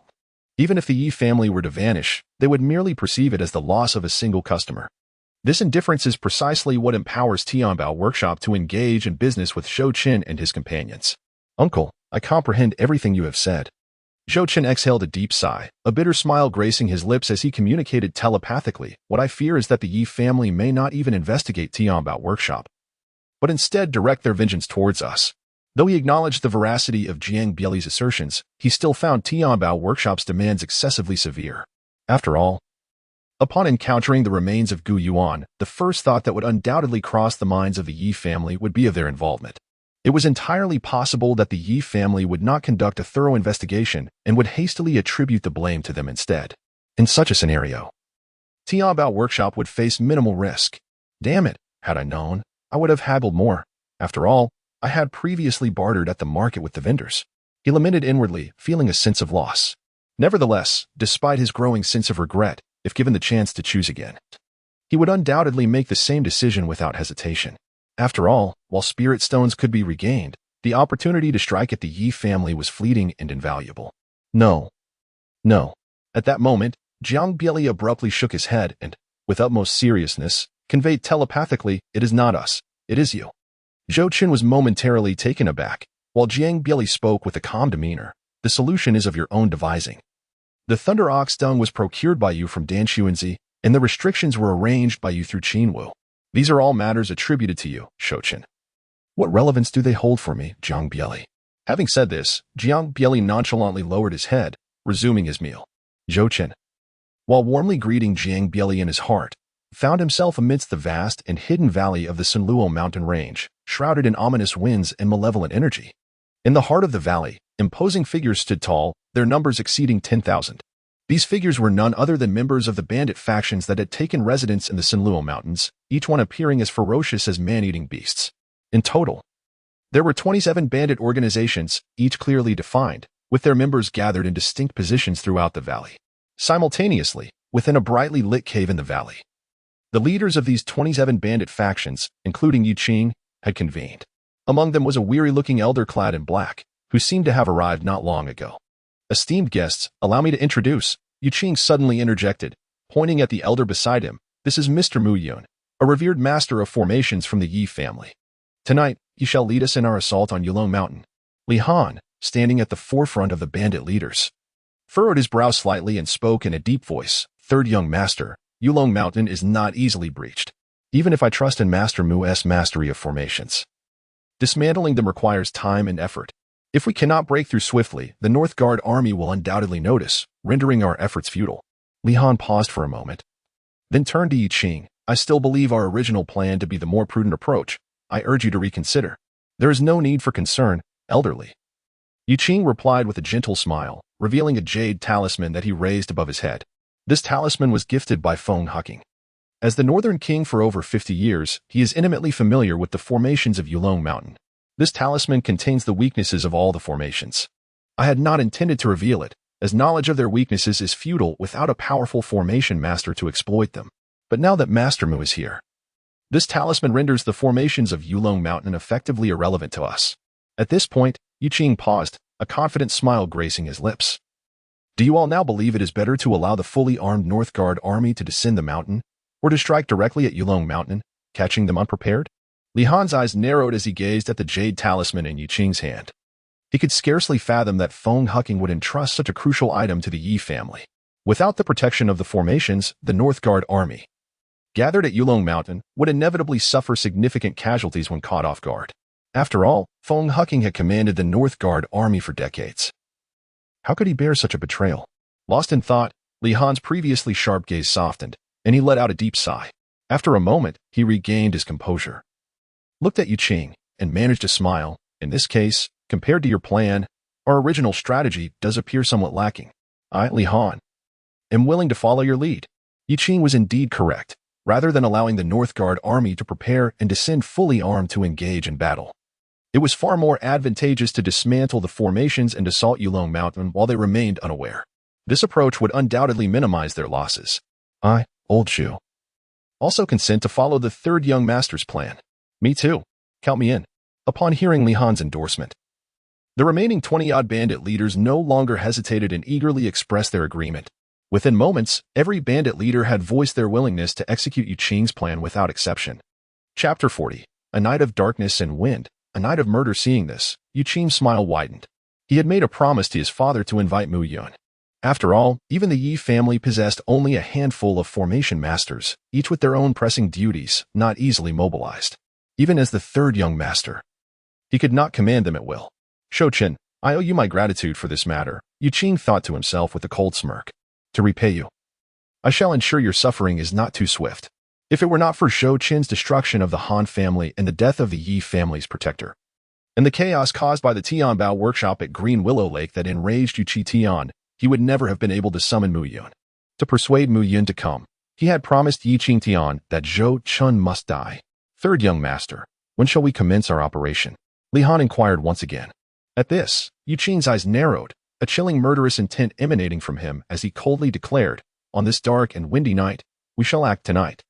To prevent any leaks, the exact timing will be communicated later. With that, Yi Qing turned his gaze to the bandit members gathered outside the cave and continued, moreover, tonight's operation is of utmost importance, a matter of our very survival. To prevent any leaks, no one is permitted to leave this valley before the operation. Anyone who disobeys. As he spoke, a glimmer of murderous intent flashed in Yi Qing's eyes, will be killed. The crowd nodded in agreement, each face solemn, fully aware of the gravity of the situation. If news were to leak, the North Guard army would not only be on guard but might also set an ambush, trapping them like fish in a barrel.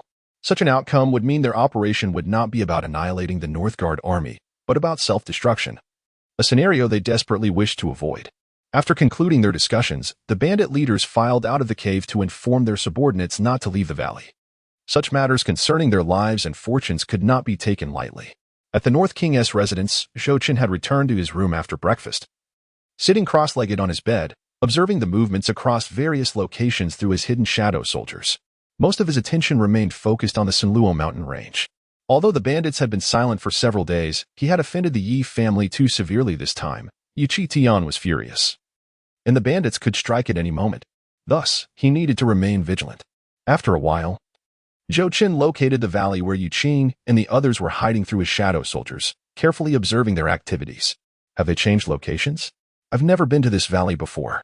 Goodness, there are so many people. A cave. What are Yi Qing and the others discussing? At that moment, Mu Yun's expression suddenly shifted as he observed Zhou Chen, who clenched his fist and gritted his teeth, exclaiming, that damned Feng Huaqing. He was acutely aware not only of Yi Qing and his compatriots' plans, but also of Feng Huaqing's treachery in betraying the entire northern town army. It could be said that the imposing military stronghold of Yulong Mountain which had stood for tens of thousands of years on the northern frontier of the Great Zhou, had lost much of its deterrent power due to this betrayal, even if he were to eradicate this band of marauders. As long as the Jade Talisman remained in the hands of the Ye family, their formidable members could descend upon Yulong Mountain at any moment. Unless all the formations on the mountain were completely reconfigured, the threat would persist. Of course, reconfiguring the formations would be a task for the future. He simply did not have the luxury of time now, even with Qin Wu being a master of formations. It was impossible to reorganize all the arrays in such a short span. He was filled with regret for not having added more charges against Feng Huaqing in that decree. As for tonight, the exact timing was not specified. Gaining insight into their planned actions, Zhou Chen rubbed his temples, deep in contemplation. While he understood that they would strike tonight, for the Ye family, his elimination was of greater priority than that of the Northern Town Army. Even though the Ye family had assured that their actions would solely target the Northern Town Army, he remained cautious. Perhaps the Ye family intended to use them to strike at the Northern Town Army, with the true aim of targeting me instead? Zhou Chen sat upon his bed, tracing known information with his fingers on the surface, his gaze flickering uncertainly. They must be aware that I have remained in Dingbei City. Why would they target Yulong Mountain? Is it truly just to obliterate Yulong Mountain and force me into disgrace? No, that cannot be right. Suddenly, Zhou Chen seemed to grasp a crucial insight. A spark ignited in his mind as he murmured, to them, the only formidable ally I possess is my uncle.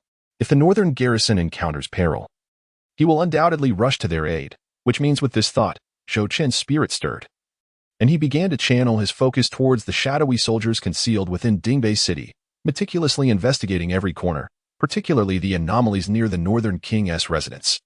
After a considerable duration, Zhou Chen's probing eyes suddenly gleamed with intensity as he spoke in a low voice. Through the perspective of the shadow soldiers, he observed his surroundings, a hint of coldness blossoming in his gaze. After a moment of contemplation, he swiftly rolled off the bed, pushed open the door, and made his way towards the alchemy chamber. Chapter 41. The Baishan mercenary group. Time flowed on, and as night quietly descended with the moon hanging high in the sky, figures began to emerge within the Sanluo mountain range, all cloaked in shadows, stealthily advancing towards Yulong Mountain. At the forefront, Yiqing was shrouded in a black robe, his eyes fixed intently on Mu Yun beside him, seemingly waiting for something. At that moment, Mu Yun, holding a jade talisman and with his eyes firmly shut, slowly opened them, a glimmer of brilliance coursing through his gaze. What news, old Mu? Yiqing asked eagerly, his spirits lifted upon seeing Mu Yun awaken. Rest assured. Third young master, Mu Yun replied with a slight smile, handing the jade talisman to Yiqing with confidence. I am thoroughly familiar with all the formations on Yulong Mountain. Dismantling them will be a simple task. I shall proceed to Yulong Mountain shortly to dismantle the formations. Once they are destroyed, you may ascend. By the time the northern garrison discovers our presence, we shall have already reached Yulong Mountain, he added with a hint of disdain. Excellent. Yiqing exclaimed with delight upon hearing this. With your assurance, I am at ease. He then turned his gaze towards Li Han, who stood nearby, inquiring, elderly. Shall we commence our plan now? Indeed, Li Han nodded, then glanced at a middle-aged man beside him, speaking meaningfully, you heir, will lead our shadow forces and closely follow third young master. Exercise caution. The middle-aged man, named Liu, was Li Han's son, a former young master of the Li family, now serving as the deputy leader of the shadow forces. Although Li Han had not yet attained the sacred realm, he was at the peak of the transcendent realm, mere steps away from true sanctity. Upon hearing his father's instructions, Li Yu's expression became serious, and he promptly nodded, understood. Father. Li Han slightly inclined his head and turned his attention to the prepared Mu Yun, saying, Mr. Mu, shall we depart? According to their plan, Mu Yun would first venture to Yulong Mountain to dismantle the formations while Li Han ensured his protection and swiftly eliminated any sentries stationed around Yulong Mountain to prevent the northern garrison from detecting their movements. Once the two departed, Yiqing raised his hand slightly, signaling everyone to halt. He then turned his head to a bandit leader behind him, coldly asking, Luo Yang, why has Tiju Lai arrived yet? Upon hearing Yiqing's inquiry, the man named Luo Yang stepped forward, chuckling awkwardly, Third young master. You are aware of the circumstances in Baishan. I cannot control him. However, rest assured, since Zhu Lai has promised to come, he will undoubtedly arrive. Baishan ranked as the second most formidable bandit group in the Sanluo mountain range, surpassed only by the shadow forces. Their rise to prominence was not solely due to their transcendent leader, Luo Yang, but also the presence of Zhu Lai, a practitioner of the sacred realm. It was said that Zhu Lai was once a solitary wanderer, free-spirited and unrestrained.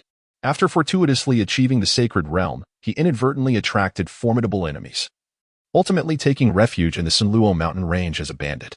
Initially, Zhu Lai intended to join the Shadow Forces, hoping to serve as a vassal due to his sacred realm prowess, but the Shadow Forces, known for their exclusivity, rejected him without hesitation, leaving him with no choice but to join a bandit group after departing their territory.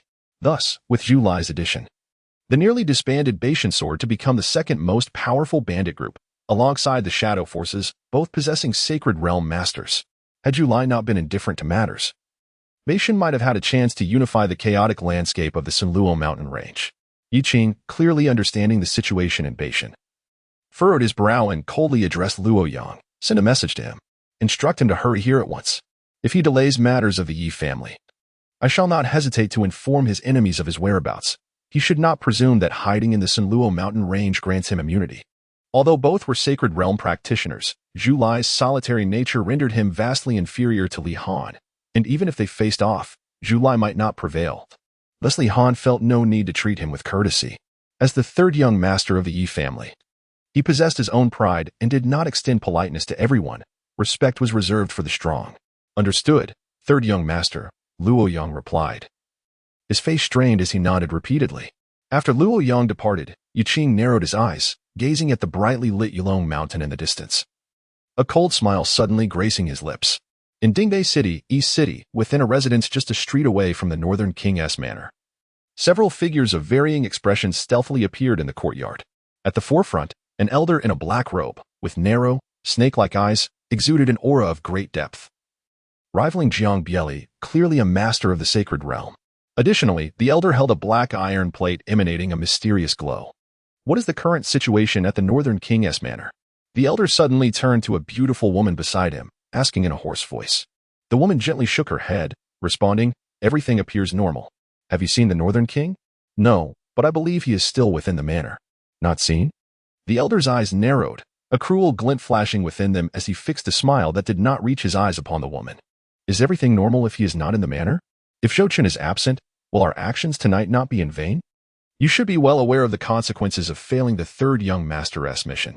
Upon hearing this, the woman's expression tightened, fear flooding her eyes as she replied bitterly, Elder Yi, the Northern King's manor is surrounded by formations, and all our spies have been eliminated. It is indeed challenging to ascertain the situation inside. After a brief pause, the beautiful woman suddenly seemed to recall something. Her expression invigorated as she said, Old Yi, although we did not see that rascal Zhou Chen, our people have spotted Jiang Bieli entering the Wang residence. Oh, is that so? Upon hearing this, a smile instantly blossomed on the old man's face as he coldly remarked, Jiang Bieli has always enjoyed trailing behind his nephew, since he is within the Wang residence. That rascal Zhou Chen must surely be nearby as well. With that, the elder glanced at the individuals before him and instructed, maintain surveillance near the Wang residence, but ensure Jiang Bieli does not notice you. The moment he departs, we shall commence our actions. Understood. With those words, the group swiftly dispersed, vanishing into the courtyard. Once they had left, the elder turned his head, and from a distance, he could see the formation enveloping the vicinity of the northern town Wang residence. Observing this, a knowing smile appeared on his face as he murmured, the formation is indeed exquisite. But alas, as he spoke, he firmly grasped the black iron token that emitted a faint glow. Chapter 42. The true and false Jiang Bieli. As time passed and the hour grew late, the elder clad in black, holding the black iron token, stood alone in the courtyard, his eyes slightly closed as if awaiting something. The third young master must have already set his plans in motion. Why is Jiang Bieli not yet departed? The elder opened his eyes slightly, glancing at the sky before muttering to himself. Then, as if struck by a thought, he ground his teeth and said, Jiang Bieli, that damn scoundrel. As a senior elder of the Yi family, Yi Shou, was originally the one tasked with dealing with Zhou Chen. In fact, he had concealed himself here long before Zhou Chen's arrival in Dingbei City, planning to act as soon as Zhou Chen appeared. Little did he expect that on the very day Zhou Chen arrived, Jiang Bieli would also appear at the northern town Wang residence, following Zhou Chen closely, rendering his plans unfeasible. Left with no choice, he had to report to the family, which led to Yi Qing's arrival. Although Yi Qing was merely at the transcendent realm at present, as the son of Yi Qi Tian, the moment he arrived, even the elder had to relinquish command and cooperate with Yi Qing's actions. Thus, even if they succeeded in eliminating Zhou Chen this time, The majority of the credit would belong to Yi Qing, leaving him empty-handed, and this filled him with resentment. Were it not for Jiang Bieli, he could have already returned to Green Willow Lake to claim his reward. Damn it, damn it. Just then, the beautiful woman from earlier rushed to Yi Shou's side, speaking in a hushed tone. Old Yi, Jiang Bieli has left the Wang residence. Upon hearing this, Yi Shou immediately cast aside his distractions, his spirit invigorated as he exclaimed, "You saw this with your own eyes?" The woman nodded. Indeed. I witnessed him quietly leaving through the back gate of the Wang residence. Although he concealed his aura, it was undoubtedly Jiang Bieli. Excellent. A wave of joy surged within Yi Shou. Without Jiang Bieli by his side, with his strength, subduing an 8-year-old child would be a simple task. If that scoundrel Jiang Bieli had left sooner, he wouldn't have had to seek assistance from the family. With this thought, Yi Shou promptly commanded, "Gather everyone. And act immediately." As his words fell, an overwhelming aura erupted from Yi Shou. He took a decisive step forward and charged towards the northern town Wang residence. After Yi Shou departed, the beautiful woman swiftly retrieved a jade token from her bosom, glanced at it, and without hesitation, crushed it.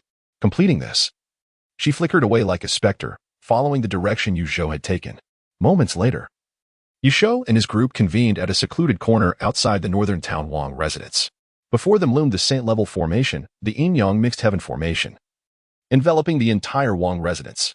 The formation was filled with the dual energies of Yin and Yang, capable of both offense and defense, an exceedingly potent array. Anyone recklessly intruding would become lost within its confines, ultimately exhausting themselves to death. However, before the formidable formation, Yi Shou and his companions showed no signs of fear. Instead, they wore peculiar smiles.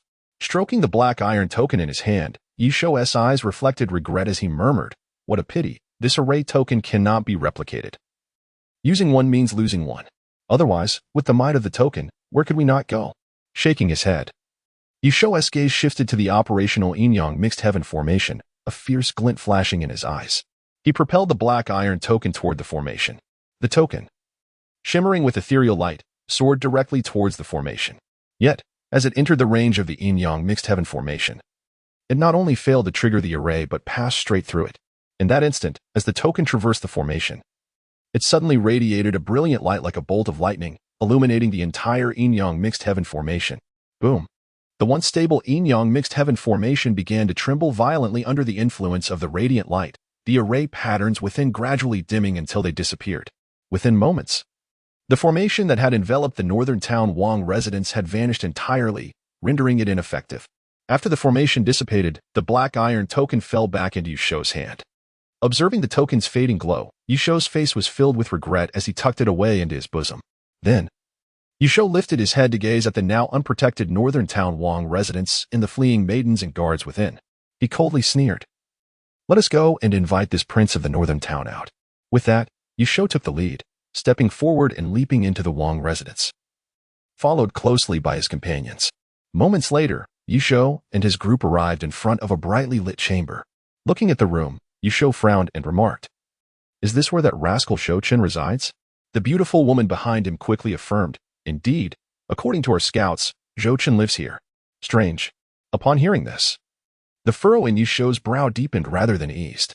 He glanced around the now empty Wang residence and coldly stated, "Even if Jiang Bieli is not within the Wang residence, how could his guards not take Zhou Chen away?" Since earlier, his perception had been enveloping the entire northern town Wang residence, and he had not seen anyone escorting Zhou Chen away. Thus, there were only two possibilities: either Zhou Chen was not in the residence at all, or he had not left yet and was hiding somewhere within the Wang residence. When life and death are at stake, who cares if he is the prince of the northern town? The beautiful woman chuckled lightly and flattered. After all, Zhou Chen is only 8 years old. Without Jiang Bieli by his side, he is likely terrified, thinking he could rely on the formation. The formation. Suddenly, the woman fell silent, as if struck dumb. "What is it?" Yi Shou furrowed his brow and demanded. The woman looked up at him, raising her hand to point toward Zhou Chen's room. Her expression filled with fear, her voice trembling. The formation has changed. Old Yi, the formation in Zhou Chen's room is not this one. His is a saint-level formation, but now, it is merely a heaven-level formation. What? At her words, Yi Shou's eyes narrowed sharply, fixating on the formation surrounding Zhou Chen's room. His expression darkened as he shouted, "I will break the formation. Go immediately to search elsewhere. You must find that scoundrel Zhou Chen."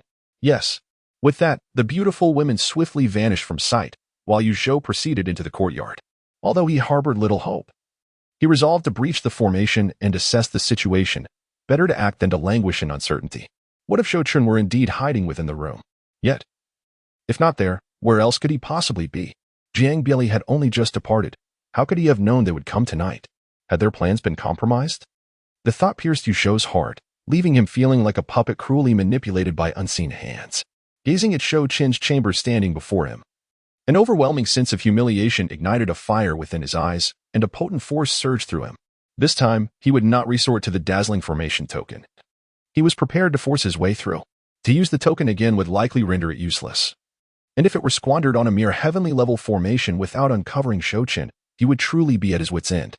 Just as Yu Zhou was about to break the formation, a ghostly figure clad in white suddenly appeared within the already sealed Han family mansion.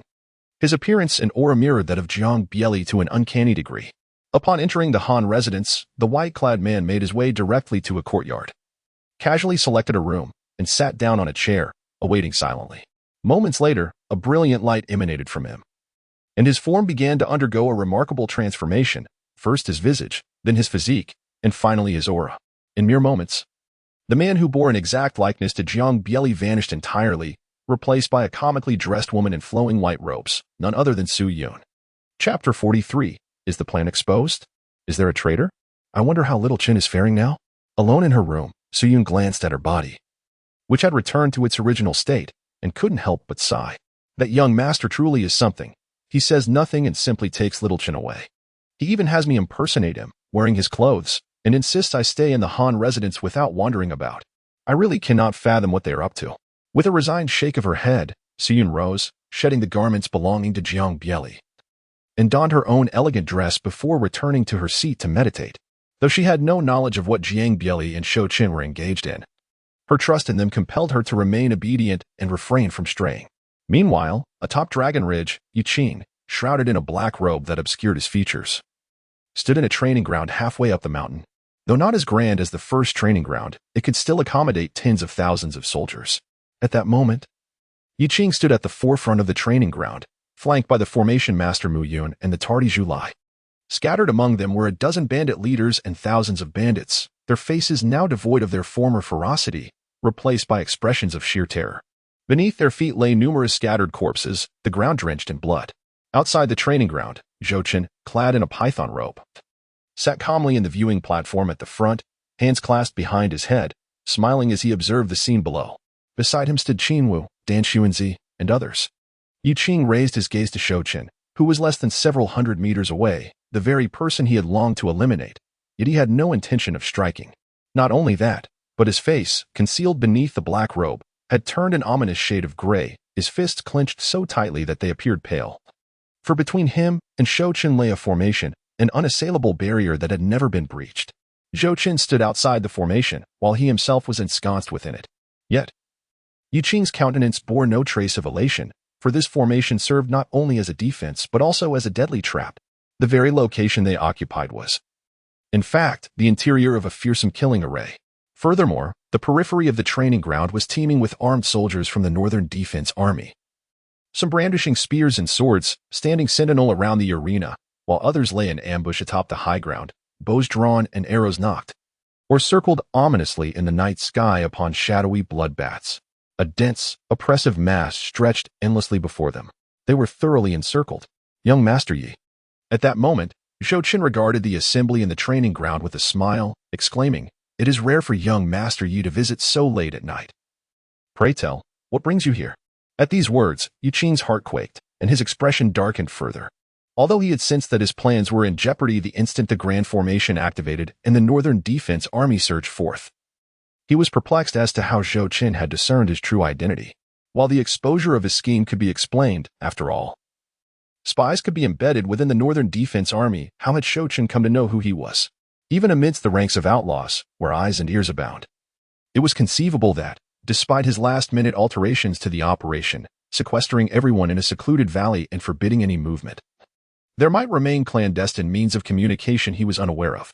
Yet his identity, he was confident that since his arrival in the Sanluo mountain range, aside from the leaders of the outlaw factions, no one else had any inkling of who he truly was. The black robe he donned effectively concealed his presence, rendering it impossible for others to glimpse his true visage. Could it be that a traitor lurked among the leaders of these outlaws? The thought incited a surge of fury within Yu Qing, prompting him to cast a glance at the outlaw leaders behind him. He felt as though the Ye family had become a mere jester, having provided these individuals with resources and clandestine protection, all in the hope that they would one day be of use. At long last, that day had arrived. If he could eliminate Zhou Chen tonight, his nephew would likely seize the imperial throne of Great Zhou. Yet these scoundrels had betrayed him, selling him out, the third son of the head of the Ye family, who had bestowed upon them a second chance at life. Was this the conduct of humans? Beasts, perhaps? Unbeknownst to Yu Qing, as he cast his gaze upon the outlaw leaders, they too were scrutinizing him, their faces etched with suspicion as they exchanged silent communications. Does the Northern King know the third young master? Could they be in cahoots? Is the third young master deliberately orchestrating a trap to eliminate us and offer our heads as military merit to the newly arrived Northern King? No wonder he altered his plans at the last moment. Enough of this nonsense. The Northern King was sent here by the Ye family. Would they conspire together? Have you all lost your wits? Better to be safe than sorry. Young Master Ye, do speak. Amidst the hushed murmurs, Zhou Chen continued, his gaze fixed intently on Yu Qing. What young Master Ye? You must have mistaken me for someone else. Sensing Zhou Chen's unwavering gaze, Yu Qing raised his head slightly, his face still shrouded beneath the black robe, altering his voice to a hoarse whisper. Despite the realization that his identity might be compromised, he could not afford to acknowledge it before such a multitude. To consort with outlaws, to infiltrate the Dragon's Peak, to conspire against the Northern King. Each act constituted a capital offense. If the matter escalated, even as the third young master of the Ye family, the Emperor of Zhou would show him no mercy. With an estimated 50 to 60,000 soldiers from the Northern Defense Army nearby, should he confess, the repercussions would be dire. Yet, to his astonishment, upon his denial, Zhou Chen's smile blossomed even brighter. As he beheld Zhou Chen's radiant grin, an ominous feeling surged within Yu Qing. Chapter 44. Meteor arrow upon the desolate plains. The truth unfolded just as he had anticipated, shortly after he had spoken. Zhou Chen suddenly reined in his smile, a glint of murderous intent flickering in his eyes as he coldly declared, I recognized your figure. I initially thought it was young Master Yi playing tricks on me. It appears, however, that you are indeed merely a bandit from the Sanluo Mountains. How dare you, a rogue, not content with surviving in your desolate corner, audaciously trespass upon the Dragon Mountain of Dazhou? Once I have dealt with you, I shall present your severed heads at the imperial city of Dazhou as a warning to others. Upon hearing Zhou Chen's words, Yu Qing, standing on the martial arts stage, immediately comprehended that he had been deceived, his heart swelling with frustration and bitterness. So, it was because I acknowledged my identity that you chose not to strike? Have you been mocking me all along? Zhou Chen abruptly rose from the grandstand, his python robe billowing in the wind. He cast a glance at the northern town army standing around him, and with a slight raise of his hand, the murderous intent in his eyes was unmistakable. He bellowed, those who offend the Great Zhou shall be executed without mercy. Northern town army, heed my command and slay them. Upon finishing his declaration, Zhou Chen turned his head slightly to glance at Qin Wu, who had been standing beside him, and nodded gently. Upon seeing this, Qin Wu slightly cupped his hands in acknowledgement and then stepped forward with measured pace. His usually stern visage became increasingly formidable as he began to manipulate the Baili Chunqiu formation that had been set up in the training ground. The Baili Chunqiu formation was originally a mid-grade sacred array he had arranged in Zhou Chen's chamber, but under Zhou Chen's instructions, he disassembled it and secretly transported it to the Yulong Mountain, re-establishing it here. This training ground was a necessary passage for those ascending the mountain. To catch the opponents off guard, he deliberately set it within the confines of an existing formation, creating layers upon layers of defenses. The Baili Chunqiu formation was only activated once all had arrived at the training ground. Although many managed to escape, those who remained were sufficient for his purposes. With this thought, Qin Wu formed hand seals, and the Baili Chunqiu formation was fully activated. Dark energy pillars erupted from within the formation, dense as a torrential black rain, crashing toward Yu Qing and his companions. Observing this scene, Yu Qing's eyes narrowed, and he shattered the black pillars that approached him with a flick of his hand. While retreating, he bellowed, everyone, form a circle and retreat to the center of the training ground.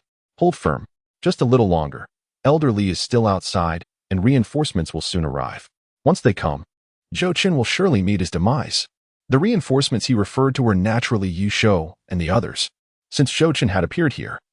As soon as Yu Shou sensed something amiss, he would undoubtedly rush to Yulong Mountain.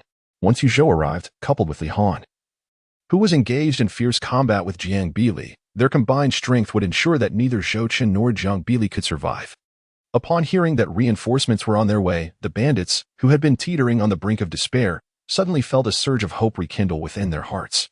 They quickly formed a defensive formation, countering the black pillars shooting in from all directions while retreating to the center of the training ground, soon creating a protective circle with layers of defense. Although some were flung back, coughing blood, and others were directly struck down by the black pillars, fresh defenders quickly filled their places. Thus, despite the arduous struggle, the bandits managed to withstand the onslaught of the Baili Chunqiu formation for the time being. Of course, such a defense could not last long. As casualties mounted, their defensive strength would only grow weaker. Without breaking the formation soon, they would inevitably perish beneath its might. Ye Qin was acutely aware of this, and even though they had temporarily held off the black pillars, there was no trace of joy on his countenance. He turned to Mu Yun, his eyes betraying a hint of displeasure, yet he ultimately refrained from voicing it. In a low voice, he urged, "Elder Mu, we must break the formation swiftly. Our survival hinges upon your actions." Third young master, this is entirely my fault for my arrogance. Upon our return, I shall certainly plead for forgiveness from the family. Mu Yun lamented, his gaze filled with regret. Under normal circumstances, he would not have been so careless, but having seen the formations along the way mirror those inscribed on the jade talisman, he had gradually relaxed his vigilance. Casting a resentful glance at Qinwu, who stood by the platform, Mu Yun thought bitterly, who would have thought that after a lifetime of playing the eagle, I would be pecked in the eye by one? Cursing inwardly, he swiftly retrieved a set of formations from his spatial ring and began to dismantle the array. Want to break the formation? On the platform, Zhou Chen observed Mu Yun's actions, raising an eyebrow before lifting his hand and coldly commanding, "Falling star arrows." As soon as the words left his lips, the troops of the Northern Guard sprang into action, each wielding jet-black warbows and knocking obsidian arrows. With a powerful draw, the bows were pulled back to form a perfect arc, and in an instant, tens of thousands of arrows surged toward the bandits in the training ground, their dazzling cold gleam causing hearts to tremble. "Release," Zhou Chen instructed, his expression impassive as he surveyed the chaos below. With a series of piercing sounds, tens of thousands of falling star arrows shot forth, radiating a chilling brilliance and exuding immense power. The falling star arrows, renowned as the Northern Guard's lethal weapon, were rarely deployed due to their laborious crafting, yet their potency exceeded that of ordinary arrows by a staggering margin, capable of shattering stars and splitting stones, hence their name. "Damn it, it's the falling star arrows." Ye Qin recognized them instantly, his expression shifting dramatically as he shouted, "Defend with all your might." In response, Mu Yun, who had been preparing to break the formation, swiftly altered their formation into a defensive one, shielding everyone around. Julai drew his long knife, gripping it tightly as streams of blade energy enveloped him. As the multitude of falling star arrows drew near, he gritted his teeth and struck out with his blade. The surrounding bandits, too, summoned all their strength to defend against the impending onslaught. At that moment, the arrows descended.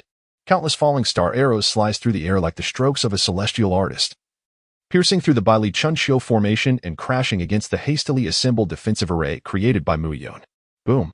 The hastily arranged heavenly-grade formation crumbled in mere moments, and the relentless barrage of falling star arrows surged onward toward Ye Qin and the others. With a blinding flash, it was as if thousands of stars had exploded simultaneously, and the deafening sound reverberated throughout the area. On the training ground, nearly 1,000 bandits standing at the outermost edge were violently thrown back by the impact of the falling star arrows, blood spewing forth from their mouths. Many were reduced to mere husks, riddled with arrows like hedgehogs, their eyes wide in disbelief as they lay on the ground, faces etched with regret. After a single wave of falling star arrows, the number of bandits on the training ground diminished by nearly 1,000. And this was merely counting those rendered incapable of fighting. Many more were injured by the shockwave. At that moment, as they watched their comrades fall, the once hopeful bandits sank into utter despair. "My lord, where are the reinforcements you promised? Indeed, if they do not arrive soon, we will surely perish." Many bandits knelt before Zhou Chen, their foreheads striking the ground repeatedly, pleading, "King of the North, I beg for your mercy. I surrender, please." Ye Qin stood rooted to the spot, his black robe already stained with blood, gritting his teeth in frustration. It was not just these bandits. He too yearned to know why Ye Zhou had not yet arrived. "Young Master Ye." Just then, Zhou Chen's voice rang out, accompanied by a light chuckle filled with meaning. "It seems that Elder Ye Zhou and the others may not be coming after all." As the words fell, Ye Qin's entire body trembled, disbelief washing over him as he abruptly lifted his gaze towards Zhou Chen. He could feel his heart racing uncontrollably, a profound sense of fear beginning to take root within him. At the very moment Zhou Chen began to speak, in a desolate expanse between Dingbei City and Yulong Mountain, Yusho and his companions were hastening towards Yulong Mountain. Suddenly, sensing something amiss, Yusho's expression shifted dramatically. He halted, eyes scanning the surroundings with trepidation. Behind Yusho, as confusion enveloped the others, dark figures of various forms, their eyes of vivid crimson and monstrous in appearance, began to emerge from the ground across the vast wasteland. Chapter 45, trapped in the frenzied by Li's spring and autumn formation, the ominous silhouettes that had appeared on the wasteland were none other than the shadow soldiers dispatched by Zhou Chen. Having learned early that Yi Qin would take action that night, he had mobilized the shadow soldiers, centering their movements on the royal manor, meticulously probing the area inch by inch. After considerable effort, he finally traced Yusho and his companions to a certain residence. Following this, he sought out Dan Xuanzi to procure some potions that could temporarily alter one's appearance. Although these potions were rare, Zhou Chen had inadvertently stumbled upon them during a recent inspection of the alchemy chamber, alongside some thunderbolt dung. Despite Dan Xuanzi's reluctance to part with them, Zhou Chen's silver tongue eventually convinced him to yield a few. With the potions in hand, he and Jiang Bieli set about planning their operation for that night. Although Jiang Bieli was taken aback by how Zhou Chen had acquired the information, he refrained from further inquiries. Concurrently, to prevent Yuzhou and his group from sensing any anomalies and rushing to Yulong Mountain for support, Zhou Chen had strategically placed numerous shadow soldiers along the crucial routes leading to Yulong Mountain. As time progressed, the number of shadow soldiers on the wasteland surged, quickly surpassing 10,000, with numbers continuing to swell. Yi Lao, what are these creatures? A gaunt man behind Yuzhou gulped nervously, his voice trembling. Yuzhou remained silent, his countenance dark as if it could drip water. He felt as if every step they took was meticulously orchestrated by an unseen hand, a sensation that left him utterly powerless. Nonetheless, he steeled himself and commanded, "Split up and retreat. We must leave at once while these monsters are still gathering." With that, Yuzhou unleashed a formidable aura, shattering the shadow soldiers surrounding him and clearing a vast space. "Move." With a thunderous shout, he soared into the sky, darting towards Yulong Mountain, his companions following suit. Just as Yuzhou's group began their retreat, 10 peculiar figures emerged from the shadows of the wasteland, Tala and the 9 ghost generals. Observing Yuzhou being intercepted by the Nightbat Corps, Tala flickered into motion, charging towards him. Meanwhile, the other ghost generals, accompanied by a throng of shadow soldiers, pursued the fleeing members of Yuzhou's group.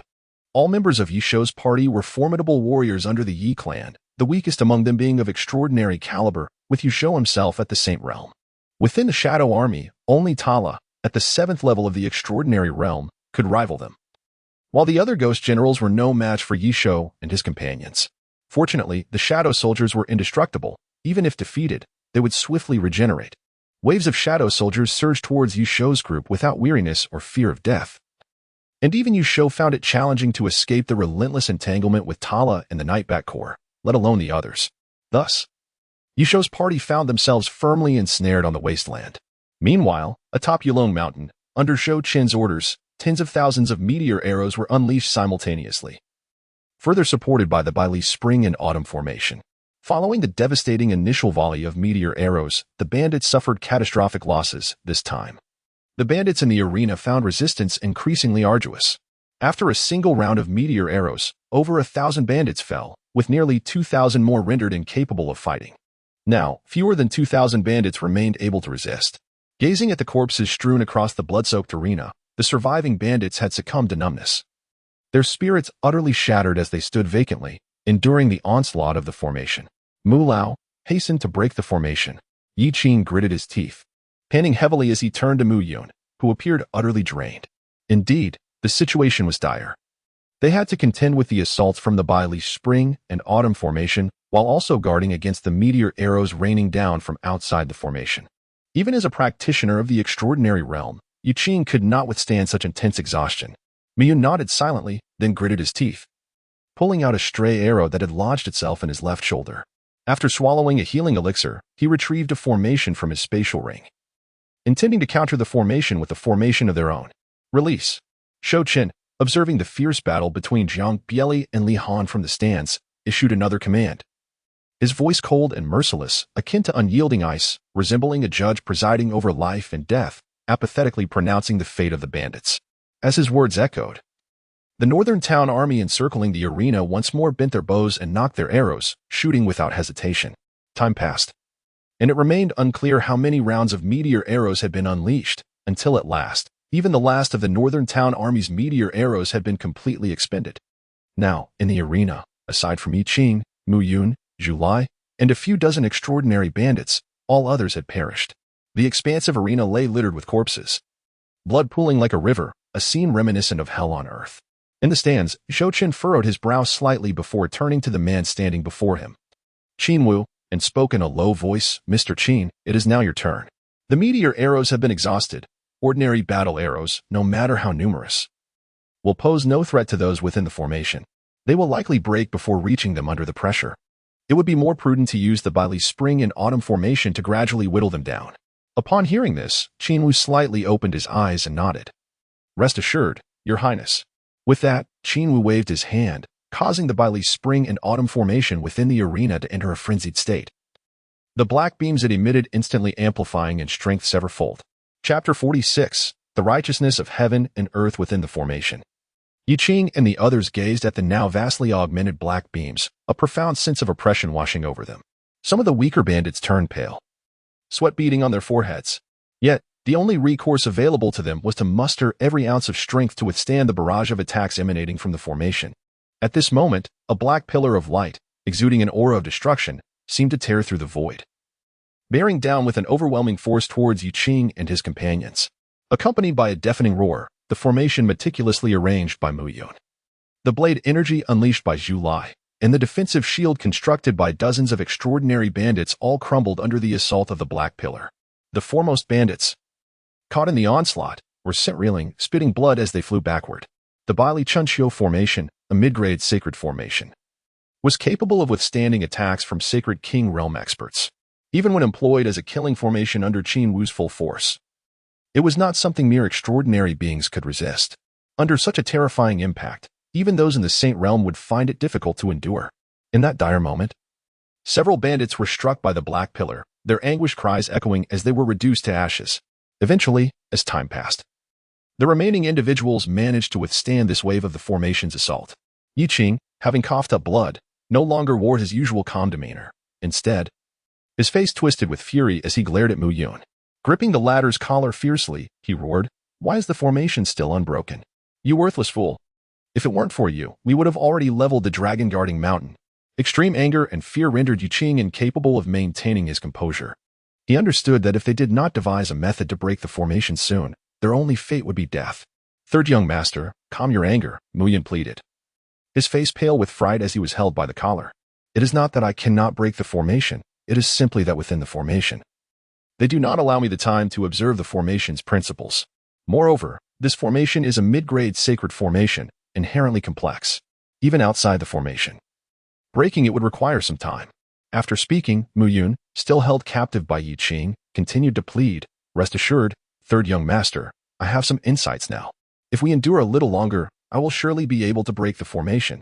At these words, Yi Qing momentarily halted his grip, casting a skeptical glance at Mu Yun. "Is that true?" "Indeed, truly," Mu Yun insisted, nodding earnestly. Although he faced disruptions from Zhou Chen's fallen star arrows whenever he attempted to break the formation, as a master of formations who had spent considerable time within it, if he could not glean some understanding, it would be better for him to end his life on the spot. Thus, his promise to break the formation was not mere bravado. "Do not dawdle in breaking the formation." After a long, penetrating look at Mu Yun, Yi Qing released his hold, coldly stating, "You had better not deceive me. If I perish, it will not only be you but your entire family who will pay the price." At these words, Mu Yun shuddered, quickly nodding, "I would not dare. Stop wasting time and break the formation." Yi Qing huffed coldly, glancing at the remaining bandits beside him. After some contemplation, he turned to Mu Yun with icy resolve, "You have no more than the time it takes for an incense stick to burn. If you do not break it by then, even if I die, I shall ensure you meet your end first." "Yes, yes." As Mu Yun began to work on breaking the formation, Yi Qing stepped aside, wiping the blood from the corner of his mouth. After swallowing a medicinal pill, he retrieved a red circular ring from his spatial ring. Gritting his teeth, he focused his gaze fiercely on the ring and directly infused it with his true essence. In an instant, the red ring transformed into a shimmering protective barrier, encasing everyone in the training ground. Just then, Another barrage of black pillars descended like rain, soon colliding with the red barrier. To everyone's astonishment, instead of shattering the barrier, the numerous formidable black pillars vanished without a trace upon contact, as if they had plunged into the depths of the sea. Witnessing this scene, the bandits, who had nearly given up hope, suddenly ignited with a flicker of optimism, gazing at Yu Qing as if he were a beacon of light. However, before their joy could fully blossom, Yu Qing, seated on the ground, slightly opened his eyes and cast a cold glance at them, stating, "Do not delay in recovering your strength. The spirit-devouring fire ring cannot hold for long. Once the barrier shatters, we must rely on ourselves." The spirit-devouring fire ring, a precious gift from his father, could only be used once but was sufficient to withstand an assault from a sacred king realm expert for half an incense stick's duration. While the Baili Chunqiu formation's attacks were indeed powerful, their intensity likely fell short of the sacred king realm, primarily relying on sheer numbers. Thus, withstanding the onslaught for a short while should not pose too great a challenge. Each defensive treasure of this nature was worth its weight in gold. Since acquiring it, he had been reluctant to use it. With this thought, Yu Qing raised his head, observing the barrier above trembling under the formation's assault, his heart aching. Aware that it could not endure for long, the brief flicker of hope in the bandits' eyes extinguished once more, yet they did not forsake the opportunity to recover, each seated on the ground, replenishing their true essence or healing their wounds. Although their chances of survival were slim, enduring a little longer would undeniably increase their odds. Outside the formation, witnessing several failed attacks, Qin Wu furrowed his brow and turned to Zhou Chen behind him, inquiring, "Your Highness?" Zhou Chen waved his hand, his expression unchanged as he said, "No need to worry, continue to activate the formation. This king does not believe they can endure for long." It was already within his expectations that Yu Qing could produce the soul-devouring fire ring, such a precious artifact. As the third son of the Yi family, it was only natural for him to possess some life-saving treasures.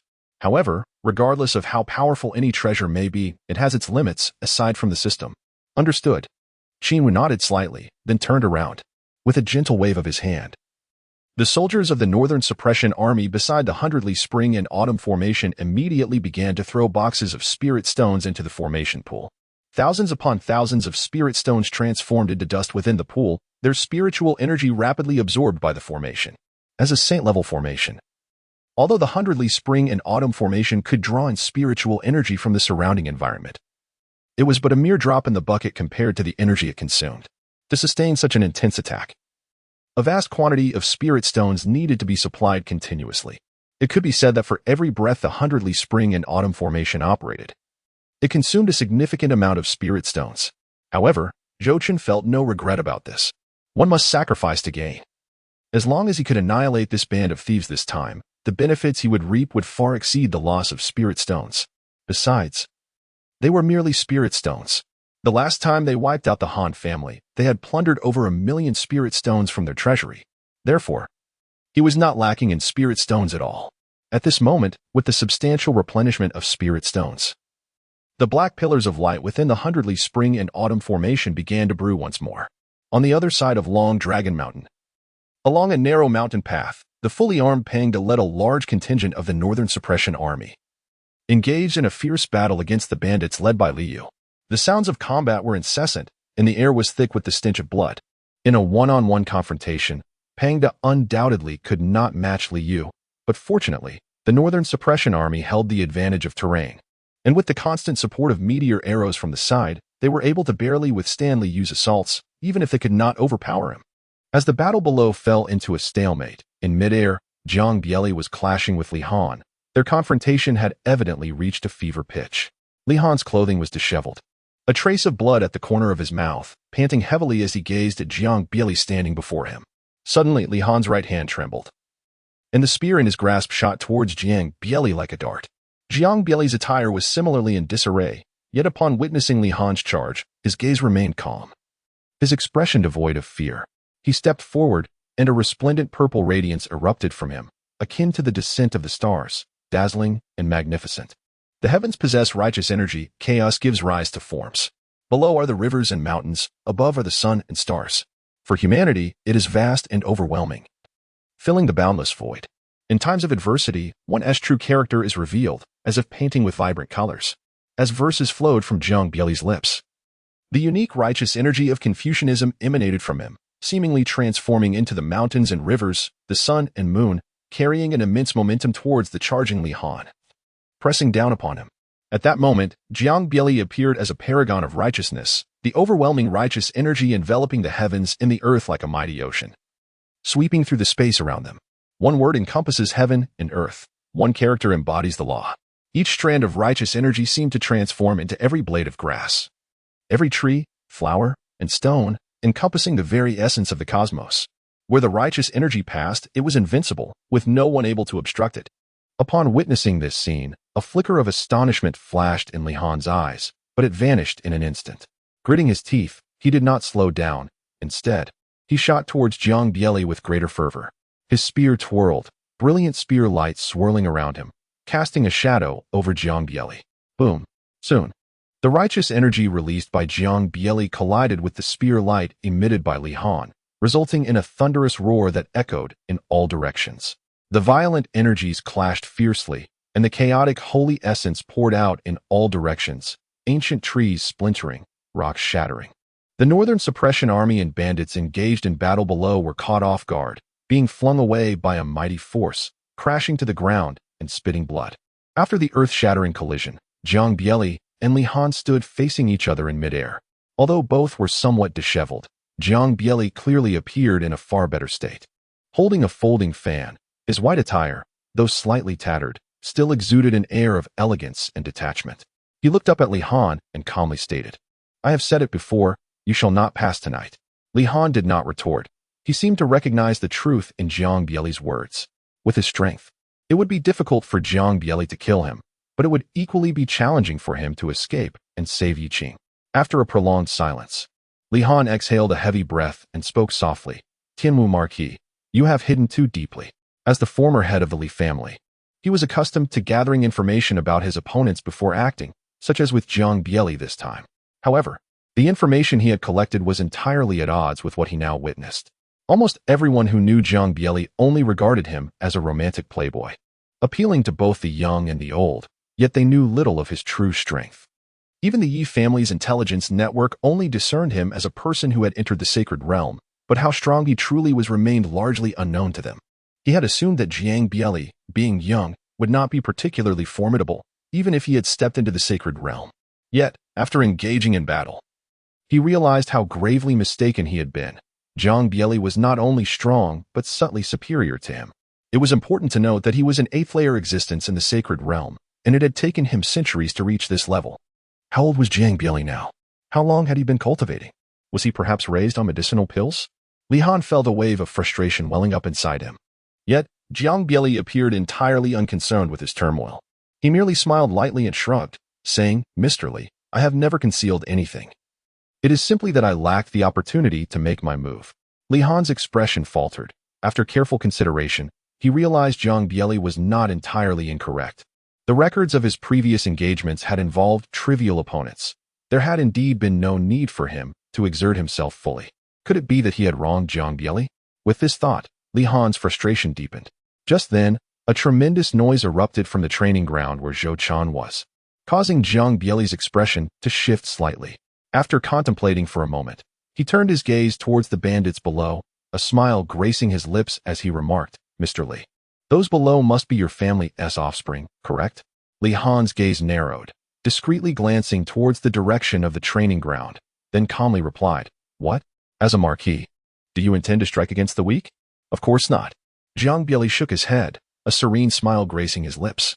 Before he spoke with profound significance, "Yet you are bandits. As the martial marquis of the Great Zhou, it is my duty to eradicate such outlaws. Moreover, you cannot prevent me from doing so, can you, Mr. Li?" Li Han, upon hearing this, fell into a moment of silence, then turned to Jiang Bieli and inquired, "What do you intend to do?" If Jiang Bieli had wished to strike, he would have done so long ago. His current proposal suggested he had ulterior motives. Without further preamble, Jiang Bieli stated plainly, "Leave this place at once." Observing Li Han's continued silence, he reiterated, "As long as Mr. Li departs, I can assure you that I will facilitate your safe passage."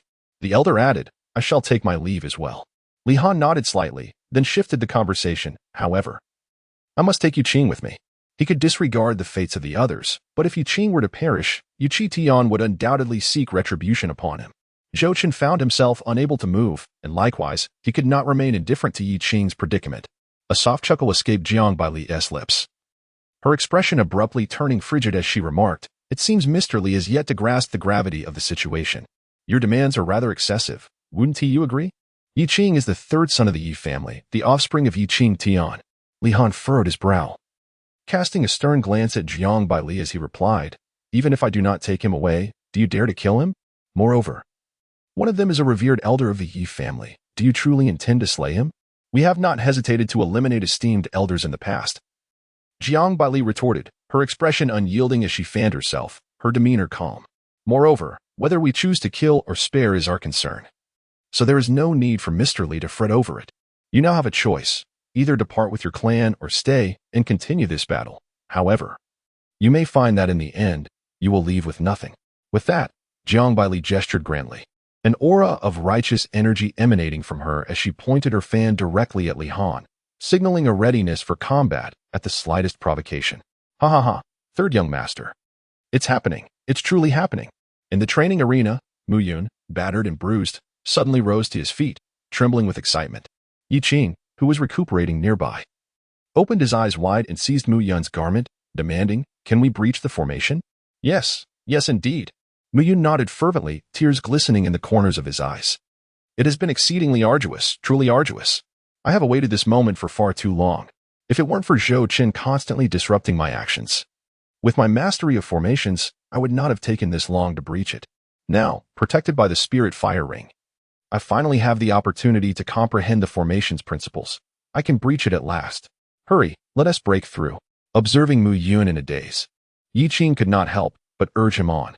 Raising his gaze slightly, he looked toward Zhou Chen seated in the stands, clenching his fists tightly, his knuckles cracking. He had waited too long for this moment. As a proud third son of the Yi family, he had never endured such humiliation. Once the formation was shattered, his first act would be to eliminate Zhou Chen immediately. "Yes," Mu Yun responded, then surveyed his surroundings. One by one, formation flags flew from his hands, accompanied by an array of dazzling materials for setting the formation. In no time, under his diligent efforts, a grand formation began to take shape. Chapter 48. Breaking through the surface. As he gazed at the nascent formation in the training arena, Qin Wu's expression shifted dramatically. He turned to Zhou Chen and, after a brief pause, offered a wry smile. "Your Highness, it seems the Bai Li Chun Shou formation will not hold them for long. Their expertise in formations surpasses my own.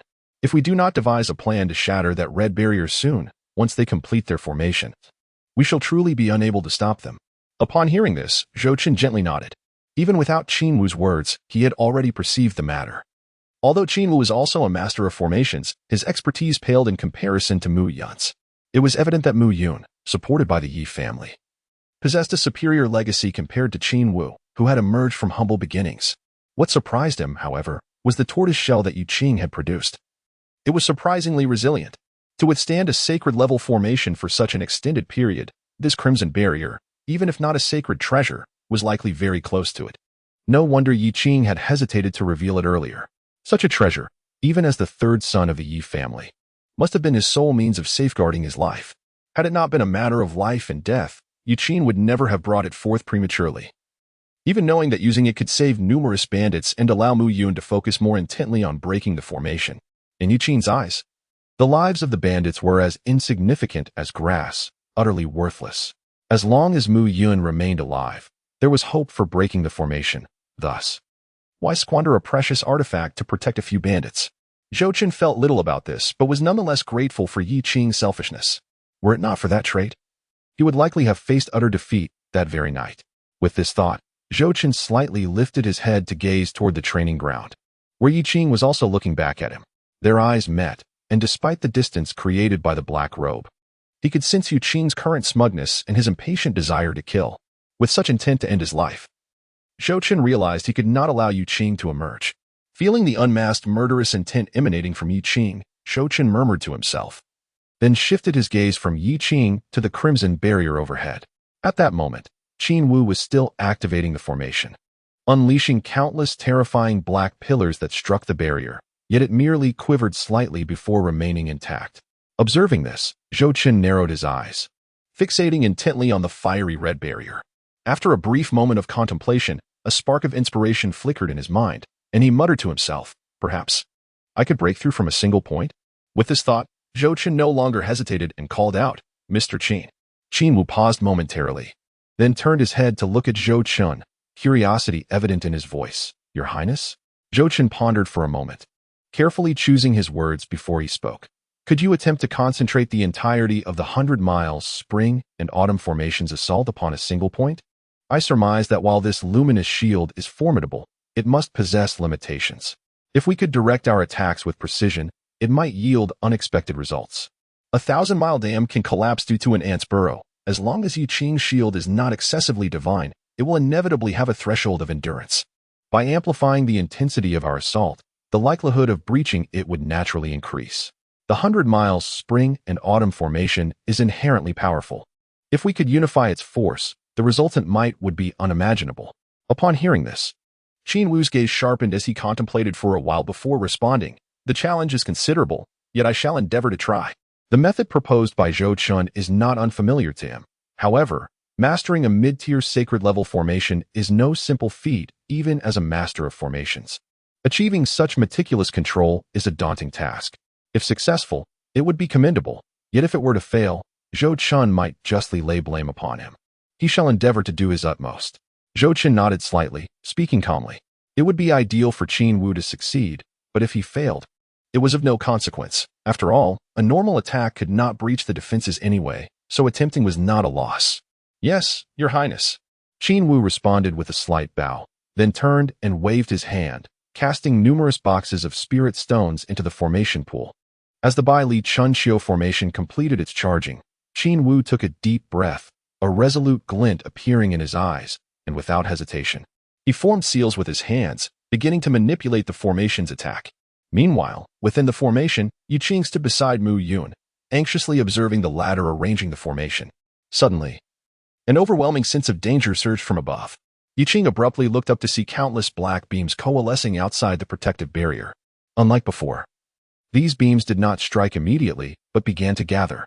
The beams of dark energy merged continuously, forming a singular entity, the ominous aura he had sensed emanating from it. This was dire. A heavy feeling settled in Yi Qing's heart, a foreboding sense creeping in. The very situation he had most feared was unfolding.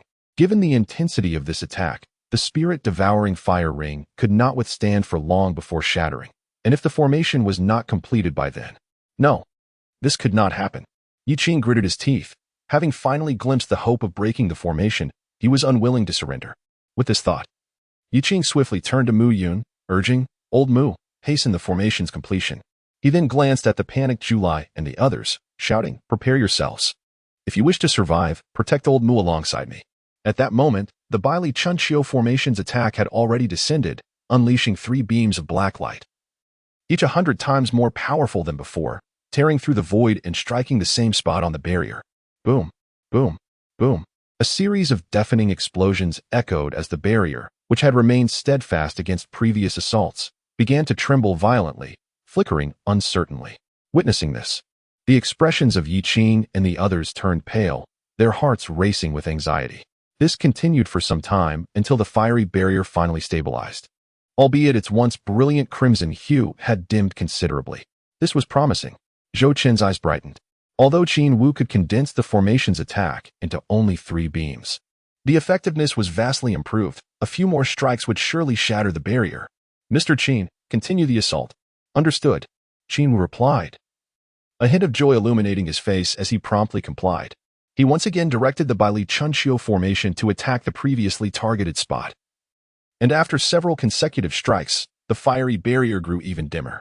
Suddenly, a series of earth-shattering explosions resounded, followed by a crisp sound from within the formation. Everyone watched as cracks began to spiderweb across the barrier, emanating from the center where the formation had relentlessly struck. The cracking sounds intensified, amplifying the despair that clung to Yi Qing and his companions.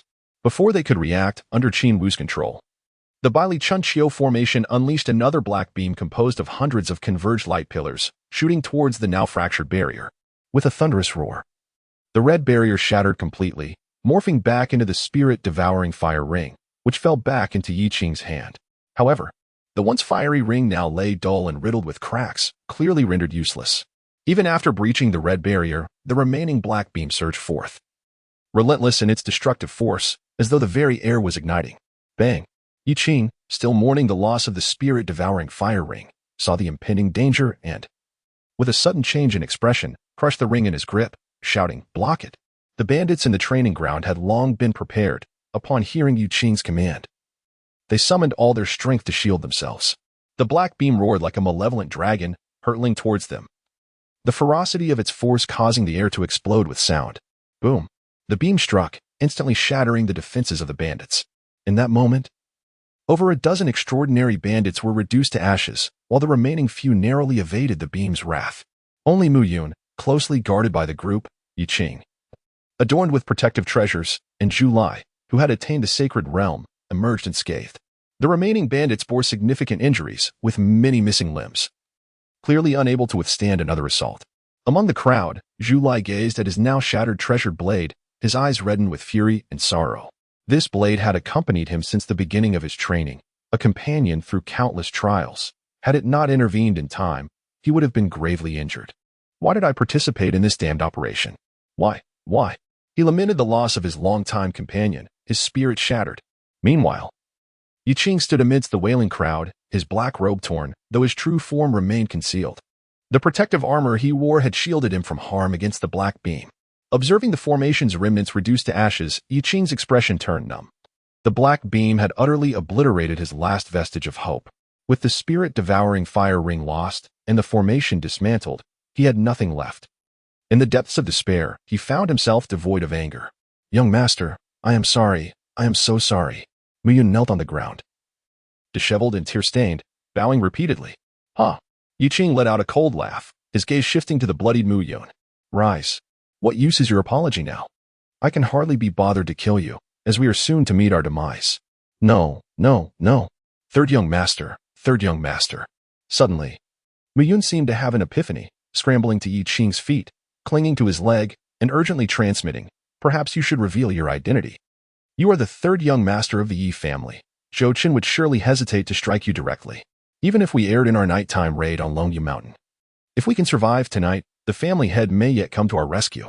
Upon hearing Mu Yun's transmission, Ye Qing's previously vacant gaze suddenly flickered with a hint of brightness. However, his expression remained laced with hesitation. The implications of tonight's events, should they be disseminated, would undoubtedly wreak havoc upon the Ye family's reputation. Even if he were to survive, his father would certainly not let him off the hook.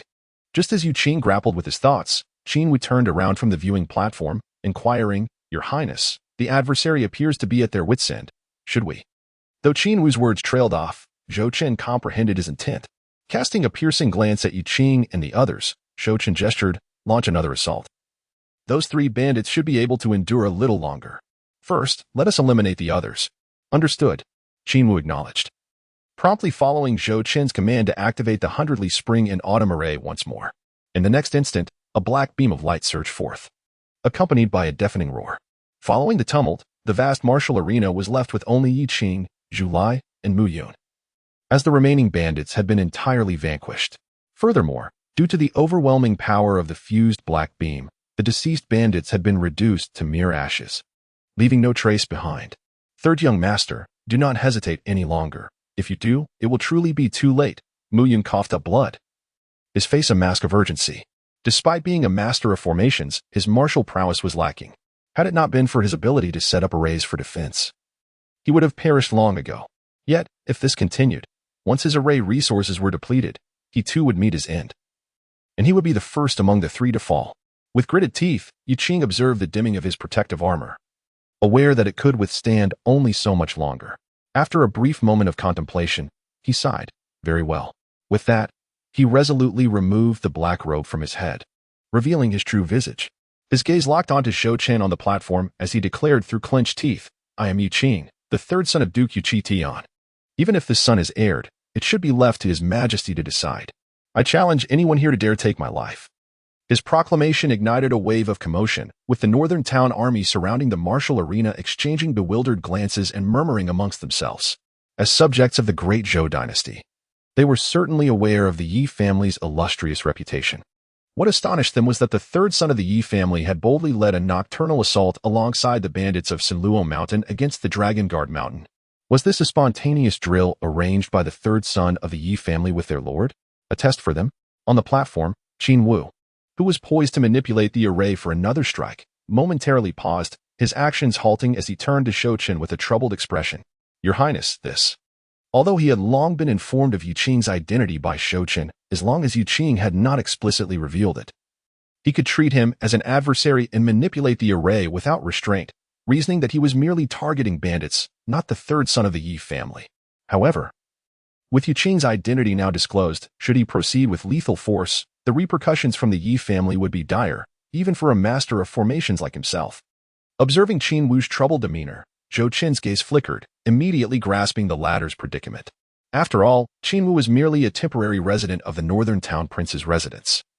Once the 10-year term expired, he would depart, and he had no desire to provoke such a formidable enemy as the Ye family without cause. With this thought in mind, Zhou Chen offered a calm smile and waved his hand dismissively, saying it is of no consequence. Rising from his seat, he approached Qin Wu and spoke softly, Mr. Qin, allow me to take control of the array. The array stone served as the control switch for the formation, while Qin Wu, as a master of formations, could manipulate it at will using his mental energy. Zhou Chen could only do so through the array stone. Upon hearing this, Qin Wu was momentarily taken aback. Mistaking Zhou Chen's words for jest, he could not help but remind him, Your Highness, he is. The consequences shall rest solely on my shoulders. As Zhou Chen spoke, his unwavering gaze met Qin Wu's, causing the latter to pause in contemplation. Sensing the futility of his persuasion, Qin Wu ultimately decided against further hesitation. With a swift motion, he produced an ancient array stone intricately adorned with complex patterns, presenting it into his hand. Zhou Chen took the formation stone from Qin Wu, his gaze shifting to Yu Qing, who stood resolutely in the training arena, his eyes cold as ice. Although, given his current strength, he could not fully unleash the complete power of the Bai Li Chunqiu formation, nor could he fuse the attacks of the formation as Qin Wu did. He noted that Yu Qing's devouring spirit fire ring had already shattered, and the armor he wore could hardly withstand much longer. Therefore, even if he were to manipulate the formation, it would suffice to end Yu Qing's life, albeit with a slight increase in the time required. Regardless, Yu Qing must die tonight. His relationship with the Yu family had evidently become irreconcilable. Even if he spared Yu Qing this evening, their enmity would not diminish. Given this reality, why should he offer warmth to those who would remain cold? Since the Ye family dared to send someone to confront him, they must be prepared for death, even if the one who came was the third young master of the Ye family. With this resolve, Zhou Chen's gaze sharpened, and a surge of true essence erupted from within him, flowing into the formation stone. In the next moment, the Bai Li Chunqiu formation, which had momentarily ceased its attacks, began to awaken once more, black beams of light coalescing within the formation. On the training grounds, the three of Yu Qing, who had just relaxed, suddenly tensed as they witnessed this turn of events. Zhou Chen.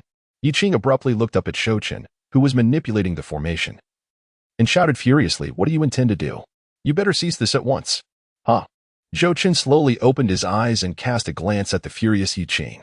With a cold chuckle, he proclaimed, A mere bandit dares to impersonate the third young master of the Ye family? I perceive that you possess the audacity of a bear and the cunning of a leopard. During my time in the imperial city, I had the privilege of witnessing the noble bearing of the third young master of the Ye family. Yu Qing has always been charming and refined, exuding an air of grandeur, which is far beyond the comparison to a shameless, rat-eyed scoundrel like you. As these words echoed, a wave of commotion erupted around them. Is what the prince said true? Is this Yu family third young master an impostor? Surely not. Who would be so brazen as to impersonate a scion of the Ye family? Let us not forget, they are indeed bandits. We have encountered the slain bandits before. Moreover, could the Ye family's third young master be so foolish as to launch an attack on Long Dragon Mountain in the dead of night? Upon reflection, that does seem rather idiotic, does it not? In the training ground, Mu Yin turned to Yu Qing, his brow furrowed with concern. Third young master. This situation is becoming dire. The Bai Li Chunqiu formation does not completely muffle external sounds, and given the exceptional sight and hearing of martial artists, the Town North Army's discussions are blatant and unrestrained. Consequently, the murmurs of the Town North Army have undoubtedly reached their ears. Despite most of the Town North Army adopting an observing stance as time progresses, the belief that Yu Qing is indeed the third young master of the Ye family is diminishing, while the voices of skepticism grow louder. I am aware. Chen gritted his teeth, his countenance growing increasingly grim as he listened to the incessant discussions surrounding him. Zhou Chen's recent remarks, though seemingly filled with praise, were in fact an insidious attempt to undermine his identity. It is evident that Zhou Chen succeeded. The collective voice of the crowd became a formidable force, distorting the truth. In their eyes, his audacious assault on Yulong Mountain that night appeared utterly foolish, entirely unbecoming of the esteemed third young master of the Ye family. Thus, he could only watch helplessly, with no means to counter this narrative. Should he reveal the treasures of the Ye family? Zhou Chen would undoubtedly accuse him of theft. The ancestral martial arts of the Ye family? Stolen. The Ye family token? Pilfered. As Chen pondered deeply for a way to unravel this predicament, Zhou Chen clearly had no intention of granting Chen any time for contemplation. In a swift motion, he clenched his fist, and in the next instant, countless black light pillars coalesced and rained down upon Chen and his companions like a torrential downpour. Although the force of these black light pillars was considerably diminished compared to previous strikes, Chen and his allies were also significantly outnumbered, making their defense exceedingly arduous. As crates of spirit stones were continuously cast into the formation, Zhou Chen mercilessly activated the array time and again, offering them no respite. At last, a piercing wail echoed through the air. "Ah, I refuse to accept this." Mu Yun, having exhausted his array's defenses, was obliterated into ashes by the onslaught of the black light pillars. With Mu Yun's protective array gone, the situation for Chen and Zhu Lai became increasingly dire.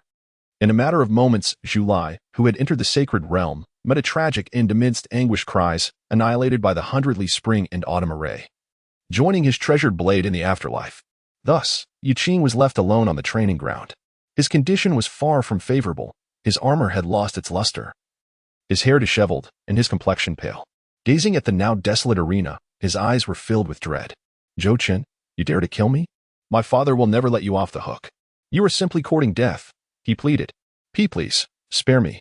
I promise, if you let me go, the Ye family will never pursue you again." As time passed, the wounds on Chen's body multiplied, and his once fierce curses gradually weakened, ultimately transforming into desperate pleas for mercy. From the spectator stands, Zhou Chen remained impassive, his expression betraying no emotion at Chen's repeated supplications. To him, the promises of a dying foe were mere drivel, empty words. Shaking his head, Zhou Chen's strikes grew even more ferocious as he activated the array once more.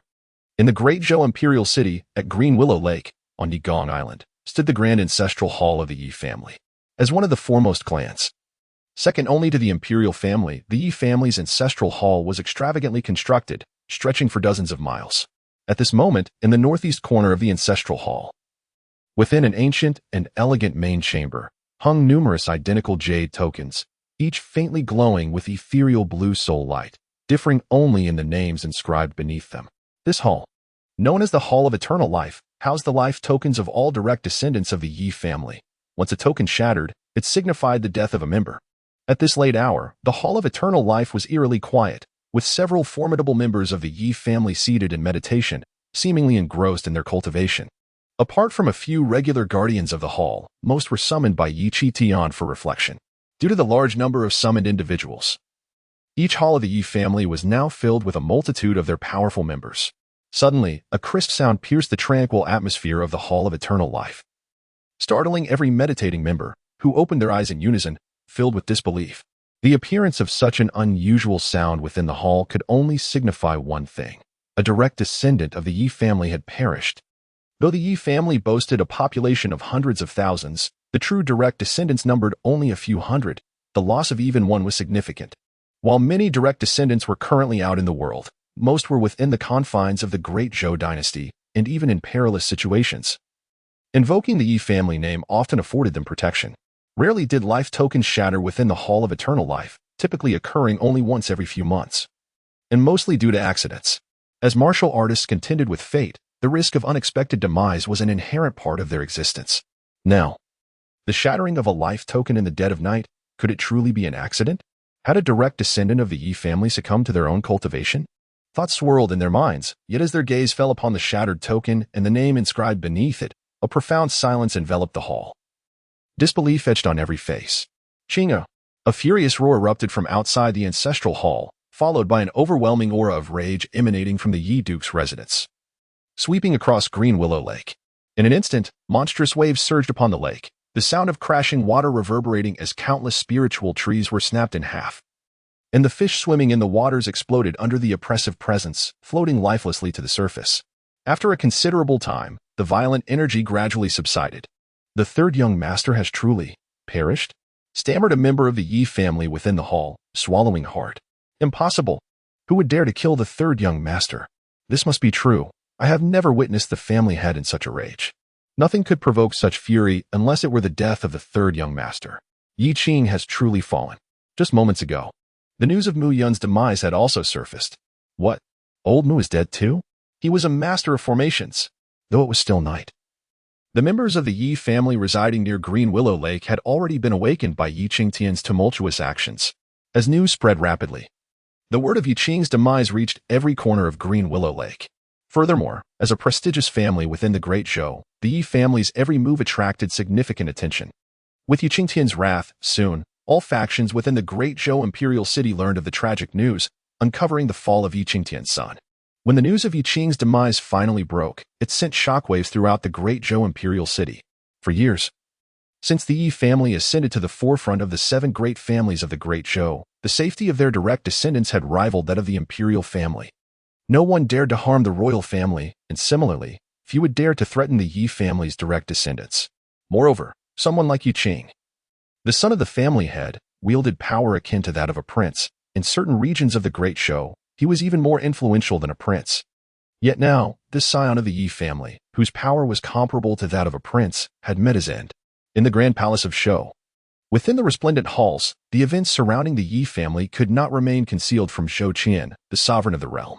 Even at the moment when Yi Qingtian's fury erupted, the news had already reached him. Now, he sat regally upon the throne of the splendid palace, while the man in black, who had previously appeared at the Tingyun Hall, knelt before him on one knee. "Has Yi Qing fallen?" Zhou Chen withdrew his thoughts from the jade slip, murmuring softly. He then looked down at the man in black and spoke calmly. "Haimu, is this truly the doing of the Prince of Northern Suppression?" "Your Majesty," the man named Haimu replied with a slight bow, his tone respectful. "According to the intelligence received earlier from the Black Dragon platform, young Master Yi San plans to lead bandits in an assault on Yulong Mountain tonight. Now that Yi Qing has fallen, even if his death was not directly orchestrated by the 7th Prince, it is undoubtedly linked to him."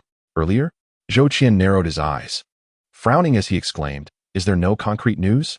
What on earth are those fellows at Black Dragon platform doing?" Upon hearing this, Haimu let out a wry smile and sighed. "Your Majesty, the 7th Prince currently exercises an exceptionally tight grip over Bi's prefecture and the Northern Town Army. All of our infiltrators have been completely eradicated." Zhou Qian's expression was one of shock, disbelief evident on his face. Not a single one could be infiltrated? Does the 7th Prince possess such capabilities? Haimu responded with a wry smile and a nod, contemplating before he spoke. Infiltration is indeed possible, but it cannot last for long before they are discreetly removed. The cost is simply too great. After a brief pause, Haimu continued, "However, based on my subordinate's conjecture, this matter is too peculiar. It should not be attributed to His Highness the 7th. Zhou Chen furrowed his brow slightly and murmured, "Are you suggesting Jiang Bieli?" Chapter 52. "No escape, Your Majesty," Haimu respectfully stated, nodding. "According to the Black Dragon Terrace, although Jiang Bieli's path is rather eclectic, it primarily revolves around the Confucian Tao that flourished in central Shenzhou 100,000 years ago. The methods of the Confucian Tao are notoriously enigmatic and possess the ability to probe into the human heart, which is hardly surprising. This reasoning is indeed sound." Zhou Chen slightly nodded, and then as if recalling something, he couldn't help but murmur to himself, "No wonder he understands women so well." "Your Majesty, what are you saying?" Haimu asked, taken aback. Zhou Chen fell into a momentary silence before erupting in anger. "That scoundrel Jiang Bieli dares to kill even those under my command."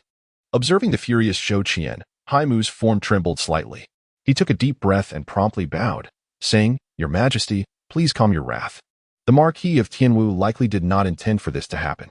Noticing that Zhou Qian's anger had yet to subside, Haimu's gaze flickered, and he swiftly changed the subject. "Your Majesty, I fear that Duke Yi, in his fury, might directly head to Bi's prefecture. As for the 7th Prince..." Haimu's words were cut short as Zhou Chen let out a cold laugh, shaking his head with a look of amusement. "He would not dare. That old cur, Yu Tian, has always been exceedingly cautious, even if he understands that I would not act against the Yi family while I remain in the imperial city. He would still not risk it." As long as I am in the capital, he would not dare to leave.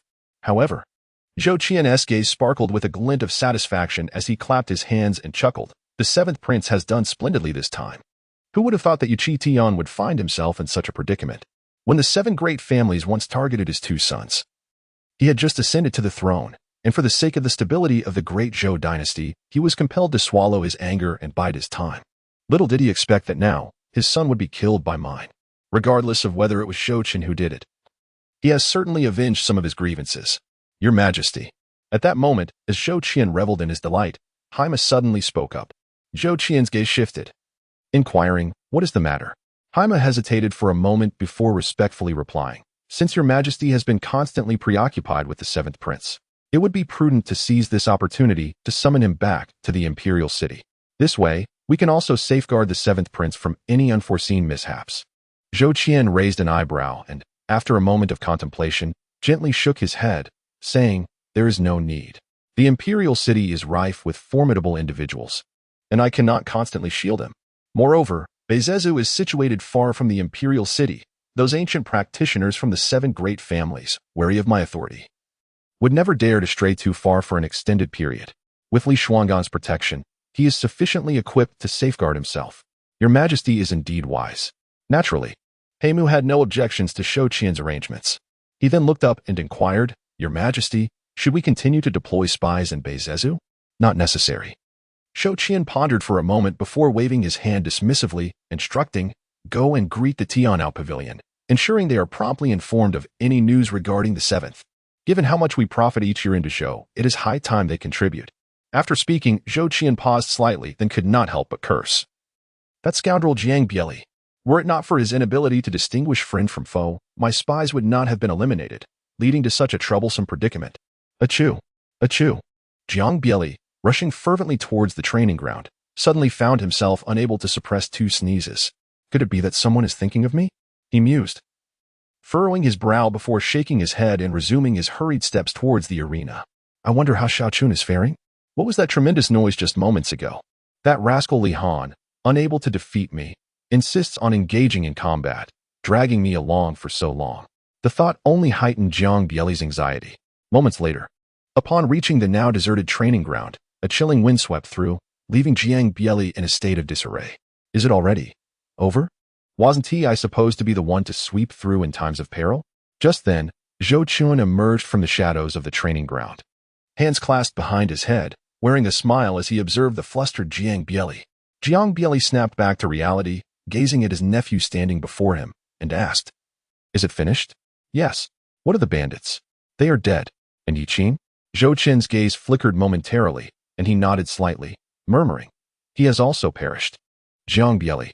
As the words hung in the air, neither spoke further, and an awkward silence enveloped them. After a brief pause, Jiang Bieli suddenly turned and dashed towards the direction of the Sanluo Mountains. "Uncle, what are you doing? You need to pursue the remaining bandits. I was worried about your safety earlier and hardly harmed them. You mustn't go." With that, Zhou Chen stepped forward, blocking Jiang Bieli, and smiled knowingly. They cannot escape. Jiang Bieli blinked at Zhou Chen, his expression somewhat dazed, once again lost in confusion. In the Sanluo Mountains, where cold winds howled and malevolence surged, Li Han, who had just fled from the Dragon's Peak, stood amidst an expanse of forest, surrounded by over 1,000 bandits from the Nightshade and other brigand groups. Though they had escaped from Dragon's Peak, there was no joy of survival on the faces of the bandits. Instead, they were filled with terror as they scanned their surroundings. Following their line of sight, it was evident that the ground, the air, and the trees were all occupied by ominous, shadowy figures. At that moment, pairs of blood-red eyes stared impassively at them. Chapter 53, The Chase in the Dark and Chilly Jungles of the Sanluo Mountains. Li Han, now missing an arm, hurried deep into the mountains with the Nightshade members. Their breaths were ragged, each bearing various injuries, their eyes filled with dread, as if they had encountered something exceedingly horrific. Despite their wounds, they desperately fled. "Hurry, run." Their pace was swift. "Everyone, keep up. Do not fall behind. Just hold on a little longer. This is the territory of the mercenary group, and they surely will not dare to pursue us." The leading duo, Li Han and Li Yu, fled in panic while trying to reassure those behind them. "They're coming. They're here." Just then, a desperate howl pierced the air, and a multitude of despair-inducing shadowy figures emerged from the darkness beneath their feet, wielding swords or with hands like vicious claws, relentlessly charging forth to slaughter them. Damn it! Li Han bellowed, striking out with a powerful palm, sweeping towards the shadowy soldiers. Boom! With a series of thunderous sounds. The shadowy soldiers that had just materialized disintegrated into ash and vanished into the darkness. However, Li Han's face showed no sign of relief from the preceding bloody battle. He knew that although the monsters surrounding them were weak enough for him to dispatch most with a single blow, they could not be killed, nor could they be exhausted. They seemed endless, confirming his suspicions as countless more figures emerged from the shadows. One individual, caught off guard, lost an arm to a creature with hands resembling gigantic scythes. Die! Li Han struck again, but soon, more shadowy figures appeared, and a voice filled with despair cried out from the crowd, "Uncle Li, Brother Li, I can't make it. Don't worry about me. You all run." Before the words had fully escaped, the surrounding darkness engulfed that individual like a ravenous beast, silencing them entirely. Dingbei. Upon hearing the scream, Li Han's eyes narrowed with rage. Since the onset of their ambush, these monsters had acted like relentless man-eating beasts, attacking without mercy. Their ranks dwindled while the monsters showed no signs of abating. Now, with nearly 10,000 attacking Dragon's Peak, only a handful remained alive, yet the massacre continued. Why? Oh heavens, must you treat our Li family this way? Is what you have taken not enough? Li Han gritted his teeth, his eyes reddened with fury. Yet he understood that this was not the time for anger. They needed to escape. If they lingered any longer, once their strength was exhausted, they would all perish. With that thought, a surge of ferocity erupted from within Li Han, and he struck out again. Great demon palm. In an instant, the shadowy soldiers that had emerged were obliterated, and the residual power caused the reanimated shadowy soldiers to be extinguished once more. Hurry, go! Li Han shouted fiercely, then moved swiftly ahead, prompting the remaining band to hastily flee alongside him. After their departure, countless shadowy soldiers melded back into the darkness, continuing their relentless pursuit. Time passed, and the moon gradually descended, the dawn slowly brightening the sky, yet the ancient, tree-laden Sunluo Mountains remained as dim as ever. At this moment, the Nightshade Bandits, under the relentless pursuit of shadowy soldiers, were reduced to just Li Han and his son, Li Yu. The rest had been entirely annihilated, deep within the Sunluo Mountains. You see that glimmer ahead, Yuer? As they fled, Li Han struck down a shadowy soldier that lunged at him and turned to his son, speaking calmly. That is the residence of the Lone Tu mercenary group. If we can reach there, you will be safe. I have some connections with the leader of Lone Tu. Before this operation, fearing something might go awry, I arranged for some of our clan members to head there. Fortunately, I had made arrangements in advance. But from now on, you must take good care of Xiaomu and the others. Li Yu looked up at the distant black ancient palace, a sense of unease swelling within him. He hastily implored, Father, what are you planning? We should leave together. Look, we are almost there. Really, Father, look, it's so close. Foolishness. Li Han snapped, his eyes widening in anger, then sighed, there is no time. It's too far. If we hadn't spent so long battling Jiang Bieli, we could both have lived through this night, but in this world, there are no ifs. Perhaps this is just my fate. Having sustained considerable injuries during his struggle with Jiang Bieli, coupled with a night of relentless flight and now missing an arm, Li Han's strength had long been depleted. If they continued like this, they would both perish. Father, silence. Li Yu attempted to speak again, but was interrupted by Li Han's fierce command. Hurry and go. You disobedient child. You will be the head of our Li family from now on. Remember, do not seek revenge until you are strong enough. Remember our family's mission. With that, Li Han removed the spatial ring from his hand and thrust it into Li Yu's palm, then turned and strode boldly into the encroaching darkness. Father! Li Yu let out a desperate roar, gazing at the figure of Li Han that had vanished into the darkness. Clutching the spatial ring, he took several steps back, gritting his teeth before turning towards the territory of the Lone Tu mercenary corps. As the night faded and dawn broke, the depths of the Sunluo Mountains remained shrouded in gloom, with only a few rays of scattered sunlight filtering through the ancient trees, casting shadows upon the earth. At the outskirts of the Lone Tu mercenary corps, he finally arrived.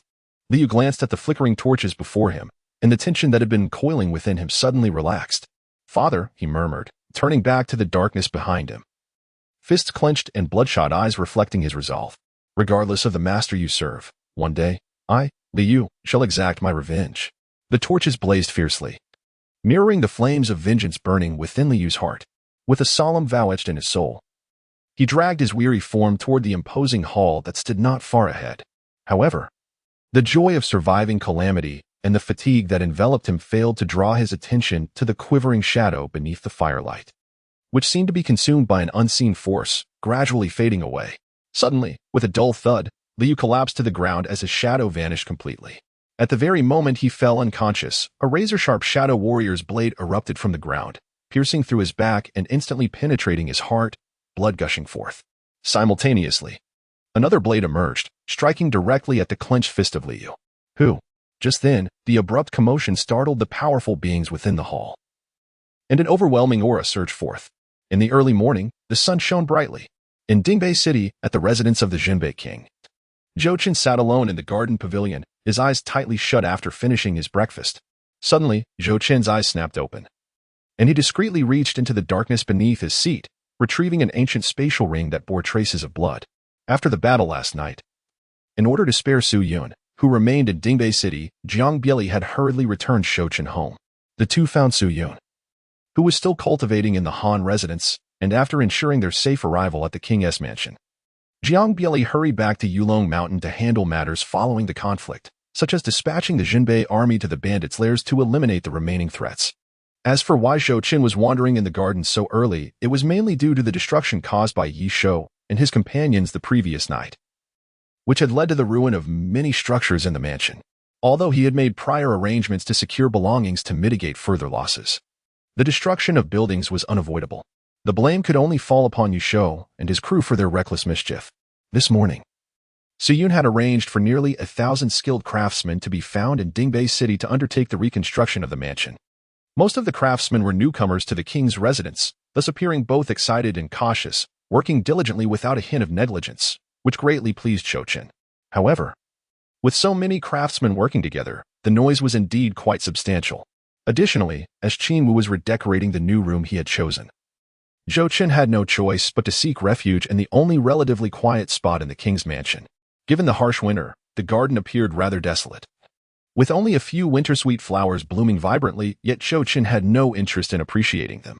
Cautiously glancing around to ensure no one was watching, Zhou Chen felt a sense of relief and took out a handkerchief to wipe the bloodstains from the spatial ring. Leaf family. Discarding the handkerchief aside, Zhou Chen looked at the character engraved on the spatial ring and raised an eyebrow, murmuring, "Using shadow soldiers to retrieve corpses in the future may be a splendid choice." During the ambush last night, he had not deliberately instructed the shadow soldiers to collect the spatial rings of the deceased bandits, as they were generally despised by everyone and remained hidden in the mountains, living in dire straits, relying on the Yi family for cultivation resources. Thus, he surmised that those lowly minions possessed little of value. The only time he commanded the shadow soldiers to act was to acquire the spatial ring that Li Han had entrusted to his son. As a master of the Holy Realm and the leader of the night, Li Han's wealth was evidently beyond that of an ordinary bandit. It was a pity. If only he could retrieve his son's spatial ring. After all, he was the deputy leader of the night. Clicking his tongue, Zhou Chen recalled the powerful aura that had erupted from the Grand Hall, and his gaze flickered. The Longtu. It was precisely because of the intervention from the Longtu mercenary corps that his plans for corpse retrieval had been abruptly halted. Fortunately, he had managed to acquire Li Han's spatial ring. Nevertheless, those mercenaries were indeed formidable. It was no wonder his uncle dismissed the bandits with disdain. He pondered what they were truly up to in the depths of the Sanluo Mountains. After a moment's reflection, Zhou Chen shook his head and turned his attention back to the spatial ring in his hand, channeling a strand of true essence into it. Since its owner, Li Han, had perished, the imprint he left behind had dissipated, making the refining process remarkably simple. In mere moments, Zhou Chen had completely refined the spatial ring. Observing the ring in his palm, Zhou Chen smiled faintly and immersed his consciousness within. The space was indeed quite ample, though it paled in comparison to his own. To his surprise, there were a significant number of spirit stones, at least over 100,000. And was that spirit jade? There were over 10,000 pieces of spirit jade as well. The majority of the knight's possessions must still reside in their lair. He hoped his uncle would find something of value. Among the items were techniques, manuals, and weapons. These seemed to be remnants of the Li family's past. Just then, as Zhou Chen was exploring, his eyes suddenly narrowed, and with a thought, a brocade box appeared in his hand, intricately carved with ancient patterns, exuding an air of exquisite craftsmanship. Such importance? Zhou Chen murmured, examining the brocade box. It seemed Li Han had never anticipated his untimely demise, resulting in the chaotic arrangement of items within the spatial ring. which retained its original state. Spirit stones were scattered everywhere, and manuals and techniques were haphazardly placed on shelves.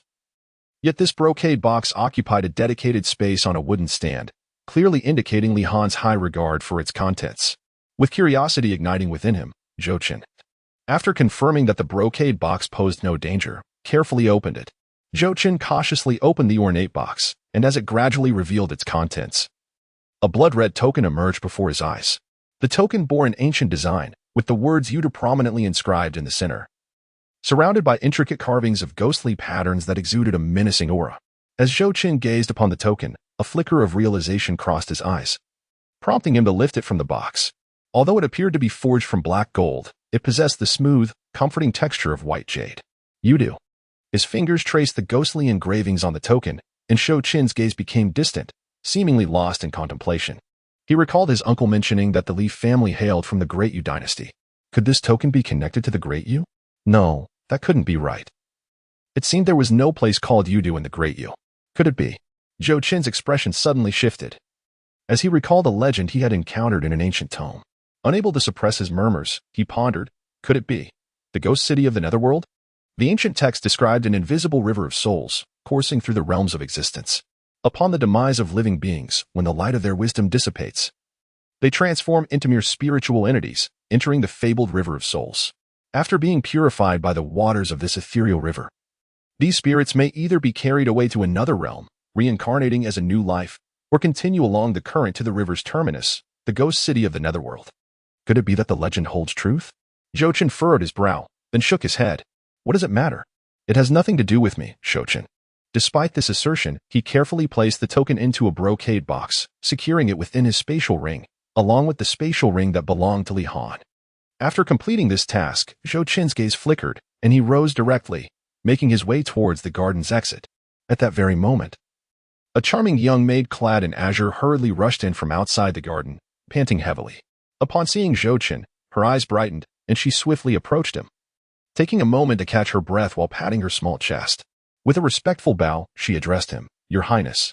Before the maid could finish her words, Zhou Chen cast her a glance and replied coolly, I am aware. With that, he strode past her, continuing on his way out of the garden. The maid, puzzled, watched Zhou Chen's retreating figure, a small question mark appearing on her forehead.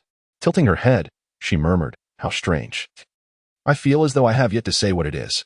How does he know? Then suddenly, recalling the distant Zhou Chen, she slapped her forehead and hurriedly chased after him. Chapter 55, A Visitor from the Palace, Your Highness. Lord Ming has just sent word that someone from the palace will be arriving today. As Zhou Chen emerged from the garden, accompanied by his young maid, he found Su Yun already awaiting him in the front courtyard of the royal residence. Upon seeing Zhou Chen approach, she hurried forward, her expression filled with concern, and remarked, It seems they have already arrived in Bi's prefecture. Zhou Chen nodded slightly, casting a glance at the little maid behind him, and instructed, Xiao Tao, you may withdraw for now.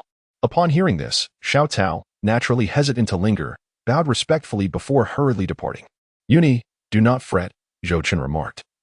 Observing the anxious expression on Su Yun's face after Xiao Tao's exit, he shook his head lightly and chuckled. The arrival from the palace this time should bode well. The fierce battle from last night has only just concluded. Although the palace has likely received word, it would take considerable time for someone to arrive. Thus they cannot be here so swiftly. Therefore, it is highly probable that these visitors pertain to the memorial I submitted a few days prior. Moreover, he had received news from Tianbao Pavilion that the court had issued an edict, and Yi Qingtian's son had personally been dispatched to the southern frontier to apprehend Feng Huqing. This action by the court suggests that the Yi family's attempts to impeach him were likely ineffective, and it seems his rather unworthy father has recognized his talents, sending someone here most likely to deliver gifts. A good omen? Su Yun raised her delicate brows, gazing at Zhou Chen's smiling countenance. Her eyes flickered as she quickly grasped the essence of the situation, yet the worry etched on her face showed no sign of abating. Although Zhou Chen and the others had not elaborated on the details of the battle from the previous night, she was aware that Yi Qing and Mu Yun had perished on the Dragon King's mountain. Since learning of this, her heart had remained tightly wound, and she found it difficult to muster any spirit while directing the craftsmen this morning. To her, the previous incident of slaying a Yi family elder and raiding their affiliated clans seemed to have deeply offended the Yi family. However, in comparison to this latest event, She realized just how gravely mistaken she had been. Yi Tian had only 4 sons, and now one had been extinguished. Along with a master of formations as a tribute to the Yi family, if they were to discover this, would they not go mad? Suddenly, as Su Yun was lost in her tumultuous thoughts, Zhou Chen's expression shifted. He raised his gaze toward the sky, and after what felt like an eternity, a distant black dot appeared on the horizon to the south, moving with remarkable speed until it reached the outskirts of Dingbei city. It was an exquisitely ornate cloud vessel. The vessel flew directly over the city walls, and just as the 2 gate officials were about to intervene, they halted in their tracks upon seeing the black dragon flag fluttering in the wind above the vessel. They promptly retreated 10 paces, smiles replacing their initial intentions. In a mere moment, the cloud vessel descended outside the Prince of Northern Town's residence, where Wei Yuan, accompanied by a cadre of eunuchs and golden-armored guards, disembarked, instantly spotting those who had long awaited at the entrance. Upon seeing Zhou Chen, who stood at the forefront, Wei Yuan's eyes brightened, his face adorned with a sycophantic smile as he hurried forward to pay his respects. "This humble servant greets Your Highness the 7th Prince. I truly did not anticipate seeing you again within a fortnight." Despite Zhou Chen's recent demotion, which should not warrant such obsequiousness, Wei Yuan had been present during the Emperor's recent bestowal of honors to Zhou Chen, with the imperial decree now securely in his possession. Having served in the palace for many years, he understood the significance of these honors, and on the journey here, he had heard of Zhou Chen's suppression of the bandits in the Sanluo mountain range.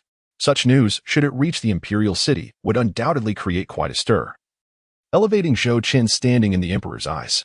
Even if Zhou Chen could not ascend as the ruler of the Great Zhou in the future, for the present, he was held in high regard by the emperor, a fact sufficient to compel Wei Yuan to bow low in deference.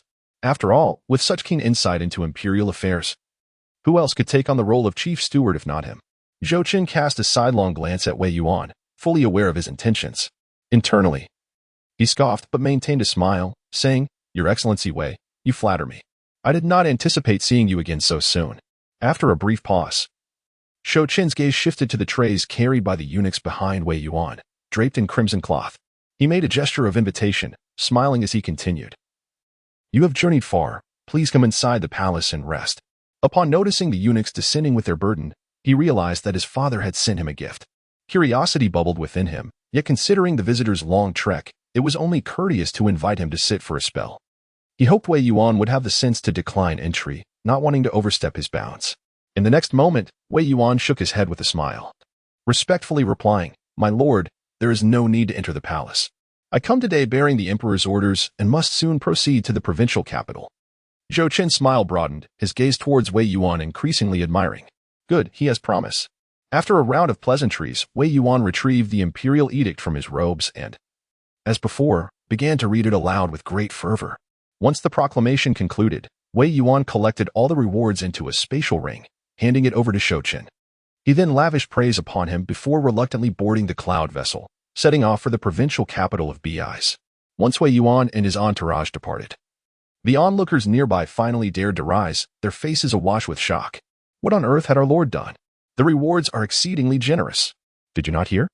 The former lord committed a crime and fell into our lord's hands. Truly impressive. Millions in gold and silver, countless bolts of silk. This could sustain me for 10 lifetimes. What do you know? The spiritual stones are the real treasure. Everything else pales in comparison. You certainly are clever. Did you not hear? The Lu Yin Yin Tian spear and the Qi Yin armor are divine weapons. The murmurs of the common folk and martial artists were of no concern to Zhou Chen. Gazing at the imperial edict in his hand, along with the spatial ring containing his rewards, a flicker of intrigue danced in his eyes. It must be said, his fortunate father was indeed affluent. Without hesitation, he bestowed upon him 2 divine artifacts, the flowing cloud spear and the crimson flame armor.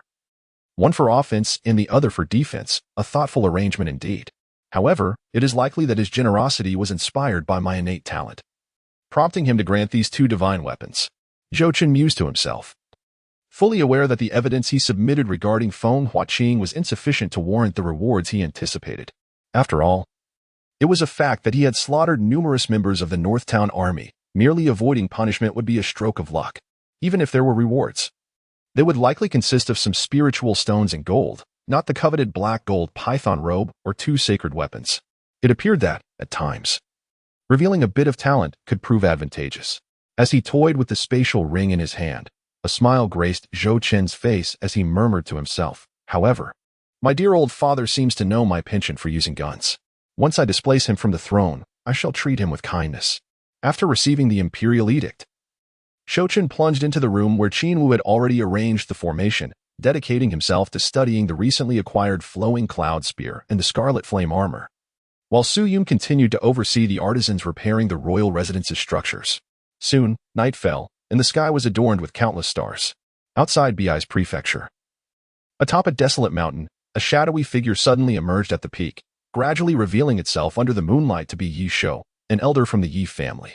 However, Yi Shou appeared disheveled and bloodied, his condition utterly pathetic, as if he had endured unspeakable hardships. Yi Shou stumbled to a massive boulder at the summit, spitting out blood in frustration. Damn it, what are these monsters? Why have I never heard of them before? After cursing under his breath, he glanced back, his eyes reflecting a deep-seated apprehension. I must recover quickly. If they catch up to me, I'm as good as dead.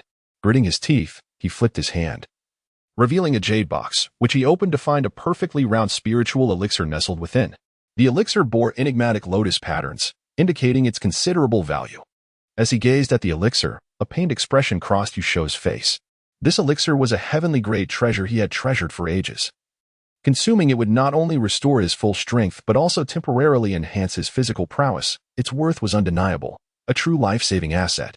Yet, at this juncture, if he did not hasten to regain his power, he would surely be dragged down and slaughtered by those relentless monsters.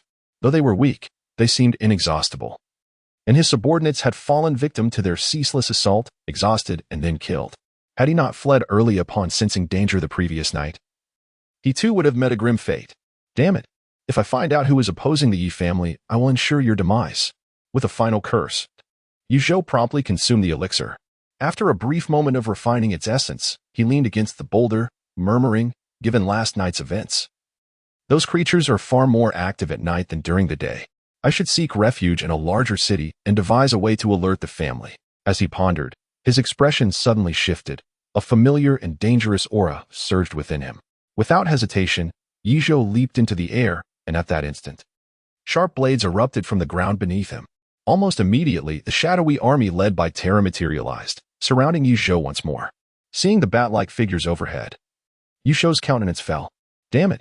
With a fierce shout, he unleashed a tremendous force from within, aiming to grasp the airborne bats.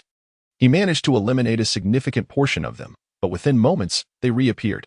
Realizing that further entanglement would only spell trouble for himself, he swiftly clawed at the air, transforming into a streak of light as he fled into the distance. Observing Yi Shou's retreating figure, the shadowy army flickered and vanished into the darkness of the desolate mountain. A short while later, Yi Shou found himself once again encircled by the shadowy army. As he beheld the emerging figures around him, despair filled his eyes. Who can tell me what these damn beings are? Just then, a message talisman suddenly soared from afar, landing in Yi Shou's hand. His gaze brightened, sensing its message. His despair dissipated in an instant. With a hearty laugh, he summoned all his strength to tear a gap in the encirclement and charge through. However, instead of continuing on his original path, he altered his direction toward the source of the talisman. Meanwhile, within the secret chamber of the Northtown King's residence, Zhou Chen, who had been meditating, slowly opened his eyes. He had noted Yu Shou's peculiar actions, which the shadowy army reported back to him. After a moment's contemplation, Zhou Chen issued an order for Terra and the others to follow Yi Shou closely, forbidding them from acting without his command. With his orders given, Zhou Chen lost all inclination to continue his cultivation and focused entirely on the pursuit of Yi Shou. Terra and the others, concealed in the shadows, followed Yi Shou for an unknown duration until he finally halted at the edge of a dense forest. Greetings, Third Elder, he respectfully addressed. Not long after his words, a black-clad elder emerged from the shadows, casting a scrutinizing glance at the ragged Yi Shou. What happened to you? At Yi Shou's response, his eyes filled with sorrow as he recounted the harrowing events of his pursuit. Black monsters? The elder raised an eyebrow, skepticism evident in his gaze. Yi Shou, are you attempting to deceive me with some far-fetched excuse? Uncle Shan, I swear I am not lying.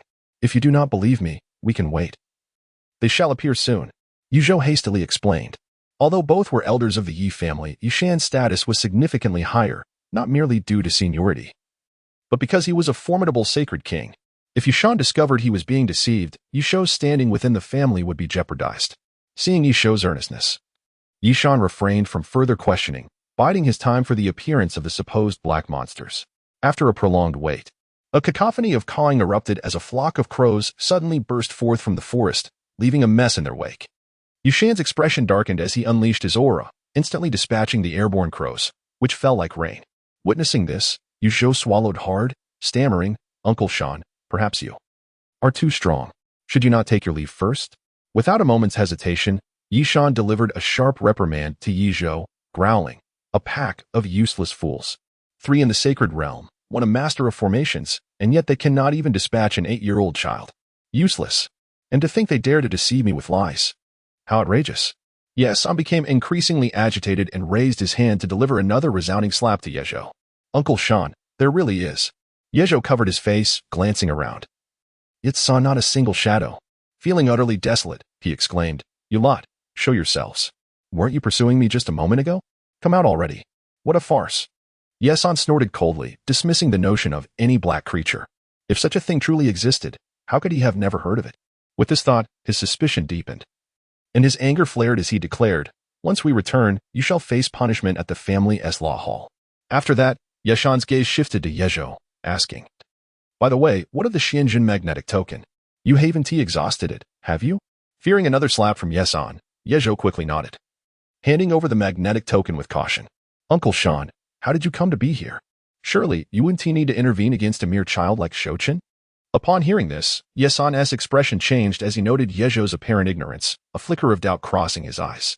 "I was about to inquire the same of you. What transpired last night? Uncle Shan, did I not tell you? I split from the 3rd young master, and then," observing Yeshan's serious demeanor, Yezhou felt a sense of foreboding arise within him. He hurriedly recounted the events of the previous night in detail, then uncertainly added, "Uncle Shan, your presence here. Could it be that the 3rd young master?" To Yezhou, dealing with Zhou Chen seemed excessive, even with Jiang Bieli by his side. It would only warrant the involvement of a Saint King if something grave had befallen Yuqing, provoking Yuqing Tian's wrath and compelling him to eliminate Zhou Chen. Unable to handle the situation himself, Yesan nodded slightly, gazing deeply at him as he spoke softly, "Zhou Qing has perished. The family head is furious and demands Zhou Chen's life in return." "What?" Yezhou's eyes widened in terror, his voice trembling. "The 3rd young master is dead?" A relentless day and night of being pursued left him no time to investigate the happenings at Yulong Mountain. He had anticipated Yeshan's arrival, suspecting it was due to Yuqing's misfortune, but he had only assumed Yuqing was gravely injured, or at worst, captured by Zhou Chen. Yet, he never imagined Zhou Chen would dare to kill Yuqing. After all, Yuqing was the son of a prominent family in the Great Zhou. How could he have the audacity? Swallowing hard, Yezhou stammered, "Uncle Shan, if the 3rd young master is dead, what am I to do now?" Having worked alongside Yuqing on their mission, Yezhou knew that with Yuqing dead and him still alive, he could not escape blame for the tragedy. Yuqing Tian would certainly not let him off lightly. What else is there to be done? Yesan stroked his white beard, speaking tersely. "You will accompany me back to Bi's prefecture. Aside from Zhou Chen, you are the only one who can redeem yourself. When the family head lays blame, I shall speak a few kind words on your behalf." Upon hearing this, a glimmer of hope sparked in Yezhou's eyes, and he gratefully replied, "Thank you, Uncle Shan. I will heed your advice. Let us proceed cautiously and avoid drawing attention." "Understood." After Yesan and Yezhou quietly departed in the distance, concealed within the darkness far from the dense forest, Terra and the others slowly emerged from the ground. Zhou Chen sat in the secluded chamber, his mind fixated on the departing figures of 2 individuals. A flicker of insight crossed his gaze before he arranged for Terra and others to follow suit. The entirety of the northern frontier of the Great Zhou is divided into 7 states and 36 prefectures. Among them, Bi's prefecture lies at the northernmost point, characterized by its elongated territory, bordered by the Sunluo mountain range to the north, and sharing boundaries with Xiling Prefecture, Mo Prefecture, Dongning Prefecture, and Song Prefecture to the east, west, and south, respectively. At the stroke of midnight, at the desolate juncture between Mo Prefecture and Bi's Prefecture, amidst a sparsely populated wilderness, nocturnal beasts roamed in search of sustenance, their growls echoing through the night. Yushan and Yishou concealed their presence, swiftly traversing the barren expanse.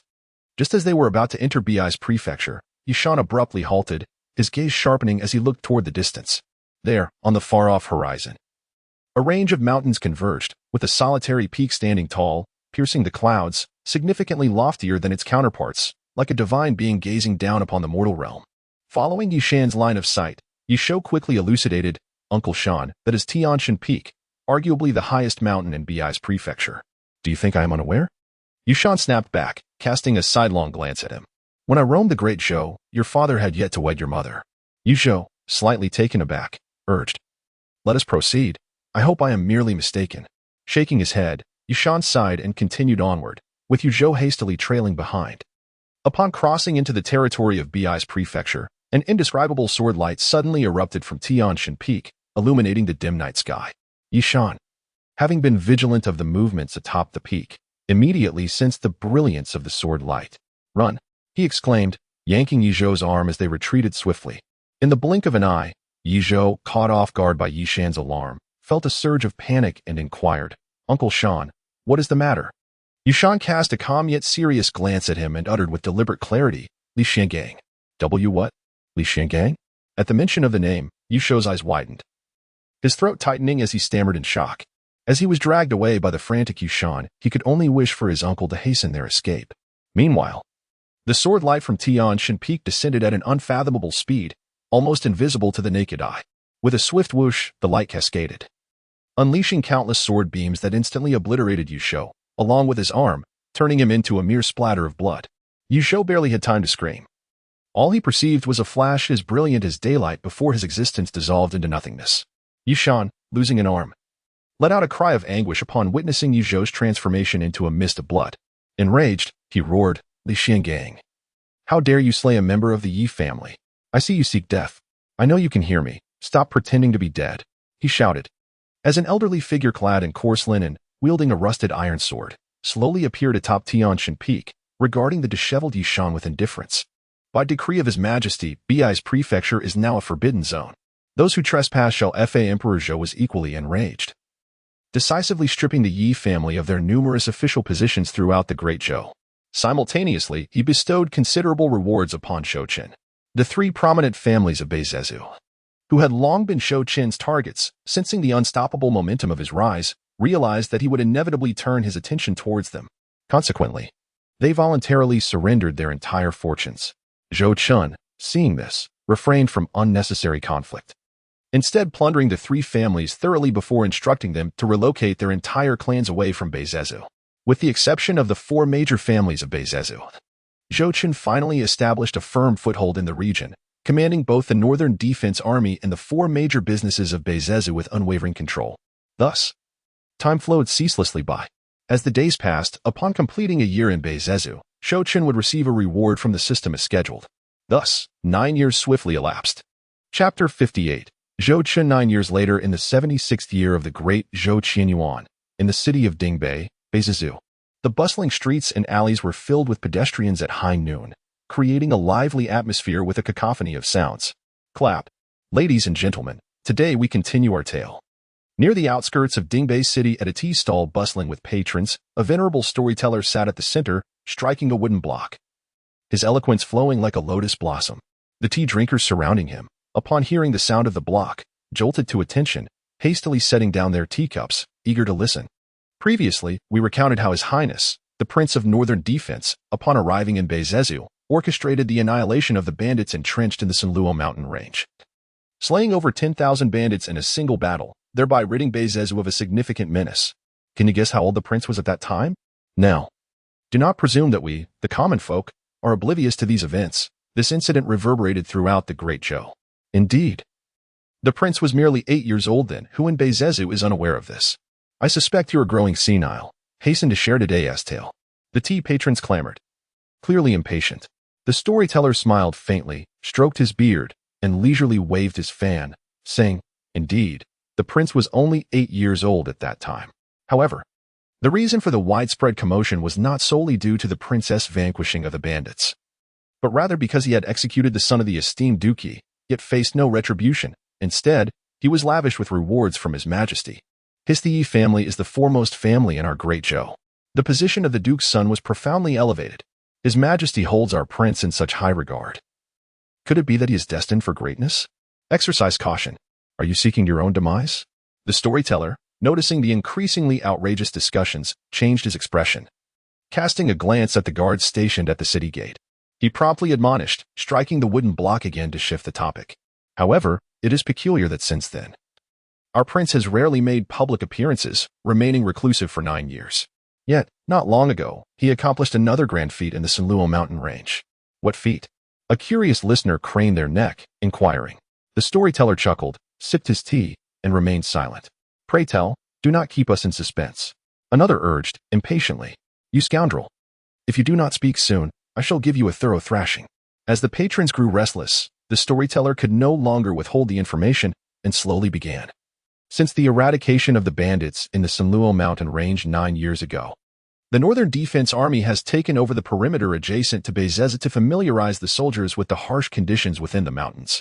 Recently, the prince dispatched nearly 200,000 troops into the depths of the Sanluo mountain range, engaging in a fierce battle with the mercenary groups entrenched therein. You are aware that 5 years ago, those mercenaries raided our Bezezu. The prince's actions are a clear demonstration of retribution. The tea patrons, hailing from various locales within Bezezu, vividly remembered that raid from 5 years prior and nodded in agreement. Their curiosity piqued regarding the outcome of the conflict between the Northern Defense Army and the mercenaries. Tell us the outcome. Did our prince emerge victorious? Surely, with our prince's brilliance, how could he possibly lose? As the patrons debated amongst themselves, the once bright sky suddenly darkened. What is happening? Is there a solar eclipse? The storyteller furrowed his brow, pondered for a moment, then leisurely descended from the platform and stepped outside the tea stall, gazing skyward. Seeing the storyteller leave, the patrons hurriedly followed, curiosity written all over their faces as they looked up at the sky. Each craned their necks, astonished. Above them, a swarm of shadowy bloodbats soared. Numbering in the thousands, their wings expansive enough to obscure the sun. My heavens, it is not an eclipse, but the Northern Defense Army, with so many shadowy bloodbats. It is no wonder the sky is darkened. Look, who is that? A sudden gasp erupted from the crowd. As they turned their gazes, they beheld, soaring ahead of the swarm of shadowy bloodbats, a colossal black dragon with dual wings and a single horn protruding from its head. Perched atop the dragon, a young nobleman clad in a dragon-patterned robe stood with his hands clasped behind his back. The young nobleman's brows were like ink, his eyes sparkled like stars, and his strikingly handsome visage was framed by long black hair that danced in the wind, his posture upright like a spear. Witnessing this sight, the onlookers could not help but swallow hard, their expressions revealing their astonishment. Could he be the Prince of Northern Defense? The storyteller murmured. Turning to the bewildered crowd, his expression earnest as he reiterated, he is indeed the Prince of Northern Defense. Chapter 59. On the Divine Mountain, is he truly the Prince of Northern Defense? No wonder he seems so familiar. Go ahead and boast, but do reflect on yourself. Is our prince someone you can casually meet? As the swarm of shadowy bloodbats flew away, the crowd outside the tea stall began to murmur in hushed tones. Amidst their discussions, a robust man suddenly stepped forth from the throng, pointing towards the departing Northern Defense Army. He queried the storyteller, "You seem knowledgeable. Do you know where the prince and his entourage are headed?" Upon hearing this, the crowd collectively came to attention. Observing the shadowy bloodbats as they flew past Dingbei City, a new wave of excitement rippling through them. Indeed, where is the prince going? The Northern Defense Army came from the direction of Yulong Mountain and did not stop in Dingbei City. Are they perhaps on a mission? Please, enlighten us. The storyteller raised his gaze slightly, squinting as he observed the direction of the departing Northern Defense Army, stroking his beard uncertainly. By the looks of it, they seem to be heading towards the Divine Mountain. Upon concluding his tale, the storyteller's eyes suddenly sparkled with a glimmer of inspiration. He turned to the assembly and inquired, "Do you all recall, 9 years ago, after the turmoil caused by the bandits had subsided, our Lord issued a royal decree forbidding any soul from setting foot upon the sacred Tianshan Peak?" An elder among the crowd responded, "Indeed. It seems there was such an occurrence. I remember that some audacious ruffians, doubting the decree, ventured onto the peak and were swiftly executed." Another voice chimed in. "And do you remember, 5 years ago, during the mercenary raid, there were reports of a radiant sword light erupting from the peak, which devastated the mercenary forces. Soon after, the news was suppressed by the officials, and now few retain the memory." More gasps of astonishment echoed through the crowd. "Enough, enough, gentlemen. Let us cease this chatter." The storyteller, drenched in a cold sweat from the absurdity of their claims, hastily intervened.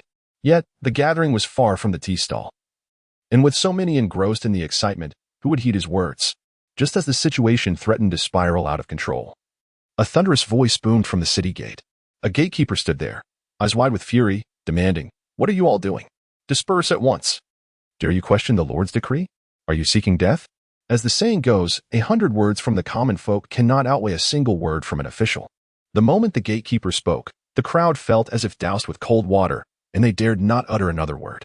In an instant, the bustling market transformed into a desolate scene. The storyteller, regaining his composure, turned to find the tea stall deserted. With a wry smile and a sigh, he retreated back to his stall. Moments later, a loud crack echoed as the wooden block sounded once more. North Zhou, Tianshan Peak. Zhou Chen, commanding the Obsidian Dragon, led a formidable contingent of the Northern Defense Army to the foot of the Celestial Peak. As he gazed upon the towering mountain that pierced the heavens, his eyes shifted momentarily to the distant figure of Pang De, who was skillfully maneuvering the shadow bloodbath in pursuit of the Black Dragon. With a calm demeanor, he instructed, "Stand by and regroup. I shall return shortly."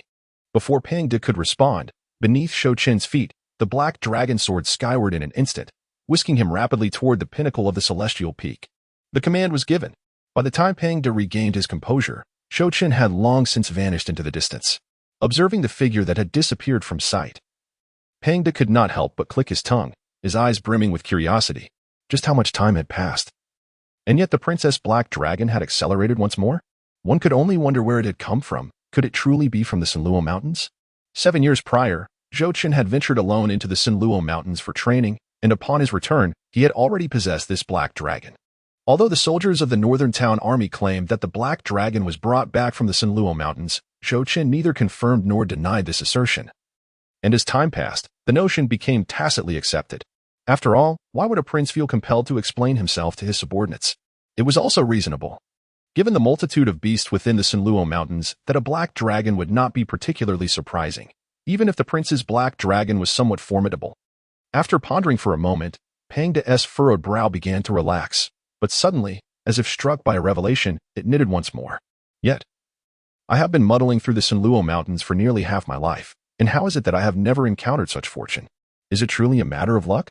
At the summit of the Celestial Peak, amidst swirling clouds and mist, a modest wooden cabin stood solitary against the sky. The area surrounding the cabin was barren, strewn with jagged rocks, devoid of any greenery. Upon seeing this familiar sight, a smile crept upon Zhou Chen's lips. He stepped forward and leapt directly from the dragon's back, striding purposefully toward the small wooden cabin. "Little Black, come here." With a roar in response to Zhou Chen's call, the Black Dragon let out a thunderous cry, and then its immense form began to shrink rapidly until it was no larger than a small dog, coming to a halt. The once towering single horn on its head transformed into a diminutive bump, and its once mighty wings became mere little fans. In a similar vein, though adorned with a single horn, it appeared to be far from an adult dragon, resembling instead a young Black Dragon. The little Black Dragon flapped its tiny wings, prancing eagerly behind Zhou Chen as they made their way to the wooden cabin. Upon reaching the cabin, they found the door firmly shut. Zhou Chen raised an eyebrow, and without a moment's hesitation, he forcefully pushed open the door. In that instant, as the door swung ajar, an extraordinarily brilliant sword aura erupted from within the room, surging forth like a bolt of lightning, aimed directly at Zhou Chen's head. As the sword energy surged forth, Zhou Chen appeared to have anticipated it, his expression remaining unchanged. He swiftly retreated a few steps, and then, with his right hand clenched into a fist, a swirling aura of purple-gold energy enveloped his knuckles like ripples on a serene lake. He thrust his fist forward, and in an instant, the brilliance of his strike clashed violently with the incoming sword energy, leading to a fierce consumption of their respective forces. The two powers held each other in a tense stalemate for a brief moment, before the ferocious energy erupted in all directions, ultimately dissipating simultaneously. In that fleeting instant, the ground within a radius of several miles was left marred and pockmarked, stirring up clouds of dust that lingered, refusing to settle. It seemed that the seventh prince had made considerable progress in his strength of late. No wonder he had come to seek an audience with me. As the dust began to settle, an aged voice suddenly resonated from within the wooden cabin. "Haha, seniorly remains as steadfast as ever." Upon hearing this, Zhou Chen curled his lips, forcing a smile that did not reach his eyes, and retorted, "How unkind of you, seventh prince. I have made it clear 9 years ago that if you wish to meet with me, you must pass my trials, and those trials will only grow more arduous. Even as the emperor's own progeny, you cannot bypass the rules. Have you perhaps forgotten?" As his words fell, Li Xiangang emerged from the cabin, brandishing an iron sword, and stepped into view before Zhou Chen. Chapter 60. The Great Yin Alliance. Upon seeing Li Xiangang, Zhou Chen's eyes brightened momentarily, only to be reminded of the agreement forged with him years ago, leading him to helplessly shrug and say, "Seniorly, I would never dare to forget your words. But Zhou Chen's gaze flickered, and a subtle smile graced his lips as he remarked, "It seems I have successfully passed your test this time, my esteemed elder." 9 years prior, upon learning that Li Xiangang was residing atop the heavenly god peak, Zhou Chen was naturally unwilling to let such a renowned figure of the Great Zhou slip through his fingers. After all, it was Li Xiangang who had indirectly saved his life that fateful night, and even if he could not recruit him, establishing a good rapport would be advantageous. Consequently, since that night, he not only had the heavenly god peak sealed off but also arranged for craftsmen to construct this modest wooden cabin according to Li Xuangong's specifications, regularly sending unique delicacies and fine wines from Bi's prefecture. He had attempted to visit Li Xiangang himself. Yet the latter had established a rule that could only meet when Zhou Chen successfully passed his tests. Under normal circumstances, Zhou Chen would have adamantly rejected such an unreasonable stipulation, but given that he was unable to confront Li Xiangang and recognizing him as his benefactor, he had no choice but to acquiesce. "Just remember, Your Highness," Li Xiangang gently nodded, his gaze briefly flickering as he sheathed his iron sword and dryly stated, "Consider this your passage, Your Highness." With a raised eyebrow, he then inquired, "Might I ask what brings you to seek me this time?" Zhou Chen was momentarily taken aback, but soon regained his composure, blinking his eyes. "Seniorly, one must be honorable in their actions. Although you have dedicated yourself to the path of the sword, it is also essential to consider others." As he spoke, he noticed Li Xiangang slowly drawing out the iron sword, and Zhou Chen's eyes narrowed instantly. He cleared his throat several times and changed his tone. "As it happens, didn't you intend to utilize the sword domain to help me train the Northern Guard last time?" "Indeed, I have brought them along." "Naturally, I remember this matter." Li Xiangang nodded, though his gaze shifted towards the base of the divine mountain, offering a dry smile. "However, it seems I merely suggested that you bring a few individuals over to test it out. It appears that the entire Northern Guard is present, isn't it?" "How could that be possible?" Zhou Chen wore a smile as he shook his head and remarked, "Though the bandits have been eliminated, the primary duty of the Northern Army is to guard the Yulong Mountain. How could I possibly bring them all here?" Observing Li Xuangong's profound gaze, Zhou Chen lowered his brow and lifted his eyes, slowly continuing, "It is merely a little more than half. You did not specify a number at the time, and I was merely concerned that you might find yourself bored. Thus I thought to bring a few more to alleviate your ennui." Li Xuangong's hand, gripping the sword, trembled slightly, and then he rasped, "Thank you for your concern, Your Highness. However, such an action on your part could pose a risk should the mercenary group choose to invade the northern frontier." Not to worry, Zhou Chen reassured. Zhou Chen chuckled and waved his hand dismissively, remarking that the mercenaries, having suffered defeat this time, would hardly dare to return even if they had 10 times the courage. Moreover, times have changed. His uncle still guards the Sanluo mountain range, and with him there, the mercenary group could hardly stir up any trouble. Upon hearing this, Li Xuangong's eyes sparkled with insight, and he nodded slightly, acknowledging that with the cultivation of Tianwu Marquis at the Sacred King level, it was indeed sufficient to guard against those mercenaries. However, as he spoke, Li Xuangong's brow furrowed slightly, hinting at something left unsaid. "But what could it be?" Zhou Chen inquired with curiosity. Under Zhou Chen's gaze, Li Xuangong's expression shifted momentarily before he gradually spoke. "I believe, Your Highness, it would be prudent not to push them too hard. That group of mercenaries is rather formidable." Zhou Chen narrowed his eyes, pondering deeply, and inquired, "Seniorly, what does this mean?" Although he had known Li Xiangang for less than 9 years, as the foremost sword master of the Great Zhou, he had heard tales of Li Xuangong's indomitable spirit and fearless nature since childhood. He was known to confront even his own emperor without hesitation. Such instances were rare. But the gravity with which Li Xiangang approached the matter indicated that the situation was far more intricate than Zhou Chen had anticipated. Upon hearing Zhou Chen's question, Li Xiangang did not respond immediately. Instead, he cast a profound glance at him before walking over to a nearby pile of rocks, clasping his hands behind his back, and spoke calmly. 9 years ago, shortly after His Highness quelled the bandits, the Empress of the Tianluo Dynasty, Luo Xingwan, personally took command and mobilized 300,000 demonic troops to launch a 3-pronged assault on the Great Zhou Dynasty, initiating a war of annihilation. This conflict raged for 4 long years. Although the Great Yin ultimately withstood the onslaught from Tianluo, it suffered tremendous casualties. The Grand Marshal of the Great Yin was slain by the Empress herself, and 1/3 of its territory was consumed by Tianluo, leaving a landscape rife with refugees and famine. A truly heartbreaking sight. Once the war concluded, the Great Yin dispatched envoys to the various dynasties seeking aid, hoping to secure support through marriage alliances, including our Great Zhou. At this juncture, Li Xiangang suddenly turned his head, casting a meaningful glance at Zhou Chen, yet remained silent. Zhou Chen rolled his eyes and raised his hands in exasperation, saying, "Seniorly, my father merely sent someone to inquire about my opinion. He did not mandate that I enter into a marriage alliance. Moreover, have you not considered that the esteemed Princess of Dian is a decade my senior? I was merely 12 at the time."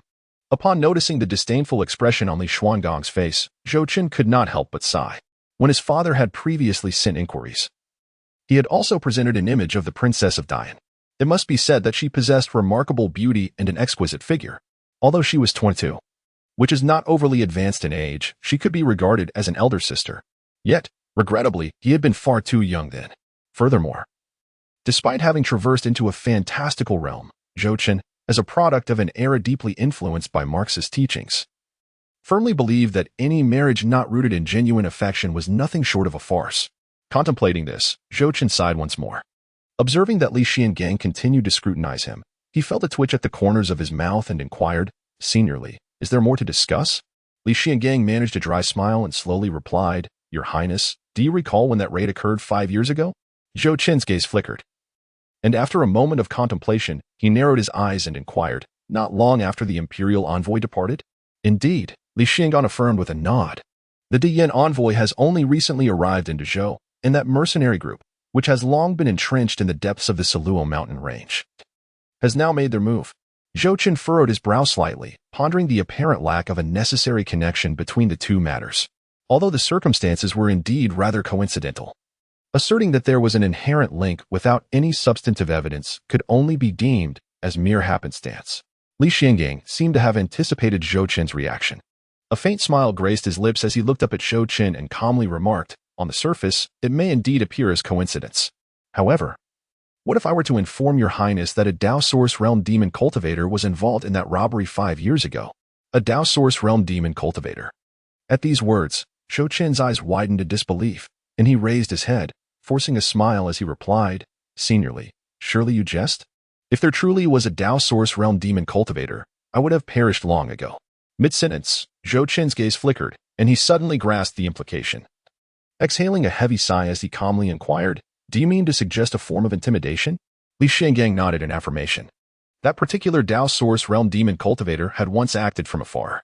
"If he were indeed here for your Highness, even I would be unable to guarantee your safety. Given that your Highness remains unscathed, it can only be concluded that it was the Tianluo dynasty exerting pressure on our Great Zhou. After all, the Tianluo dynasty would fear that any harm to your Highness could provoke His Majesty's wrath, potentially leading to direct intervention in the war between Dian and Tianluo. Besides, apart from the Shifang demon land, it is likely that only the Tianluo dynasty possesses such a Dao Source Realm demon cultivator within the central divine continent." Zhou Chen narrowed his eyes. "Does my father know?" "Naturally, His Majesty is aware. Otherwise, he would not have gracefully declined the proposal of marriage from Dian back in the day." Chapter 61. A word spoken is like a steed difficult to retract at the summit of the divine mountain, within a quaint wooden cabin. Zhou Chen and Li Xiangang sat opposite each other, the table laden with exquisite delicacies and fine wines. However, at this moment, Zhou Chen was entirely devoid of any appetite. According to the earlier sentiments expressed by his esteemed elder, the mercenaries were, astonishingly, backed by the Celestial Net Empire. Zhou Chen massaged his temples, observing Li Xiangang, who was leisurely sipping his wine, and could not help but inquire. Although he had dispatched shadow soldiers to cautiously confirm the situation prior to taking action, he could not entirely dismiss the possibility of clandestine communication through unseen means. While such a likelihood seemed slim, it warranted vigilance.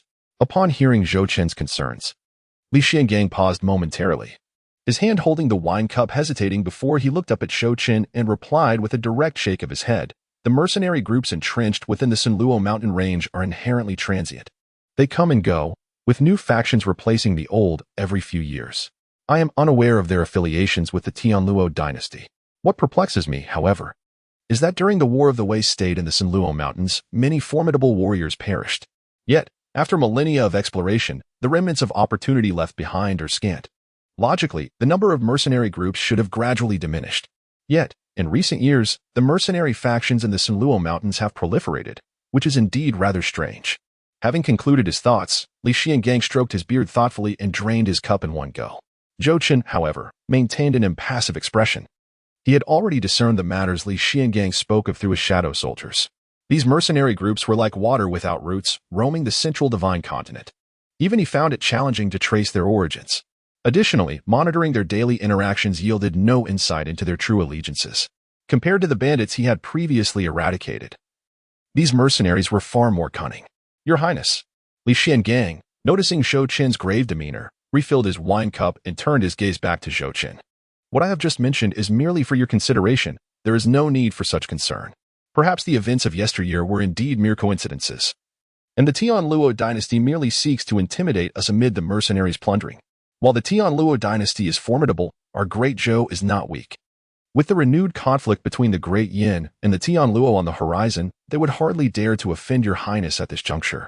He paused for a moment, hesitating before continuing. However, even if those mercenaries are not connected to the Tianluo, their strength should not be underestimated.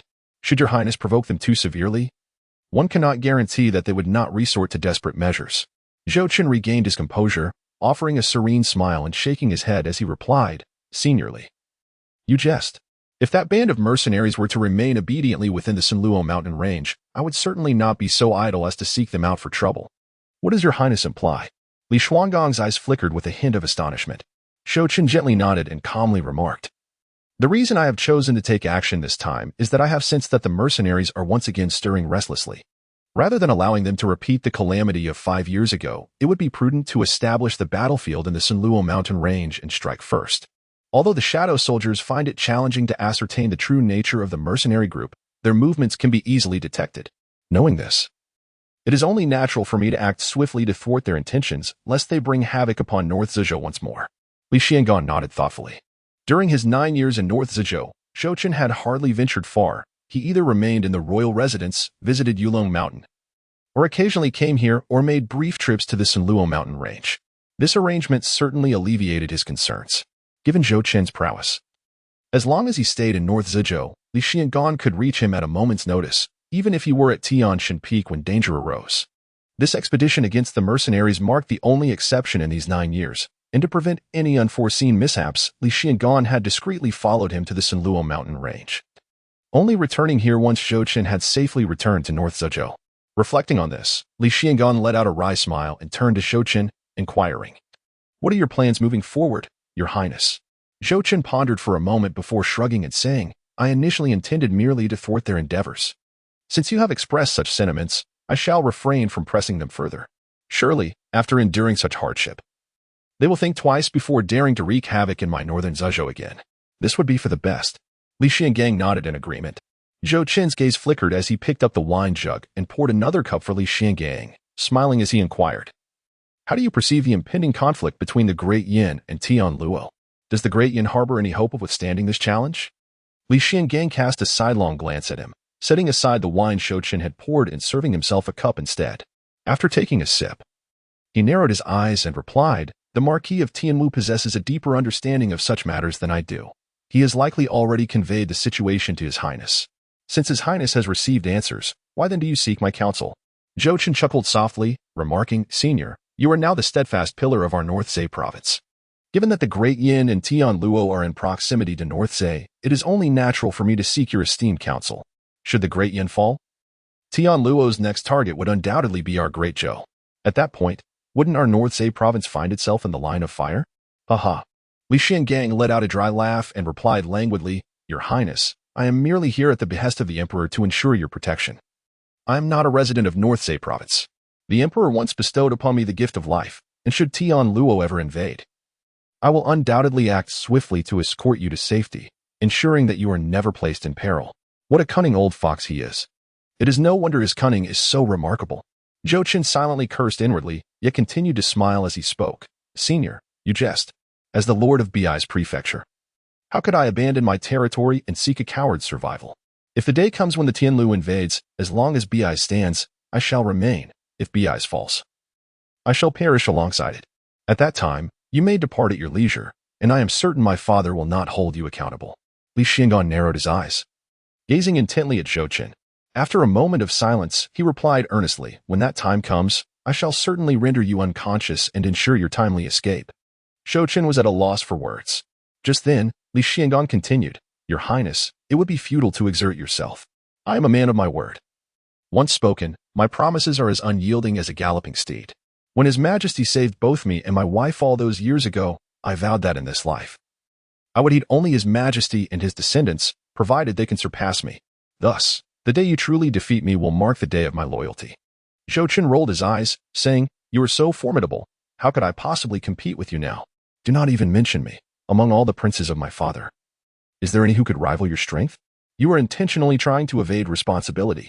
Li Xiangang replied, lowering his gaze and then lifting it again. Zhou Chen curled his lips, and his gaze suddenly flickered, revealing a glimmer of brilliance in his eyes.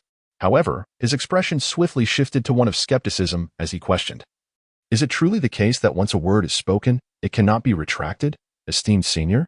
I find that hard to believe."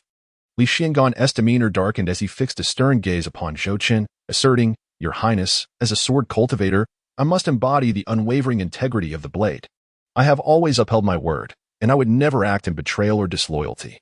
Upon hearing this, Zhou Chen's lips curled into a smile, and he clapped his hands, exclaiming, "Excellent! I knew the elder would be true to his word.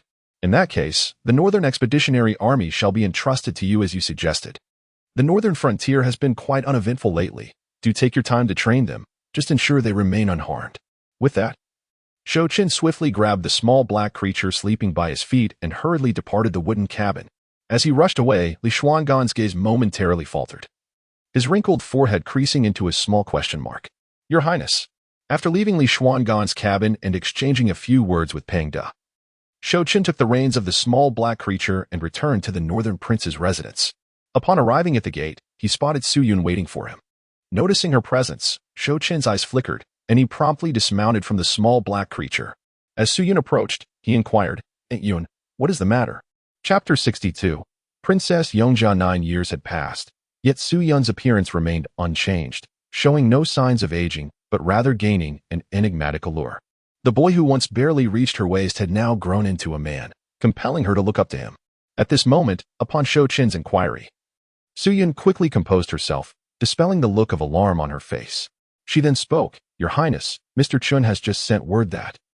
Glancing at Zhou Chen, she hesitated, and upon seeing his eager gaze, she gritted her teeth and continued, "Mr.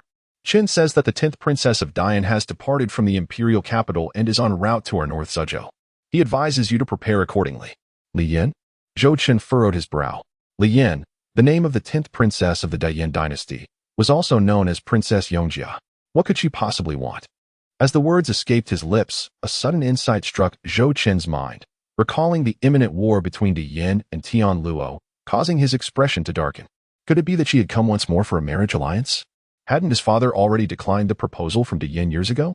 Why would they insist on sending a princess? Where had the dignity of the Dian royal family gone? Beside him, Su Yun let out a wry smile and lamented. "Mr. Chun has said the same. He mentioned that although your Majesty had refused Dian in the past, deep down, His Majesty did not truly wish to see Dian fall to Tian Luo, as long as Dian remains. The Tian Luo dynasty would not go to great lengths to cross the Luo Mountains and invade our Great Zhou. Now that hostilities have rekindled between Tian Luo and Dian, it seems Tian Luo is poised to swallow Dian whole. The Emperor of Dian must have realized that His Majesty does not desire the ruin of Dian, which is why they have sent an envoy to our Great Zhou once again to renew the marriage discussions. After all, among the 8 great dynasties, only our Great Zhou is closest to Dian and holds the greatest potential for forming an alliance." Zhou Chen furrowed his brow slightly, his gaze flickering for a moment before he finally nodded and said, "I understand, Aunt Yun. Notify the various prefectures of Beizeze to make preparations for a warm welcome. Although the Great Yin is currently weakened, they are, after all, sending an envoy. Regardless of Li Yin and her companion's intentions, we must uphold the necessary courtesies. We cannot afford to lose the dignity of our Great Zhou." Su Yun nodded gently, yet her brow furrowed again as she remarked, "Your Highness, although Mr. Chen has made few mistakes since joining your ranks, is it truly the case that the Princess of Great Yin will come to our Beizeze first? Should they not be proceeding to the imperial city to pay their respects to His Majesty first? Is this not a bit disordered?" Zhou Chen contemplated for a moment and elucidated, The Yin must have informed my father in advance, aware that even if this marriage alliance materializes, I would ultimately be the chosen candidate. The last time, it was I who declined their offer, resulting in the dissolution of the proposed union. Thus, this time they are likely intent on approaching me first. After speaking, Zhou Chen's gaze shifted downward slightly, observing the perplexed expression on Su Yun's face. He chuckled softly and continued, "Aunt Yun, among the princes currently under my father's care, apart from my 6 elder brothers, I am the eldest. My 8th brother seems to be merely 11 years old. Although the Yin is imploring us for this alliance, the princess must still be a member of the Yin royal family. My 6 elder brothers already have wives and children. How could a Yin princess condescend to become a concubine for them? Moreover, my 8th brother is far too young. Despite my rejection of their proposal 5 years ago, I am the only one within the entire Zhou royal family who is truly suitable for this marriage alliance." With that, Zhou Chen shrugged slightly, his expression tinged with resignation. Upon hearing Zhou Chen's explanation, Su Yun finally grasped the intricacies of the situation. She let out a gentle sigh and turned her gaze towards Zhou Chen, asking, "What do you intend to do now, my lord?" After a brief pause, her eyes flickered playfully, and she couldn't help but chuckle, if I may say. That Li Yin seems quite lovely, fair-skinned, and beautiful, with an alluring figure, and surely capable of bearing children. Once you, my lord, complete the coronation ceremony and marry, it is likely that the young lady will soon present you with a grandchild. Upon hearing this, Zhou Chen's pupils dilated in astonishment. What audacious and outrageous words were these? It seemed that he could no longer allow Aunt Yun to collaborate with his uncle, as they had both succumbed to such mischief. Casting a discreet glance at Su Yun, Zhou Chen mused silently. Furthermore, Li Yin was the Grand Princess of Dian. Marrying her would surely expedite your return to the royal capital, and yet... Enough, enough, Aunt Yun. Observing Su Yun continuing to enumerate the myriad advantages of a royal marriage, Zhou Chen promptly interjected. He then turned to Su Yun and declared with conviction, "Aunt Yun, even if the King of Heaven himself were to descend, I would never marry Li Yin. Moreover, the prospect of marrying the Grand Princess of Dian was far from the glorious affair you envision." He had never been interested in political marriages, as a union devoid of affection held no significance. Furthermore, should he wed, it was inevitable that Li Yin would assume the role of the princess consort. Complicating matters, should he encounter someone he genuinely cherished in the future, would he then relegate her to the status of a concubine? And should he wish to cast aside the princess, the Dian royal family would undoubtedly retaliate. Unless Dian were to fall, or he were to find a beloved of higher standing than the princess herself, capable of overshadowing Dian. Perhaps a formidable figure like the Empress of Tianlu. Cough, cough, best not to indulge in such fantasies. In any case, a political marriage was out of the question, and after hearing Li Xuangong's words, it was even less likely. After all, the Tianlu dynasty was still lurking with predatory intent. They had acted once 5 years prior. If he were to acquiesce, Tianlu might very well strike again. Although he did not fully grasp Zhou Chen's sentiments, Su Yun, driven by her unwavering trust in him, refrained from further argument and promptly nodded, saying, "All right, I understand, Your Highness." Zhou Chen smiled faintly. Then his gaze flickered as he reminded, "By the way, Aunt Yun, if the Dian envoy arrives, simply inform them that I am in seclusion for cultivation. Entertain them in Bi's prefecture for a few days with delightful food and drink, and then send them on their way. As for this marriage alliance, let those who wish to pursue it do so. I shall have no part in it. But what if they refuse to leave?" Su Yun inquired with a furrowed brow. Hee. Zhou Chen let out a cold laugh and calmly remarked, "Let them be. We have ample time. However, Tian Luo may not grant De Yin such a luxury." Su Yun, seemingly in deep thought, nodded in agreement. "All right, I shall inform the provincial government at once." With that, she departed from the royal mansion, heading towards the provincial office to convey the orders issued by Zhou Chen. After her departure, Zhou Chen lingered at the entrance of the royal palace for quite some time, his bright eyes flickering with unspoken thoughts. After a considerable pause, Zhou Chen's gaze flickered as clarity gradually returned to his eyes. He then led Xiao He into the royal mansion, making his way towards his chamber. Upon entering the room, Zhou Chen swiftly activated the protective array, carefully confirming its effectiveness before hastening towards the secret chamber within.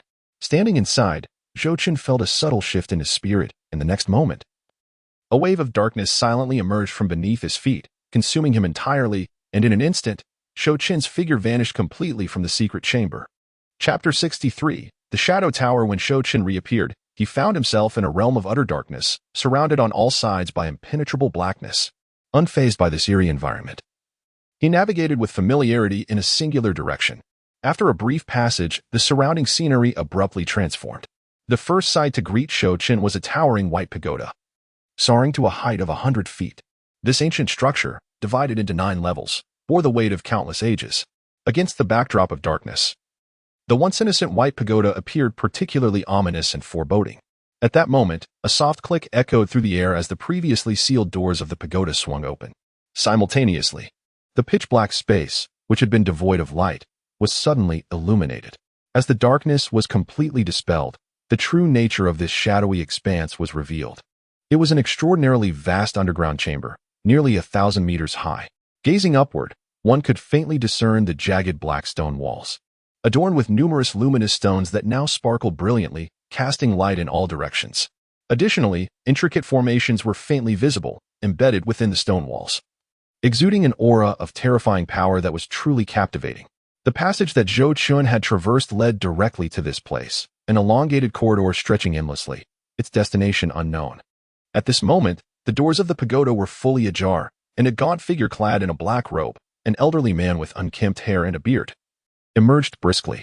Approaching Zhou Chen, he clasped his hands in a gesture of respect and announced, "I am Chen Ping, here to pay my respects to your highness." Observing the venerable man's respectful demeanor, Zhou Chen nodded slightly and replied with a smile, "There is no need for such formalities, Mr. Chen." Chen Ping was one of the strategists included in the grand gift package from the system upon completing his first year of guarding the border. As a chancellor and eminent strategist of the early Western Han dynasty, his accomplishments and contributions during the establishment of the Han were on par with the famed 3 heroes of Han. Moreover, due to his penchant for cunning and ruthless strategies, he was often likened to the strategist Jia Su from the Three Kingdoms period, earning him the moniker of the Poisonous Scholar. And he is regarded as the first director of the Central Intelligence Agency of the Western Han. "Your Highness, please follow me." Chen Ping's voice suddenly broke through Zhou Chen's thoughts. Zhou Chen regained his composure, gazing at Chen Ping, who was leading the way ahead. His expression instantly returned to normal as he stepped forward to follow. Upon crossing the threshold, the scene before them transformed once more.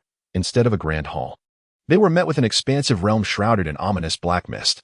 Zhou Chen and his companions stood atop an exceedingly lofty mountain, under the gaze of an immense blood moon. In the distant haze, a towering black edifice, rising 1,000 feet, loomed majestically between heaven and earth, with figures intermittently entering and exiting its lofty halls. Observing this scene, Zhou Chen slightly inclined his head, casting a glance at his companion Chen Ping, and remarked with a smile, "It appears that the business of the Shadow Tower has flourished considerably in my absence over the past 6 months. I presume Mr. Chen has exerted considerable effort. During his 9 years in Bi's prefecture, he had not only acquired numerous astonishing rewards from the system, such as the strategist's gift pack led by Chen Ping, the draconic dark magic dragon of the Dragon Clan, and the profound Hunyuan Hulua formation, but also witnessed the extraordinary white pagoda, the Xian Wang Sun and Moon Tower. Furthermore, his strength had surged during these 9 years, ascending from the 4th level of true essence to the 3rd level of the saintly realm, now merely a step away from achieving the 4th level of the saintly realm. Indeed, in just 9 years, he had traversed nearly 3 major realms, encompassing true essence, divine travel, and transcendence. For an ordinary individual, the journey from true essence to the saintly realm would typically require several hundred years. After all, for martial artists, due to various factors such as talent and resources, the path to improvement becomes increasingly arduous, with the time taken to break through a minor realm often being several times, or even dozens of times, greater than that of the previous stages. Zhou Chen, in the span of 9 years, has reached such remarkable heights. While it may not be entirely unique in the world, it is undeniably among the foremost in the entirety of Zhongshenzhou. Moreover, as his strength has ascended, the shadow army under his command has undergone a dramatic transformation. Firstly, the number of the shadow army has surged to an impressive 100,000, an increase of 60,000 compared to 9 years ago. Secondly, the prowess of the shadow army has been enhanced. Terra now stands at the 5th level of the Saint King realm, while the 9 ghost generals have achieved the 5th level of the Saint Entrance realm. As for the ordinary shadow soldiers, they have all attained the extraordinary realm, with 100,000 at the extraordinary level, 9 at the Saint Entrance level, and 1 at the Saint King level. It can be said that the current shadow army is more than capable of sweeping aside any military faction of the Great Zhou Dynasty. In contrast, the Northern Defense Army, which has also consumed vast resources over the past 9 years for cultivation, has only managed to produce one individual at the Saint Entrance level, the formidable Pangda. Although the number of extraordinary soldiers has increased significantly, from 2 to nearly 1,000, it still pales in comparison to the Shadow Army. However, all of this is predicated on the absence of a Dao Source Realm expert, which remains the Shadow Army's sole shortcoming, a lack of a genuine Dao Source Realm powerhouse. Yet, with the growth of his own capabilities, he is confident that this deficiency will be gradually addressed. As for the Shadow Pavilion, it has long been his aspiration to establish an assassin organization, with all assassins comprising his subordinate shadow soldiers. It serves not only as an assassin group, but also as a crucial source for gathering various intelligence. Although he holds the title of Shadow Pavilion Master, the daily affairs of the pavilion have been entrusted entirely to Chen Ping. Additionally, due to the unwavering loyalty of the strategists provided by the system, aside from Terra, who remains by his side for protection, and a portion of shadow soldiers tasked with monitoring Bei's prefecture, the 9 ghost generals and the majority of shadow soldiers have been placed under Chen Ping's command to orchestrate assassinations and intelligence collection. This is all thanks to His Highness. Upon hearing this, Chen Ping promptly bowed and explained, the reason for this is primarily because the business of the Shadow Pavilion has gradually begun to expand into other dynasties. Oh, Zhou Chen narrowed his eyes and calmly inquired, what has been the outcome in the other dynasties? After a moment of contemplation, Chen Ping respectfully replied, Your Highness, over the past 6 months, we have disseminated tokens through the shadow soldiers to various factions within the 8 major dynasties. While the majority have scoffed at our efforts, a small faction has indeed acknowledged our existence. These individuals can use the tokens to teleport here, select their assassination targets. And once the order is fulfilled, the tokens will transport them away, after which we will dispatch shadow soldiers to carry out the assassination. Zhou Chen slightly nodded, but soon furrowed his brows, asking, Has anything unexpected occurred? Although the method of transmission via the token could conceal the precise location of the Shadow Tower, it could not guarantee against unforeseen events, such as the abrupt arrival of a Dao Source Realm expert or the entry of numerous powerful individuals utilizing the token. Naturally, he had faith in Chen Ping's strategic prowess, believing such a careless situation would be impossible, as arrangements must have been made in advance. Indeed, as he anticipated, Chen Ping gently shook his head, a smile gracing his face as he reassured, Your Highness need not worry. The tokens we distributed were imbued with restrictions. Each can only transmit a single individual at a time, and their cultivation must not exceed the Dao Source Realm. Should anyone exceed this limit, they would self-immolate. Without a Dao Source Realm expert, even if all who entered were holy kings, the inherent formations of the Xianhuang Ryu Tower would ensure they could not stir up any significant turmoil. Upon observing numerous critiques regarding his slow updates, he explained that the novels within the platform were assessed based on completion rates.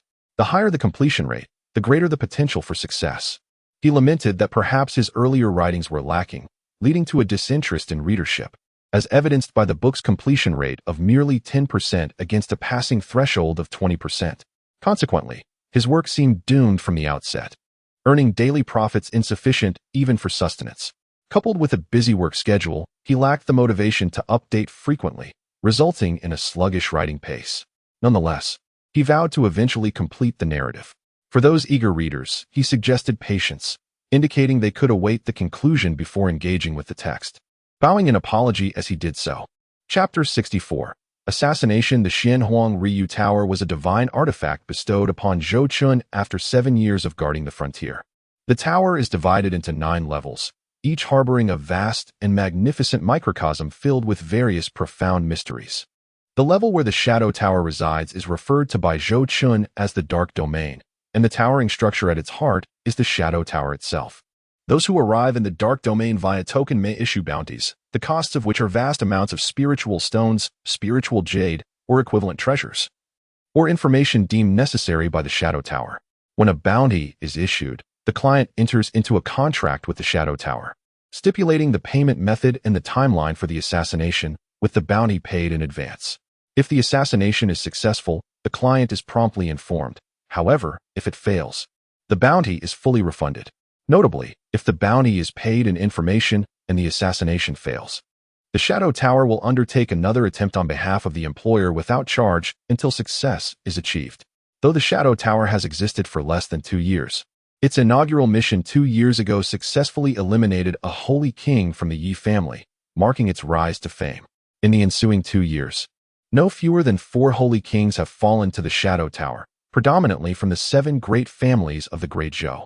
Consequently, the Shadow Tower has rapidly ascended to become the foremost assassination organization within the Great Zhou. The 7 great families, led by the Ye family, have exhausted all means in their quest to locate the Shadow Tower's lair, only to return empty-handed, suffering significant losses of their own formidable members. Reflecting on this, Zhou Chen cast a glance at the self-assured Chen Ping, a smile gracing his face as he remarked, "Mr. Chen, your capabilities instill confidence in me." Hearing Zhou Chen's praise, Chen Ping's face brightened momentarily, yet he soon appeared lost in thought, a complex expression flickering in his eyes. Noticing this, Zhou Chen raised an eyebrow and inquired, "What troubles you, sir?" After a moment of contemplation, Chen Ping slowly began, "Your Highness, I intend to." Yet, he hesitated, casting a cautious glance at Zhou Chen. After much internal struggle, he finally clenched his teeth and uttered, "Assassinate you." What? What did you just say?" Zhou Chen once believed he had misheard and could not help but confirm once more. However, the truth revealed itself. It was merely his overthinking. Chen Ping exhaled a deep breath, articulating each word with deliberate clarity. "I declare, I am preparing to orchestrate an assassination attempt on you through the Shadow Pavilion." Zhou Chen fell into silence, for it was the first time in his life that he had encountered such an outrageous demand. And the most astonishing aspect was that it came from one of his subordinates. "Your Highness, please do not misunderstand," Chen Ping hastily clarified upon noticing Zhou Chen's deep contemplation. "It is certainly not a genuine assassination attempt. It is merely for show." "I am well aware of that," the prince replied. Zhou Chen cast a discontented glance at him. Were it not for the system endorsing his several strategists, assuring their unwavering loyalty, he would truly be uncertain whether Chen Ping would genuinely stand by him. Indeed, if betrayal were to rear its ugly head, he could only lament that the system was utterly unreliable. With a sigh, Zhou Chen turned his gaze back to Chen Ping and calmly inquired, "Has the Yi family once again issued a bounty on me through the Shadow Pavilion?" Since the establishment of the Shadow Pavilion, there had always been individuals who periodically came to announce bounties on his head. Without a doubt, he knew that it was spearheaded by the Yi family among the 7 prominent clans. However, to seek a bounty for assassinating him, the Lord of the Shadow Pavilion, seemed indicative of some grave malady. "Your Highness is indeed sagacious," Chen Ping remarked, slightly bowing his hands in respect, and continued in a solemn tone.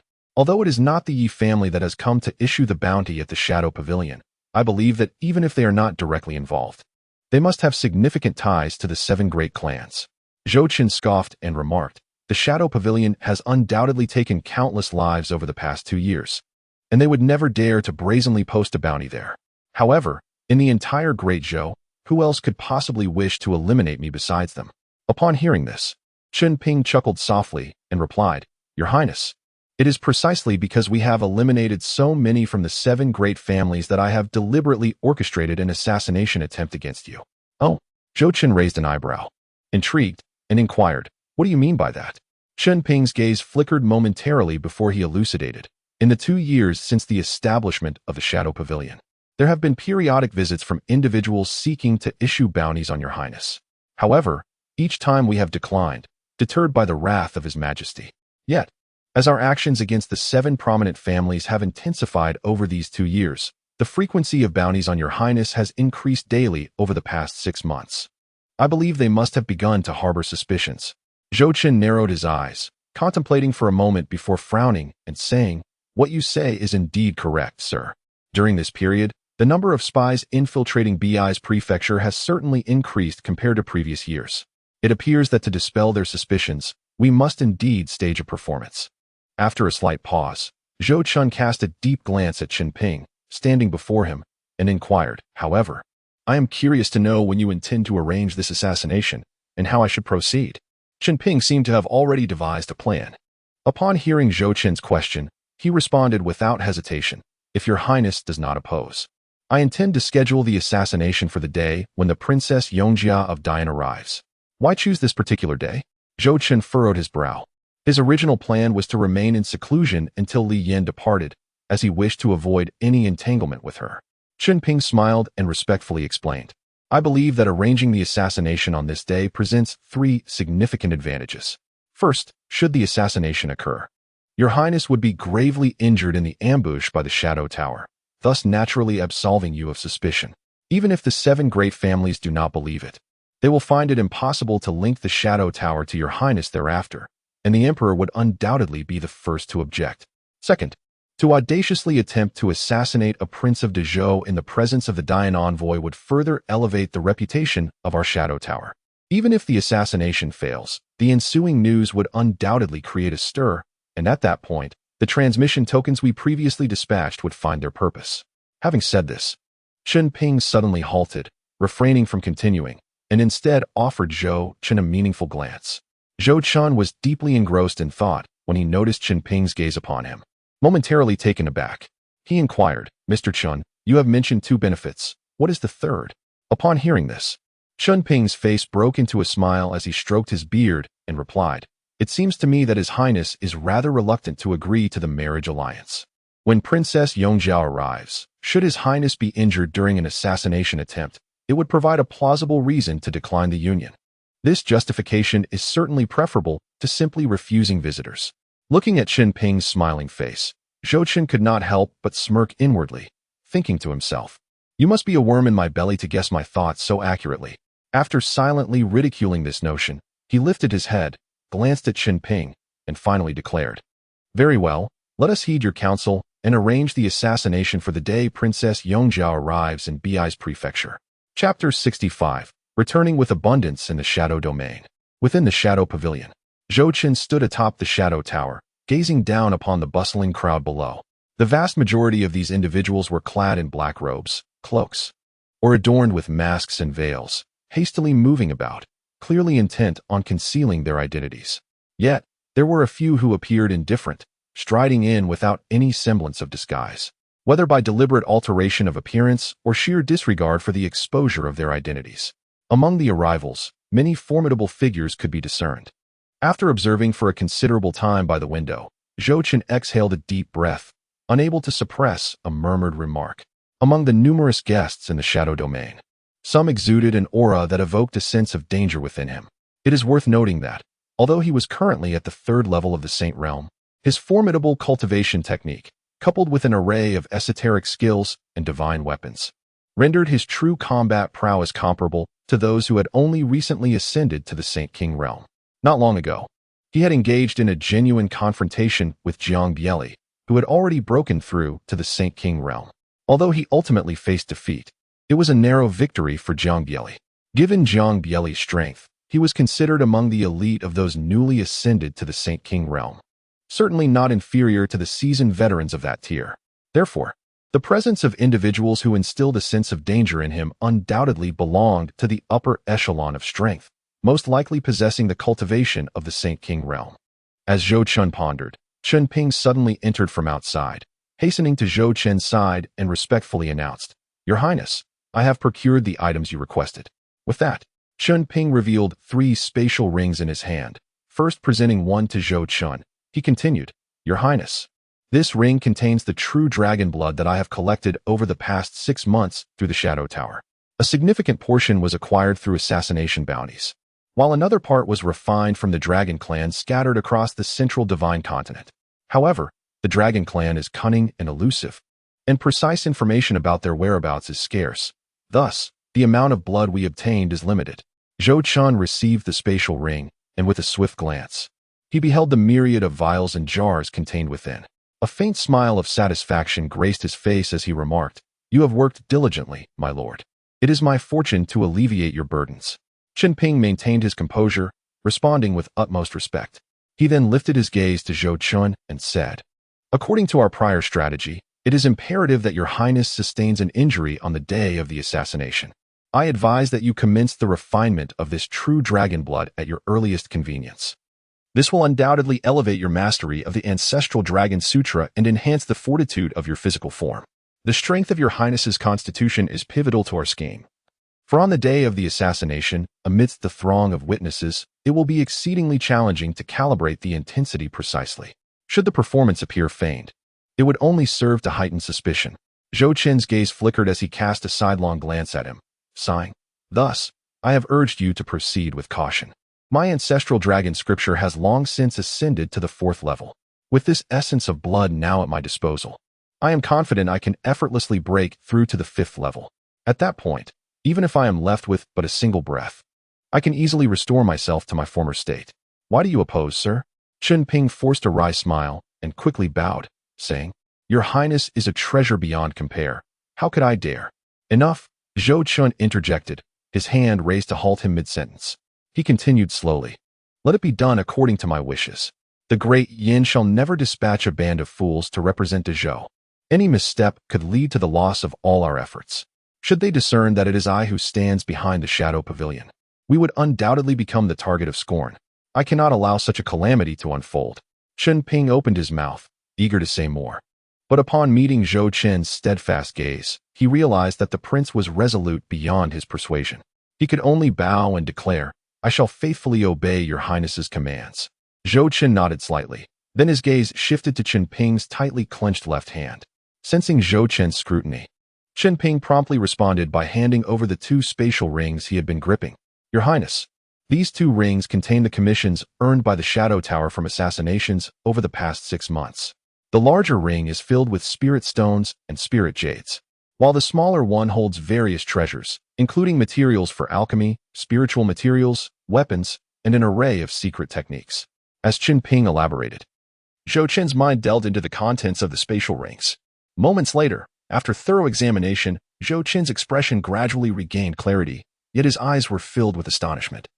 The quantity was staggering. The ring containing spirit stones and spirit jades held approximately 5 million spirit stones and 100,000 spirit jades. In the central divine continent, spirit jades are categorized by quality into inferior, medium, superior, and exceptional grades. An inferior spirit jade is equivalent to 10 spirit stones, while a medium spirit jade equals 100 spirit stones, and so forth, with an exceptional spirit jade valued at 10,000 spirit stones. Though the majority of the spirit jades in the spatial ring were of inferior quality, there were also several medium and superior ones among them. The 100,000 spirit jades could easily be worth over 1 million spirit stones. However, it is rare for individuals to exchange spirit jades for spirit stones, as spirit jades are not only utilized for crafting divine weapons and various treasures, but also for cultivating certain unique techniques, such as refining the physical body with the essence contained within the jades. Thus, the practical value of spirit jades far surpasses that of spirit stones. As for the other spatial ring, it was brimming with an array of dazzling elixirs and spiritual materials, although most of them were of modest quality. Given the rarity of treasures, it was common for clients seeking bounties to prefer payment in spirit stones and jades. Nevertheless, when accumulated, their value became quite substantial. Based on his rough estimation, these treasures could easily be worth several million spirit stones. It is worth noting that the Northern King's manor, currently engaged in 4 highly profitable trades, generates an annual profit of merely over 500,000 spirit stones. Yet now, merely from these 2 storage rings, there existed over 10 million spirit stones and 100,000 spirit jades, which represented only half a year's income from the Shadow Tower. Not to mention the even greater value of the true dragon's blood yet to be accounted for. Indeed, the more clandestine the business, the more lucrative it tends to be. After securing all 3 spatial rings, Zhou Chen couldn't help but marvel. If he were to engage in legitimate business, he couldn't fathom how long it would take to amass such wealth. Your Highness, just as Zhou Chen reveled in his thoughts, Chen Ping suddenly smiled subtly, casting a meaningful glance in his direction, and respectfully proclaimed, Your Highness, I believe that in no time, the Shadow Tower's business will surely soar to new heights. Zhou Chen was momentarily taken aback, but soon regained his composure, his brow relaxing as he exchanged a smile with Chen Ping. By the time Zhou Chen departed from the Shadow Pavilion and returned to his chamber, the night had deepened considerably. The Wang mansion lay enveloped in a serene silence, with shadows of the trees stretching across the ground, accompanied only by the mournful whispers of the wind. Zhou Chen sat cross-legged in the secret chamber, gradually extracting the essence of the true dragon's blood from the spatial ring. Soon, the room was filled with numerous bottles and jars. Observing this scene, Zhou Chen's eyes flickered momentarily before he extended his hand and gently struck the ground. A series of resounding explosions followed as an invisible force surged forth, crushing all the vessels containing the true dragon's blood into ashes, causing the precious blood to float in the air, accompanied by the continuous sound of dragon roars. At that instant, an immensely powerful force of absorption erupted from within Zhou Chen, causing all the true dragon's blood in the chamber to surge uncontrollably into his body. Within mere breaths, every drop of the true dragon's blood had been consumed, filling his being with overwhelming energy that threatened to shatter his meridians and bones, inflicting excruciating pain throughout his entire form. Despite having cultivated the ancestral Dragon Sutra for 9 years and having devoured countless instances of true dragon's blood, his physique far surpassing what it once was, he still felt the sting of anguish reflected in his eyes. Gritting his teeth, Zhou Chen began to channel the ancestral Dragon Sutra, and a towering figure materialized behind him. This figure, coiled in an imposing manner, bore a massive head resting upon its serpentine body, each breath resonating like thunder, shaking the surrounding space. The closest areas were even disrupted by the mysterious gases exhaled from its nostrils, causing them to crack and then restore in an endless cycle. This was the ancestral dragon. Simultaneously, Zhou Chen activated his divine dragon form. In an instant, his meridians began to regenerate, flesh writhing, and shattered bones knitting together. 9 years of arduous training and the refinement through countless true dragon's blood had brought his physique to a terrifying pinnacle. Although the onslaught of the true dragon's blood continued to ravage his meridians and bones, they simultaneously underwent relentless rebirth. The cycle of destruction and regeneration allowed the power of the true dragon's blood to gradually be refined within Zhou Chen, his physique strengthening progressively as he pressed ever closer to the 5th layer of the ancestral Dragon Sutra. Meanwhile, far from the borders of the Great Zhou Dynasty, tens of thousands of miles away from Beizhe Prefecture, in a desolate expanse of Gobi Desert, the vastness stretched endlessly, with sand swirling under the moonlight and the distant roars of beasts echoing. Suddenly, a thunderous sound of galloping hooves erupted from afar, shaking the earth and raising clouds of dust.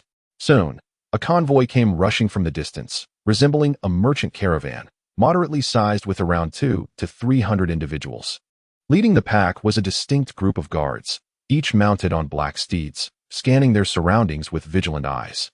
Following these guards were several luxurious carriages, laden with goods, and at the rear trailed another group of armed guards on towering horses. The caravan moved swiftly, howling as it reached a desolate canyon. Halt!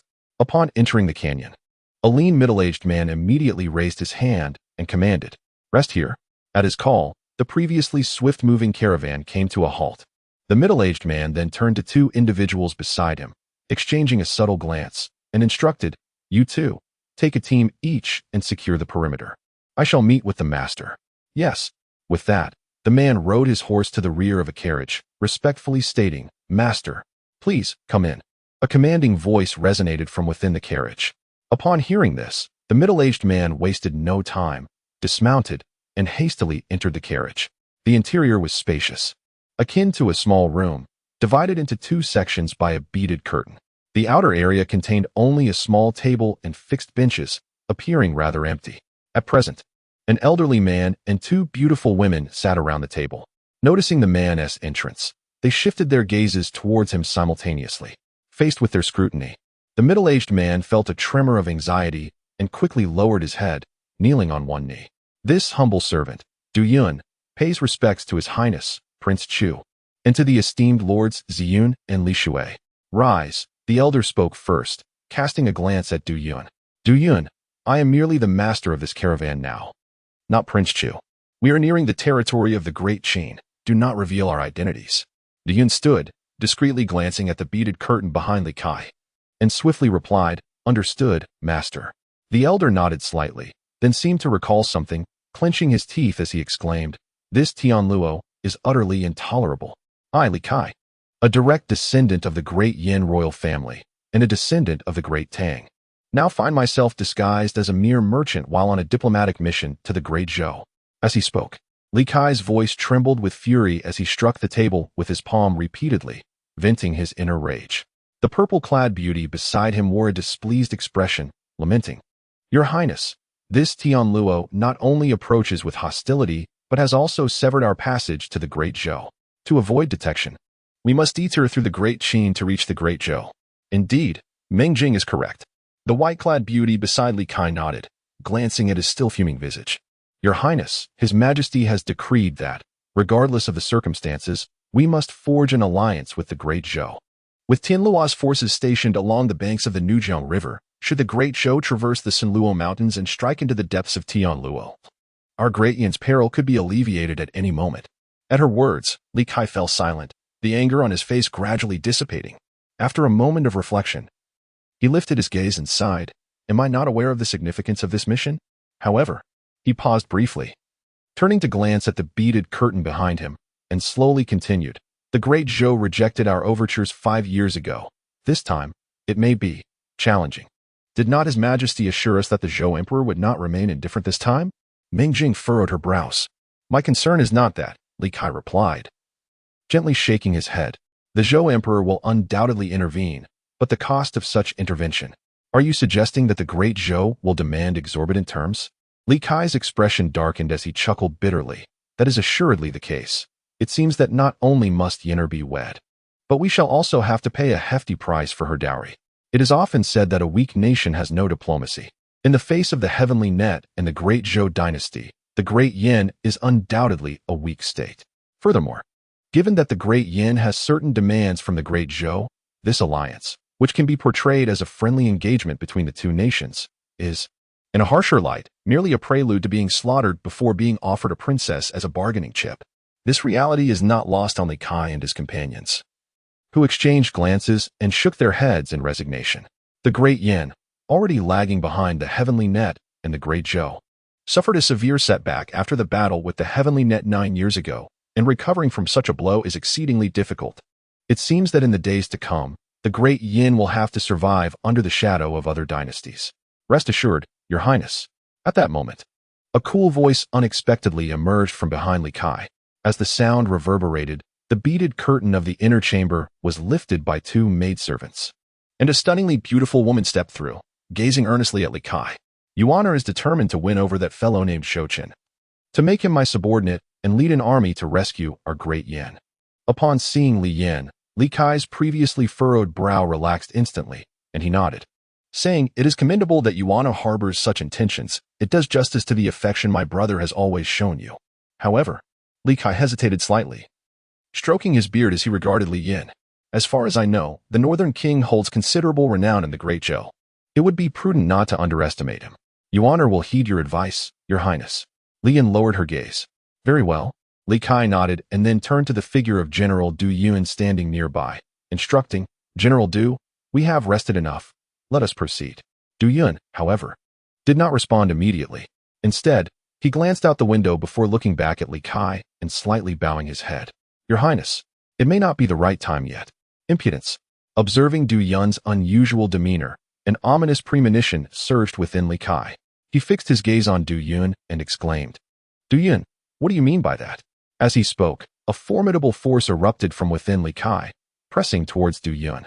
In response, rather than displaying fear, Du Yun smiled slightly. Immediately, an incredibly pure black mist surged forth from his hand, utterly obliterating Li Kai's attack. Primordial demonic qi. Witnessing the black mist emanating from Du Yun, Li Kai's expression changed dramatically. He glared at Du Yun, bellowing, "You are not Du Yun. Who are you really?" Du Yun smiled at Li Kai and replied, "Prince Chu, it seems you are indeed forgetful. Have you forgotten even your own kin?" As the words fell, the eyes of the four standing before Du Yun widened in terror, for his voice was unmistakably that of a woman. Hearing the familiar tone, Li Kai's expression shifted in shock as he trembled, pointing a shaking finger at Du Yun and rasping, "Yi Xiao Xiao, it's you." With that revelation, he felt as if all strength had been drained from his body, his face etched with despair. "Yi Xiao Xiao, the foremost executioner under the heavenly net Empress, and the master of the Cold Kill Palace. It appears I am quite renowned in your Great Yin," Du Yun chuckled, then turned his gaze toward the trembling Li Yin hiding behind Li Kai, bowing with a smile. "I, Yi Xiao Xiao of the Cold Kill Palace, have come specifically to seek to borrow the identity of Princess Yongjia." Meanwhile, in the northern Zizhou, Zhou Chen, who had completely refined the blood of the true dragon, slowly opened his eyes. He had finally broken through to the 5th layer. Clenching his fists, he felt the immense power coursing through him, and he yearned for a formidable opponent to engage in a glorious battle, to test the limits of his abilities. "Jiang Bieli, I suspect even my uncle would not be a match for me now. Zhou Chen smacked his lips, a glimmer of mirth appearing in his eyes. Before his breakthrough, he had already matched Dingbei in prowess. Now, not only had he advanced the Zulong Jing to the 5th layer, but he had also, through the remnants of the true dragon's blood, successfully ascended to the 6th level of the Saint Realm. As the day approached for the arrival of the Great Yin envoy, he took the time to create a map, offering a glimpse of the territories that would be referenced in the unfolding narrative. This map, albeit rough, would serve as a basic guide for future developments. Chapter 67. The arrival of the envoy. After refining the true dragon's blood, Zhou Chen experienced a remarkable surge in power. Although Dingbei could no longer discern his true combat capabilities, Zhou Chen had no intention of seeking out Li Xiangang at the Heavenly God Peak. Despite Li Xuangang's formidable strength, which far surpassed his own, Zhou Chen was acutely aware of his allegiance to his father. Even though Li Xiangang remained steadfastly loyal, Zhou Chen resolved to conceal his true strength from him. Thus, he had only ever revealed his abilities commensurate with the Saint Realm when in Li Xuangang's presence. This was partly due to lingering resentment towards Zhou Chen. During the 9 years spent at the border, he had gradually come to understand Zhou Chen's intentions from years past. Yet this did not equate to forgiveness. Separated from his mother at a tender age of 8 and relocated to a distant frontier, he had endured 9 years of isolation. Were it not for the support of the system and the protection of Dingbei, he might have perished long ago. How could he not harbor grievances? Even though Zhou Chen later dispatched Li Xiangang to his side, it was likely motivated by his innate talent. Had his abilities been ordinary, the likes of Li Xiangang, a national asset, would not have been sent to the remote North Zizhou to serve as his protector. Thus, while he could comprehend Zhou Chen's actions, he could not absolve them. The adage holds true: one must repay enmity with enmity and kindness with kindness. One day, he would return to the imperial city of the Great Zhou and confront Zhou Chen, compelling him to abdicate in favor of a retired monarch. Moreover, achieving the 6th level of the Saint Realm at merely 17 years of age, with combat capabilities rivaling those of a Saint King, was a matter too alarming to be widely known. The fewer who were privy to this information, the better. Should word of his prowess leak, even as a prince of the Great Zhou, he would certainly face dire consequences. The balance of power among the 8 great empires of the central divine continent had persisted for nearly 10,000 years, and none would desire the emergence of a contender capable of disrupting that equilibrium. They would undoubtedly seek to eliminate him. In that event, even the Great Zhou and his father would be powerless to shield him. It was prudent to first solidify his cultivation. Opportunities for action would undoubtedly arise in due course. After much contemplation, Zhou Chen reached a resolution, exhaling a breath of turbid air before gently closing his eyes. In the ensuing days, Zhou Chen secluded himself within his chamber, familiarizing himself with the surge of power within him. Time swiftly passed, and the day of the Great Yin envoy's arrival in North Zizhou finally arrived. The Great Yin had sent messengers ahead to announce their coming, and the imperial palace of the Great Zhou had conveyed the emperor's decree, instructing Zhou Chen to receive the envoy with due honor. Thus, on that morning, Zhou Chen rose early, attended by his maidservants as he bathed and donned fresh attire. "My lord." Just as the maid was busy arranging Zhou Chen's hair, a gentle voice echoed from outside the door. It was Su Yun. "Come in, Aunt Yun." Zhou Chen called out cheerfully. Su Yun pushed open the door and entered, her gaze landing upon Zhou Chen seated before the bronze mirror, unable to suppress a faint smile. Though subtle, such expressions were not lost on Zhou Chen, who, with a sidelong glance at Su Yun's reflection in the mirror, inquired with curiosity, "Aunt Yun, what brings forth your smile?" "Nothing." Su Yun shook her head, her gaze softening as she looked at Zhou Chen's reflection in the mirror. She spoke gently. "I was merely thinking that if the young lady were to see you now, she would surely be delighted." "Mother." Upon hearing this, Zhou Chen fell into silence, his gaze flickering momentarily. He exhaled a breath of frustration and looked up with a gentle smile, assuring, "Do not worry, Aunt Yun, we shall return in due time."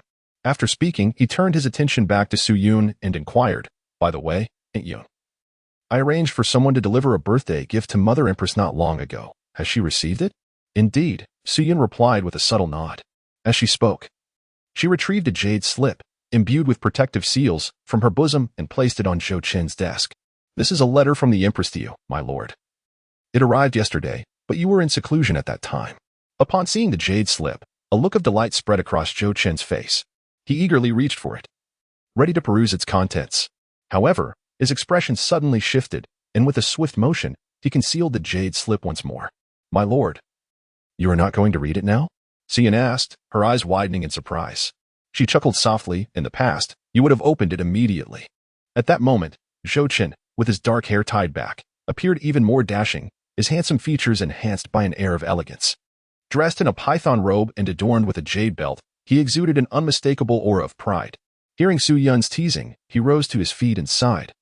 Isn't there important business to attend to? With that, he cast a glance at the maidservant standing nearby and instructed, Very well, you may all leave. Understood. The maidservants retreated.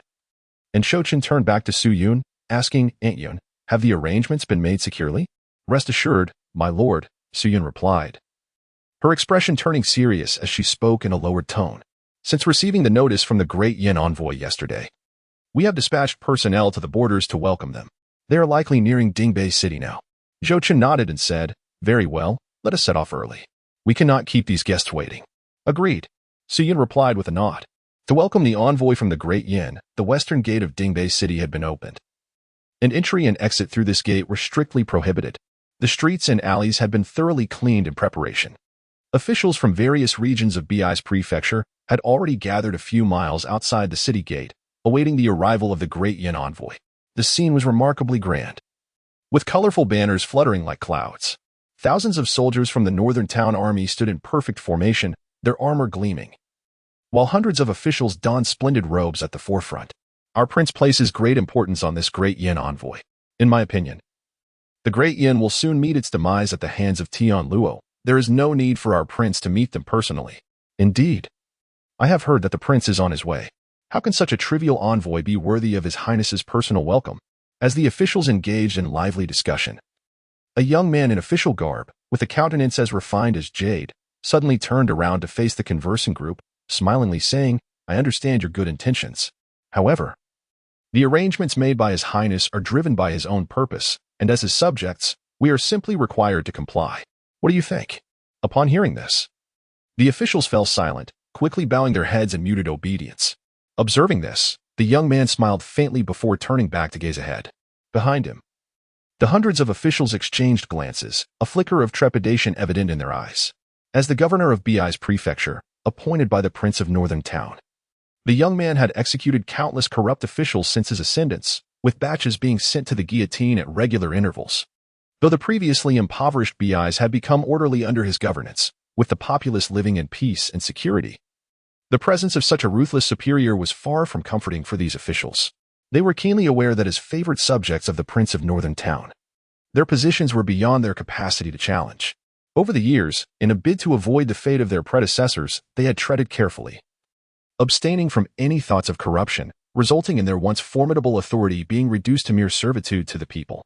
After the young man spoke, the previously bustling officials fell into silence, and soon, they found themselves waiting for an extended period without a sight of the Great Yin envoy, which stirred a sense of impatience within them. When they arrived at Dingbei city, the night had yet to dissolve, the sky cloaked in gloom. Now, however, the splendid dawn was heralding the rise of a radiant sun, marking the length of their wait. If they were unburdened by official duties, the wait would have been bearable. Perhaps only a minor inconvenience to their cultivation time. Yet, since the new governor took office, their days had become exceedingly busy, leaving no room for such delays. Lord Gua. At this moment, an elderly man with white hair turned his head, glancing at the officials behind him, and could not help but convey to the young man telepathically.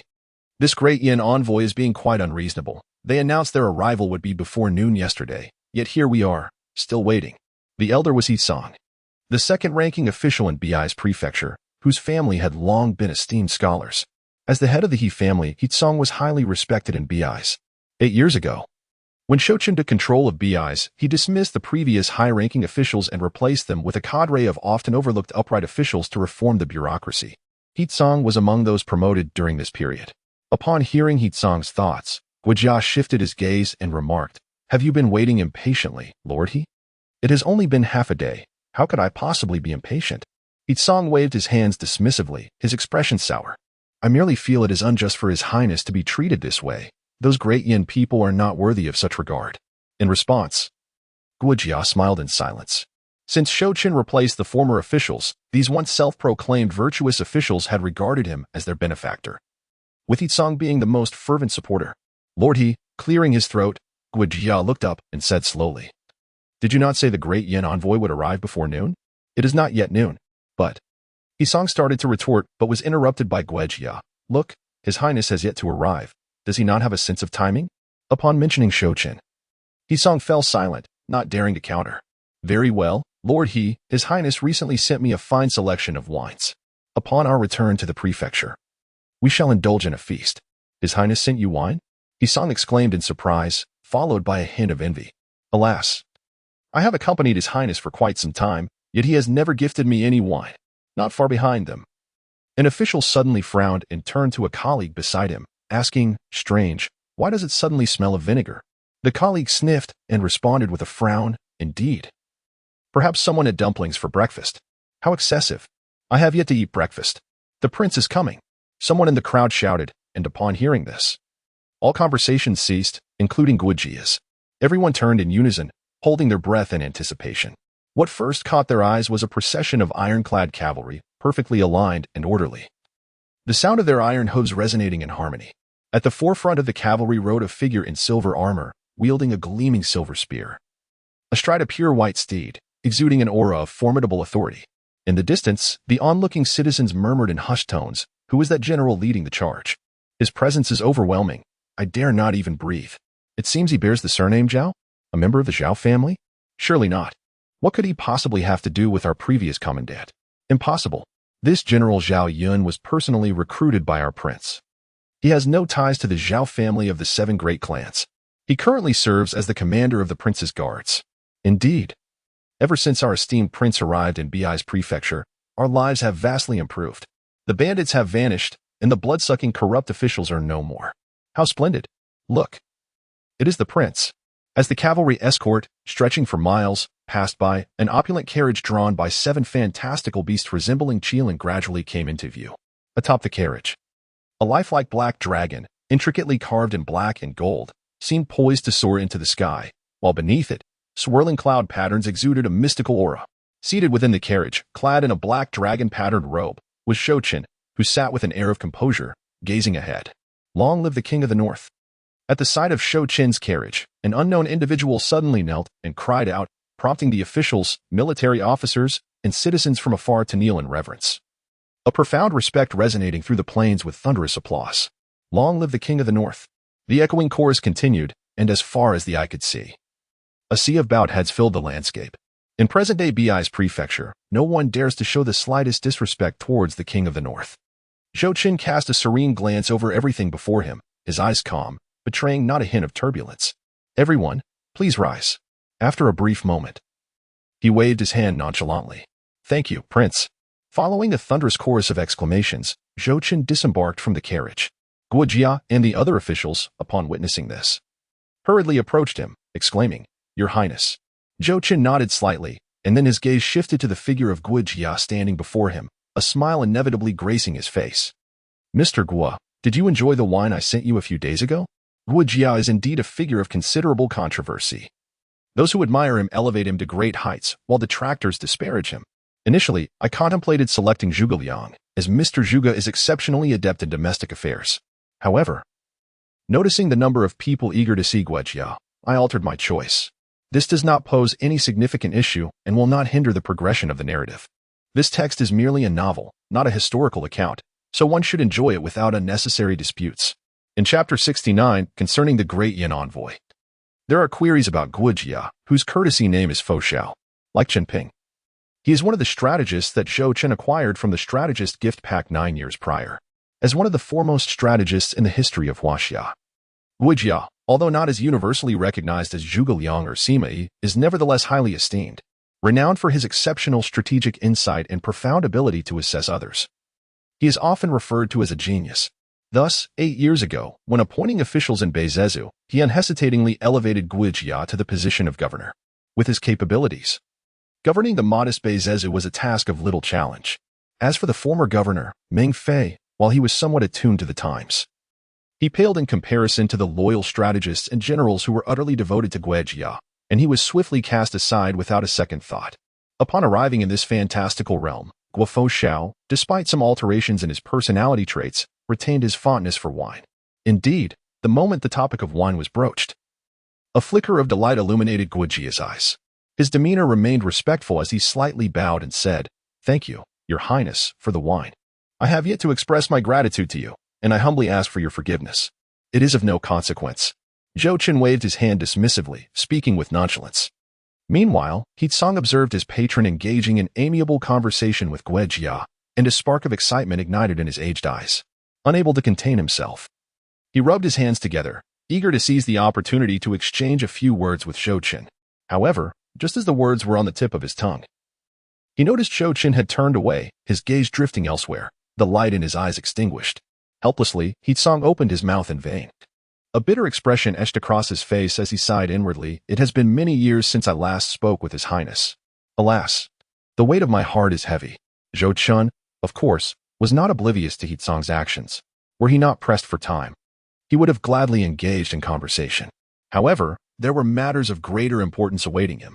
At that moment, a thunderous sound of galloping hooves erupted from the distant plains. They have arrived. The crowd standing on the plains jolted at the sound. At this hour, the only entity capable of creating such a commotion could be none other than the Great Yin envoy group. Instantly, all eyes turned towards the source of the noise. Before long, a grand caravan appeared on the horizon, swiftly approaching. Leading the caravan was the escort team dispatched by Beija Prefecture to welcome the Great Yin envoy group. Indeed, it was the Great Yin envoy group, though they bore an uncanny resemblance to a merchant caravan. It seemed peculiar at first. Had it not been for the escort team from Beija, I would have suspected a mistake. What other reason could there be, if not being pressured by the Zhou Dynasty? Alas, how the mighty 8 great dynasties have fallen. What a tragic sight. As Song listened to the whispers behind him, Zhou Chen furrowed his brow and casually cleared his throat. In an instant, the murmurs dissipated into silence. He then redirected his gaze towards the approaching Great Yin envoy group, which, masquerading as a merchant caravan, advanced at a remarkable speed, their hooves resonating like thunder, dust swirling in their wake. Before long, they arrived before Zhou Chen and his companions. The caravan came to a gradual halt, and several figures emerged from one of the carriages, making their way towards Zhou Chen and the others. At the forefront was Prince Li Kai of the Great Yin Dynasty, while Princess Li Yin of Zhangjia, her face veiled in purple silk, closely followed by a side. Behind them trailed the esteemed Meng Jing, Marquis of Yuyun, and by Meng Yin, Marquis of Li Shui. Upon encountering the newcomers, Zhou Chen's mind swiftly intertwined their identities with the intelligence he had previously reviewed, instantly recognizing each of them. With a fleeting glance, he advanced to greet them, closely followed by Gui Jia and Zhao Yun, who remained steadfastly at his side. As Zhou Chen approached, Li Kai beamed with a cheerful smile and clasped his fists, exclaiming, "Ha ha ha! I presume this esteemed individual is the King of Northern Defense. It is indeed a rare privilege to meet you, Your Highness. You are as magnificent as the tales suggest." Zhou Chen smiled faintly and replied with neither arrogance nor servility. "I have long heard of the illustrious name of King Chu. Seeing you today, it is indeed a reputation well-deserved." Upon hearing these words, Li Kai's smile grew even more radiant. He then turned his gaze towards Li Yan, who stood beside him, and gently said, "Yanner, why do you not hasten to greet the King of Dingbei? Have you not always wished to meet him?" Li Yan lowered her head and nodded, stepping forward to offer a graceful bow to Zhou Chen, shyly stating, "Yanner has the honor of meeting Your Highness." Your personal welcome leaves Yanner at a loss for words. Zhou Chen cast a glance at her. The purple veil adorning Li Yan's face seemed to be an extraordinary treasure, shrouding her visage in mystery even from him. Nevertheless, he had seen Li Yan's countenance 5 years prior. Though considerable time had elapsed, it was reasonable to presume that, in light of a woman's innate desire for beauty, she had not undergone significant changes, especially considering that warriors possess prolonged lifespans, resulting in a much slower alteration of appearance compared to ordinary mortals. Moreover, he found himself rather indifferent to Li Yan's current looks. His presence in welcoming the envoy from Dian was solely driven by his own motives. With this thought in mind, Zhou Chen offered a faint smile and replied with calm composure, "Your Highness is too gracious. It is I who feels deeply remorseful for the fatigue you have endured during your journey." Having spoken, Zhou Chen diverted his gaze from Li Yan and exchanged pleasantries with Li Kai for a few moments. After their cordial exchange, the Dian envoy, led by Li Kai, proceeded under Gui Jia's guidance to the reception platform specially constructed for them at the state capital. Intending to rest briefly before attending the banquet that Zhou Chen had meticulously arranged in their honor. Once the Dian envoy was settled, Gui Jia did not return to the state capital but instead made his way alone to the prince of the northern town's residence. In the back garden, Gui Jia beheld Zhou Chen standing with his hands clasped behind him, gazing contemplatively at the picturesque pond. Approaching, Guijia bowed respectfully and said, "I pay my respects to the prince. There is no need for such formality, Mr. Guo," Zhou Chen replied graciously. Zhou Chen waved his hand and then inquired, "Is everything arranged for the Diyin envoy?" In response to the prince's inquiry, "Everything has been meticulously arranged," came the reply. "And what of tonight's welcoming banquet?" "All preparations are complete as well." After this exchange, Guo Jia observed the silent Zhou Chen, hesitating momentarily before lowering himself in a deep bow, exclaiming, "Your Highness." Guo Jia's peculiar behavior naturally caught Zhou Chen's attention. He turned around and chuckled. "What troubles you, Mr. Guo? Please rise without delay. Speak your mind openly. And do not keep anything hidden." Upon hearing this, Guo Jia slowly lifted his head, fixing his gaze intently on Zhou Chen. Taking a deep breath, he solemnly stated, "Your Highness, I believe there are problems concerning the Diyin envoy. After several days of effort, my score had finally risen to 8.7. But following a revision of the scoring mechanism today, it plummeted to 6.9, shattering my resolve in an instant. Previously, it was akin to announcing a death sentence. But today felt like the execution itself. At the pond of the royal residence, Zhou Chen gazed at Guijia, rendered speechless. Had it been his uncle who spoke such words, he would have thought Jiang Bieli was merely jesting with him. The notion that there could be issues with the Diyin envoy seemed an absurd international joke. However, since it was Guijia who brought this matter to light, it could not be dismissed lightly. As a time traveler from the modern society of Blue Star, Zhou Chen was confident that his intelligence was on par with any ancient sage. Yet he was not so arrogant as to presume he surpassed a top strategist like Guijia. If that were the case, the system would not have deemed it necessary to grant him a strategist's gift package. He could have relied solely on his own abilities. Those in the thick of the matter may be confused, while outsiders see clearly, since Guijia had made such a claim. It was certain that there were details unknown to him. After all, he had only interacted briefly with the Diyin envoy outside the city, whereas Guijia had been with them from start to finish, escorting them back to their embassy. Contemplating this, Zhou Chen's gaze flickered, and he regarded Guijia intently before slowly speaking, "Mr. Guo, have you uncovered something?" "Your Highness, may your wisdom shine clear." Guijia clasped his hands in respect and replied gravely, "Initially, I too was uncertain. I merely sensed something peculiar about the Diyin envoy. It was only after escorting them back to their embassy that I discerned numerous anomalies about them, confirming that there are indeed issues with the Diyin envoy." "Oh, what do you mean by that?" Before responding to the prince's question, "Might I pose a query first?" Zhou Chen raised an eyebrow and nodded. "Please, go ahead." "Thank you." "Your Highness." Guijia slightly bowed his hands and then turned his gaze toward Zhou Chen. "Are you aware of why the princess of Yangjia has journeyed a great distance to our Beizezhu? Is that even a question?" Zhou Chen rolled his eyes, responding with irritation. Guijia smiled gently and continued, "Since you are aware that the princess of Yangjia has come for you, do you not find her actions today rather peculiar?" Zhou Chen's gaze flickered, and memories of his encounter with Li Yin flooded his mind. After pondering for a brief moment, he murmured, "Indeed, there is something peculiar. According to the report delivered by Mr. Chen, Li Yin has always held herself in high regard. Yet, during our conversation today, I found no evidence of such a demeanor. Ever since the Great Yin proposed a marriage alliance 5 years ago, he had instructed Chen Ping to discreetly investigate Li Yin. Following his inquiries, Chen Ping concluded that although Li Yin possessed beauty and royal stature, she was indeed proud and exhibited traits unbefitting a potential princess consort. Zhou Chen, having faith in Chen Ping's assessment, found himself increasingly disinterested in Li Yin. A beautiful visage coupled with an arrogant disposition, was this not the epitome of a typical princess complex? However, throughout their interaction today, despite their limited dialogue, he discerned no signs of her supposed arrogance, though one could not entirely dismiss the possibility of pretense. As these thoughts lingered, Zhou Chen paused and glanced at Guijia. Yet, this did not seem to provide clarity. After all, the Great Yin was eager for a marriage alliance, and it was only natural for Li Yin to present herself favorably. "Not quite." Guijia gently shook his head and smiled. "Your Highness, as you mentioned, the Great Yin desires this alliance. Thus Li Yin must have received a task from the imperial family, such as winning your heart. But, Your Highness, did you observe her earlier demeanor?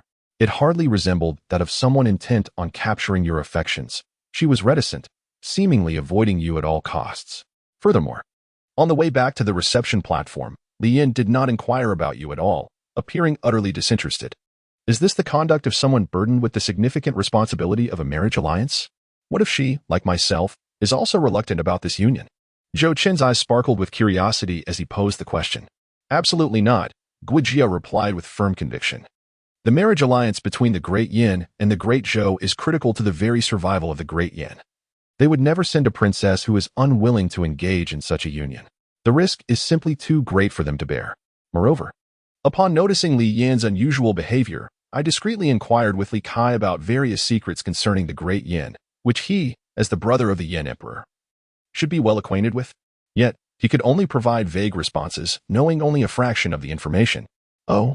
Zhou Chen's expression shifted as he spoke in a low voice. Is this true? After saying that, he fixed a penetrating gaze on Guijia and solemnly inquired. Do you mean to suggest that the entire Yin envoy is a fabrication? That they are merely impersonators? Guijia regarded Zhou Chen and slightly nodded.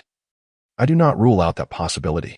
Upon hearing this, Zhou Chen's eyes narrowed. If the Yin envoy had indeed been secretly swapped out, it would be a revelation of grave consequence. Furthermore, if Guijia had not brought this to light.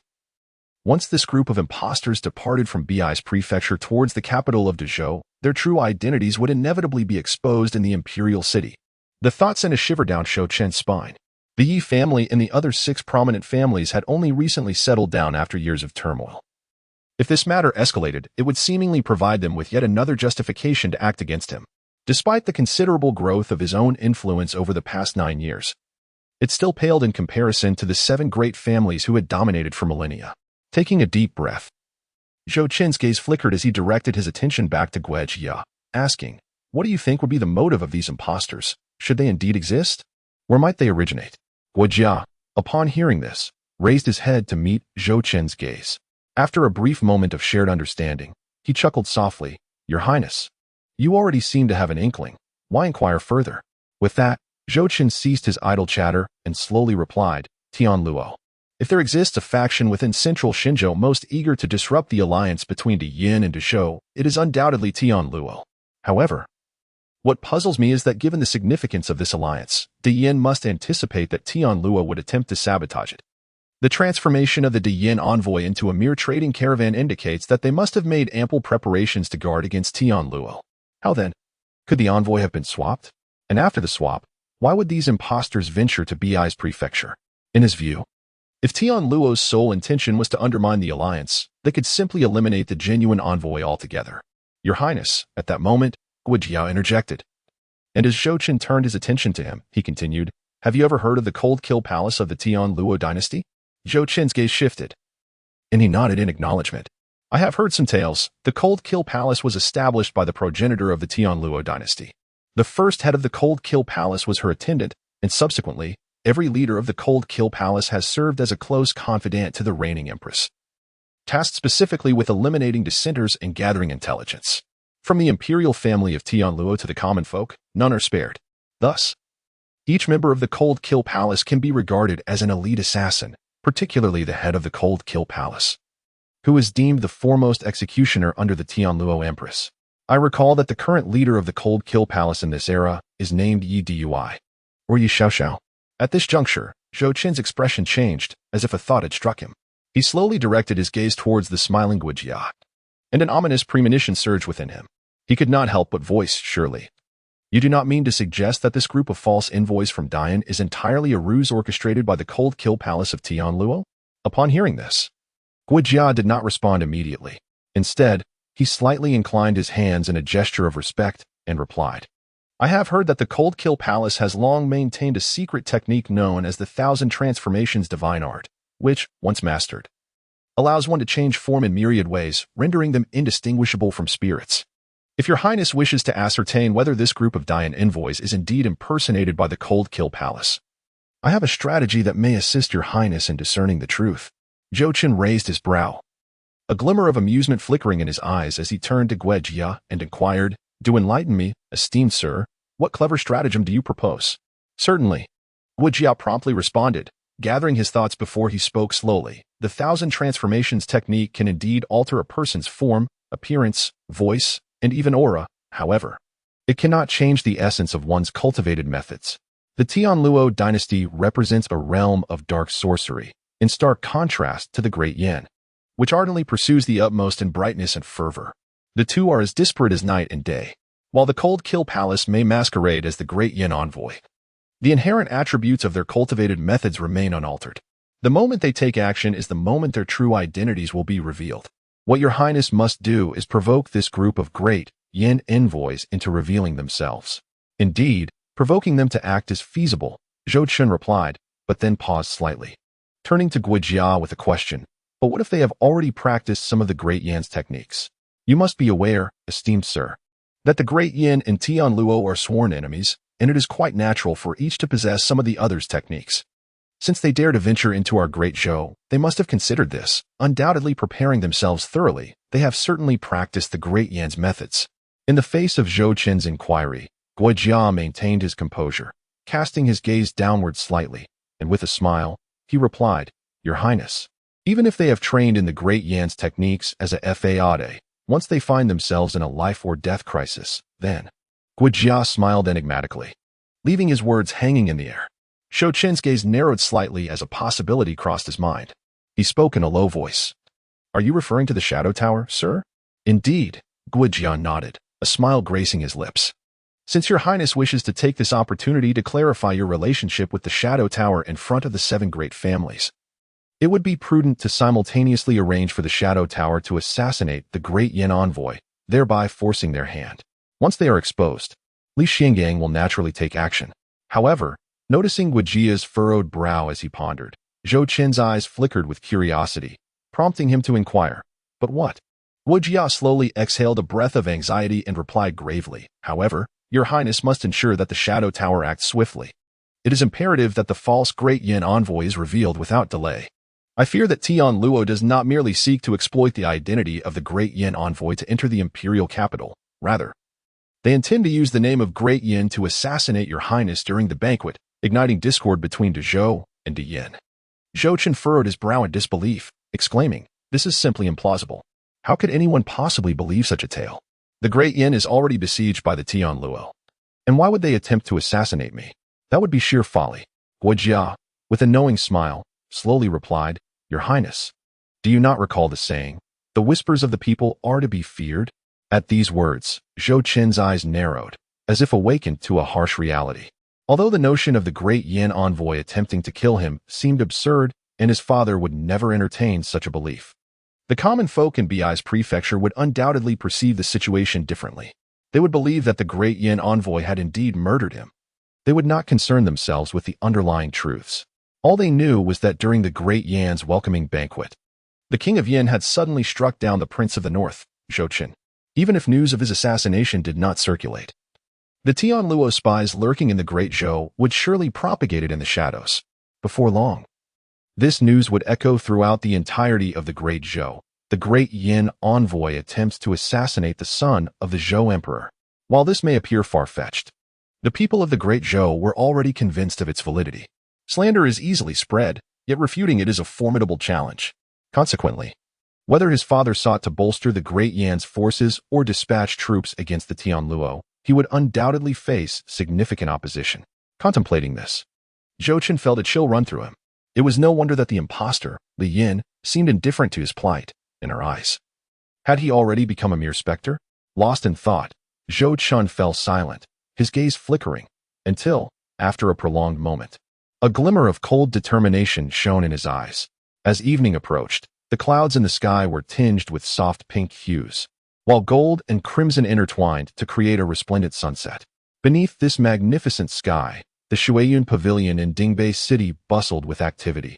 People flowed like water, and carriages rushed by like dragons. As the largest tavern in Dingbei City, Shuiyun Pavilion was adorned in opulence, a favored venue for the prominent families of Bei's prefecture to host banquets. 9 years prior, Zhou Chen had attended a welcoming banquet at this very establishment upon his arrival in Dingbei City, and now, almost a decade later, it was once again chosen as the site for the Great Yin envoy's welcoming feast.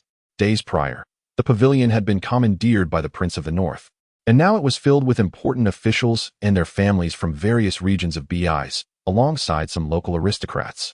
Inside the grand and resplendent hall of Shuiyun Pavilion, many had already taken their seats, predominantly on the right side. Among them was Zhou Chen, his demeanor poised and regal. Conversely, the left side of the hall remained largely vacant, reserved for the Great Yin emissaries, as the Great Zhou traditionally honored the left. The guests of the Great Yin, as esteemed visitors, naturally deserved their rightful place on the left. The hall was filled with notable figures from BIs, while their families and lesser officials congregated outside in the square. As the banquet had yet to commence, the maidservants gracefully moved about, setting the tables with an array of fruits and delicacies, while melodious music floated through the air. Groups of officials mingled outside, exchanging pleasantries, while the ladies engaged in animated discussions about attire and adornments, their laughter and beauty dazzling to behold. Although the atmosphere was vibrant, all eyes frequently drifted towards the entrance, for it was the great Yin envoy who was the star of the evening, and they had yet to arrive. Just then, a voice rang out from the entrance. The Marquis of Tianwu has arrived. As the announcement echoed, Jiang Bieli, clad in white, strode in, his presence commanding attention as though he had just descended from the depths of the Sanluo Mountains, a hint of ferocity still lingering in his striking features. Upon seeing Jiang Bieli, the previously animated conversations of the official ladies abruptly ceased, their gazes fixed upon him, cheeks flushed. As the Prince of the North, he naturally did not regard them, and even becoming a concubine was beyond their reach, given that the prince had yet to marry a princess. However, the allure of the Marquis was undeniable, and his striking handsomeness stirred their imaginations, prompting them to quickly adjust their appearances. Conversely, the husbands of these ladies, upon noticing Jiang Bieli's entrance, felt as if they were facing a formidable adversary. They hastily set aside their cups, shielding their wives' eyes with their hands. While it was harmless for their daughters to harbor infatuations, it was another matter entirely for their wives to entertain such notions. Thus, the previously harmonious banquet descended into chaos, with the ladies enamored by Jiang Bieli and their husbands visibly distressed. Yet, Jiang Bieli appeared unfazed, making a beeline for the main hall. After exchanging pleasantries with the attendees, he took a seat beside Zhou Chen. "Little Chen, you summoned me back in such haste. Is there something of great importance at hand?" As he settled into his seat, Jiang Bieli met Zhou Chen's gaze and immediately conveyed his thoughts. Having spent many years with his nephew, he understood him well. Zhou Chen would not have interrupted him without pressing reasons. Although the task of guarding against the mercenary group was significant, it paled in comparison to the matters concerning Zhou Chen. Thus, upon receiving Zhou Chen's message that afternoon, he had rushed back without delay. Zhou Chen, upon seeing Jiang Bieli return just in time, displayed a hint of joy on his face. Shifting his gaze, he recounted all matters pertaining to the Dian envoy to Jiang Bieli. Although he had already devised a strategy with Guijia, the gravity of the mission suggested that if the Dian envoy were indeed masquerading as the cold kill palace of Tianluo, the leader would likely be at least the deputy palace master of the cold kill palace, if not the formidable Yi Xiaoxiao herself. If this were the case, their current strength in Bi's prefecture would likely prove insufficient. It is crucial to note that, as a close associate of the Empress of Tianluo, the deputy palace master possesses a cultivation level of at least the 7th stage of the Holy King realm, while the palace master, Yi Xiaoxiao, boasts a glorious record of engaging with Dao Source realm experts for 100 exchanges without suffering defeat.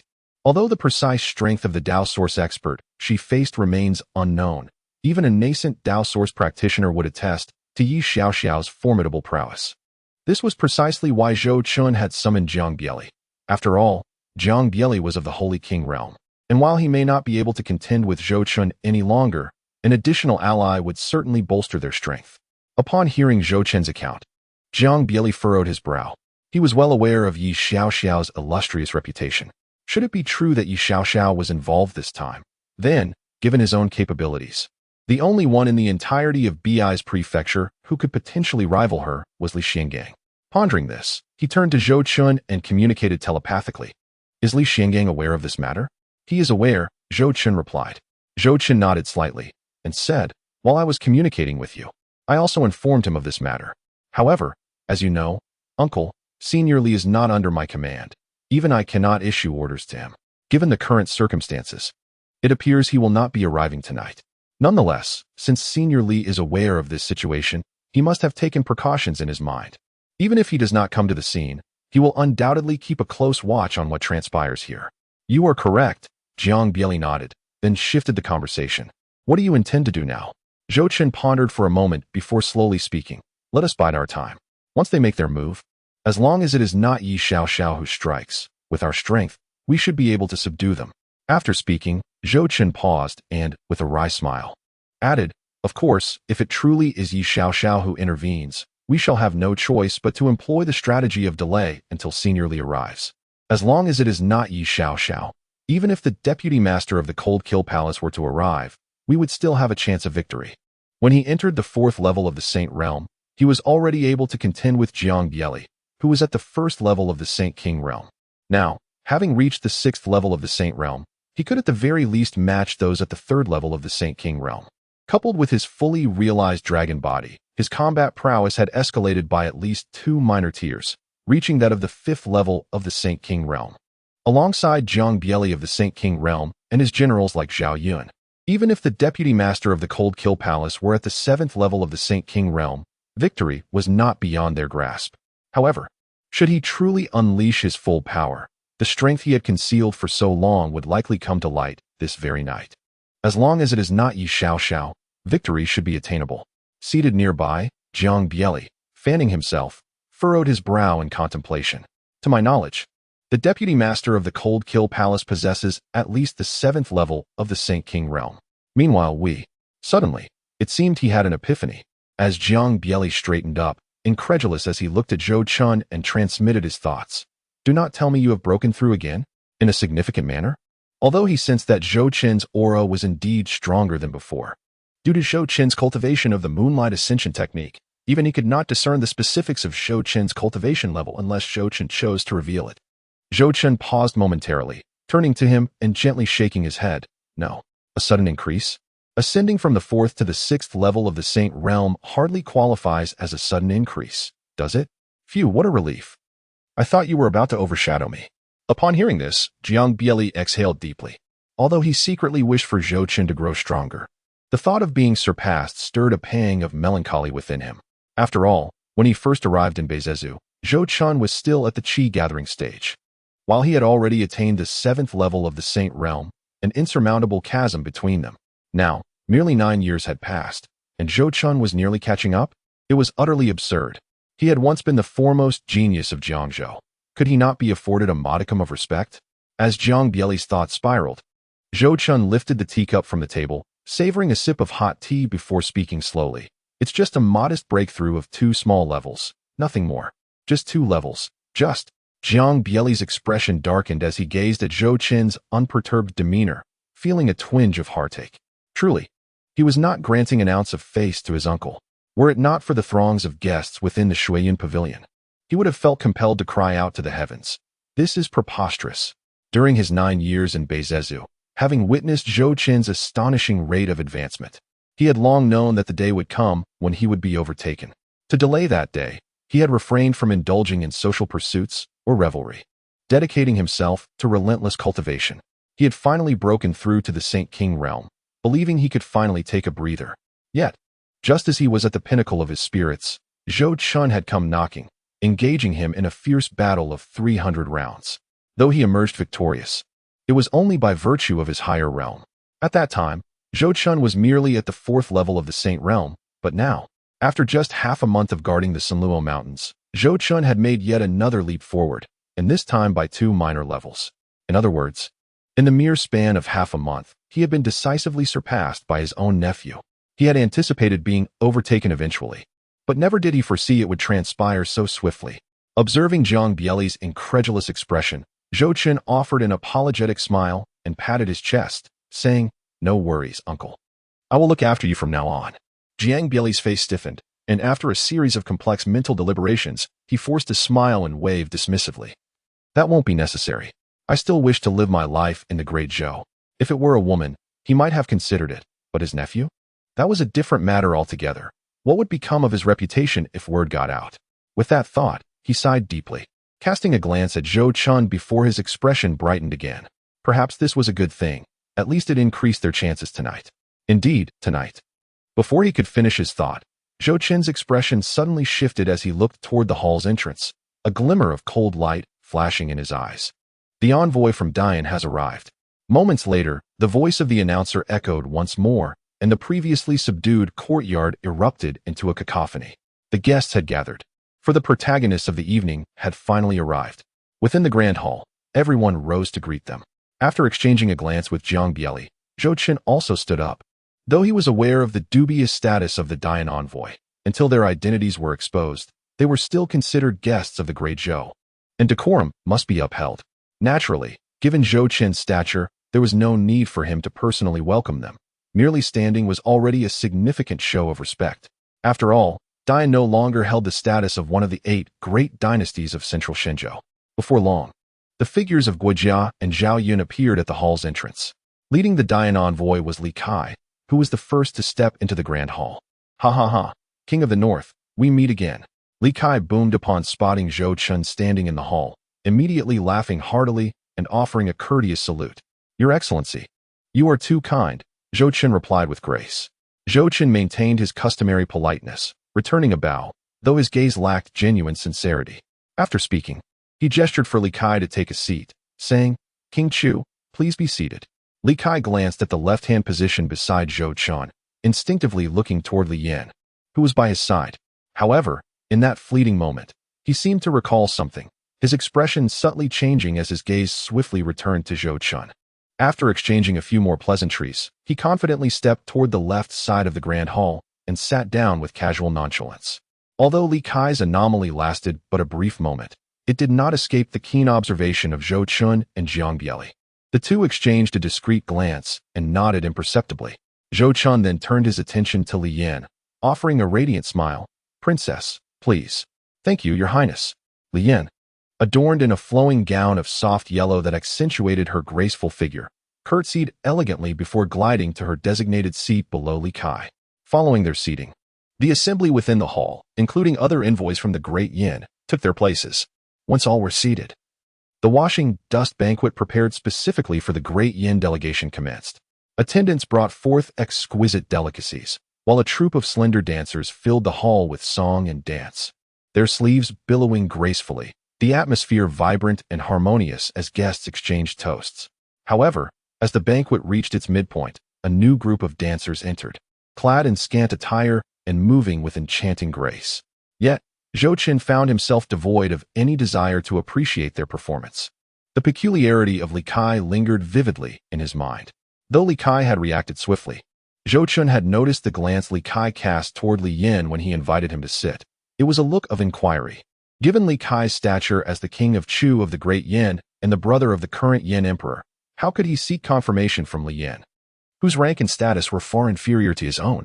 Even though Li Yan was a princess, her standing was significantly lower than that of a prince in the Great Yin Dynasty, which historically upheld a patriarchal hierarchy, unlike the matriarchal governance of Tianluo. This glance only solidified Zhou Chen's conviction that this delegation from the Great Yin was undoubtedly a facade, and their leader was likely this impostor, Li Yan. With that thought, Zhou Chen's gaze flickered discreetly toward Li Yan, who was seated not far below him. To his surprise, at that moment, Li Yan also raised her eyes to meet his. In an instant, their eyes locked.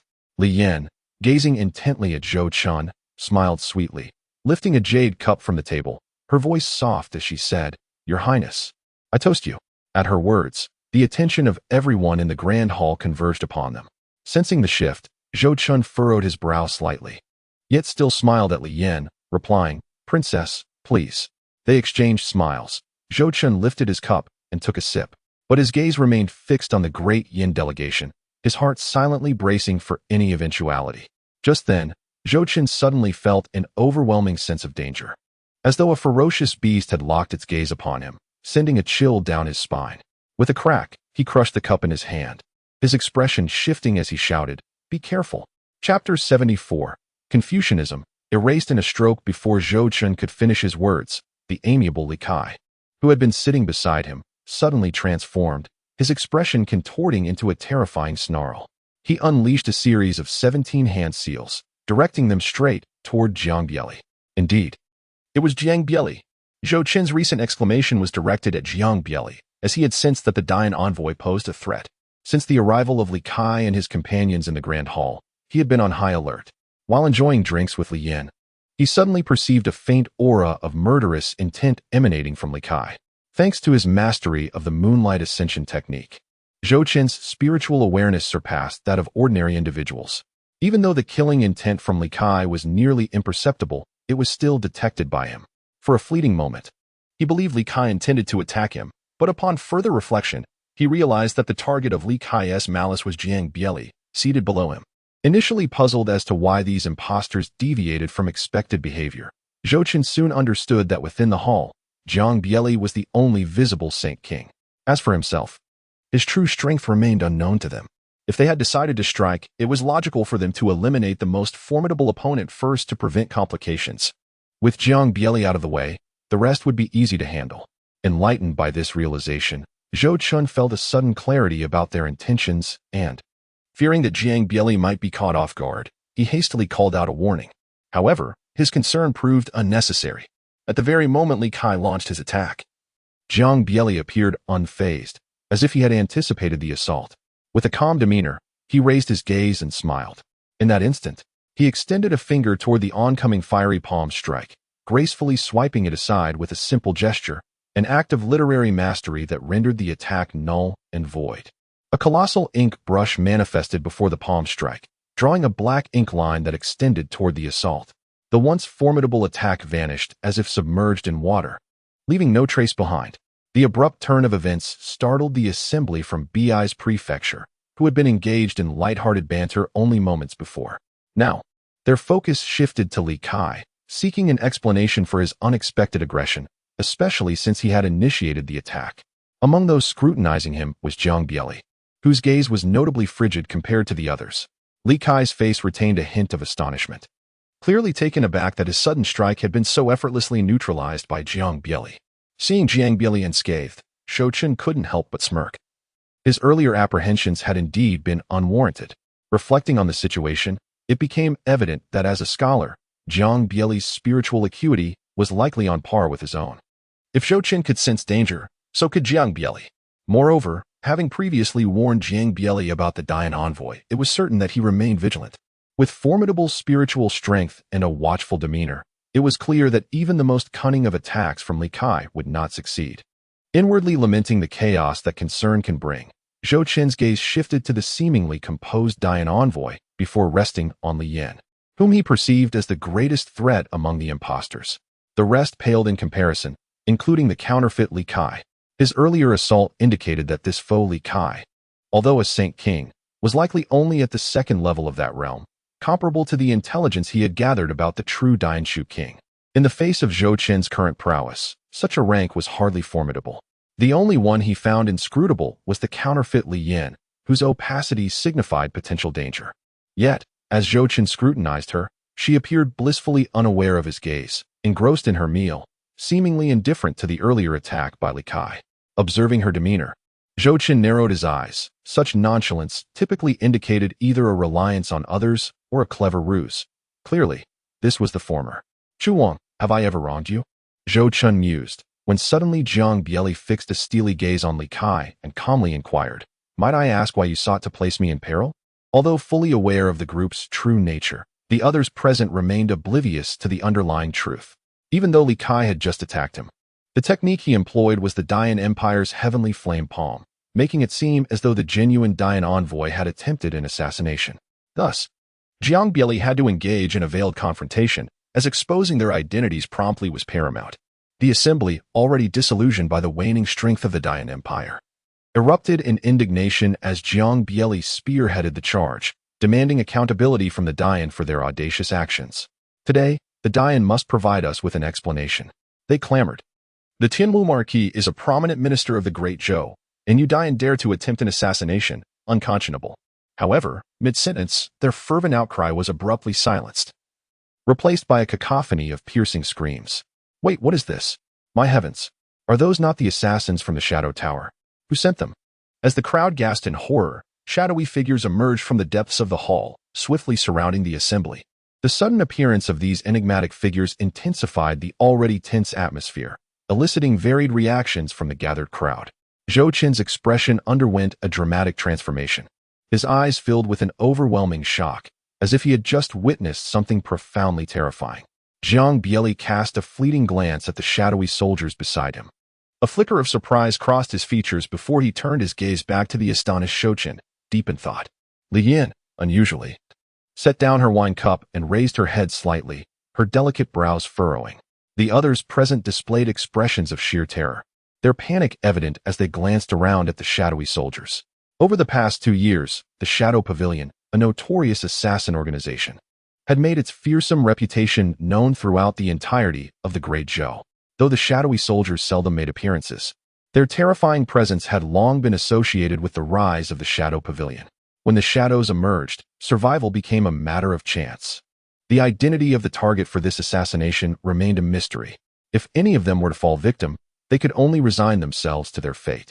Amidst the crowd's anxiety, nearly all the shadowy soldiers that appeared in the Grand Hall turned their attention towards Zhou Chen.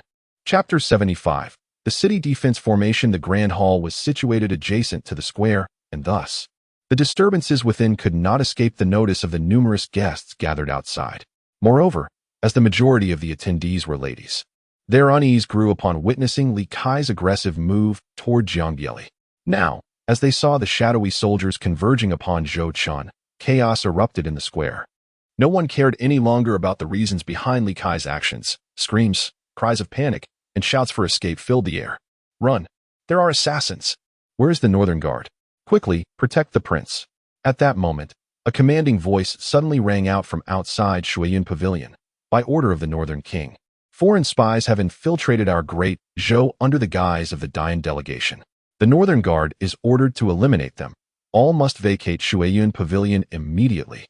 Those who defy this order shall be executed."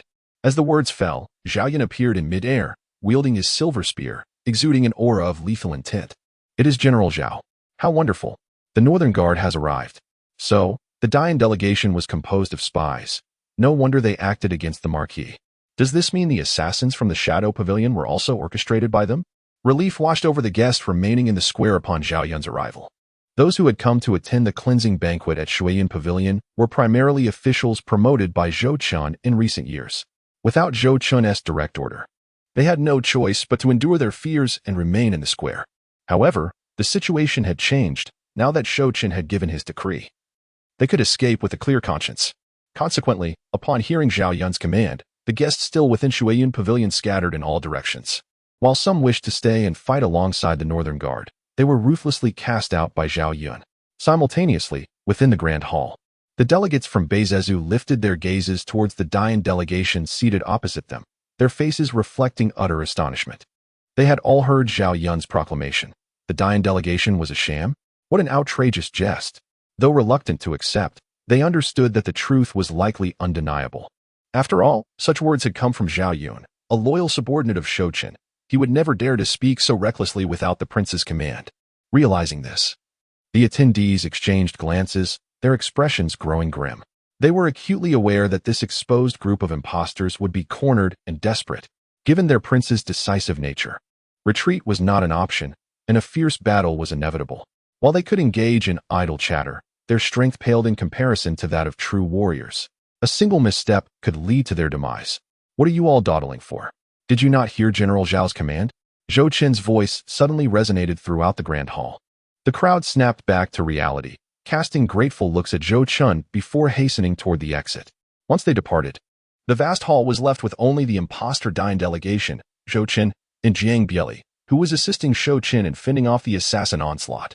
After the others had left, Zhou Chen glanced at Li Yan, whose expression was a tumultuous blend of emotions, and calmly proposed, "Shall we converse?" "Oh." A flicker of astonishment appeared in Li Yan's eyes as she lifted her gaze to Zhou Chen, a cold smirk gracing her lips. "You possess quite the audacity. Speak then. What do you wish to discuss?" With her identity now revealed, she had no intention of feigning pretense any longer. Zhou Chen cast a profound glance at her, lifted his teacup, took a sip, and with a smile inquired, "Could you enlighten me about your identity and your position within the Cold Kill Palace? Furthermore, do you believe you can escape tonight?" At this moment, outside the Shuiyun Pavilion, the streets resounded with continuous roars. "Hurry, hurry! Keep up! Form a battle array and seal off the entire Shuiyun Pavilion." The cavalry charged forth, with 50,000 troops of the North Town Army converging from 3 directions to encircle the pavilion. Each soldier, at the very least, possessed the cultivation of the divine travel realm, representing the elite of the North Town Army. Guests who had fled to the vicinity of the Shuiyun Pavilion gazed in awe at the impeccably organized and formidable North Town Army, their excitement palpable. Heavens! When did they enter the city? It must have been through the North City. The gates there are exclusively for the North Town Army. With a mere command from our prince, The troops stationed on the Dragon King Mountain can march straight into the North City. They marveled at the might of the North Town army, renowned as its elite force. Just then, a commotion erupted from the crowd. It's General Bai, the war god of our North Zhe province. Goodness, is it really him? Wasn't he training at Cold River? They questioned the strength of these foreign spies, recalling General Zhao's earlier appearance and now General Bai's. Amidst the murmurs, Bai Qi, adorned in black battle armor and exuding a stern demeanor, approached with an ethereal stride. He cast a fleeting glance at the guests below and calmly declared, "From this moment forth, anyone shall not trespass within a 20-mile radius centered around the Shuiyun Pavilion. Those who defy this order will be executed without mercy." His tone was tranquil, as if discussing a trivial matter. Yet, to those below, it resonated like a death knell from the depths of hell, sending chills down their spines. Shortly after, under Bai Qi's command, the vicinity surrounding the Shuiyun Pavilion was cleared of all civilians, warriors, and officials along with their families who had emerged from within. Having accomplished this, Bai Qi vanished, swiftly heading toward the pavilion. In a concealed chamber within the provincial government, Guojia entered hastily, cradling Zhou Chen's royal seal in both hands. The chamber contained little besides a massive square stone table, which had two uniquely shaped recesses atop it, one resembling the royal seal in his possession. Guojia approached the table, his gaze flickering as he retrieved another seal from his robe, the official seal of the North Zhe province governor. Taking a deep breath, he held one in each hand, aligning the royal and official seals with the recesses on the table, and pressed down resolutely. With a resounding boom, 49 array towers surrounding the North City activated simultaneously, radiating brilliant light and unleashing an overwhelming surge of power. The city quaked as the city's protective array came to life. Chapter 76. The annihilation of demonic winds as the protective array activated. A slight tremor reverberated through the entire North City. At this hour, the night was deep, and most of the city's inhabitants had succumbed to slumber, only to be abruptly roused. Children began to cry, adults were thrown into disarray, and the livestock cowered in fear, trembling on the ground, while dogs throughout the city barked in terror.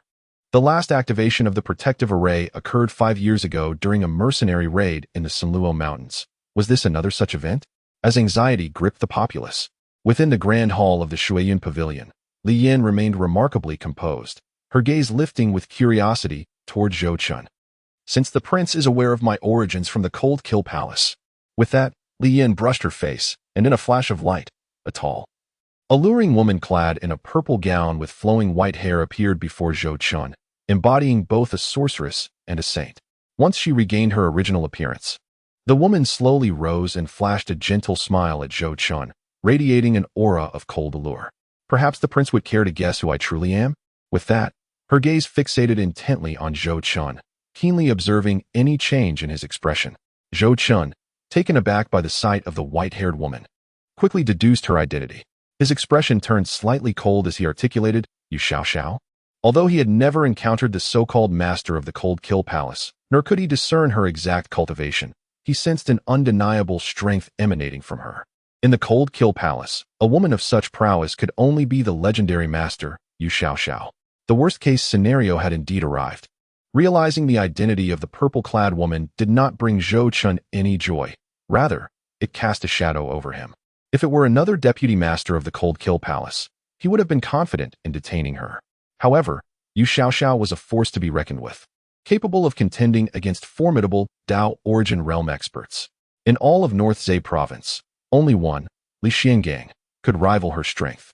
Before taking action, he had contemplated whether Yu Xiao would lead this mission, but ultimately dismissed the notion, thinking the master would be too preoccupied with palace affairs to undertake an assassination. Clearly, he had underestimated her resolve. With a silent sigh, Zhou Chen refocused on the imposing figure of Yu Xiao before him, regaining his composure. Though she was formidable, he remained confident in his ability to stall her. If he could keep Yu Xiao occupied until Li Xiangang arrived, even she, as the master of the Cold Kill Palace, would meet her downfall tonight. From the outset, Yu Xiao had been observing Zhou Chen's reactions, noticing his expression gradually settle into calmness. Her eyes flickered with surprise before she smirked coldly. "Since the prince recognizes who I am, do you not fear that I might take your life?" With that, her gaze hardened, revealing a chilling intensity. An invisible force erupted from her, crashing toward Zhou Chen like a tidal wave. Zhou Chen took a deep breath, silently resisting the oppressive presence of Yi Xiaoxiao. He managed to smile, striving to compose himself, and said, Master Yi, prior to tonight's banquet, I have already informed my father, the emperor, about the deception of Tianlu posing as the Dian envoy. Should I meet my demise this evening, my father will undoubtedly seize the opportunity to launch an attack on Tianlu. The vast forces of Tianlu are currently stationed along the banks of the New River. If my father were to mobilize his troops, they would penetrate deep into your territory.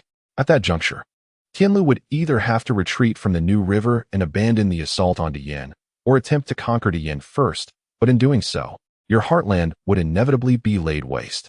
Feeling the pressure exerted by Yi Xiaoxiao intensifying, Zhou Chen recognized that feigning indifference would only arouse her suspicions regarding his capabilities. Thus, he relinquished his resistance. In an instant, an overwhelming aura surged forth, rendering Zhou Chen's countenance pale under the immense strain. He gasped for breath, as if on the verge of collapse, yet he gritted his teeth and managed to utter, So, Master Yi, do you still dare to slay me? From the moment I discerned your deception, your scheme was doomed to failure. Failure? Observing Zhou Chen's ashen face, Yi Xiaoxiao's gaze flickered, and she let out a derisive laugh. Young man, I acknowledge that what you said earlier holds some truth, but you are rather naive. Pausing for a moment, Yi Xiaoxiao fixed him with a meaningful look and continued, Originally, I intended to utilize spies hidden within Dezhou to eliminate you and thus sow discord between Dezhou and Dian. While that plan may have faltered, as long as I bring you back to Tianlu, do you think your father would dare to mobilize his forces? Zhou Chen was taken aback. Kidnapping? Threats? Could such unscrupulous acts truly be carried out? Zhou Chen understood that he must never allow Yi Xiaoxiao to take him away, and could not help but mock. Do you truly believe that capturing me will make my father hesitate? What a joke. If I were truly favored, would I be lingering in this desolate place? I would have returned to the imperial court to revel in pleasures long ago, without needing you to abduct me. Is that so? Yi Xiaoxiao's expression remained unchanged. Her gaze shifted to Zhao Yun and Bai Qi, who had quietly entered the grand hall, her eyes narrowing. A mere borderland, and yet you have Li Xin Gang, Jiang Bili, and now 2 holy kings at your side. You claim you are not favored? With a light chuckle, she shook her head and continued. Enough of your cleverness, you sly little rascal. I shall wager that you hold great significance in Zhou Huang's heart. Spare me your prattle, and obediently return with me to Tianluo. Once we arrive, if your father truly sends troops, it will not be too late to kill you then. Having said that, Yi Xiaoxiao cast a cold glance at Zhou Chen, her demeanor resembling that of a female demon god overlooking mere ants. With a gentle wave of her hand, a destructive force of annihilation materialized, sweeping towards Zhou Chen, the black wind blades slicing through the air with a rustling sound. After executing this, Yi Xiaoxiao did not spare him another glance, turning her attention to Zhao Yun and Bai Qi, who were now engaged in battle. To her, a single strike would suffice to defeat Zhou Chen. The rest would be a matter of conquering the few holy kings within the hall and departing before Li Xin Gang's arrival. As for the formation outside Shui Yun Xian and the defensive barrier of Dingbei City, perhaps her subordinate palace masters would have to exert some thought, but to her, they were merely trivial jokes. Looking at the departing figure of Yi Xiaoxiao, who turned her back after delivering a blow, Zhou Chen's lips curled into a smirk. Her action, while not physically harmful, was a profound insult. He could guarantee that this was the greatest humiliation he had faced since arriving in this world. How could he endure such a slight? Dispersing the encroaching demonic wind with a wave of his hand, Zhou Chen exhaled a breath of frustration. Raising his head to observe Yi Xiaoxiao, who was now engaged with Bai Qi and Zhao Yun, and then glanced at the distance, where the false Li Kai was surrounded by shadow soldiers attacking Jiang Bili. It appeared that there was no need to continue the charade. Observing Jiang Bili struggling to hold his own, Zhou Chen mused that the guests present had nearly all witnessed the shadow soldiers attacking him. As they departed, the news would undoubtedly spread across Beizhe Prefecture in no time. When he revealed the existence of the Cold Kill Palace, it would surely create a sensation throughout the Great Zhou. By then, even if the 7 great families harbored doubts, the majority of the populace would not believe he was the mastermind behind the Shadow Tower. Thus, even if the 7 families remained suspicious, they could not act against him. With his objective achieved, he saw no reason to prolong the performance of the shadow soldiers. After all, within a 20-mile radius of Shui Yun Xian, everyone was his ally. And with the defensive barrier in place, as long as they could eliminate this group from Tianluo, the news of that night would be difficult to expose. Furthermore, even if the information leaked, the Shadow Tower's sudden change of assassination targets had nothing to do with him, the Northern King of the Great Zhou. Please. The Shadow Tower's primary target is me. With this thought, Zhou Chen felt a subtle shift in his spirit. The next moment, the Shadow Army, led by Terra, suddenly redirected their assault, no longer targeting Zhang Bi but instead turned towards Li Kai and the other members of the Cold Kill Palace. As the Shadow troops withdrew, Zhang Bi felt an immediate relief. When he saw the Shadow soldiers charging towards the false Li Kai, he stood there, utterly dumbfounded. What is happening? Why are they suddenly fighting against my family? Has even the assassins from the Shadow Tower been captivated by my charm? Is my allure truly so great? A flurry of chaotic thoughts raced through his mind, but he dismissed them one by one. He acknowledged that his charm was considerable, but it could not possibly sway a multitude of assassins. Just then, an epiphany struck him. He discreetly glanced at Zhou Chen, who was also observing him. Their eyes met, and upon seeing the smile on Zhou Chen's face, Zhang Bili's lips curled into a knowing smirk. Realizing everything, Zhang Bili thought to himself, should I express my astonishment, or is it inappropriate? I rushed to confront the assassin, thinking myself gallant, only to find out it was all a ruse. I was the only one taking it seriously. The true expert was right beside me, and I was the fool. Suppressing a curse, Zhang Bili's gaze flickered toward the false Li Kai, who was being besieged by Terra and the others. The next moment, he rolled up his sleeves and charged towards Li Kai. The already beleaguered false Li Kai felt a chill run down his spine as he saw Zhang Bili joining the fray. Zhang Bili, you are a scholar. How can you engage in such underhanded tactics against the few of us? When you were ganging up on me, I did not see you calling for a halt. Zhang Bili retorted vehemently, charging forth without hesitation. I could not care less. I revel in overwhelming the few with the many. Watching Zhang Bili, who was now brimming with combat prowess, Zhou Chen smiled faintly and redirected his gaze to the ongoing fierce battle between Yi Xiaoxiao, Bai Qi, and Zhao Yun. At this moment, the battlefield of the three had shifted from within the hall to the outside, making it impossible for Zhou Chen to see their forms clearly. All he could discern was a white dragon, a figure embodying the essence of slaughter, and a swirling mass of dark demonic clouds rapidly moving and unleashing cataclysmic clashes. The aftermath of their confrontation shook the very fabric of space, causing structures to crumble. The opulent Shui Yunxian lay in ruins, and had it not been for the defensive formations of the Northern Army and the barrier's confinement, half of Dingbei City would have been obliterated by now. As time progressed, the power dynamics in the battle began to reveal themselves. The white dragon formed by Zhao Yun and the figure of slaughter conjured by Bai Qi were becoming increasingly weakened under the demonic cloud's assault. Zhao Yun and Bai Qi were on the verge of defeat. Upon witnessing this, Zhou Chen's expression darkened. Although Zhao Yun and Bai Qi possessed formidable strength, they paled in comparison to Yi Xiaoxiao, who could contend with those in the Dao Source realm. Ultimately, it all boiled down to his insufficient cultivation. After all, their prowess was intrinsically linked to his own. Currently, he was at the 6th level of the Saint Entry realm, while both Bai Qi and Zhao Yun were at the 6th level of the Saint King realm. Were he to elevate his cultivation even slightly, even to the 8th level of the Saint Entry realm, the combined might of Zhao Yun and Bai Qi at the 8th level of the Saint King realm would be more than sufficient to restrain Yi Xiaoxiao. There could be no further hesitation. It was time to take action. Noticing that Li Xiangan had yet to arrive, Zhou Chen gritted his teeth. With a flicker of his consciousness, the Luyun Yintian spear materialized in his grasp. He then pressed his foot against the ground and surged forward like an arrow released from its bow. In no time, Zhou Chen arrived at the battlefield where the three were engaged in combat. Sensing Zhou Chen's presence, Yi Xiaoxiao, who was locked in battle with Zhao Yun and Bai Qi, momentarily froze, her beautiful eyes filled with astonishment. Her red lips parted as she exclaimed, "You." In that instant when Zhou Chen made his move, she finally discerned his true cultivation level, 6th level of the Saint Entry realm. To her, a typical 6th level of the Saint Entry realm was inconsequential, easily extinguished with a mere breath. Yet Zhou Chen, if her estimates were correct, he was only 17 years old, a 17-year-old at the Saint Entry realm. How terrifying. Even a once-in-a-millennium prodigy who had begun cultivating from the womb could never hope to reach the Saint Entry realm in a mere 17 years, could they? Moreover, according to the intelligence gathered by the Cold Kill Palace's spies embedded in the Great Zhou, the princes under the Zhou Emperor were all quite mediocre. Mediocre? Then what on earth was this Zhou Chen?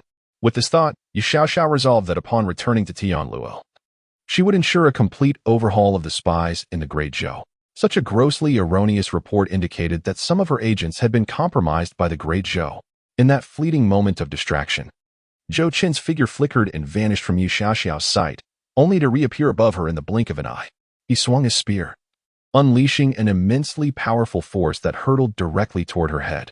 Zhou Chen's demeanor was icy and unyielding. He showed no mercy towards Ye Xiaoxiao, despite her exquisite beauty. In his eyes, any enemy deserved to be met with lethal resolve, and compassion was not an option. At that moment, witnessing Zhou Chen's bold assault, Zhao Yun and Bai Qi, who had been entangled with Ye Xiaoxiao, suddenly ignited with a fierce glint in their eyes, seizing the opportunity to launch their attack against her. Kill! Bai Qi bellowed, as he lightly swung the god-slaying sword in his hand. Instantly, the previously dark sky transformed, as an endless wave of crimson surged forth, morphing into a colossal specter of a god of slaughter. The apparition let out a furious roar, descending upon Ye Xiaoxiao with the intent to suppress her. Zhao Yun, following closely behind, emanated a fierce light from his eyes as he brandished the long dense silver spear. His form flickered in the void, and in mere moments, he appeared before Ye Xiaoxiao.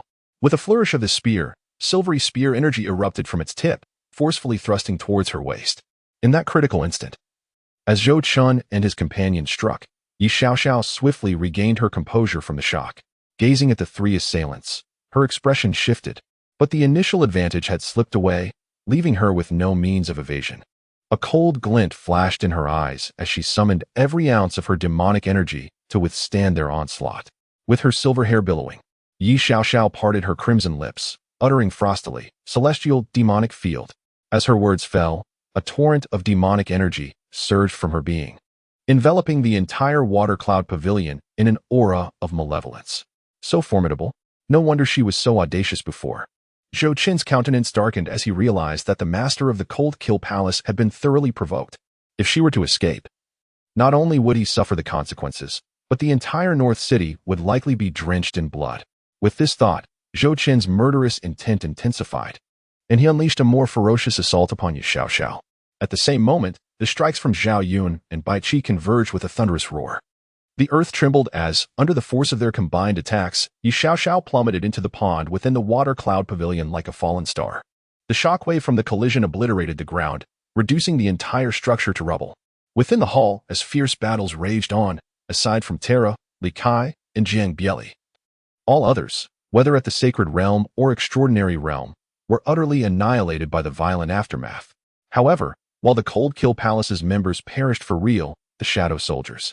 At that moment, the Shadow Troop that should have been obliterated re-emerged, entirely unharmed, surrounding the false Li Kai once more. The false Li Kai had reverted to his true appearance, now a gaunt stranger, his face taut with anxiety as he scanned for Ye Xiaoxiao's figure. Where is the master? His name was Yao Lai, who had been infiltrating the Great Flame for many years, holding a high position. The secret plan for the Great Flame to send envoys to the Great Zhou had been leaked by him. This impersonation of the Chu King for the mission to the Great Zhou was his final task within the Great Flame. Success would allow him to return triumphantly to Tianluo, rising swiftly through the ranks. But now, Ye Xiaoxiao was nowhere to be found. After searching fruitlessly, Yao Lai's heart sank, his complexion turning ashen. Without Ye Xiaoxiao's protection, he saw no chance of escaping the Great Zhou. Observing Yao Lai's pallid visage, Jiang Bieli's eyes flickered with intent, seizing the moment to launch an attack. Terra and the other shadow soldiers followed suit, charging towards Yao Lai. Simultaneously, the residual shockwave, having leveled the water cloud pavilion, continued to surge outward, only to be firmly halted at the entrance by the formation of the Northern Army. Hold the line. Feeling the oncoming ferocity, the core defenders of the formation, including the formidable Pang De, gritted their teeth and shouted, "His Highness has bestowed upon us immense grace. Tonight, anyone who dares to retreat shall be mercilessly slain. Kill! Kill!" As the command echoed, the Northern Army stationed at various points of the formation roared in unison, a tide of murderous energy surging forth, causing those with wavering resolve to halt their retreat in haste. Thus, the once trembling formation gradually stabilized, effectively sealing the residuals within the water cloud pavilion and preventing them from spilling outward. As time passed, the tumult of battle began to subside. Within the water cloud pavilion, Zhou Chen cast a fleeting glance at the waning Yao Lai, choosing not to intervene. Instead, he soared towards the lake where Ye Xiaoxiao was plummeting. closely followed by Zhao Yun and Bai Qi. Gazing upon the lake's surface, which resembled a polished mirror, Zhao Yun furrowed his brow and turned to Zhou Chen, murmuring softly, "Your Highness, that individual cannot perish." Zhou Chen cast a fleeting glance across the lake's surface, his eyes narrowing slightly as he shook his head. A sense of pessimism settling within him. If Yi Xiaoxiao could be easily vanquished, then the cold killing palace would have long been obliterated. And the esteemed Empress of Tianlu would not have held her in such high regard, nor would she have gained such renown in Central Divine Continent. He understood well that the recent assault by the three of them would at most leave Yi Xiaoxiao gravely injured. It was utterly impossible for them to kill her. Should she possess any hidden strength, she might not even be wounded. At that moment, Zhou Chen seemed to sense an impending danger, his brow arching as he shouted, upwards. Not only had he perceived the threat, but Zhao Yun and Bai Qi also felt an overwhelming surge of power erupting from the lake. With a resounding roar. As the three ascended into the air, the shattered earth beneath them erupted with billowing demonic energy, transforming the once crystalline lake into an abyssal black, thick with a sinister miasma that surged forth from its depths. Observing this scene, Zhou Chen's gaze sharpened as he commanded, "Moonlight, unveil the heavens." As his words fell, a diminutive figure, remarkably akin to Zhou Chen himself, manifested from the depths of his brow, radiating infinite moonlight that converged in its eyes. Through the soul eye formed by the moonlight ascension technique, he pierced through the tumultuous demonic energy to gaze at the heart of the lake. There, amidst the inky depths, stood an ethereal figure, impervious to the churning waters that could not approach her. It was Yi Xiaoxiao, though her once violet gown had transformed into a dark robe. Blood trickling from the corner of her mouth, her aura exuding an overwhelming murderous intent as she coldly regarded Zhou Chen and his companions from the sky. Not only was she alive, but it appeared she had also entered a state of frenzy. Observing Yi Xiaoxiao, who seemed merely slightly injured, Zhou Chen inhaled deeply, murmuring to himself. At that moment, Yi Xiaoxiao stepped forth from the obsidian waters, her aura roiling with dark energy. Her eyes ablaze with lethal intent. "You shall all perish today." As she spoke, a massive scythe, as dark as night, materialized in her grasp. Casting a glance at the deathly scythe, Yi Xiaoxiao raised her gaze to Zhou Chen and the others. A cruel yet alluring smile playing upon her lips. "You are likely aware that I once battled a formidable Dao Source realm expert. However, you may not know. In that confrontation, I did not even wield a weapon." With that declaration, Yi Xiaoxiao, wielding the scythe of death, moved with ghostly swiftness toward Zhou Chen and his allies, resembling a reaper intent on harvesting their souls. Chapter 79. Zhou Chen vs. Yi Xiaoxiao. Yi Xiaoxiao swung the scythe of death, unleashing an unfathomable torrent of dark, deadly power that coalesced into a colossal scythe-shaped shadow, hurtling toward Zhou Chen and his companions. Sensing the gravity of the situation, Zhou Chen's heart sank. Yi Xiaoxiao had indeed concealed her true strength. The aura emanating from her, armed with the scythe of death, was vastly more formidable than before. With no time to ponder, Zhou Chen shouted, "Scatter." Upon uttering the command, the three in midair swiftly dispersed, narrowly evading Yi Xiaoxiao's onslaught. They then regrouped, forming a triangular formation to encircle her.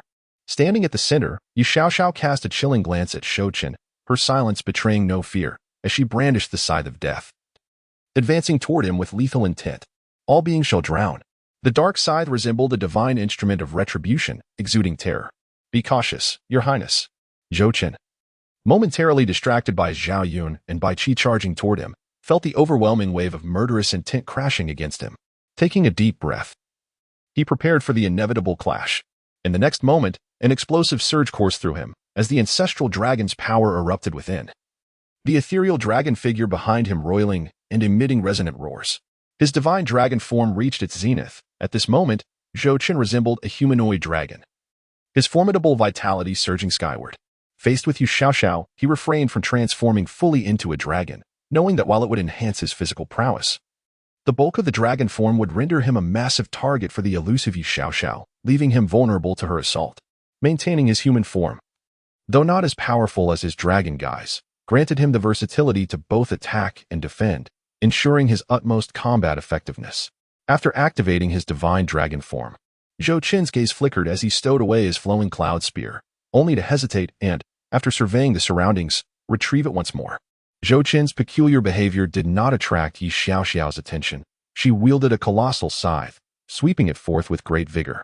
The black scythe glimmered with an unparalleled sharpness, seemingly capable of cleaving the very sky. As the reaper's scythe whistled toward him, Zhou Chen promptly gripped the flowing cloud, transforming heaven's spear, thrusting it fiercely with the formidable strength of a divine dragon. A thunderous clash resonated as the flowing cloud, transforming heaven's spear, collided with the scythe of death, unleashing a shockwave that surged outward in all directions. The two forces remained locked in a stalemate for an extended duration, tearing at one another. The gunwave unleashed by Zhou Chen was ultimately severed by the black scythe light, swiftly vanishing into nothingness. After shattering Zhou Chen's assault, the black scythe light continued its relentless advance, an exceedingly sharp sensation of tearing rushing towards Zhou Chen. Zhou Chen furrowed his brows, his gaze hardened. With a swift motion, his left hand transformed into a dragon's claw, forming a fist that struck directly at the incoming scythe-like gleam. With a thunderous clash that echoed through the heavens, the remnants of the black scythe gradually dissipated. The overwhelming energy generated by the collision surged towards Zhou Chen, forcing him to retreat several hundred meters before he could steady the tumultuous flow of his vital energy. Such formidable strength.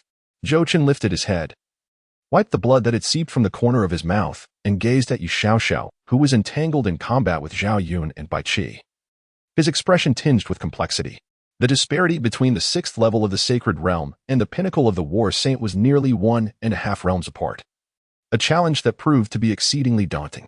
Moreover, Yi Xiaoxiao was not merely an ordinary war saint at her peak. As he contemplated, Yi Xiaoxiao broke free from the encirclement of Zhao Yun and Bai Qi, seizing the opportunity to strike once more with her scythe of death, charging towards Zhou Chen. Witnessing this turn of events, Zhou Chen's gaze narrowed, his grip tightening around the flowing cloud Yintian spear, preparing himself for another clash. However, at this critical juncture, a shadow soldier he had stationed in the northern city suddenly transmitted an image into his mind. With a swift mental scan, Zhou Chen's previously taut nerves instantly relaxed as he regarded the approaching Yi Xiaoxiao with an air of indifference. He sheathed his spear, standing resolutely in place, his demeanor calm as he observed the oncoming assault. Zhou Chen's sudden action caught Yi Xiaoxiao off guard for a moment. However, she quickly regained her composure, her expression shifting slightly as she cast a fierce glance at Zhou Chen outside Shuiyan Pavilion. "Zhou Chen, I will remember you. Just you wait." With that, Yi Xiaoxiao wielded the Grim Reaper's scythe, not even sparing a glance at the barely conscious Yao Lai. And her figure flickered as she dashed toward the exit of Shuiyan Pavilion. In that instant, a dazzling beam of sword light, akin to a brilliant river constructed from countless precious stones, surged forth from an unknown source, hurtling toward Yi Xiaoxiao with great speed. As she prepared to break through the formation of the Northern Defense Army, Yi Xiaoxiao recognized the impending attack, her expression betraying no surprise. "Li Xiangang, it is indeed you." With a cold snort, Yi Xiaoxiao swung the Grim Reaper's scythe, summoning a multitude of black scythe rays that converged into a torrent of darkness, colliding with the river of sword energy unleashed by Li Xiangang. The earth-shattering sound of their clash resonated, leaving Yi Xiaoxiao in a rather disheveled state as she plummeted to the ground, skidding backward for several hundred meters before finally halting her descent. "You are injured?" A voice of disbelief suddenly echoed from outside Shuiyan Pavilion. As the words fell, Li Xiangang, clad in coarse robes and wielding an iron sword, frowned as he slowly emerged outside, gazing at Yi Xiaoxiao with an unyielding tone. "Since you are injured, you might as well stay." Wiping the blood from the corner of her mouth, Yi Xiaoxiao soared into the air, casting a glance at Zhou Chen and his companions, who had gathered not far behind her. With a frosty demeanor, she retorted, "Even if I am injured, do you truly think you can stop me? What a joke." As she spoke, a flicker of unusual light danced in her eyes, and a subtle force was quietly infused into the spatial ring on her person. In that moment, within the unseen confines of the ring, a jade talisman etched with golden floral patterns suddenly manifested several cracks under the influence of this power, which continued to multiply as time passed. Unperturbed by her taunts, Li Xiangang maintained his composure and, before the eyes of all present, slowly stepped into Shuiyan Pavilion. Approaching Yi Xiaoxiao with unwavering resolve, Zhou Chen remained seated, observing the confrontation between the two individuals with a raised brow. He swiftly turned his gaze towards Zhao Yun and his companion, intoning gravely, "You must act quickly. Yi Xiaoxiao is notoriously cunning.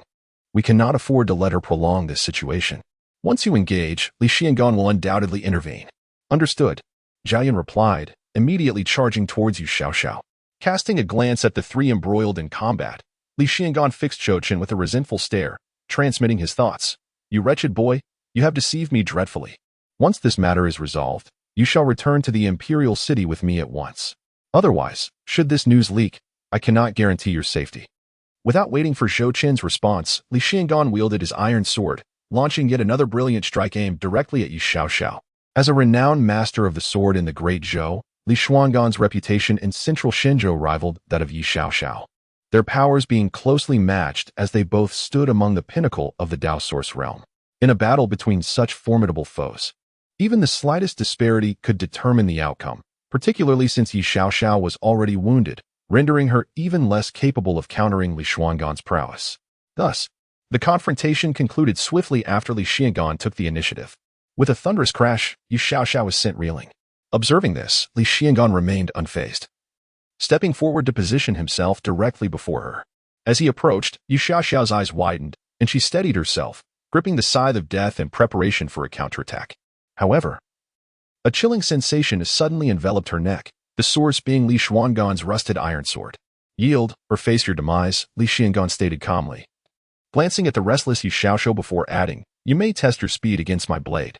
At that moment, a crimson mark began to appear on Yi Xiaoxiao's fair neck. Gritting her teeth, she hesitated momentarily before ultimately relinquishing her grip, the scythe of death clattering to the ground. Having completed this act, Yi Xiaoxiao raised her gaze, coldly regarding Li Xiangan, stating, "Old man Li, are you satisfied now?" "Not yet," Li Xiangan replied, gently shaking his head. He then raised a hand, directing a strand of sword energy that pierced into Yi Xiaoxiao's body. "You ought to understand what this is. Should you dare to move recklessly, this energy will erupt instantly, leading to your obliteration." As the sword energy entered her, Yi Xiaoxiao emitted a muffled groan, blood spilling from her lips. "Li Xiangan, you treacherous fiend." Wiping the blood from her mouth, Yi Xiaoxiao clenched her jaw, her eyes brimming with madness. "I once believed your devotion to the sword indicated your integrity. Yet you reveal yourself to be a coward who preys upon the vulnerable." Unperturbed by her words, Li Xiangan maintained his composure, responding, "In the realm of kings and vanquished, history has shown that the victor writes the narrative. Yi, you are a merciless killer. Must I remind you of this? Furthermore, when I engaged, I had already instructed those two to withdraw. As for your previous injuries." Li Xiangan paused, casting a peculiar glance at Yi Xiaoxiao, his expression strange. "It is your own negligence in healing that led you to encounter me. Should I wait for you to recover before we duel? Such reasoning is utterly absurd." Yi Xiaoxiao retorted, "If I had the time to heal, would I fear you, you old wretch?" Witnessing Li Xiangan's defeat of Yi Xiaoxiao, Zhou Chen hastily led Zhao Yun and Bai Qi to Li Xiangan, standing before him as he remarked, "Senior Li, truly, this treasured blade, the sword remains unweathered." Noticing Li Xiangan's displeasure directed at him, Zhou Chen understood that he was still vexed over the concealment of his abilities. He quickly cleared his throat, raised his thumb in admiration, and declared, "Impressive, I am in awe." "Do not attempt to divert my attention, old man," Li Xiangan retorted with a cold snort, his expression grave as he turned to Zhou Chen and transmitted his thoughts.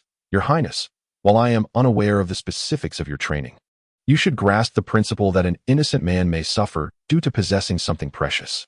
Although the Great Zhou possesses formidable strength, it is not the sole power in Central Divine Continent. Take, for instance, the nearby Qin and Tianluo. Once they become aware of your extraordinary talents, they will not remain idle. At that point, even I would be unable to protect you, and if His Majesty were to learn of this, he would undoubtedly prevent you from remaining here." Upon hearing this, Zhou Chen's gaze darkened. He was fully aware of Li Xiangan's concerns. Yet he had contemplated this matter long ago and would not depart so easily.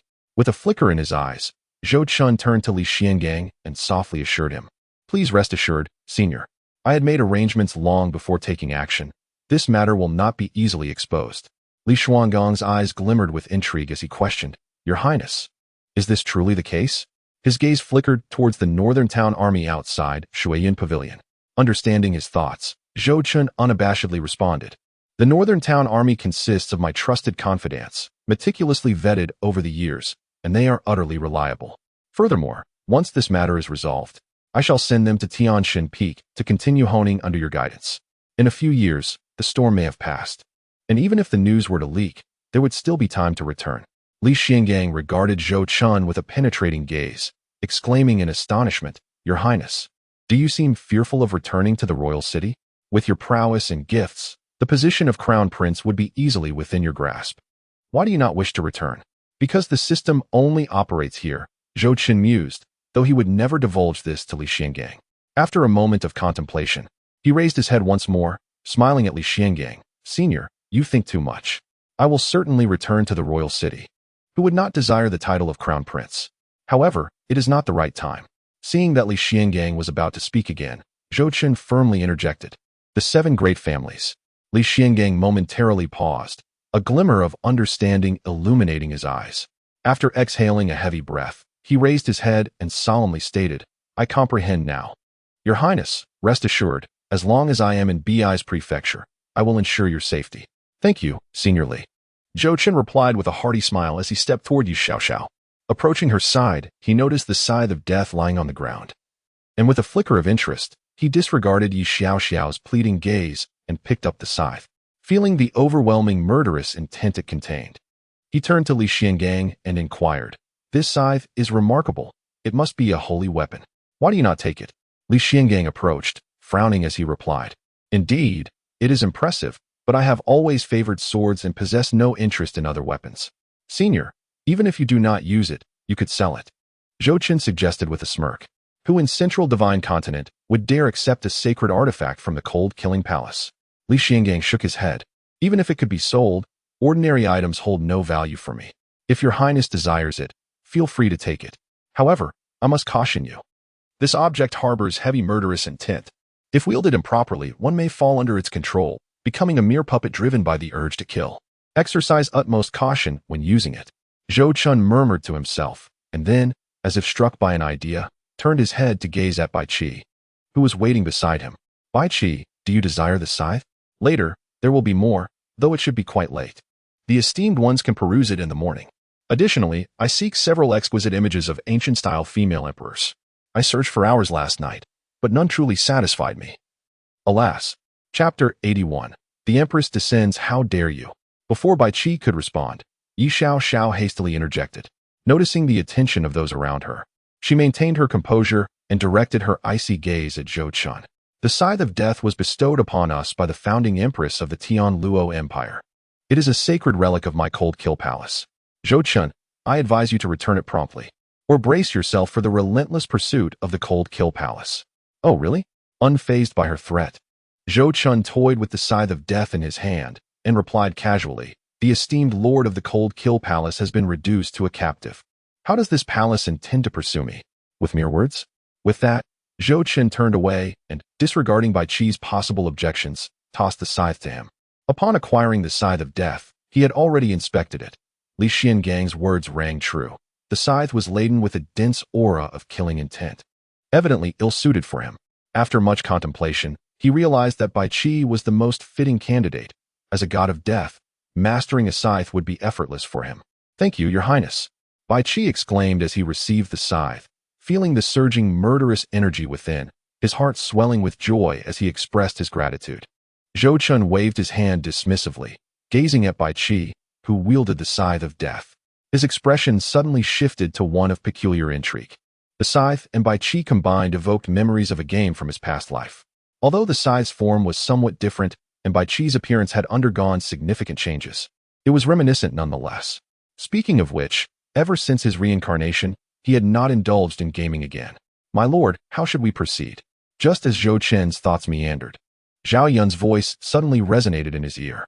Zhou Chen regained his composure, only to find Zhao Yun pointing at Yi Xiaoxiao as he gazed in her direction. Under Zhao Yun's gaze, Yi Xiaoxiao, instead, became calm, crossing her arms defiantly across her chest and regarding them with an icy demeanor, exuding an air of unyielding confidence. Zhou Chen narrowed his eyes, instinctively sensing something amiss. His gaze swept lightly over Yi Xiaoxiao, and he immediately spotted the blood-red ring adorning her hand. At this sight, Zhou Chen's expression shifted dramatically, and he commanded, Zhao Yun, remove that at once. Understood.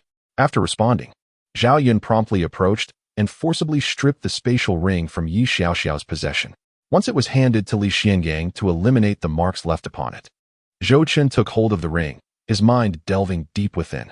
After a brief moment, the onlookers beheld the shattered jade talisman in Zhou Chen's hand, and a chilling silence enveloped the atmosphere.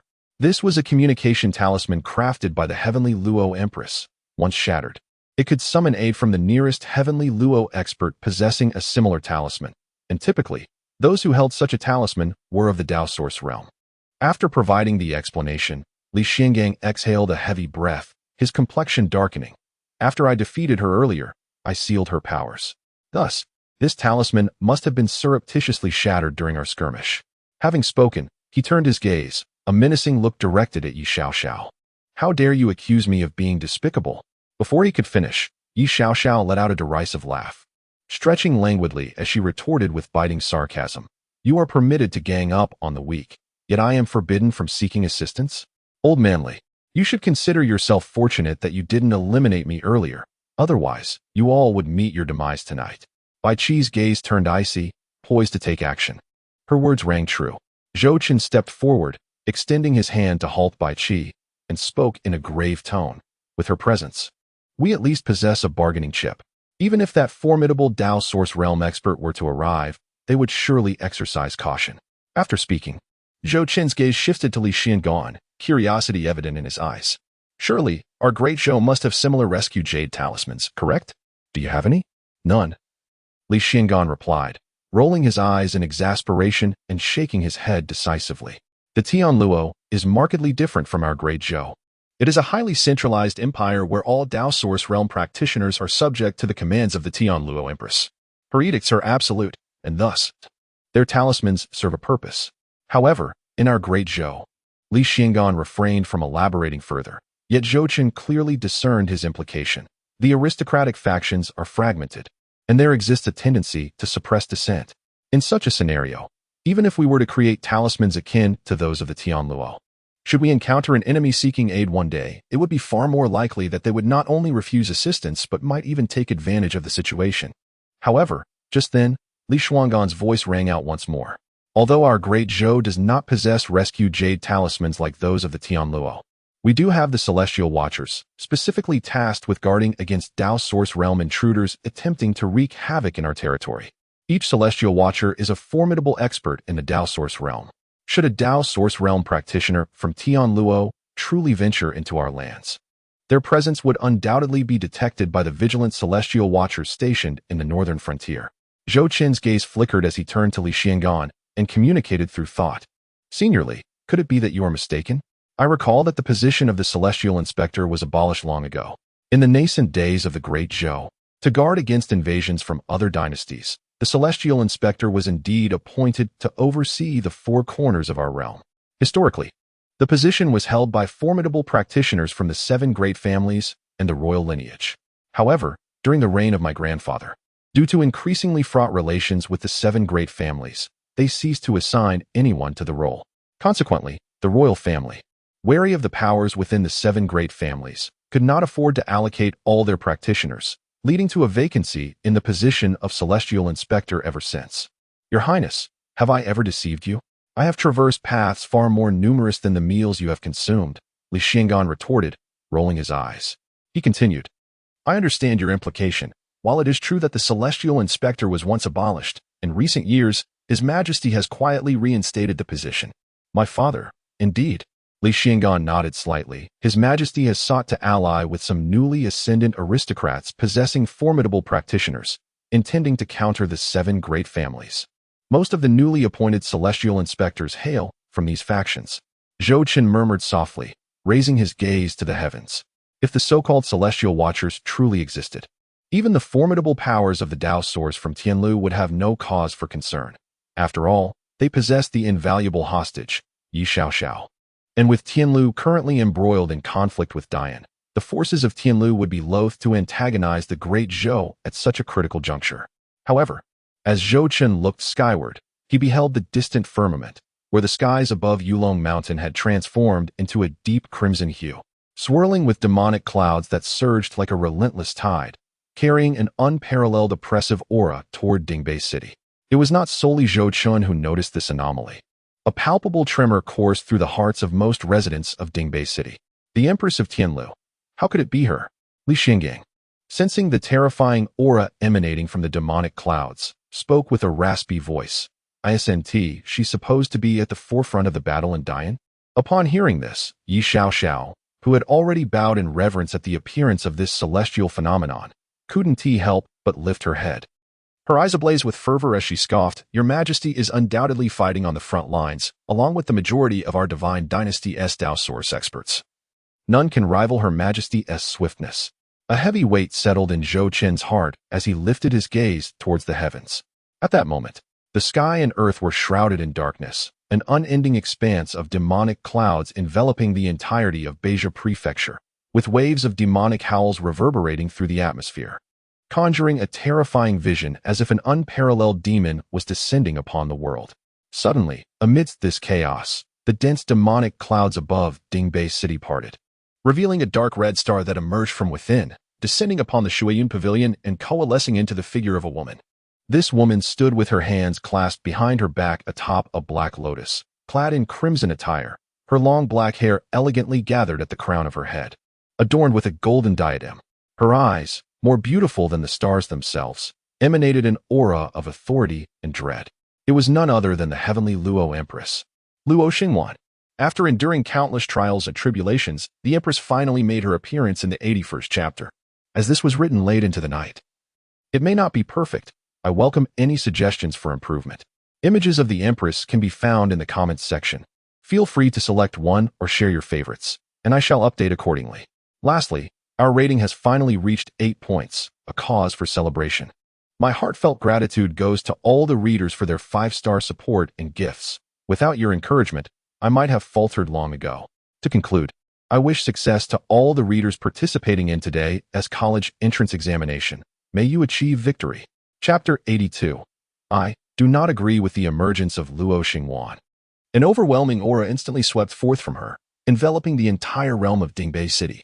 Before this immense power, the formidable city defense array crumbled as if made of paper, collapsing at the slightest touch.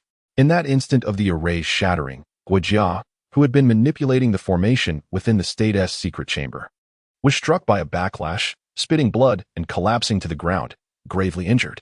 Though it was late at night, a series of disturbances ensured that this night would be sleepless. All residents and warriors in Dingbei City emerged from their homes, gazing up at the sky, obscured by the demonic clouds and the magnificent figure standing amidst the chaos, revealing expressions of trepidation as they humbly prostrated themselves on the ground. Who could this woman be? Surely, it heralds the end of the world. Why ponder so much? Just bow down. At Shuiyun Pavilion, the previously assembled Northern Guard army was compelled to disband under this unstoppable force, all soldiers bowing their heads in submission to the overwhelming pressure. In all of Dingbei City, aside from Zhou Chen and his 2 companions, only Jiang Bieli struggled under this oppressive force. Not long ago, Jiang Bieli had decisively vanquished Yao Lai with the assistance of the Shadow Legion. As for the Shadow Legion, they had long since concealed their presence under Zhou Chen's command, anticipating the arrival of the heavenly Luo's forces. The heavenly Luo Empress, Luo Xingwan, gazing at the sublime figure upon the Black Lotus. Zhou Chen could not help but murmur her name. As the sole female among the rulers of the 8 great dynasties, every action of Luo Xingwan drew significant attention. And coupled with her breathtaking beauty, her renown in central Xinzhou reached unprecedented heights, unmatched by any. For instance, his father. Although both were sovereigns of their respective dynasties and the most formidable Dao source realm experts, if one were to compare their fame in central Xinzhou, even if Shou Qian were to slay a horse, he could never catch up with Luo Xingwan. Beyond her renown, Luo Xingwan's life is equally legendary. At the tender age of 5, she began to harness energy. By 6, she mastered the art of separation and combination. At 8, she grasped true essence. At 10, she entered the realm of divine travel. By 14, she transcended the ordinary. At 19, she attained the holy realm. At 26, she stepped into the realm of the Holy King, and by 33, she unraveled the tribulations of the Holy King, becoming the youngest Dao source realm powerhouse in the history of Central Divine Continent. In the same year, she ascended to the Dao source realm. In September, the previous generation's Tian Luo Empress abdicated, and Luo Xingwan ascended to the throne as Empress. Within a decade, the Tian Luo dynasty annexed over half of the Great Yan's territories, and she, through the vast resources acquired from warfare, emerged as one of the foremost powerhouses, rivaling the long-established emperors of Central Divine Continent. The extent of Luo Xingwan's strength is ineffable. However, in the present-day Central Divine Continent, she stands as the unequivocal foremost figure of the demonic path. As if sensing Zhou Chen's gaze, Luo Xingwan, standing upon the black lotus, slightly raised her eyes to meet his, her expression tinged with scrutiny. In that fleeting moment, their eyes locked, and Zhou Chen felt as if all his secrets were laid bare before her piercing gaze. Zhou Chen felt a sudden pang in his heart and quickly averted his gaze. Meanwhile, Luo Xingwan seemed to have discerned something within Zhou Chen. A flicker of intrigue briefly illuminated her eyes. After casting him a significant glance, she promptly shifted her focus away, her tone indifferent as she inquired, "Is he the son of Zhou Chen?" Zhou Chen's lips curled slightly. If he recalled correctly, Luo Xingwan was significantly younger than his father, the emperor. "You are not much older than I am, so why act so aged? It's merely a matter of a few decades of cultivation in the future. Who ascends and who descends is still uncertain." With this thought, Zhou Chen couldn't help but scoff inwardly. He then lifted his head, forcing a smile that aimed to project an air of harmlessness, and respectfully stated, "Zhou Chen pays his respects to the Empress." Luo Xingwan remained silent, giving a slight nod as her gaze drifted past Zhou Chen to Li Xiangang, who was threatening Yi Xiaoxiao with a sword. "Calmly," she said, "release her." Though her voice was tranquil, it carried an undeniable authority. Under the weight of Luo Xingwan's formidable presence, Li Xuangang's complexion paled. Yet the sword remained firmly poised at Yi Xiaoxiao's throat, as if her slightest movement could result in Yi Xiaoxiao's immediate demise.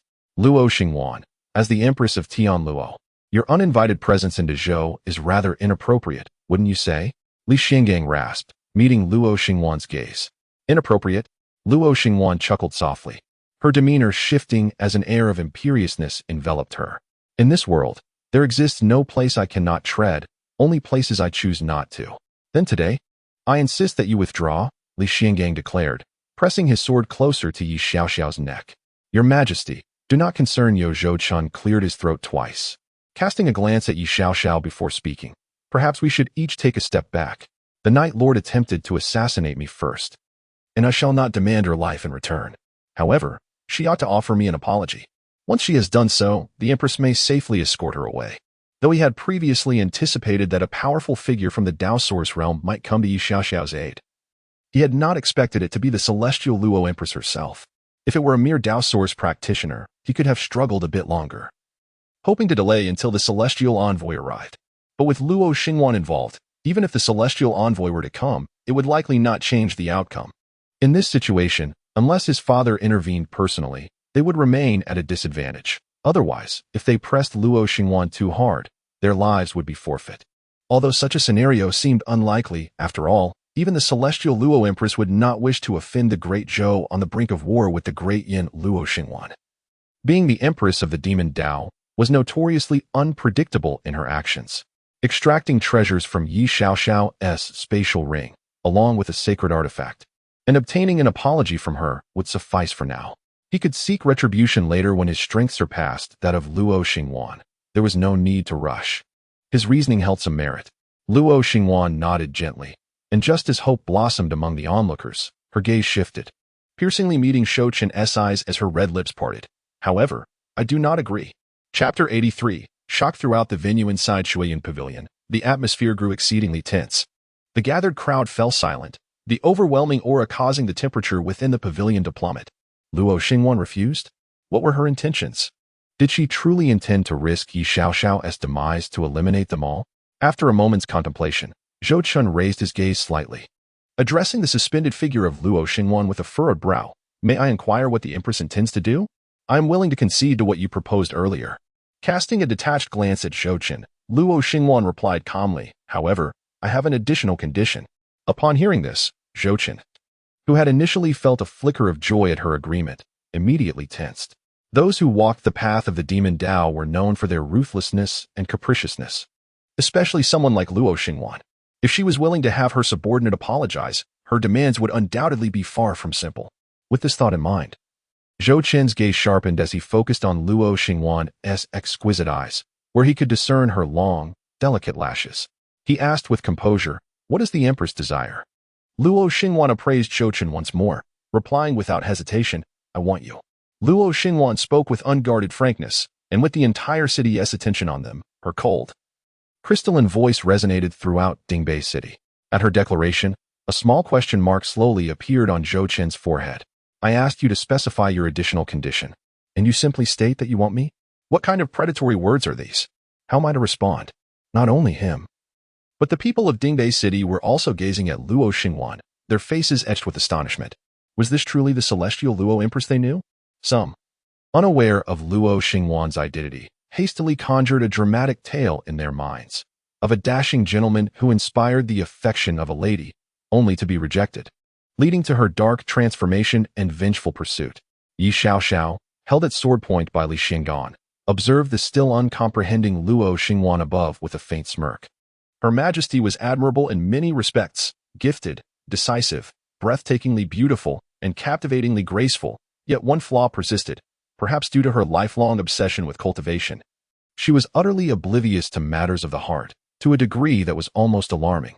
Did she really think such words as "I want you" could be uttered so casually? With a soft sigh, Yi Xiaoxiao could not help but remind her, "Your Majesty." Upon meeting Luo Xingwan's gaze, Yi Xiaoxiao conveyed a silent warning. Luo Xingwan, noticing the crowd's reaction, began to realize her words may have been ill-chosen. At that moment, she cast a discreet glance at Zhou Chen, her heart filled with a desire to rend him asunder, though her exterior remained calm, preserving her imperial demeanor. Seeing this, the onlookers exchanged knowing glances, their faces breaking into enigmatic smiles. Ah, they had indeed guessed correctly. This was nothing more than a tired, cliché romantic drama. Listening to the murmurs below, Luo Xingwan's expression turned slightly unnatural, but it vanished almost as swiftly as it appeared. With a disdainful huff, she unleashed an aura far more potent than before, overwhelming the crowd with a pressure that rendered them breathless, forcing them to prostrate themselves in silence. Once this display concluded, Luo Xingwan's expression remained unchanged as she turned her gaze back to Zhou Chen, coolly stating, "Zhou Chen, the condition I wish to add is that during our conflict with the Great Yin, you must remain at the Nujiang, the main camp of my celestial Luo forces. After the war concludes, I assure you." Before she could finish, Zhou Chen interjected coldly, "You are speaking nonsense." Luo Xingwan blinked in surprise, a flicker of disbelief crossing her face as she instinctively repeated, "What did you just say?" "I said, you were speaking nonsense." Though he understood that Luo Xingwan sought to use him as leverage to compel the Great Zhou to remain passive, he was adamant in his refusal. Even if he were willing, his responsibilities at the border demanded his presence, while he was required to spend only half the year in Biai's prefecture. The stakes of a dynastic war were not to be taken lightly. Battles could stretch on for years, even decades. Should he accompany the celestial Luo forces to the front lines, he would be at their mercy for an indeterminate time, and by the time he returned, his responsibilities would have long since decayed. Thus, Zhou Chen found it impossible to acquiesce to Luo Xingwan's terms. With the negotiations effectively collapsed, he saw no reason to grant any semblance of favor to this so-called celestial Luo Empress. After all, he represented the Great Zhou. If Luo Xingwan dared to harm him, the Great Zhou would have every justification to march against the celestial Luo. This was a scenario Luo Xingwan would not wish to encounter. Should the Great Zhou take action, the celestial Luo would be forced to defend themselves, signaling an abrupt end to the long-prepared war of annihilation, a loss they could not afford. With these thoughts, Zhou Chen's earlier tension gradually dissipated, replaced by a serene composure. After Zhou Chen repeated his words once more, Luo Xingwan finally comprehended the situation. Her icy gaze fixated upon Zhou Chen, a flicker of murderous intent glimmering within her cold eyes. As a formidable figure in the Dao Source realm and the sovereign of a demonic dynasty, how could she allow a mere boy, barely in his youth, to insult her? And in front of so many witnesses, no less. Chapter 84. Why Anshin in that moment, Luo Xingwan's anger intensified. She glared icily at Zhou Chen and enunciated each word with chilling precision. "Do you truly believe I lack the courage to kill you?" Boom. A surge of power characteristic of a Dao Source realm expert erupted from her being. The ominous clouds hovering over Dingbei City churned violently in response to her wrath, revealing flashes of a ghastly crimson within the darkened sky. Under the weight of Luo Xingwan's formidable presence, Zhou Chen's expression tightened, yet his gaze remained steadfastly locked onto her, devoid of even the slightest trace of fear. Meeting Zhou Chen's unwavering stare caused Luo Xingwan's eyes to narrow slightly. She then cast a glance at Yi Xiaoxiao, who was being menaced by Li Xuangong's sword, before falling into a moment of silence. At last, she spoke telepathically. "Boy, I am aware that you are wagering, betting that I would not dare to risk offending the Great Zhou by eliminating you. I must admit, you are correct in your gamble. Your talent is exceptionally high, which explains why Zhou Chen has dispatched numerous holy kings to your side. Should you perish, I am certain that old man Zhou Chen would not let the matter rest easily.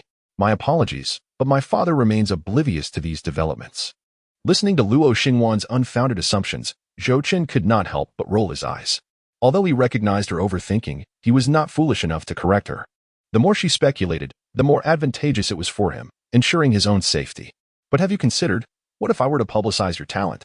Do you believe the Great Zhou could still protect you?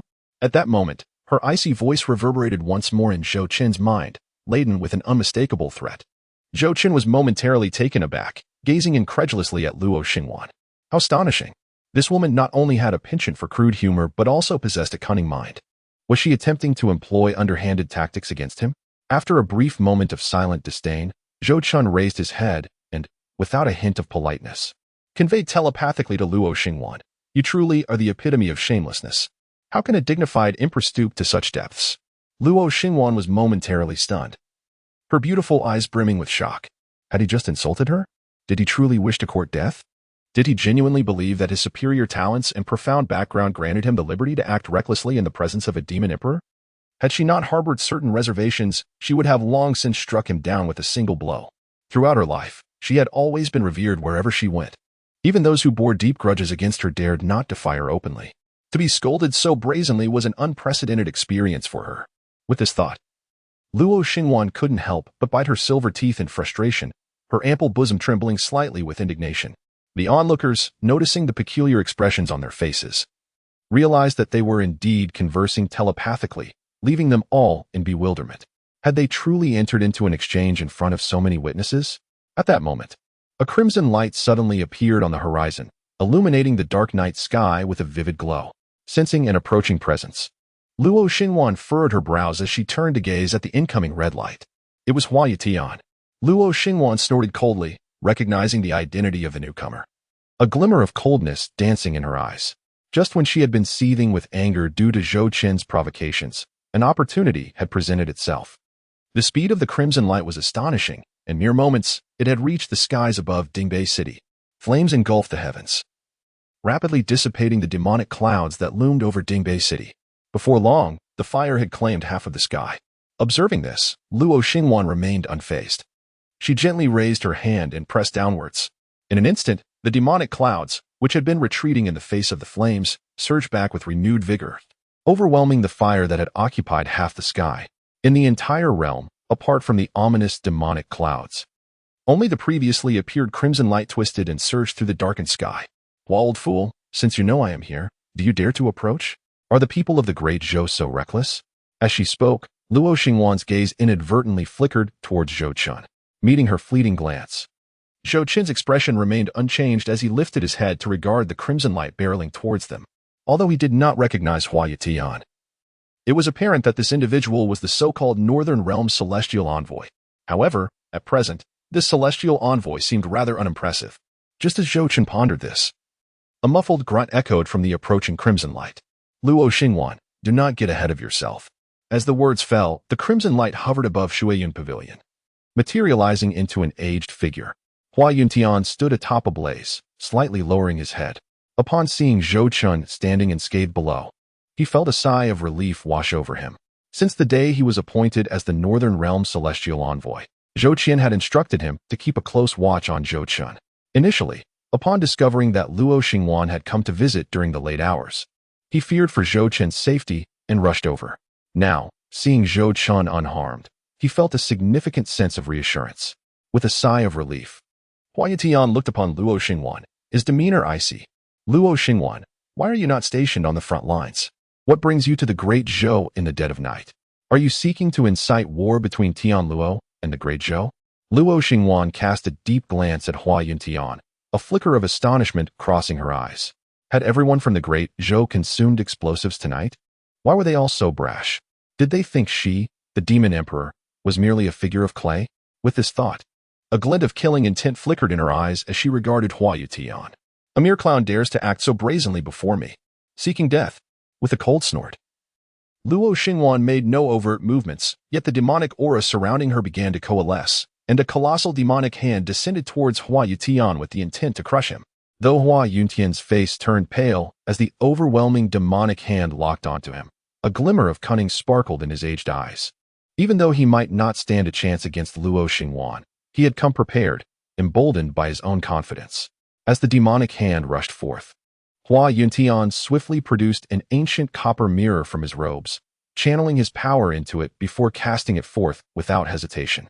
The copper mirror hovered in midair as Hua Yuntian stood respectfully, bowing deeply, and proclaimed loudly, "I, Hua Yuntian, humbly welcome your majesty." Chapter 85, The Taizhen Mirror and the Shura Divine Spear. The Taizhen Mirror. As the sovereign of a great dynasty, Luo Xingwan's knowledge was unparalleled. The moment Hua Yuntian revealed the copper mirror, she instantly recognized its origin and directed her gaze at him. "I never imagined that the treasured relic of the former Tang dynasty would find its way into your hands." Upon hearing this, Zhou Chen, who had been somewhat puzzled, finally grasped the significance of the copper mirror summoned by Hua Yuntian.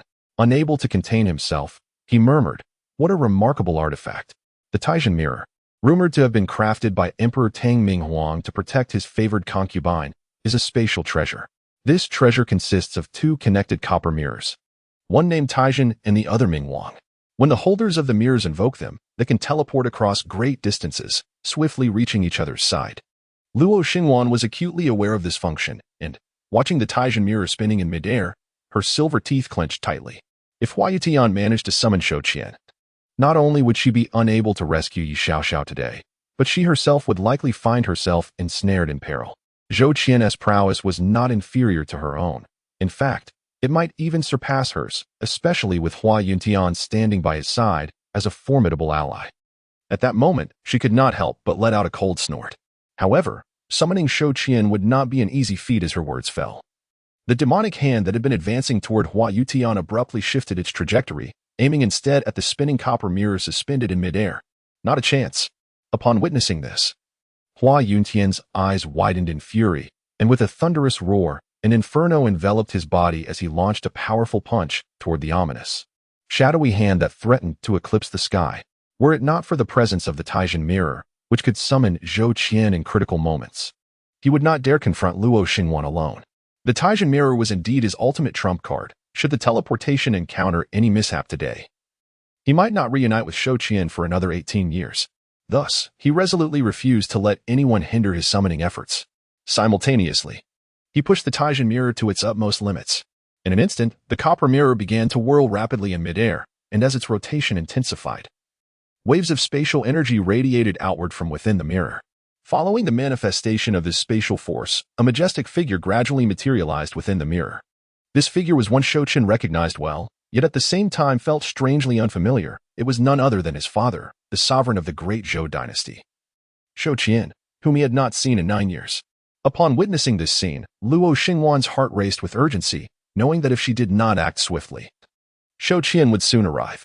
Without hesitation, she raised her hand once more and struck the copper mirror, summoning a colossal hand from the heavens, imbued with overwhelming demonic might. To suppress the mirror, the formidable aura of malevolence sent a chill through Hua Yuntian. He realized that Luo Xingwan was genuinely serious this time, and he could not withstand such an onslaught. However, if he did not intervene, Shou Qian's teleportation would undoubtedly be disrupted, yet if he chose to act, he might very well meet his demise. Just as Hua Yuntian grappled with his dilemma, Luo Xingwan's figure flickered, appearing directly in front of Zhou Chen and Li Xiangang, her hands reaching out towards the two. The moment she made her move, Zhou Chen reacted swiftly, retreating while conjuring the Lu Yuntian spear in his grasp. Observing Luo Xingwan's advance toward Li Xiangang, Zhou Chen tightened his grip on the spear and propelled himself forward with the force of thunder, charging at Luo Xingwan. The spear swept forth like a dragon. Such trivial skills, she scoffed, initially intending to spare him, yet he dared to approach her. As she dealt with Li Xiangang, she extended her hand toward Zhou Chen. Feeling the overwhelming demonic force barreling toward him, Zhou Chen gritted his teeth and, in a flash, redirected the spear that had been aimed at Luo Xingwan's face toward her waist. Unfazed, Luo Xingwan summoned an impenetrable barrier of demonic energy, encasing herself in a protective shield.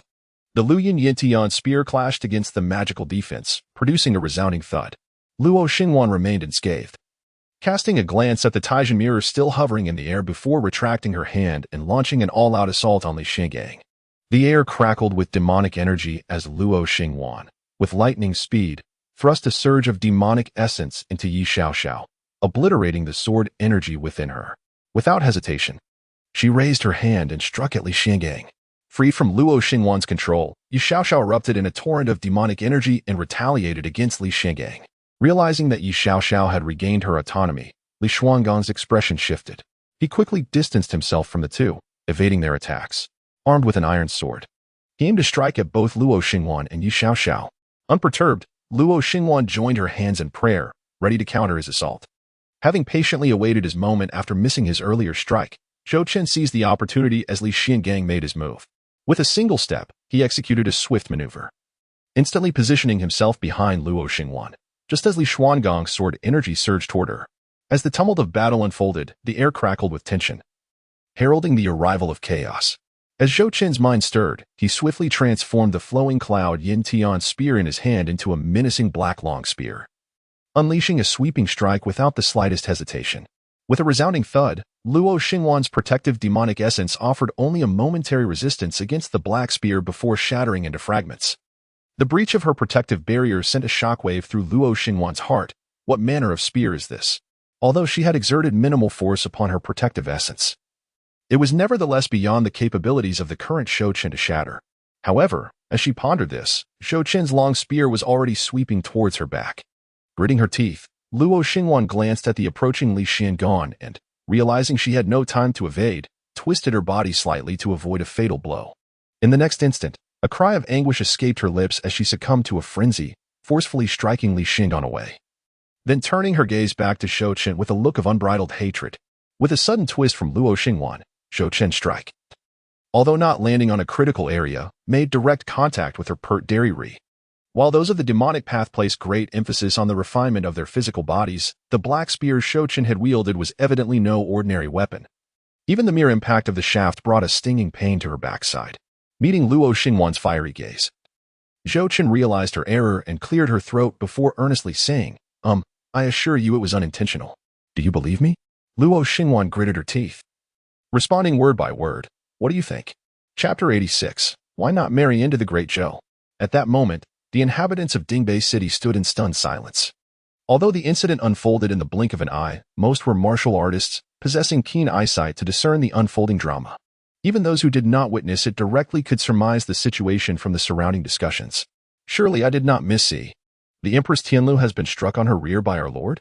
Heavens, am I still dreaming? Well struck. Teach that little vixen a lesson. Your Highness is mighty. Forever the god.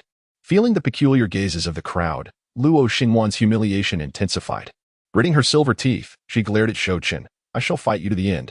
How could she bear the indignity of being struck on the backside by a youth significantly younger than herself, in front of the entire city? Such an affront was unprecedented in her life. If word of this spread, her hard-earned reputation would surely crumble, rendering her the laughingstock of the central divine continent.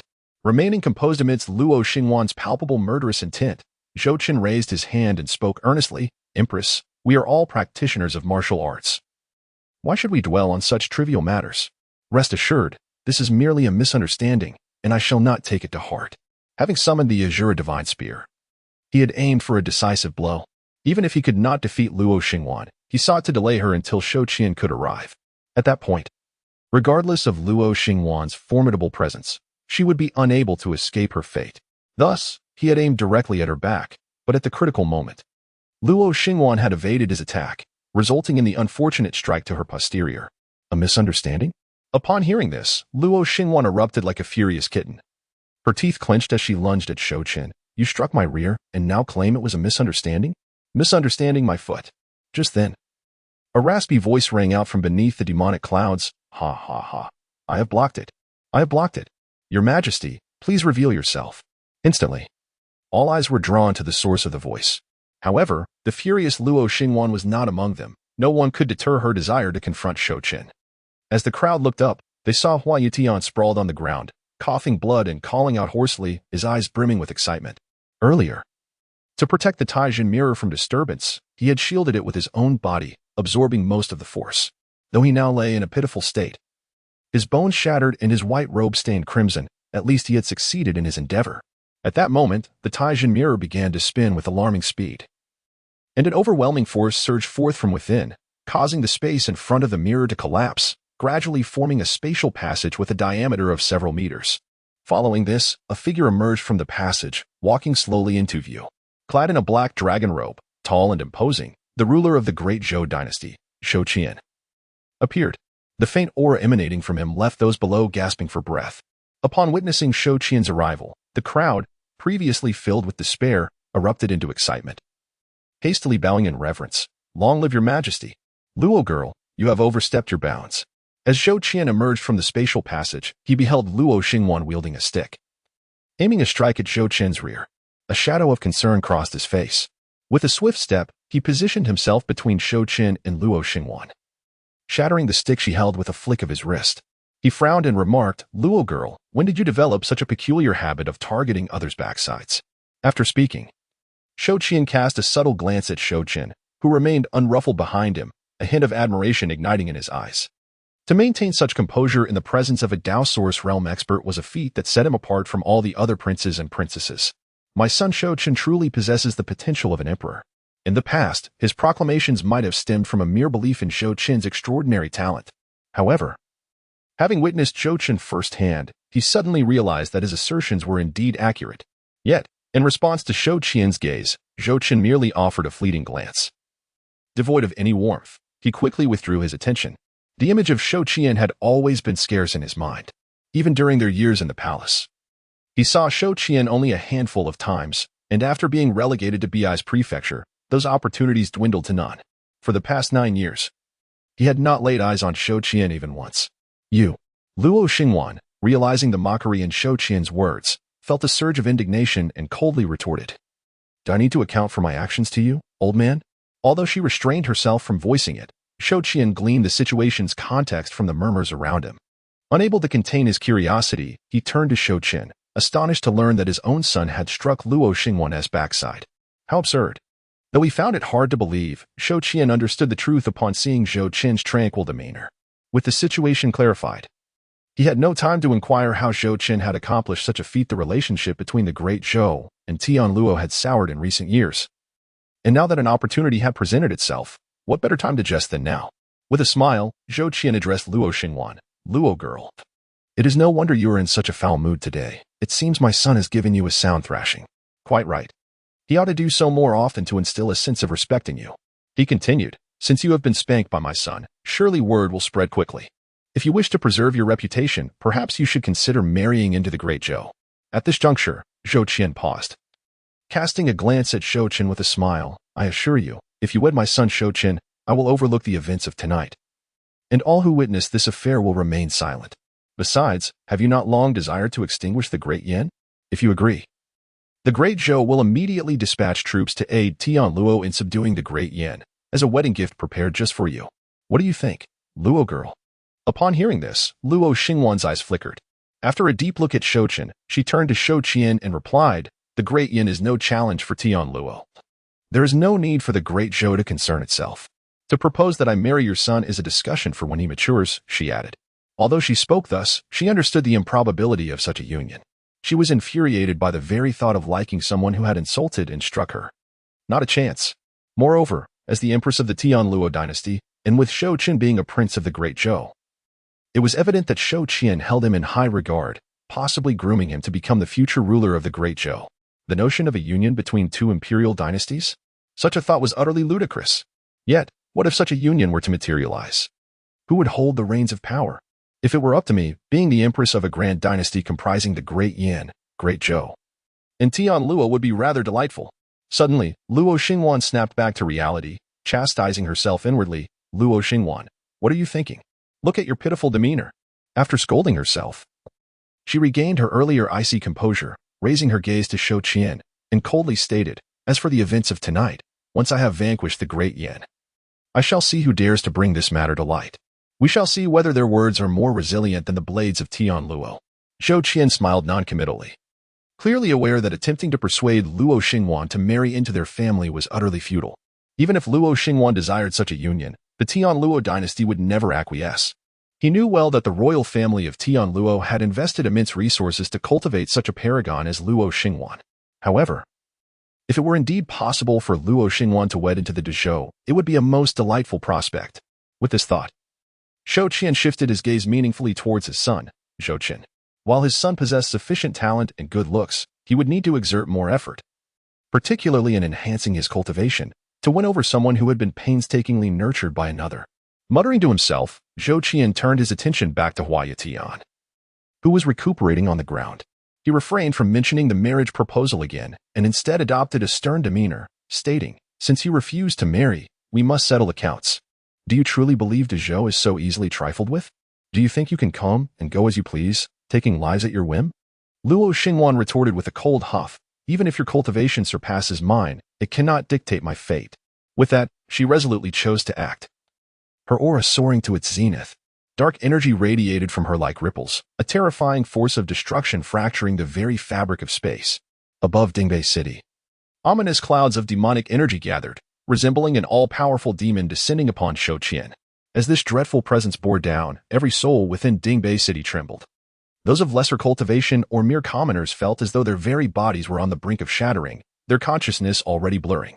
Although Luo Xingwan had no intention of harming them, the sheer force of her presence was already too much for them to bear.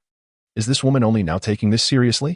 The people of Beizeza gazed upwards, their eyes filled with shock and terror as they beheld the overwhelming figure of demonic might. As the oppressive force descended, numerous buildings began to crumble, leaving devastation in its wake. "If I were in Tian Luo, perhaps I would truly be powerless against you." As the voice resonated, the malevolent force that had engulfed everyone dissipated instantaneously, and the buildings ceased their collapse. Zhou Chen stood resolutely in midair, his gaze sharp as he regarded the advancing demon, taking a deep breath before calmly declaring, "But do not forget, this is Zhou. I am the sovereign of Zhou." With these words, a vast expanse of land materialized behind him, showcasing mountains and rivers, with the imperial city of Zhou, Wahai City, and Dingbei City all prominently displayed, exuding an unmatched grandeur. The resplendent landscapes of Zhou were now imprinted behind Zhou Chen, and an overwhelming power began to suppress the surrounding void, shattering space itself. At that moment, the looming demon slowly raised its palm, aiming to press down upon Zhou Chen. Unfazed, Zhou Chen raised his own hand, forming it into a fist, and then unleashed a tremendous punch. The terrifying force, imbued with the might of the Zhou Dynasty, surged towards the demon. In the next instant, the once mighty demon exploded, transforming into countless clouds of demonic energy that scattered through the air. Following the strike, Zhou Qian's expression remained unchanged. However, Luo Xingwan was sent hurtling backward, stabilizing herself only after several hundred meters, her aura in turmoil and blood spilling from her mouth. "You dare to carry the imperial seal of Zhou?" Luo Xingwan's face paled, her teeth clenched in fury. "You old scoundrel, are you not afraid of disgrace?" Historically, the sovereigns of dynasties could wield the imperial seal to harness the might of their realm to vanquish foes, often keeping it hidden within the palace to prevent its loss. She had not anticipated that Zhou Chen would bring the imperial seal with him during his sudden teleportation. "Now that you know, you should understand what must be done." Zhou Qian's gaze remained tranquil as he turned to Luo Xingwan. Upon hearing his words, Luo Xingwan wiped the blood from the corner of her mouth, harboring resentment within her heart. Rapidly, she contemplated her next move, then discreetly cast a glance at Yi Xiao. It was a dire situation. They intended to flee. Zhou Chen, who had been standing silently at the side, astutely perceived the shift in Luo Xingwan's expression and quickly interjected. Zhou Chen cast a glance at Zhou Chen, shaking his head slightly, yet refraining from any action. "Old fool, and you too, Zhou Chen, just wait for me." At that moment, Luo Xingwan's figure flickered, transforming into a wisp of demonic cloud that enveloped Yi Xiao and soared towards the Siluo mountain range. An irate voice echoed throughout the entirety of Dingbei City. Observing the retreating figures of the two, Zhou Chen furrowed his brow and turned to Zhou Chen, opening his mouth to speak, yet ultimately remaining silent. "I know what you wish to express." Zhou Qian's voice suddenly resonated in his ear. Zhou Chen lifted his gaze, and at that moment, Zhou Chen was also looking at him. With his hands clasped behind his back, Zhou Chen spoke in a calm tone. "The strength of that girl, Luo Xingwan, is formidable. Even if I were to intercept her, I could not slay her, and the notion of capturing her alive to make her your princess is nothing short of a fantasy. Rather than pursue such an endeavor, it would be wiser to allow her to depart. The strike she has just endured is already sufficient. If a confrontation were to ensue, given the destructive power of the Dao Source realm, the North Zhou that you have painstakingly built over the past 9 years would likely be reduced to desolation. And it would be my Great Zhou that suffers the consequences. As for making her a princess, I fear I could not afford such a luxury. With her strength, would I not become a mere dependent?" Zhou Chen curled his lips slightly, bowing his head in silence. Observing this, Zhou Chen smiled gently and continued, "Rest assured. There will come a time for you to exact your revenge." Zhou Chen's eyes narrowed as he swiftly raised his head, a glimmer of perplexity flashing within. How dare that girl, Luo Xingwan, brazenly intrude upon my great Zhou without a care for propriety? This matter cannot be dismissed so easily. It just so happens that Tian Luo is currently engaged in conflict with the Yin, and most of Tian Luo's formidable warriors are concentrated at the front lines. We certainly cannot let this opportunity slip by. Shou Qian concluded his words, not waiting for Zhou Chen to respond, and turned to Hua Tian. Speaking in a grave tone, convey the imperial decree, appoint Zhou Chen, the king of the northern region, as the commander of the northern army. Bestow upon him the title of Qin Wang, reward him with a golden belt, and grant him command over all military forces in the northern territory. From this moment forth, he shall lead 1,000,000 soldiers in a full-scale assault against Tian Luo. Furthermore, instruct the celestial envoys of the eastern and western regions to hasten to Bei's prefecture to assist the Qin Wang in the attack on Tian Luo. As he finished, Shou Qian cast a sweeping glance and regarded Hua Tian once more, calmly stating, "Of course, among those assisting the Qin Wang in this campaign against Tian Luo, you shall also be included, with the Qin Wang as the leader, alongside the 3 celestial envoys and 1,000,000-strong army. I trust that this battle will not disappoint me." "Your Majesty," Hua Yuntian's gaze narrowed as he quickly lifted his head, eager to say more. Yet, upon meeting Shou Qian's piercing gaze, he opened his mouth but refrained from continuing. Instead, he slightly bowed and replied, "I, your humble servant, shall obey your command." Shou Qian slightly nodded, then took a step forward, vanishing from the sight of the crowd in an instant. Is the northern border's military commander, King Qin, attacking Tianlu? Although Shou Qian has departed, his words resonate like a thunderclap in the stillness, echoing in the ears of the crowd, leaving everyone in a state of bewilderment. In that moment, all eyes within Dingbei city involuntarily turned towards Zhou Chen, filled with astonishment and disbelief. Zhou Chen's elevation to nobility came as no surprise to them. For since his arrival in Bei's prefecture, his remarkable deeds had been witnessed by all. His ascension was merely a matter of time. However, the bestowal of military authority, the title of Prince of Qin, and the campaign against Tianlu, these events, when amalgamated, left them momentarily bewildered. Among them were numerous formidable figures well-versed in the political landscape of the Great Zhou, who exchanged glances and could not help but engage in hushed discussions about the matter. What is His Majesty intending? Is he truly entrusting the entire northern military to the King of the North? No.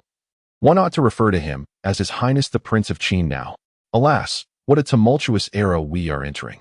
It seems the Great Zhou is on the brink of chaos. Indeed, it has been rumored that the Crown Prince has, over the years, aligned himself with the influence of the Ye family, secretly subduing the other 3 princes and rallying the majority of officials in court, seemingly poised to become the Crown Prince himself. The great clans, led by the 7 prominent families, have recently been urging the Emperor to designate a Crown Prince forthwith. Yet, at this critical juncture, His Majesty has chosen to bestow the title of Prince of Qin upon Zhou Chen. One is a prince commanding a formidable army, while the other wields influence over the court. Could it be that His Majesty genuinely desires to incite a conflict between the 2 brothers? Indeed, the Prince of Qin and the Prince of Jin are both His Majesty's own flesh and blood. I believe His Majesty is reluctant to confirm a crown prince so early, thus bringing the King of the North into play to counterbalance the crown prince. Old Chen, you are clearly mistaken. I perceive that His Majesty intends to elevate our prince as the crown prince. Otherwise, why would he send him off to lead the campaign against Tianlu?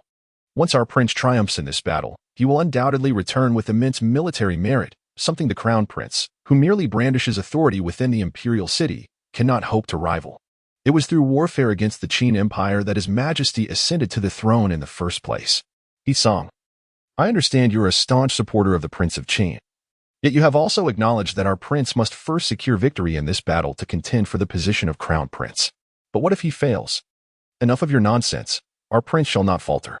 As the powerful figures exchanged their opinions, the citizens of Dingbei city, though unaware of the deeper implications behind Emperor Zhou Qian's elevation of Zhou Chen, grasped the significance of the title of Prince of Qin to some extent. After all, the only dynasty that had ever ruled over the entire central divine continent was the Qin Empire, which existed over 100,000 years ago. Although the once mighty Qin Empire has long since fragmented, its legacy, the Great Zhou Dynasty, remains the strongest among the 8 imperial dynasties of central divine continent. To hold the title of Qin signifies considerable weight. While both the King of the North and the Prince of Qin are noble lords, in truth, the King of the North pales in comparison to the Prince of Qin by a considerable margin. With this thought, Dingbei City was suddenly abuzz with joy. Despite the late hour, the excitement and happiness on the faces of the common folk lingered long into the night. During the 9 years that Zhou Chen spent in Bei's prefecture, their lives underwent a remarkable transformation. No longer did they have to worry about bandits or fret over their livelihoods. Consequently, witnessing Zhou Chen's rise to power filled them with pride and genuine happiness. However, Zhou Chen, the very person at the center of this celebration, displayed a countenance marked by fluctuating emotions, an intricate blend of joy and concern. The joy stemmed naturally from his elevation in rank. Even someone as aloof as he found it difficult to suppress his elation at being bestowed the title of Duke of Zhou. This title, along with those of Qin, Jin, Qi, and Chu, has always held great prestige, although his ambitions were directed towards the imperial throne. Being granted the title of Duke of Qin at this stage was indeed a commendable achievement. Furthermore, despite the geographical barrier posed by the formidable Siluo mountain range, which rendered the military strength of the Great Zhou in the northern borders relatively weaker than that of the other three regions, it still represented the entirety of the northern military forces, far superior to the singular northern town army. Yet, the source of his worry lay in the fact that in assuming command of the northern military, he was also bound for battle, facing the formidable opponent of a demonic dynasty. Even though most of the powerful figures of Tianluo were concentrated within the realm of Dian, it was improbable that such a vast dynasty lacked its guardians. Thus, even with the presence of the 3 celestial envoys accompanying him, winning this battle would likely prove to be more challenging than he had initially envisioned. If only he could enjoy the accolades of his promotion without the burden of warfare. With a fleeting glance at the bustling Dingbei city, Zhou Chen could not help but murmur to himself. It seemed that even before the battle had commenced, news of his situation had likely spread far and wide. Shaking his head, he took a step forward, leading Zhao Yun and others away from the now turned ashes of Shuiyun Pavilion. The following morning, at the northern town prince's residence, after Shou Qian departed last night, he did not return to the imperial city but instead made his way directly to the prince of northern town's residence. Following a modest breakfast, Zhou Chen trailed behind Shou Qian along the quiet path in the garden, enveloped in silence. In contrast, Zhou Qian appeared quite spirited, his hands clasped behind his back as he strolled ahead. Taking in the scenery and conversing to himself, I heard from Li Xiangan that you do not wish to return to the imperial city for the time being. Given this, Father Emperor does not insist. Once the decree of nobility is issued, you may select a location in the northern territories and arrangements will be made for your royal residence. There is no need. This place suffices, Zhou Chen replied, shaking his head. At this, Zhou Qian paused in his tracks, turned around, and cast a glance at the impassive Zhou Chen, inquiring with a smile, "What is it? Are you still holding it against Father Emperor for making decisions without consulting you?" "I would not dare," Zhou Chen replied, his gaze lowered, his tone indifferent. "Dare not?" Zhou Qian raised an eyebrow, a knowing smile gracing his lips, concealing his true prowess. He had dispatched a senior elder of the Ye family, subdued the legitimate heir of the Duke of Ye, and sullied the reputation of the Ye family by casting thunderous dung into Green Willow Lake. Even Li Xiangan had been kept in the dark by him. What more was there for you to fear? I see you are quite audacious indeed. Chapter 89. Trampling the ancestral hall without any defense, Zhou Chen lifted his head, meeting Shou Qian's slightly imposing gaze with calm determination. He replied, "If I had not acted as such, how would my father have the opportunity to see me now? Moreover, the Yi family should have been prepared for this when they chose to conspire against me in the past." Pausing briefly, Zhou Chen smiled, his eyes glinting with frost. "That old dog of the Yi family should be grateful that I am only killing his son for now. When I return to the imperial city, I shall trample upon their ancestral hall." For years, whenever an opportunity presented itself, he would instruct Chenping to dispatch the shadow troops to assassinate the heirs of the Yi family. Although the Shadow Pavilion had indeed claimed many lives of the Yi family in the early days when they were unprepared, the Yi family was nonetheless guarded by a formidable Dao Source realm expert. Once they were on alert, even the shadow troops would find it exceedingly difficult to infiltrate Green Willow Lake for assassination, limiting their targets to those Yi family members venturing outside. Nevertheless, he was confident that as his strength grew, even the presence of a Dao Source realm guardian would not suffice to thwart the shadow troops' endeavors. Oh, at these words, Zhou Qian was momentarily taken aback, gazing deeply at Zhou Chen. Upon witnessing the latter's resolute expression, a flicker of amusement danced in his eyes, yet his demeanor remained stern. Impudent. The Duke of Yi and his family are the cornerstones of our Great Zhou. Such words should not be uttered lightly. With that, he cast a glance at Zhou Chen and turned, departing with his hands clasped behind his back. After a while, a light, airy voice suddenly echoed in Zhou Chen's ears. Anyone can boast, but speaking and acting are two different matters. Remember your words today. I am curious to see if you can follow through. Hearing this, Zhou Chen smirked. Hypocritical fool, I scoff. One day, I shall crush you beneath my feet. Silently cursing inwardly, Zhou Chen's gaze flickered as he continued forward. In a moment, in the back courtyard of the Wang residence, Zhou Chen and Zhou Qian sat facing each other in a pavilion. Zhou Qian took a sip of tea and inquired, "Have you devised a strategy for this battle?" Zhou Chen raised his gaze to Zhou Qian, shaking his head and replying, "The time is limited, and I have yet to formulate my thoughts." Nevertheless, despite his words, Zhou Chen remained unperturbed regarding the matter at hand. After all, he had strategists like Gui Jia and Chen Ping at his disposal. By gathering their insights and integrating their strengths, a flawless battle plan could be crafted. There was no need for haste. The conflict between Dian and Tian Lu would not erupt in the immediate future. Zhou Qian maintained an unchanging expression, paused briefly, and spoke with indifference. You need only wait for them to engage in battle before you deploy your forces. The troops of the Northern Territory now heed your command, allowing you to act as you see fit.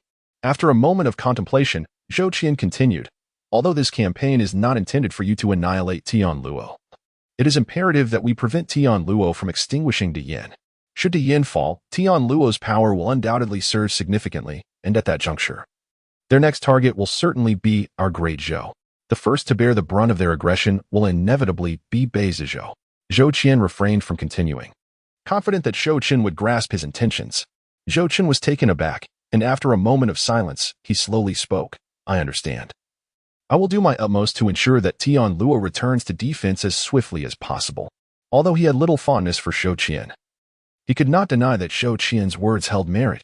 Should the Great Yin be vanquished, it was inevitable that Tian Luo would turn its sword towards the Great Zhou next. Beyond the Siluo mountain range lay the Northsei prefecture, which would undoubtedly become the vanguard for Tian Luo's assault on the Great Zhou. It was this awareness that compelled Zhou Chen to refrain from outright refusal. Despite the inherent dangers of the impending battle, if Northsei were to fall, he could only wonder whether his border defense system would still hold any significance. Zhou Chen furrowed his brow, contemplating inwardly. Of course, even if it were not for the system, having resided in Beizhou for so many years, he would never permit the flames of war ignited by Tian Luo to consume this land. Since you are aware, I can rest assured. Zhou Qian nodded slowly, rising to his feet as his gaze turned towards the direction of the Siluo mountain range. With his hands clasped behind his back, he declared, the celestial emissaries from the eastern and western realms will take some time to arrive. During this interval of troop mobilization, it would be prudent for you to eradicate the mercenary bands that have taken refuge in the Siluo mountains. Many of these mercenaries are nurtured by Tian Luo, akin to the Yi clan's relationship with bandits. If we do not eliminate them in advance, they will undoubtedly rear their heads and cause trouble when you engage with Tian Luo. Noticing the confusion in Zhou Chen's eyes, Zhou Qian's expression remained unchanged as he coldly retorted, Do you think your father is unaware of anything? In the past, when the Great Zhou and Tian Luo coexisted peacefully, I had no say over their desire to cultivate mercenary groups. However, now that we have resolved to take action against Tian Luo, the existence of these petty clowns is clearly unnecessary. Zhou Chen nodded thoughtfully, and then, as if struck by a sudden realization, furrowed his brow and remarked, However, that mercenary group has already been scattered by us. The vastness of the Siluo mountain range makes it quite a challenge to locate them.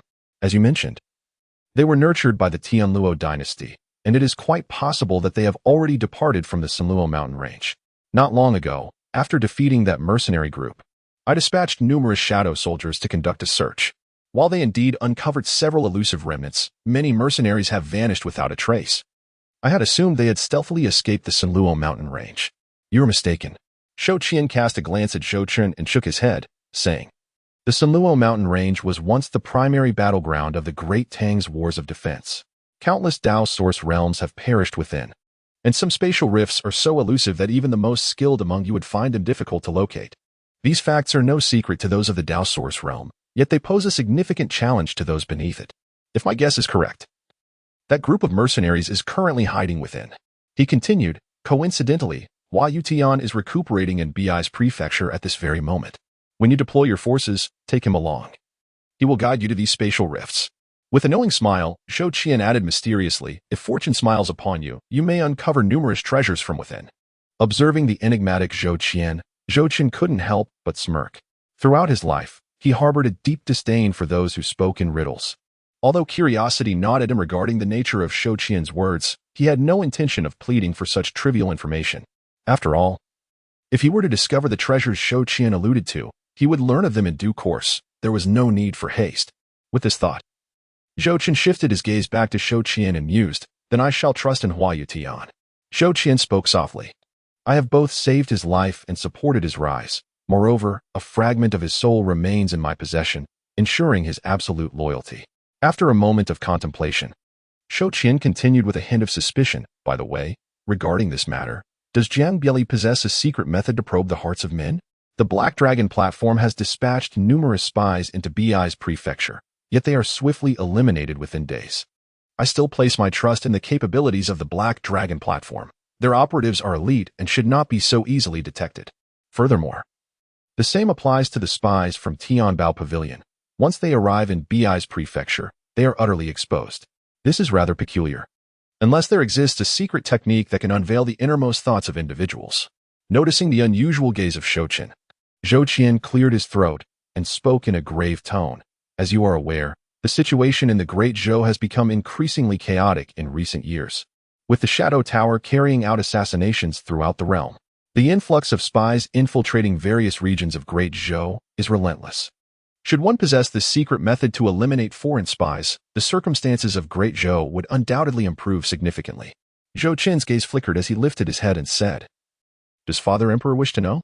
Observing Zhou Chen nodding gently, Zhou Chen offered a faint smile and added, Beg me. Zhou Chen curled his lips in a sardonic smile and swiftly waved his hand, declaring, Forget I said anything. What a jest. Who would ever seek a favor from his own son? It is only Zhou Chen, possessing remarkable talent, striking looks, and a personality akin to his own. Were any of his other offspring to address him in such a manner, he would have long since delivered a resounding slap. He could simply dismiss the matter, if necessary. He would summon Jiang Bieli and, with a grand gesture, bestow upon him a multitude of exotic beauties, regardless of Jiang Bieli's secretive methods. Such a bounty would undoubtedly entice him to divulge whatever knowledge he possessed. As Zhou Chen remained silent, a glimmer of amusement in his eyes. Zhou Chen's gaze flickered with realization. He understood precisely what Zhou Chen was plotting. He could already envision Jiang Bieli being pressed by Zhou Chen, his expression one of utter bewilderment. Zhou Chen had long been aware of the lurking spies of the Great Zhou. After all, the Shadow Tower's first foray had indeed occurred within Great Zhou's borders. Presently, the Shadow Tower's activities showed signs of extending throughout the central divine continent, and it was only natural for other dynasties to suspect that its stronghold lay within Great Zhou, sending spies to investigate. However, he found himself at a loss as to how to explain this to Zhou Chen, for he possessed no arcane methods of his own. His reliance lay solely on the shadow soldiers patrolling Bi's prefecture day in and day out. Even the most cunning spies would eventually exhibit lapses in vigilance, while the indefatigable shadow soldiers remained ever watchful, tirelessly monitoring the spies. It may be a foolhardy strategy, yet in the absence of alternatives, it remained a viable approach. Zhou Chen was acutely aware of Zhou Chen's character. He would never broach such matters unless the situation had escalated to a critical point. This suggests that the infiltration of spies within the Great Zhou has become alarmingly rampant. The presence of numerous covert operatives is undoubtedly detrimental to any dynasty. Once the campaign against Tianluo concludes, perhaps the Shadow Pavilion can be entrusted with addressing this issue. After all, he is a member of the royal family, the Prince of Qin of Great Zhou, and the demise of the Great Zhou would render his title meaningless. Thus, while seeking vengeance, he naturally desires the strengthening of Great Zhou's power. The reason for his hesitance to act immediately lies in the fact that, although the spies are rampant, they have yet to pose an existential threat to Great Zhou. Once he has dealt with Tianluo through the Shadow Pavilion, he can turn his attention to eliminating the spies without delay. Having expressed his thoughts, Zhou Chen cast a glance at the silent and frowning Zhou Chen, then turned away and spoke solemnly. I cannot remain in the imperial city for too long. The forthcoming matters will rest upon your shoulders. Noticing Zhou Chen's gaze upon him, he continued, Little 7, you are a prince of Great Zhou. Since you enjoy the privileges and status befitting your title, you must shoulder the responsibilities that accompany it. Take your second brother, for instance. Despite his inability to cultivate martial skills and his affection for another, his first marriage was to the Princess of Diyu. And the rightful consort of the Prince of Yin must be the Princess of Diyu, not his beloved. Moreover, with your extraordinary talent, the burden upon you is 1,000-fold heavier than that of your second brother. I am aware of your ambitions for the throne. Your elder brother harbors similar aspirations. However, regardless of who ultimately ascends as the new emperor of Great Zhou, I hope that both of you can afford each other some measure of grace. I have conveyed this sentiment to your elder brother as well. Although I recognize the difficulty of such an undertaking, I still hope that you can achieve it. Lastly, as you embark on the campaign against Tianluo, exercise caution and prioritize your own safety above all else. With that, Zhou Chen cast a final glance at the taciturn Zhou Chen before departing. After Zhou Chen departed, Zhou Chen raised his head, slowly exhaling a breath of murky air. Murmuring, I shall spare him, provided that he does not provoke me, should he dare to incite my ire. A glimmer of cold light flickered in Zhou Chen's eyes. I would not hesitate to emulate the ancient Tang emperor, usurping my brother's throne. Having spoken, Zhou Chen settled into the pavilion, remaining in contemplative silence for an extended period, his gaze shifting restlessly as if lost in thought. It was not until the sun reached its zenith that he gradually rose, his voice resonating with gravity. Summon someone. As his words faded, several guards promptly approached. Bowing respectfully before him, Your Highness. Zhou Chen rubbed his brow and instructed, Go summon Elder Hua to Yulong Mountain and inform him that I have matters to discuss. Chapter 91. The gathering of troops at the Sanluo mountain range at Yulong Mountain. As noon approached, a sudden drumbeat reverberated through the forest, echoing from all directions. At the moment the drums sounded, soldiers of the Northern Expeditionary Army emerged in droves from the towering, continuous structures atop Yulong Mountain, making their way toward the designated training ground. In the depths of Yulong Mountain, accompanied by a series of piercing cries, massive shadow bloodbats soared forth from the forest, their eyes glowing crimson. Observing the ominous blood clouds overhead, the soldiers of the Northern Expeditionary Army began to whisper amongst themselves. Just last night, the events concluded. Why are we gathering troops again in the afternoon? The shadow bloodbats have mobilized as well. Could it be that the prince is preparing to march on Tianluo? Surely not. It will take at least half a month to mobilize troops from other states to Beise, and the emperor's decree was only issued last night. What could this mean? Regardless, we will know when we reach the training ground. The cacophony of voices melded together, but it was soon drowned out by the resounding and invigorating drumbeats. The rhythm intensified, as if urging the soldiers of the Northern Expeditionary Army to quicken their pace. The dark mass of troops flowed like a torrent toward the training ground, forming a formidable and imposing formation, their weapons glimmering with a fierce light that seemed to shake the heavens and the earth. In the sky above the training ground, shadow bloodbats had long since readied themselves, resembling a blood cloud obscuring the sky. Within moments, the soldiers of the Northern Expeditionary Army stationed at Yulong Mountain had all gathered, clad in iron armor and equipped with iron swords. The imposing Peng De stepped forward onto the elevated platform at the front of the training ground, gazing upon the formidable presence of the Northern Expeditionary Army. Taking a deep breath of the somewhat chilly air, he raised his voice dramatically. Brothers, I know that most of you hail from Beise, which is the homeland for many of you, myself included. Yet, the beasts, bandits, and mercenaries that have taken refuge in the Sanluo mountain range repeatedly invade our homeland, slaying our comrades and brothers. What do you propose we do? As his words echoed, the crowd in the training ground stirred restlessly. Suddenly, a roar erupted from within. Kill them. Peng De nodded, responding with fervor. Indeed, let us kill them. As he spoke, he slowly drew his sword from his side, its cold light flashing brightly. He proclaimed, by the decree of King Qin, the Northern Expeditionary Army shall immediately march to the Sanluo mountain range to cleanse it of all beasts, fierce creatures, mercenaries, and bandits within. Spare none. With that, the cry of kill, kill, kill, erupted from the throats of hundreds of thousands of soldiers, reverberating through the heavens. The overwhelming intent to kill surged skyward, tinting the sky a bloody hue. Witnessing this fervor, Peng De nodded in satisfaction and swiftly approached the throne atop the platform. Respectfully reporting, Your Highness, the Northern Expeditionary Army at Yulong Mountain is fully assembled and ready to depart at your command. Upon hearing this, Zhou Chen, seated upon the throne and resting his eyes, slowly opened them. He glanced at Peng De standing before him and nodded slightly. He then rose and approached the edge of the platform, facing the nearly 200,000 densely packed soldiers below. As Zhou Chen appeared, the soldiers of the Northern Expeditionary Army erupted into wild cheers, chanting, Long live King Qin. Long live King Qin! Long live King Qin! The thunderous roars shook the very clouds above. In response, Zhou Chen remained silent, lifting a hand slowly. In an instant, the previously raucous training ground fell into complete silence. Once the area was utterly still, Zhou Chen swept his hand downward and commanded, "March! Kill! Kill!" With a commanding voice from Zhou Chen. The tranquility of the training ground was once again disrupted, resonating with a thunderous echo that lingered over the peaks of Yulong Mountain. Subsequently, a multitude of shadowy bloodbaths, laden with the troops of the Northern Guard, soared into the sky, embarking on their grand journey towards the Saluo mountain range. "Your Highness, it is time for us to set forth." With that, Pang De led the Northern Guard away, and Hua Yutian gradually emerged upon the high platform, offering his remarks with courtesy. As a formidable figure at the Dao Source realm, he was not ordinarily obliged to show such deference to Zhou Chen. However, after the events of the previous night, he could distinctly perceive Zhou Chen's esteemed status in the eyes of Zhou Qian, merely by the title of King Qin. The extraordinary talent, coupled with Zhou Qian's protection, signified that Zhou Chen's future was rife with limitless potential. For one who might become a future powerhouse, it was prudent to approach him with civility, as fostering a benevolent connection could yield favorable outcomes in times to come. Hua Yuntian was acutely aware that he had reached the zenith of his own potential. Without a monumental stroke of fortune, his life would likely remain as it was. Presently, Zhou Chen could very well represent that fortune. This Prince of Qin is remarkably youthful.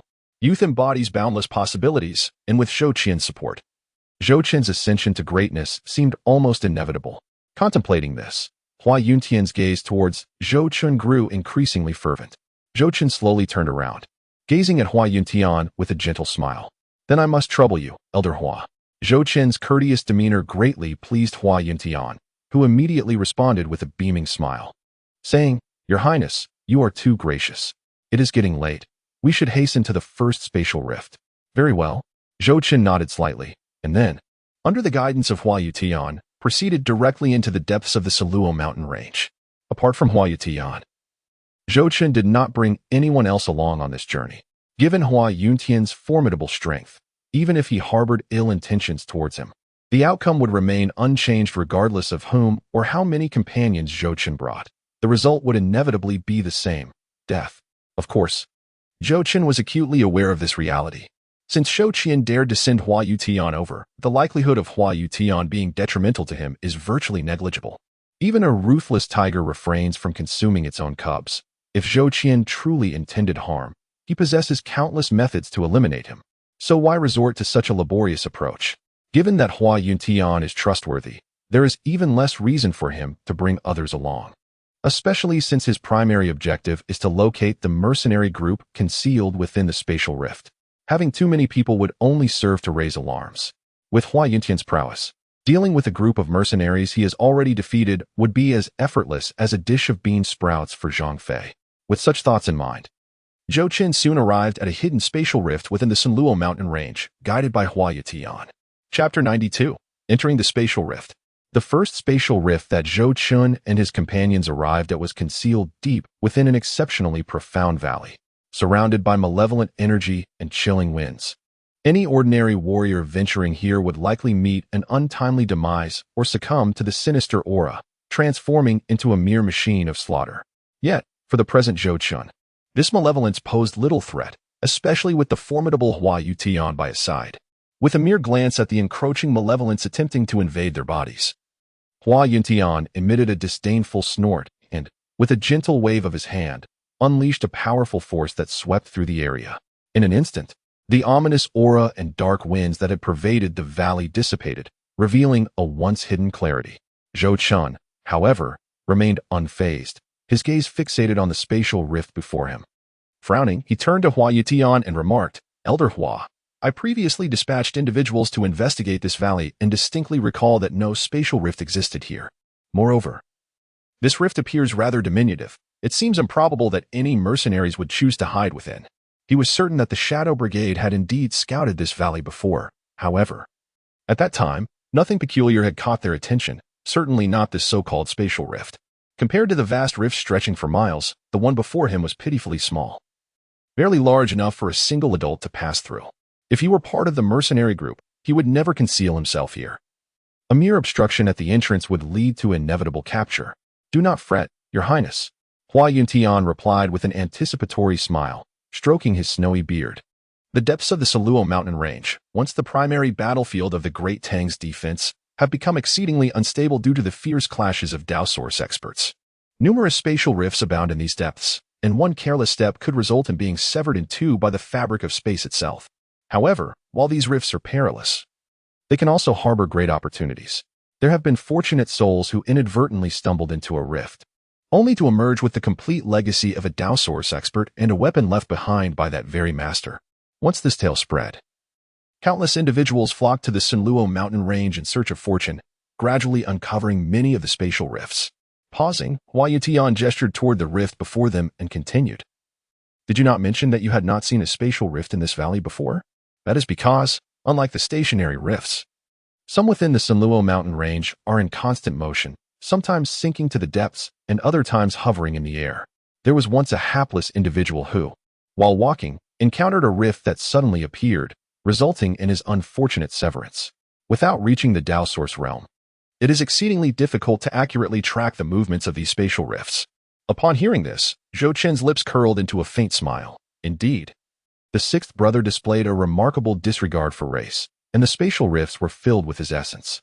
As for the matter of mercenaries mentioned by His Highness, Hua Yuntian spoke again, a subtle smile gracing his features. Your Highness speaks truly. These spatial rifts cannot conceal anyone. That group of mercenaries is not foolish enough to hide within them. However, since I have brought you here, it is not merely to have you make a fruitless journey. Before departing, His Majesty entrusted me with the task of eradicating those mercenaries, yet assisting you in enhancing your strength is of paramount importance during this venture. Enhancing strength? Zhou Chen furrowed his brow slightly. Observing the incredulous gaze of Zhou Chen, Hua Yutian smiled gently and gestured invitingly, saying, Your Highness, please follow me. If fortune smiles upon us, your strength may soon experience a significant surge. With that, Hua Yuntian stepped forward, entering the spatial rift before them.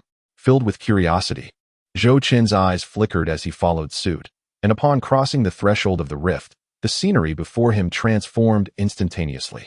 Zhou Chen initially believed that within the spatial rift, there existed only the tumultuous forces of space, and that a moment's inattention could result in being engulfed by a spatial storm. However, upon stepping into the rift, they found themselves in what appeared to be an entirely new realm, resembling a desolate valley of limited expanse, bereft of any greenery and steeped in desolation. Casting a curious glance, Zhou Chen was met with a cheerful explanation from Hua Yutian. Your Highness, do not be perplexed. While some spatial rifts are indeed teeming with violent forces, others are remnants of the cataclysmic battles of yore, resulting in the folding of space. This place was once a fragment of the Siluo mountain range. After speaking, a glint of realization flickered in Hua Yuntian's eyes, suddenly igniting with a spark of brilliance as he exclaimed, I have found it. Found what? Zhou Chen was momentarily taken aback as he gazed at the excited Hua Yutian, his expression turning somewhat peculiar. Had they truly found it so swiftly? Surely, he wasn't being deceived. Before his transmigration, he had been renowned as the miraculous boy who had once purchased instant noodles devoid of seasoning packets, bought cola without pull tabs, and opened boxes 1,000 times without yielding a single gold piece. He had presumed that he would need to thoroughly scour the spatial rifts throughout the entire Siluo mountain range to uncover the objects spoken of by Zhou Chen and the others. Yet, here they were, having discovered it already? Was this the unparalleled ecstasy he had never before experienced? The sensation was indeed exhilarating. Chapter 93. The Blooming, Empty Soul Orchid. Rest assured, Your Highness. Noticing the skepticism in Zhou Chen's eyes, Hua Yuntian maintained his composure, chuckling lightly as he remarked, I must confess, I too did not anticipate finding the Empty Soul Orchid so promptly. It merely attests to your profound fortune, Your Highness. After all, even a formidable expert of the Dao source realm might return empty-handed if fortune does not favor them. Empty Soul Orchid? Upon hearing this, Zhou Chen dismissed Hua Yuntian's flattery and became increasingly intrigued by the Empty Soul Orchid he mentioned. Could this be the precious item his father had spoken of? Despite having perused numerous ancient texts since childhood, this was indeed the first time he had encountered the term Empty Soul Orchid, leaving him curious about its nature. Perceiving the uncertainty in Zhou Chen's heart, Hua Yutian offered a knowing smile and chose not to keep him in suspense. He began to elucidate, Your Highness. For one to ascend from the Holy King realm to the Dao source realm, mastery over the power of laws is imperative, which pertains to the path one cultivates. When a martial artist reaches the Tao source realm, their holy essence transforms into source power, and their soul undergoes a further metamorphosis into a Tao soul. This is why it is referred to as a Tao soul. Upon breaking through to the Tao source realm, martial artists undergo a baptism by the heavens and earth, at which point their cultivated paths become imprinted upon their souls, much like the fire path I specialize in, or the boxing path you excel in. The empty soul orchid I mentioned is intrinsically linked to the Tao source realm. Upon hearing this, Zhou Chen's gaze shifted, a glimmer of intrigue flashing in his eyes. Could it be that Hua Lao was implying the empty soul orchid was a product of those Tao source realm beings from millennia ago? Your Highness is indeed perceptive. Hua Yuntian nodded. The souls of Tao source realm experts are inherently powerful, and even after their transformation into Tao souls, they do not necessarily perish instantaneously upon their demise. Many have become ensconced within fractured spaces. At such times, if a Tao soul merges with the tempestuous forces of space, the empty soul orchid will materialize. Zhou Chen was momentarily taken aback and inquired, "Surely, the Tao soul you speak of cannot be complete?" "Certainly not," Hua Yutian replied, a wry smile playing on his lips as he shook his head vigorously, akin to a rattle drum. Casting a sidelong glance at Zhou Chen, he continued slowly, "Your Highness, the initial void soul orchid indeed emerged from the fusion of numerous Tao souls. At that time, each void soul orchid could be regarded as a rare treasure, capable of significantly enhancing the strength of those at the Tao source realm, and each one would incite fervent desire among countless practitioners of that level. Although void soul orchids continue to appear from time to time, several millennia have since elapsed. The remnants of Tao souls within the Sanluo mountain range have long been depleted. Consequently, the efficacy of the void soul orchids has diminished exponentially, and now, they may only hold some value for those at the Holy King realm. It is precisely for this reason that we are still able to find void soul flowers. Otherwise, they would have been excavated long ago by the Tao source realm practitioners, taking both the mountains and the flowers with them. Upon hearing Zhou Chen's words, he slowly exhaled a breath of murky air and realized, no wonder. The awkwardness of this situation lies in the fact that the spatial rifts that give birth to the void soul orchid can only be accurately located by those in the Tao source realm. Yet, the current void soul orchid holds at most a trivial significance for the sacred kings. The emergence of the void soul orchid is inherently random. If fortune does not favor one, even a Tao source expert may not discern its presence in a timely manner. Furthermore, even if one desires to nurture the next generation, such experts cannot remain here indefinitely, awaiting the birth of the orchid. After all, each Tao source cultivator's time is exceedingly precious. Wouldn't it be more beneficial to utilize that time to gather other resources? Your Highness, please follow me. With these thoughts in mind, Hua Yuntian's voice resonated once more in his ears. Zhou Chen, already intrigued by the ethereal soul orchid he had heard about, hurriedly matched his pace with his companion. Venturing deeper into the valley, this fragmented gorge spanned only a few miles, and before long, the two of them arrived at the very heart of this strange realm. "Is this the soul orchid?" Zhou Chen murmured as he beheld the scene before him. Before them, separated by a thin veil of illusory space, a seemingly spectral orchid gradually materialized amid the tumultuous forces of the void. Among its delicate, ethereal leaves, a vibrant, multicolored blossom began to unfurl, revealing a soft blue soul shadow that danced incessantly within its petals, surrounded by an intense aura of spatial energy. Zhou Chen's gaze ignited with fervor. On their journey, Hua Yutian had enlightened him about the soul orchid's remarkable properties, beyond aiding martial practitioners in enhancing their cultivation. Its greatest boon was its potential to allow them to comprehend the forces of space, and even to grasp certain spatial laws ahead of time. However, such possibilities were exceedingly rare. Throughout history, few had ever succeeded in this endeavor. After all, the mastery of laws could only be initially attained by those in the Tao source realm. If a holy king were to grasp the laws of their own path, they could ascend to the Tao source realm. The difficulty of comprehending the path of space, one of the highest forms of the Tao, was immense. As the adage goes, time holds respect, space reigns supreme, fate remains hidden, causality claims sovereignty, and power is the ultimate authority. Mastering the laws of space was an arduous task, and even a fraction of it was not something just anyone could achieve. Your Highness, this is the soul orchid, Hua Yuntian remarked with a gentle smile, gazing at the resplendent flower before them. Please wait a moment, I shall retrieve it for you. The soul orchid, born from the void, needed to be consumed within a quarter of an hour once plucked, or it would turn to ashes. I urge you to prepare accordingly, he added. With that, Hua Yuntian's expression shifted, and he extended his hand, summoning a colossal hand of flame that surged forth towards the blossoming soul orchid suspended in the void. As the fiery hand reached out, the previously stable veil of space appeared as fragile as parchment, swiftly torn open by the immense force. Hua Yutian guided the hand deeper into the chaotic void, seizing the soul orchid amidst the turbulent currents of space. Once he had acquired the orchid, the colossal hand retracted swiftly, returning to the valley where Zhou Chen stood. Casting a glance at the mending veil of space, Hua Yutian let out a sigh of relief. Fortunately, this spatial rift is relatively stable, otherwise, I would have feared its collapse. At that point, not only would we lose the soul orchid, but we would also face great difficulty in returning to the real world. After explaining, Hua Yutian graciously offered the soul orchid, cradled in his palm, to Zhou Chen. Your Highness, this is the soul orchid. Please consume it promptly. Zhou Chen gently cradled the ethereal soul orchid in his hands, gazing at the dreamlike, multicolored petals. A stirring sensation emerged from the depths of his being, igniting an insatiable desire to refine the orchid before him. He sensed that if he could successfully refine this soul orchid, his cultivation would undoubtedly experience a significant enhancement. Even if he could not directly ascend to the rank of Saint King, the difference would be negligible. My lord, it is advisable to refine the soul orchid sooner rather than later. You should proceed with the refinement at your earliest convenience, Hua Yutian remarked, observing Zhou Chen's momentary distraction. After speaking, he cast a glance around, then turned his attention back to Zhou Chen. The spatial fissure here remains relatively stable, my lord. You might consider refining it in this very spot.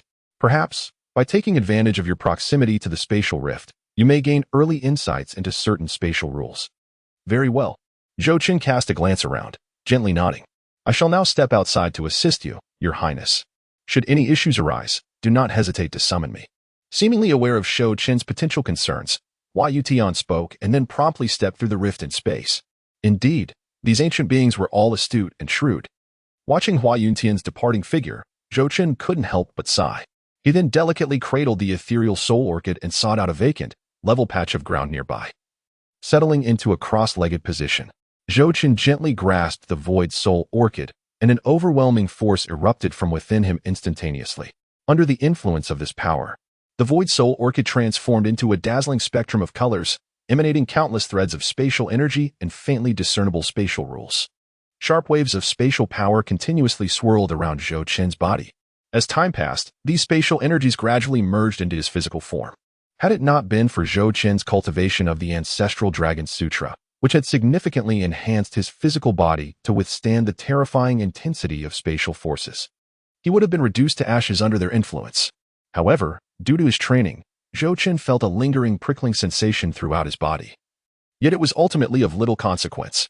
Under the effects of the void soul orchid, Zhou Chen found himself increasingly attuned to the essence of space. If Hua Yutian were still present in this spatial rift, he would undoubtedly be filled with astonishment. Unbeknownst to Zhou Chen, his physical form had begun to take on a translucent, ethereal quality, as if he were stepping into another dimension. This signified the preliminary grasp of spatial power.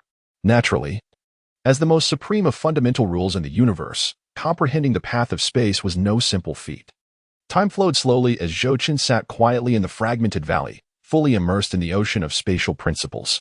The rarity of the void soul orchid stemmed not only from the vast amounts of spatial power it contained but also from its essence, which was a fragment of the Tao soul of a Tao source realm expert, representing a portion of their primordial energy.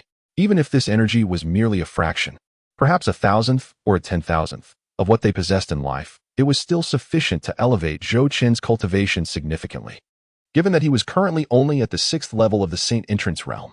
Thus, as Zhou Chen contemplated the rules of space, his cultivation steadily ascended under the influence of the void soul orchid. When Zhou Chen finally opened his eyes again, 3 days had passed, and his cultivation had unknowingly risen to the 9th level of the Saint Entrance realm, just a step away from the Saint King realm. Although he had yet to ascend to the Saint King realm, even at the 6th level of the Saint Entrance realm, he could contend with the Saint King, and now, at the 9th level, ordinary Saint Kings would likely pose no threat to him.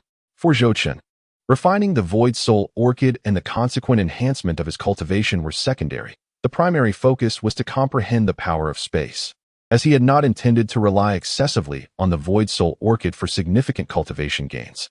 However, should the void soul orchid directly enable him to break through to the Tao source realm, he would gladly retract that statement. Is this the power of space? Sitting cross-legged, Zhou Chen slowly opened his eyes, feeling the dense spatial energy around him, and a hint of astonishment flickered in his gaze. These forces, which he had previously been unable to perceive, were now vividly apparent to him, saturating the void around him. He could sense that his soul and body had become acutely sensitive to the spatial energies and could summon them at will. Traversing the void, Zhou Chen couldn't help but murmur to himself after a moment of quiet contemplation. In the next instant, with a flash of his gaze and without a hint of movement, his figure vanished from his original position, only to reappear at the entrance of the valley. Just as swiftly, he disappeared from the valley entrance and reappeared at the far end of the valley.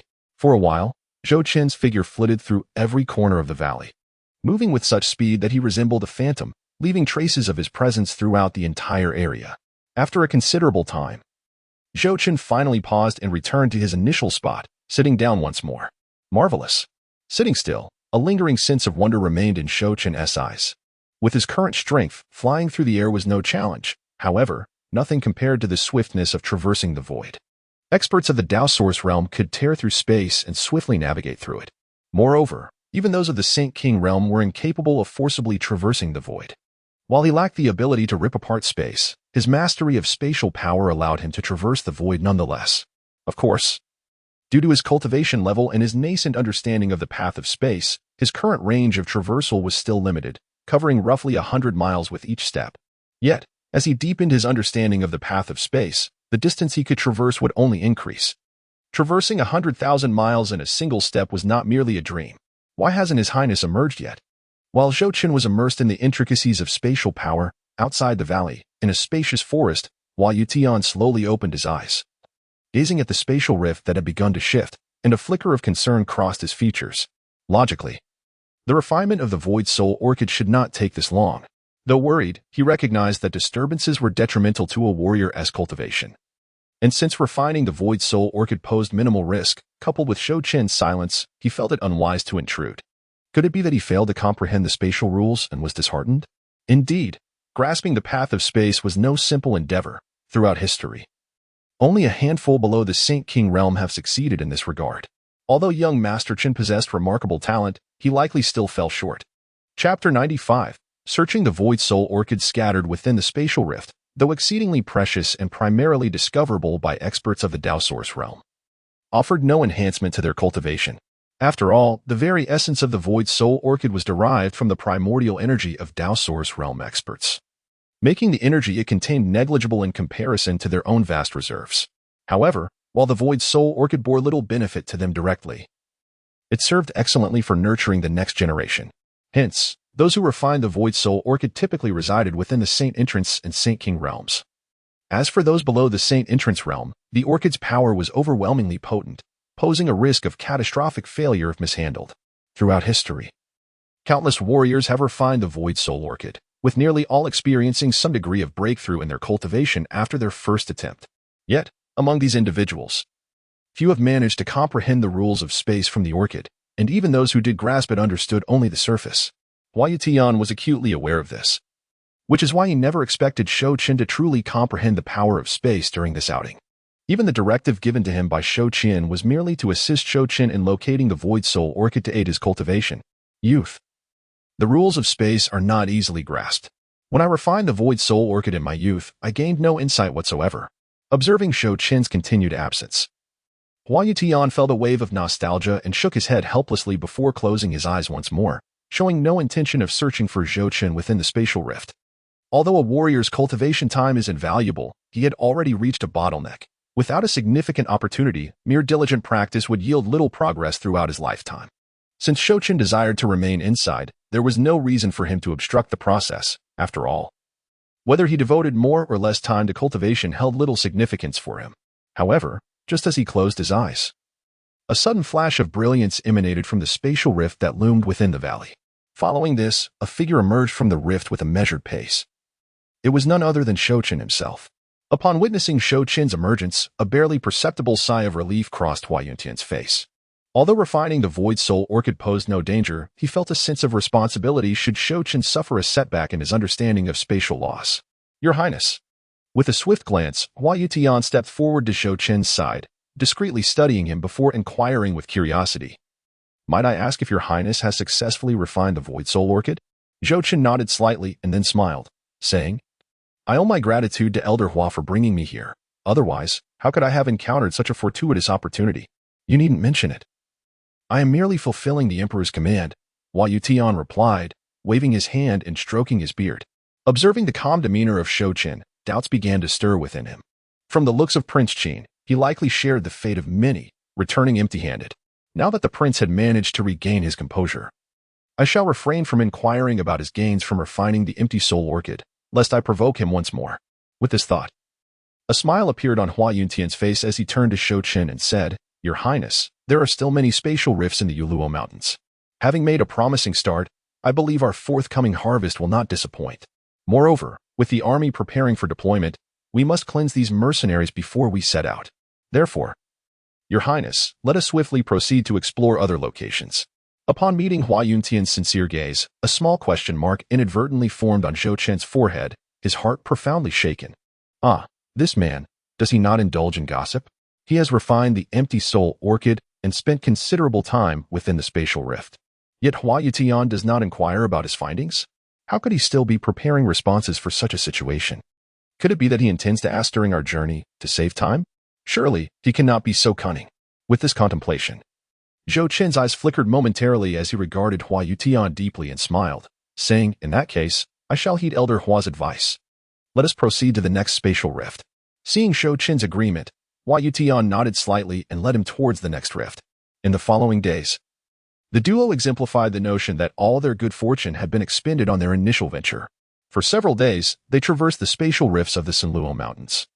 Whether high in the skies or deep within the earth, or even in the vast marshes, despite visiting no fewer than 1,000 spatial rifts and discovering numerous spatial stones, they did not find a single additional empty soul orchid. While spatial stones held significant value, capable of establishing spatial teleportation arrays and crafting spatial treasures, they paled in comparison to the empty soul orchid. This realization made Zhou Chen acutely aware that he was not a child of destiny. Rather, he was merely an ordinary young man, slightly handsome and gifted, whose modest fortune was derived from those attributes. Although it was disappointing that he could not rely on fortune, he understood that while the empty soul orchid might be of no use to those at the Dao Source realm, it was sought after by such experts for the sake of nurturing the next generation. After years of searching, finding even one would lessen the stock, as the number of Dao Source realm experts who perished in the Yuluo Mountains was finite, and the empty soul orchids would only dwindle further. To find a single one was already akin to striking gold. What surprised Zhou Chen, however, was that Hua Yuntian had not once asked whether he had comprehended the spatial rules. This made him reflect on how rare it was to find someone as understanding as Hua Yuntian in these times. With this thought, under Hua Yuntian's guidance, the two arrived at a cold, ancient forest. This primordial grove lay nestled between several peaks, dense and shadowy, with a massive lake visible in the distance. Gazing at the unfathomable depths of the forest below, Hua Yuntian's expression grew solemn. He descended gracefully from the air, bringing Zhou Chen to stand beneath a towering ancient tree that reached into the clouds. After pacing back and forth a few steps, Hua Yuntian turned to Zhou Chen and said earnestly, Your Highness, you may summon the army. A glimmer of brilliance flashed in Zhou Chen's eyes as he inquired, Does the esteemed elder mean that we have found them? Almost certainly, replied Hua Yuntian with a slight nod, continuing, Your Highness, we have thoroughly explored the various spatial rifts where mercenaries might be concealed over the past few days, yet we uncovered no significant findings. At this point, the most likely location remains here. According to my knowledge, in this mountainous forest lies the largest spatial rift of the Yuluo mountain range. If that group of mercenaries truly sought refuge within the mountains, it is highly probable that they are concealed here. Should we find nothing here, it would suggest that they have long since departed. Upon hearing Hua Yuntian's explanation, Zhou Chen nodded slightly, stating, I shall summon them at once. Hua Yuntian responded, There is no need to approach too closely, simply encircle this ancient forest. After speaking, he turned his gaze back to Zhou Chen, his eyes flickering momentarily before he cautioned, Your Highness, please wait here for a moment. I shall venture inside to investigate. If all goes well, I alone can eliminate them. When the northern garrison arrives, we can triumphantly return. Without waiting for Zhou Chen's response, Hua Yuntian gracefully departed, heading towards the vast expanse ahead. Watching Hua Yuntian vanish into the horizon, Zhou Chen's lips curled slightly as he gazed upward at the sky. At that moment, a dark cloud, seemingly from nowhere, obscured the bright moon hanging high above. plunging the expansive land into an immediate darkness. Witnessing this scene, Zhou Chen felt an inexplicable pang in his heart, a sudden wave of foreboding washing over him. Chapter 96. The blood-armored man. The moon hung high, casting a cool glow over the night. Outside the ancient forest, Zhou Chen sat alone upon a towering tree branch, his hands casually resting on the boughs as he gazed intently into the depths of the forest, fixated on the vast lake. After a prolonged period of contemplation, he lowered his gaze and glanced at Pang De, who stood respectfully beneath the tree, and casually inquired, "How have matters progressed?" Upon hearing Zhou Chen's voice, Pang De, momentarily lost in thought, jolted back to reality and quickly replied, "Your Highness, everything has been arranged." Zhou Chen nodded indifferently, falling silent once more as his eyes returned to the distant lake, a shadow of gloom flickering in his expression. It had now been 3 hours since Hua Yuntian's departure. Even the northern garrison, stationed quite a distance away, had arrived, yet there was still no word from Hua Yuntian, who had entered the spatial rift. Although Zhou Chen had dispatched shadow soldiers to investigate, they had returned empty-handed. After all, spatial rifts do not resemble the tangible world. Without precise guidance, one could easily become lost within, akin to a headless fly, and a moment's carelessness could lead to being consumed by chaotic spatial currents. Thus, after several fruitless attempts with the shadow soldiers, he chose to abandon the endeavor.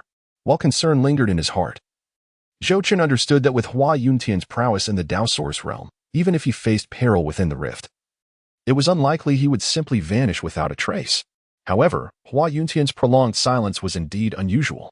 If this spatial rift was truly the hideout of the mercenaries, Hua Yuntian's strength would have swiftly dealt with them. The absence of any word now suggested that he had encountered a formidable challenge, one that even a powerful being of Hua Yuntian's caliber struggled to resolve. With this thought in mind, Zhou Chen could not help but murmur to himself, "Surely, it cannot be that unfortunate." At that moment, an indescribable force suddenly surged forth from the lake, radiating outward. In an instant, the very heavens and earth seemed to tremble. "Your Highness! Your Highness!" The sudden aberration caused Pang De to stagger, nearly losing his footing. After regaining his balance, he looked around with a pale face, calling out to Zhou Chen in confusion. However, Zhou Chen was far too preoccupied to heed him. In a swift motion, he leaped from the branch, his body flashing into the air. His sharp gaze fixated on the source of the disturbance, deep within the forest, where the lake lay. Just then, as Zhou Chen ascended, the ground beneath him began to tremble gently. As time passed, the tremors intensified, shaking the very mountains and startling countless birds into flight. The lake, concealed within the forest, began to roil violently, resembling boiling water, as if some terrifying entity was about to emerge from its depths. Suddenly, a blinding light erupted from the depths of the lake, and in the next moment, the water began to visibly sink at a rapid pace. Within mere moments, the lake's water level had decreased by half. "Your Highness, look over there." At that moment, Pang De stammered, pointing towards the distant lake with trembling fingers. Following his gesture, Zhou Chen observed a spatial rift, stretching for miles, unfurling as the water receded. In the darkness, it appeared like a ferocious beast with a gaping maw, swallowing the endless lake water as if it were mere grains of sand. Soon, the entire lake vanished completely, leaving behind only the muddy lake bed and the fully revealed spatial rift suspended in the air. After consuming the lake, the rift continued to expand, its edges fracturing, resembling an abyss that devoured all in its path. Witnessing this spectacle, Zhou Chen's expression shifted slightly as he cast a glance at the still-rooted Pang De and calmly commanded, "Immediately evacuate the northern garrison from this place." Though the nature of the unfolding events was unclear, the present circumstances were far beyond what the northern garrison could contend with. Keeping them here would not only be futile but also a liability. Upon hearing Zhou Chen's order, Pang De dared not delay and swiftly soared towards the camp of the northern garrison. After his departure, Zhou Chen remained suspended in the air, half closing his eyes as he gazed at the ever-expanding spatial rift in the distance.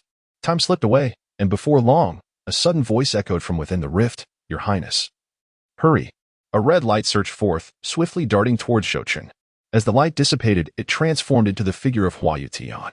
However, unlike his previous remarkable self, Hua Yuntian now appeared disheveled, his clothing tattered and his body marred with wounds, presenting a pitiful sight.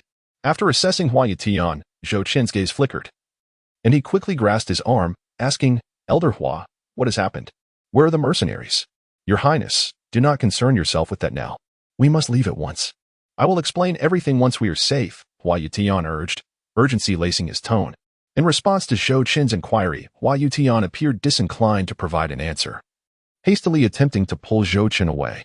Hearing this, Zhou Chen had no choice but to suppress his impatience, resolving to seek clarity on the matter later. However, just as the two were about to depart, a beam of crimson divine light suddenly shot forth from a rift in space, moving with such incredible speed that it arrived before them in the blink of an eye. As the bloodlight dissipated, a robust man clad in blood-red armor, with a gleaming head, emerged before Zhou Chen and Hua Yutian, his demeanor radiating an aura of murderous intent. Chapter 97, Blood God Camp. Qimia. Upon encountering the armored figure, Zhou Chen's eyes narrowed instinctively, although he did not recognize the man. The terrifying presence he exuded indicated that his strength was undoubtedly on par with Hua Yutian, if not superior. It was clear that anyone stronger than Hua Yutian must be a formidable Dao Source realm expert. With this realization, a wry smile crept across Zhou Chen's lips. Their initial objective in the Sunluo mountain range was to eliminate mercenaries, yet instead of concluding that task, they were confronted by a Dao Source realm powerhouse. Such was the irony of fate. A fleeting glance directed towards the wary Hua Yutian revealed a silent inquiry in Zhou Chen's eyes. Understanding Zhou Chen's unspoken question, the experienced Hua Yutian cast a sidelong glance at the imposing figure before them, articulating each word with precision. Deputy Commander of the Blood God Camp, Qimia, of the Tianluo Dynasty's 1st Battalion. At these words, Zhou Chen's pupils constricted slightly, involuntarily shifting his gaze back to the armored man. The Blood God Camp, Deputy Commander? Having just encountered the Cold Kill Palace, now the Blood God Camp had made its appearance. At that moment, Zhou Chen was left pondering whether his fortune was exceedingly good or abysmally poor. On one hand, the two elite forces under the Tianluo Empress, the Cold Kill Palace and the Blood God Camp, were entities that ordinary individuals might never encounter in their lifetime, let alone the likes of their commanders. Yet, by sheer coincidence, he had crossed paths with both. On the other hand, it seemed that neither Yu Xiaoxiao nor the current Qimia bore him any goodwill. Nevertheless, if he were to choose between the two, he would still prefer Yu Xiaoxiao. After all, while the Cold Kill Palace was formidable, it primarily served as a sharp blade wielded by the Tianluo Empress within the Tianluo dynasty, specializing in espionage and assassination. Moreover, though Yu Xiaoxiao was the leader of the Cold Kill Palace, she had yet to break through to the Dao Source realm. Conversely, the Blood God Camp, as the Tianluo dynasty's instrument of warfare, was evidently superior to the Cold Kill Palace in both configuration and might. The fact that a powerhouse like Qimia, who surpassed Hua Yutian, could only serve as a deputy commander within it was nothing short of extravagant. While Zhou Chen pondered these thoughts, Qimia, his gaze brimming with murderous intent, seemed to sense Zhou Chen's scrutiny. He turned his eyes slightly and coldly remarked, "Young man, it seems we meet again." After a brief appraisal of Zhou Chen, his voice, as frigid as ancient ice, pierced through the air. "However, it appears you have disregarded my warning from years past. No wonder the Emperor has sent me here." Zhou Chen raised an eyebrow, frowning as he inquired, "Have we met before?" "You may not have seen me, but I have indeed laid eyes upon you," Qimia retorted with a cold snort, an undercurrent of lethal intent emanating from him. He continued, "A few years ago, when Dian sought to forge a union with you, it was I who orchestrated the mercenaries within the Sunluo mountain range to plunder Bi's prefecture, intending to issue you a warning. Little did I expect that you, young man, would be so ungrateful as to contemplate violence against my Tianluo. I truly regret having shown you mercy back then, sparing your life instead of ending it with a single strike. Nevertheless, it is not too late now, is it? Scoundrel, what are you laughing at?" Upon observing Zhou Chen's smirk, Qimia furrowed his brow and bellowed. Zhou Chen gently shook his head, then fixed his gaze on Qimia, a mocking smile gracing his lips. "I am merely amused by your baldness, which seems to shine with an audacious brilliance each day. No wonder your head gleams so. Have you begun to gild your face as well? What does it mean to show mercy and let me go? Did you dare to act against me back in the day? Let alone then, do you even dare to challenge me now? Do not forget, your Tianluo army is currently stationed within the Great Yin territory. Should anything happen to me, I wonder whether Tianluo would choose to retreat or confront the wrath of Dezhou. My prince."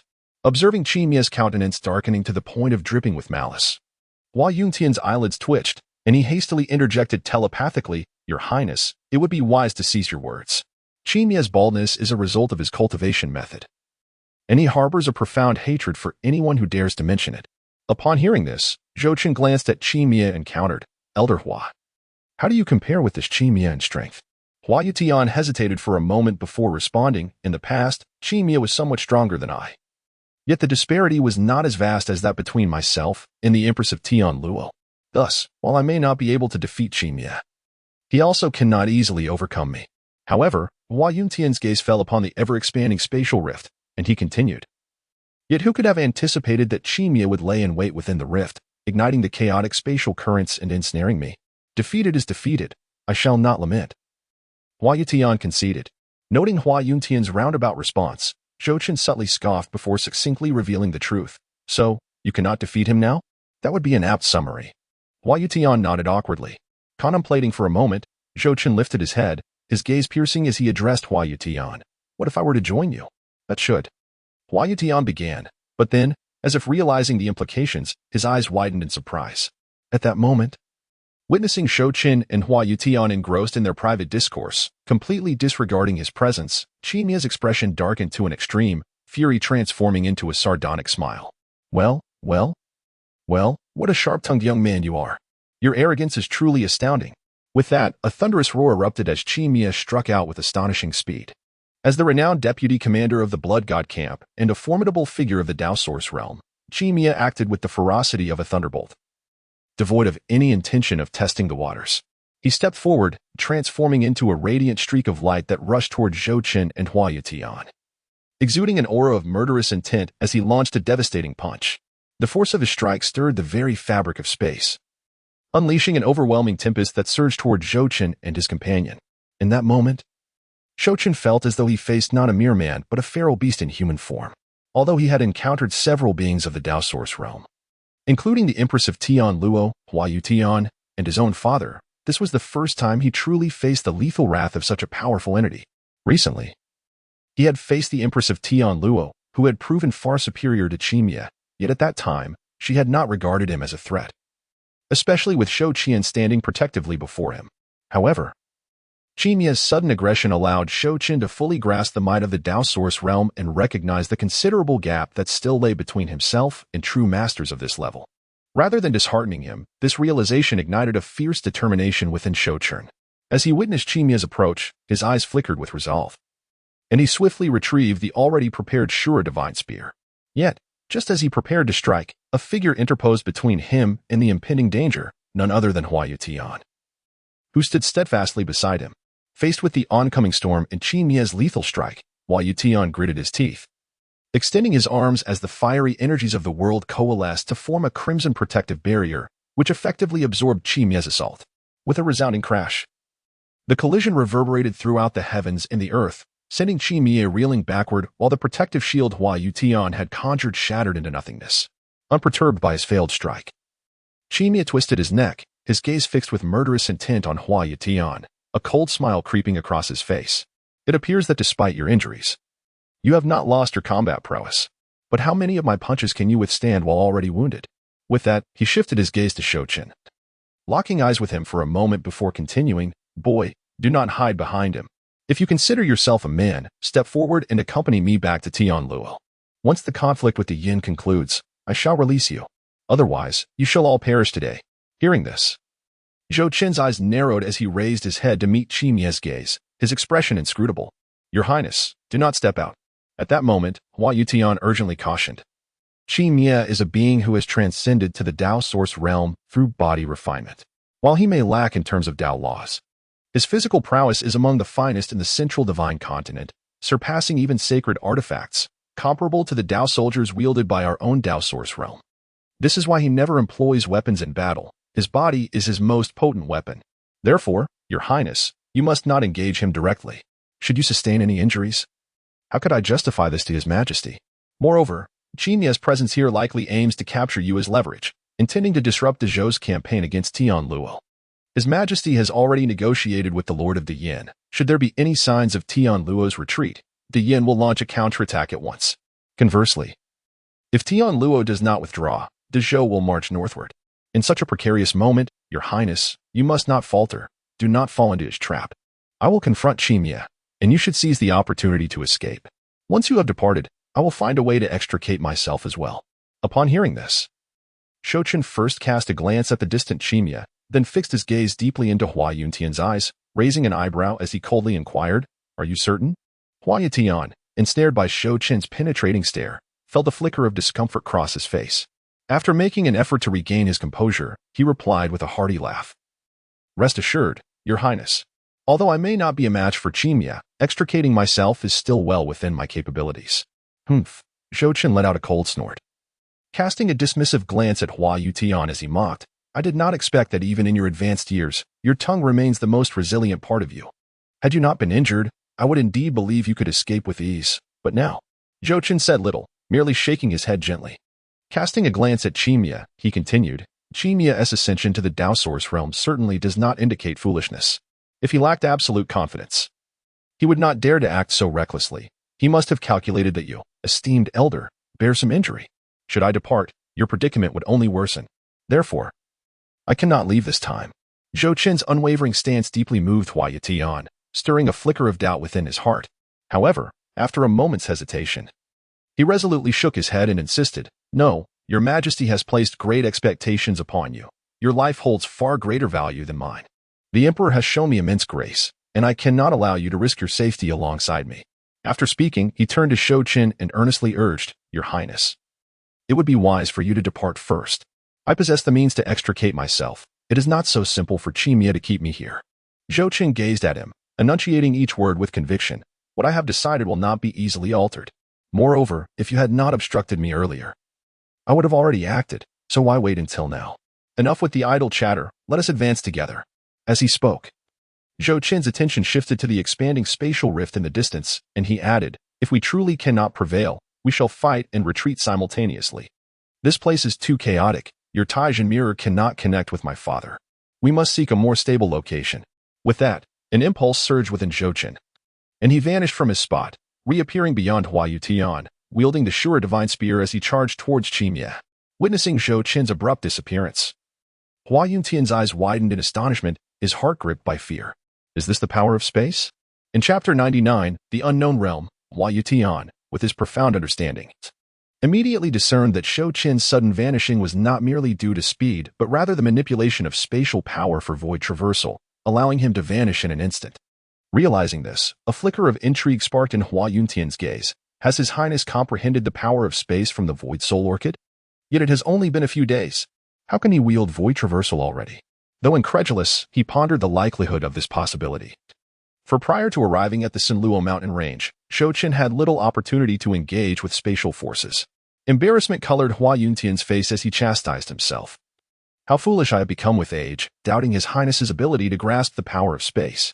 Suddenly, pulled from his reverie, he observed Zhou Chen engaged in battle with Chimia, and his complexion paled. Your Highness, be cautious. In his eyes. Although Zhou Chen's comprehension of spatial rules was indeed extraordinary, relying solely on spatial power to confront Chimia was akin to striking a stone with an egg. Chimia's physical form was capable of tearing through space itself. With no time to contemplate further, Hua Yutian swiftly darted towards Chimia. What a bold lad! At that moment, as Zhou Chen charged at him with the Shura Divine Spear, Chimia's eyes glimmered with surprise. No wonder His Majesty commanded me to capture him. With such talent and audacity, leaving him in Dezhou is surely courting disaster. Being a Dao Source realm cultivator, he could immediately perceive that Zhou Chen had employed void traversal.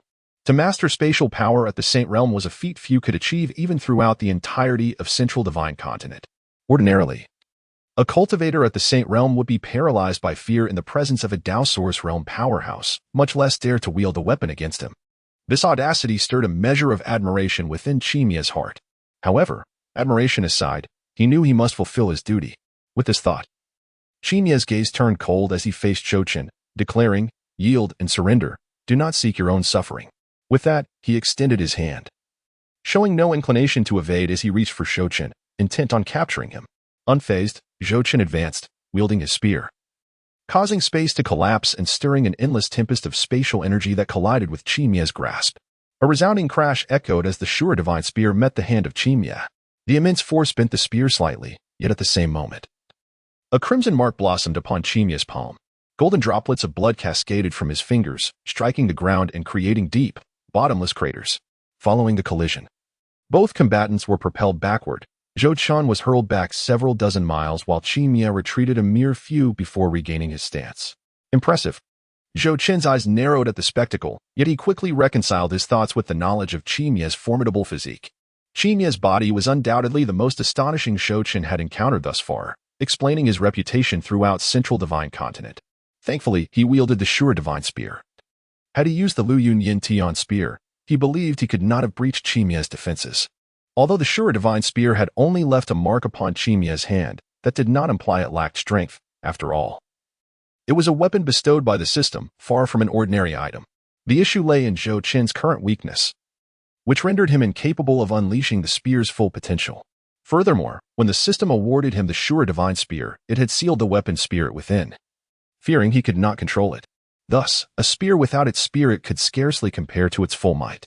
As Zhou Chen marveled at Qimia's resilience, Qimia examined the wound on his hand, astonishment reflected in his eyes, perhaps even more than Zhou Chen's.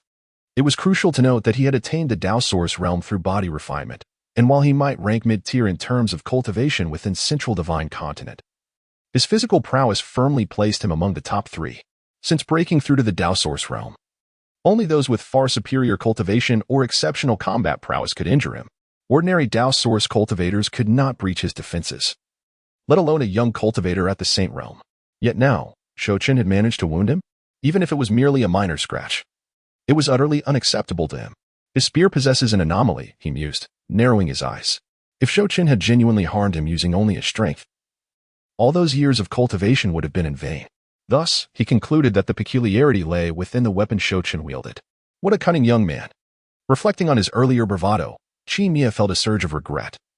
He had never anticipated that a mere Saint Realm cultivator could possess such an extraordinary spear and inflict harm upon him. Should news of this incident spread, he would be drowned in a tide of scorn throughout Central Divine Continent. With that thought, Qimia cast Zhou Chen a fierce glance, stating coldly, "A fine spear. But what a pity! What a pity!" Zhou Chen frowned. Qimia sneered, "What a pity that once I capture you, this spear shall belong to me. It just so happens that I am in need of a reliable weapon after so many years of cultivation." As he spoke, Qimia casually waved his hand, and the injury began to heal at an observable rate. Soon, the blood mark Zhou Chen had inflicted vanished entirely. Witnessing this, Zhou Chen's eyes narrowed. Qimia's physique was akin to that of a Dao soldier, with an unparalleled recovery capability. No wonder he had risen to the position of deputy commander of the first camp of the Tianluo dynasty. One could only wonder how powerful the blood god camp commander, who outranked Qimia, truly was. "Come again!" Just as Zhou Chen contemplated, Qimia bellowed, launching another punch towards him. The prior injury had evidently ignited Qimia's fury, and this punch bore an intensity surpassing the last. Unperturbed, Zhou Chen maintained his composure, gripping the long spear once more as he thrust forward. "Your Highness, be cautious. I shall assist you." Meanwhile, Hua Yutian arrived with a fierce rush, his hands manipulating the laws of fire, swiftly conjuring a realm of flames that ensnared Qimia within its grasp. "Ha ha ha, splendid." He laughed, faced with Hua Yutian's onslaught. Qimia exhibited neither fear nor trepidation. Instead, he erupted into maniacal laughter, bellowing, "Come at me together. I wish to see how you can contend with me." As he spoke, the 3 combatants engaged in a chaotic melee. As the battle intensified, the spatial fabric of this realm grew increasingly tumultuous, and the spatial rift previously ignited by Qimia expanded with alarming speed. Unbeknownst to the 3, deep within this rift lay an ancient and obscure space, seemingly existing since time immemorial. As the tempest of the heavens surged, a figure gradually emerged, as if awakening from slumber. Its eyes slowly opened, and a detached gaze pierced through the infinite void, scrutinizing the 3 warriors embroiled in conflict. Chapter 100. The Rising Winds. Ha ha ha, this is futile. You are far too outmatched. Qimia cackled, his vitality surging to a boiling point, his body resonating with explosive sounds. Soon after, he began to grow taller, enveloped in a sanguine radiance. With fists flailing, he unleashed a cacophony of techniques, his blood-tinged fist relentlessly striking towards Zhou Chen and Hua Yutian.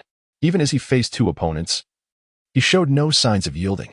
With a power akin to that of a Dao soldier, Qimia's every punch created black holes in the very fabric of space, their successive emergence plunging the surroundings into utter chaos. Violent spatial currents erupted from the myriad black holes, transforming into fierce gales that howled in all directions. Witnessing this, Zhou Chen, who was darting through the void to evade Qimia's attacks while seeking an opportunity, felt the gravity of the situation deepen. His ability to engage Shiyu, a being of the Dao Source realm, stemmed from his mastery of spatial laws. Although Qimia's physical prowess was monstrous, his understanding of Dao laws lagged significantly behind that of his peers. Thus, even though Hua Yutian bore the brunt of the battle, Zhou Chen could occasionally intervene from the shadows, leveraging spatial manipulation to create disturbances for Qimia. Yet, should the chaos in this realm continue to escalate, The feasibility of utilizing his spatial traversal would diminish, and a moment's inattention could lead to being engulfed by the spatial tempest. Even if he managed to avoid the chaotic currents, a direct blow from Qimia's fist would likely leave him grievously wounded, if not dead.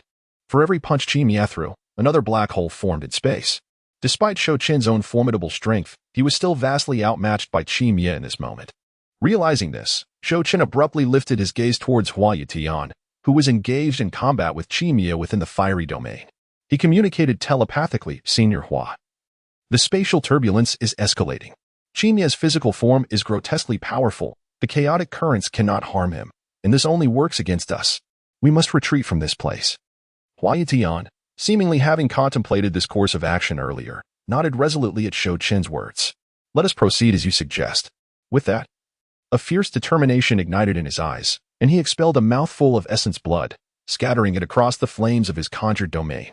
Burning essence blood. This vital essence, integral to a warrior's life, was perilous to expend.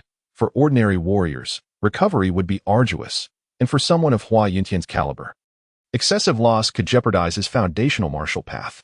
Yet, this method of sacrificing essence blood could grant a warrior immense power in a fleeting moment, indicating that Hua Yuntian was prepared to fight with his life on the line.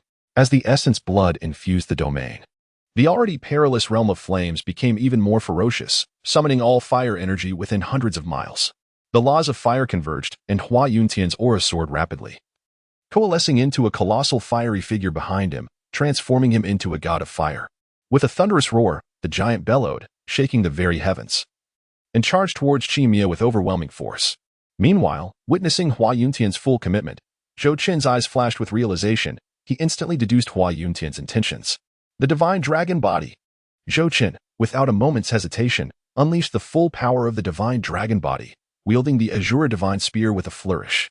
In an instant, the very fabric of space shattered, and the cosmic rivers of stars were reversed. As the fiery giant charged forward, Zhou Chen seized the moment, thrusting his spear with fervor. With a resounding roar, the menacing black Shura Divine Spear surged forth like a roaring black dragon, accompanied by a piercing shriek as it hurtled towards the fiery giant. Both entities roaring in unison, aiming to suppress Qimia. The glint of murderous intent shone in Hua Yuntian's eyes as his fingers danced in a rapid succession, transforming the entire realm into an endless sea of flames, the very space seeming to dissolve into nothingness under the blaze. Witnessing the full force of both adversaries, Qimia's expression turned gray for the first time. "Little dower," Qimia bellowed towards the heavens. Accompanied by a cacophony of explosive sounds, his form ascended once more, his body adorned with intertwining crimson runes. The bloodlight that enveloped him solidified,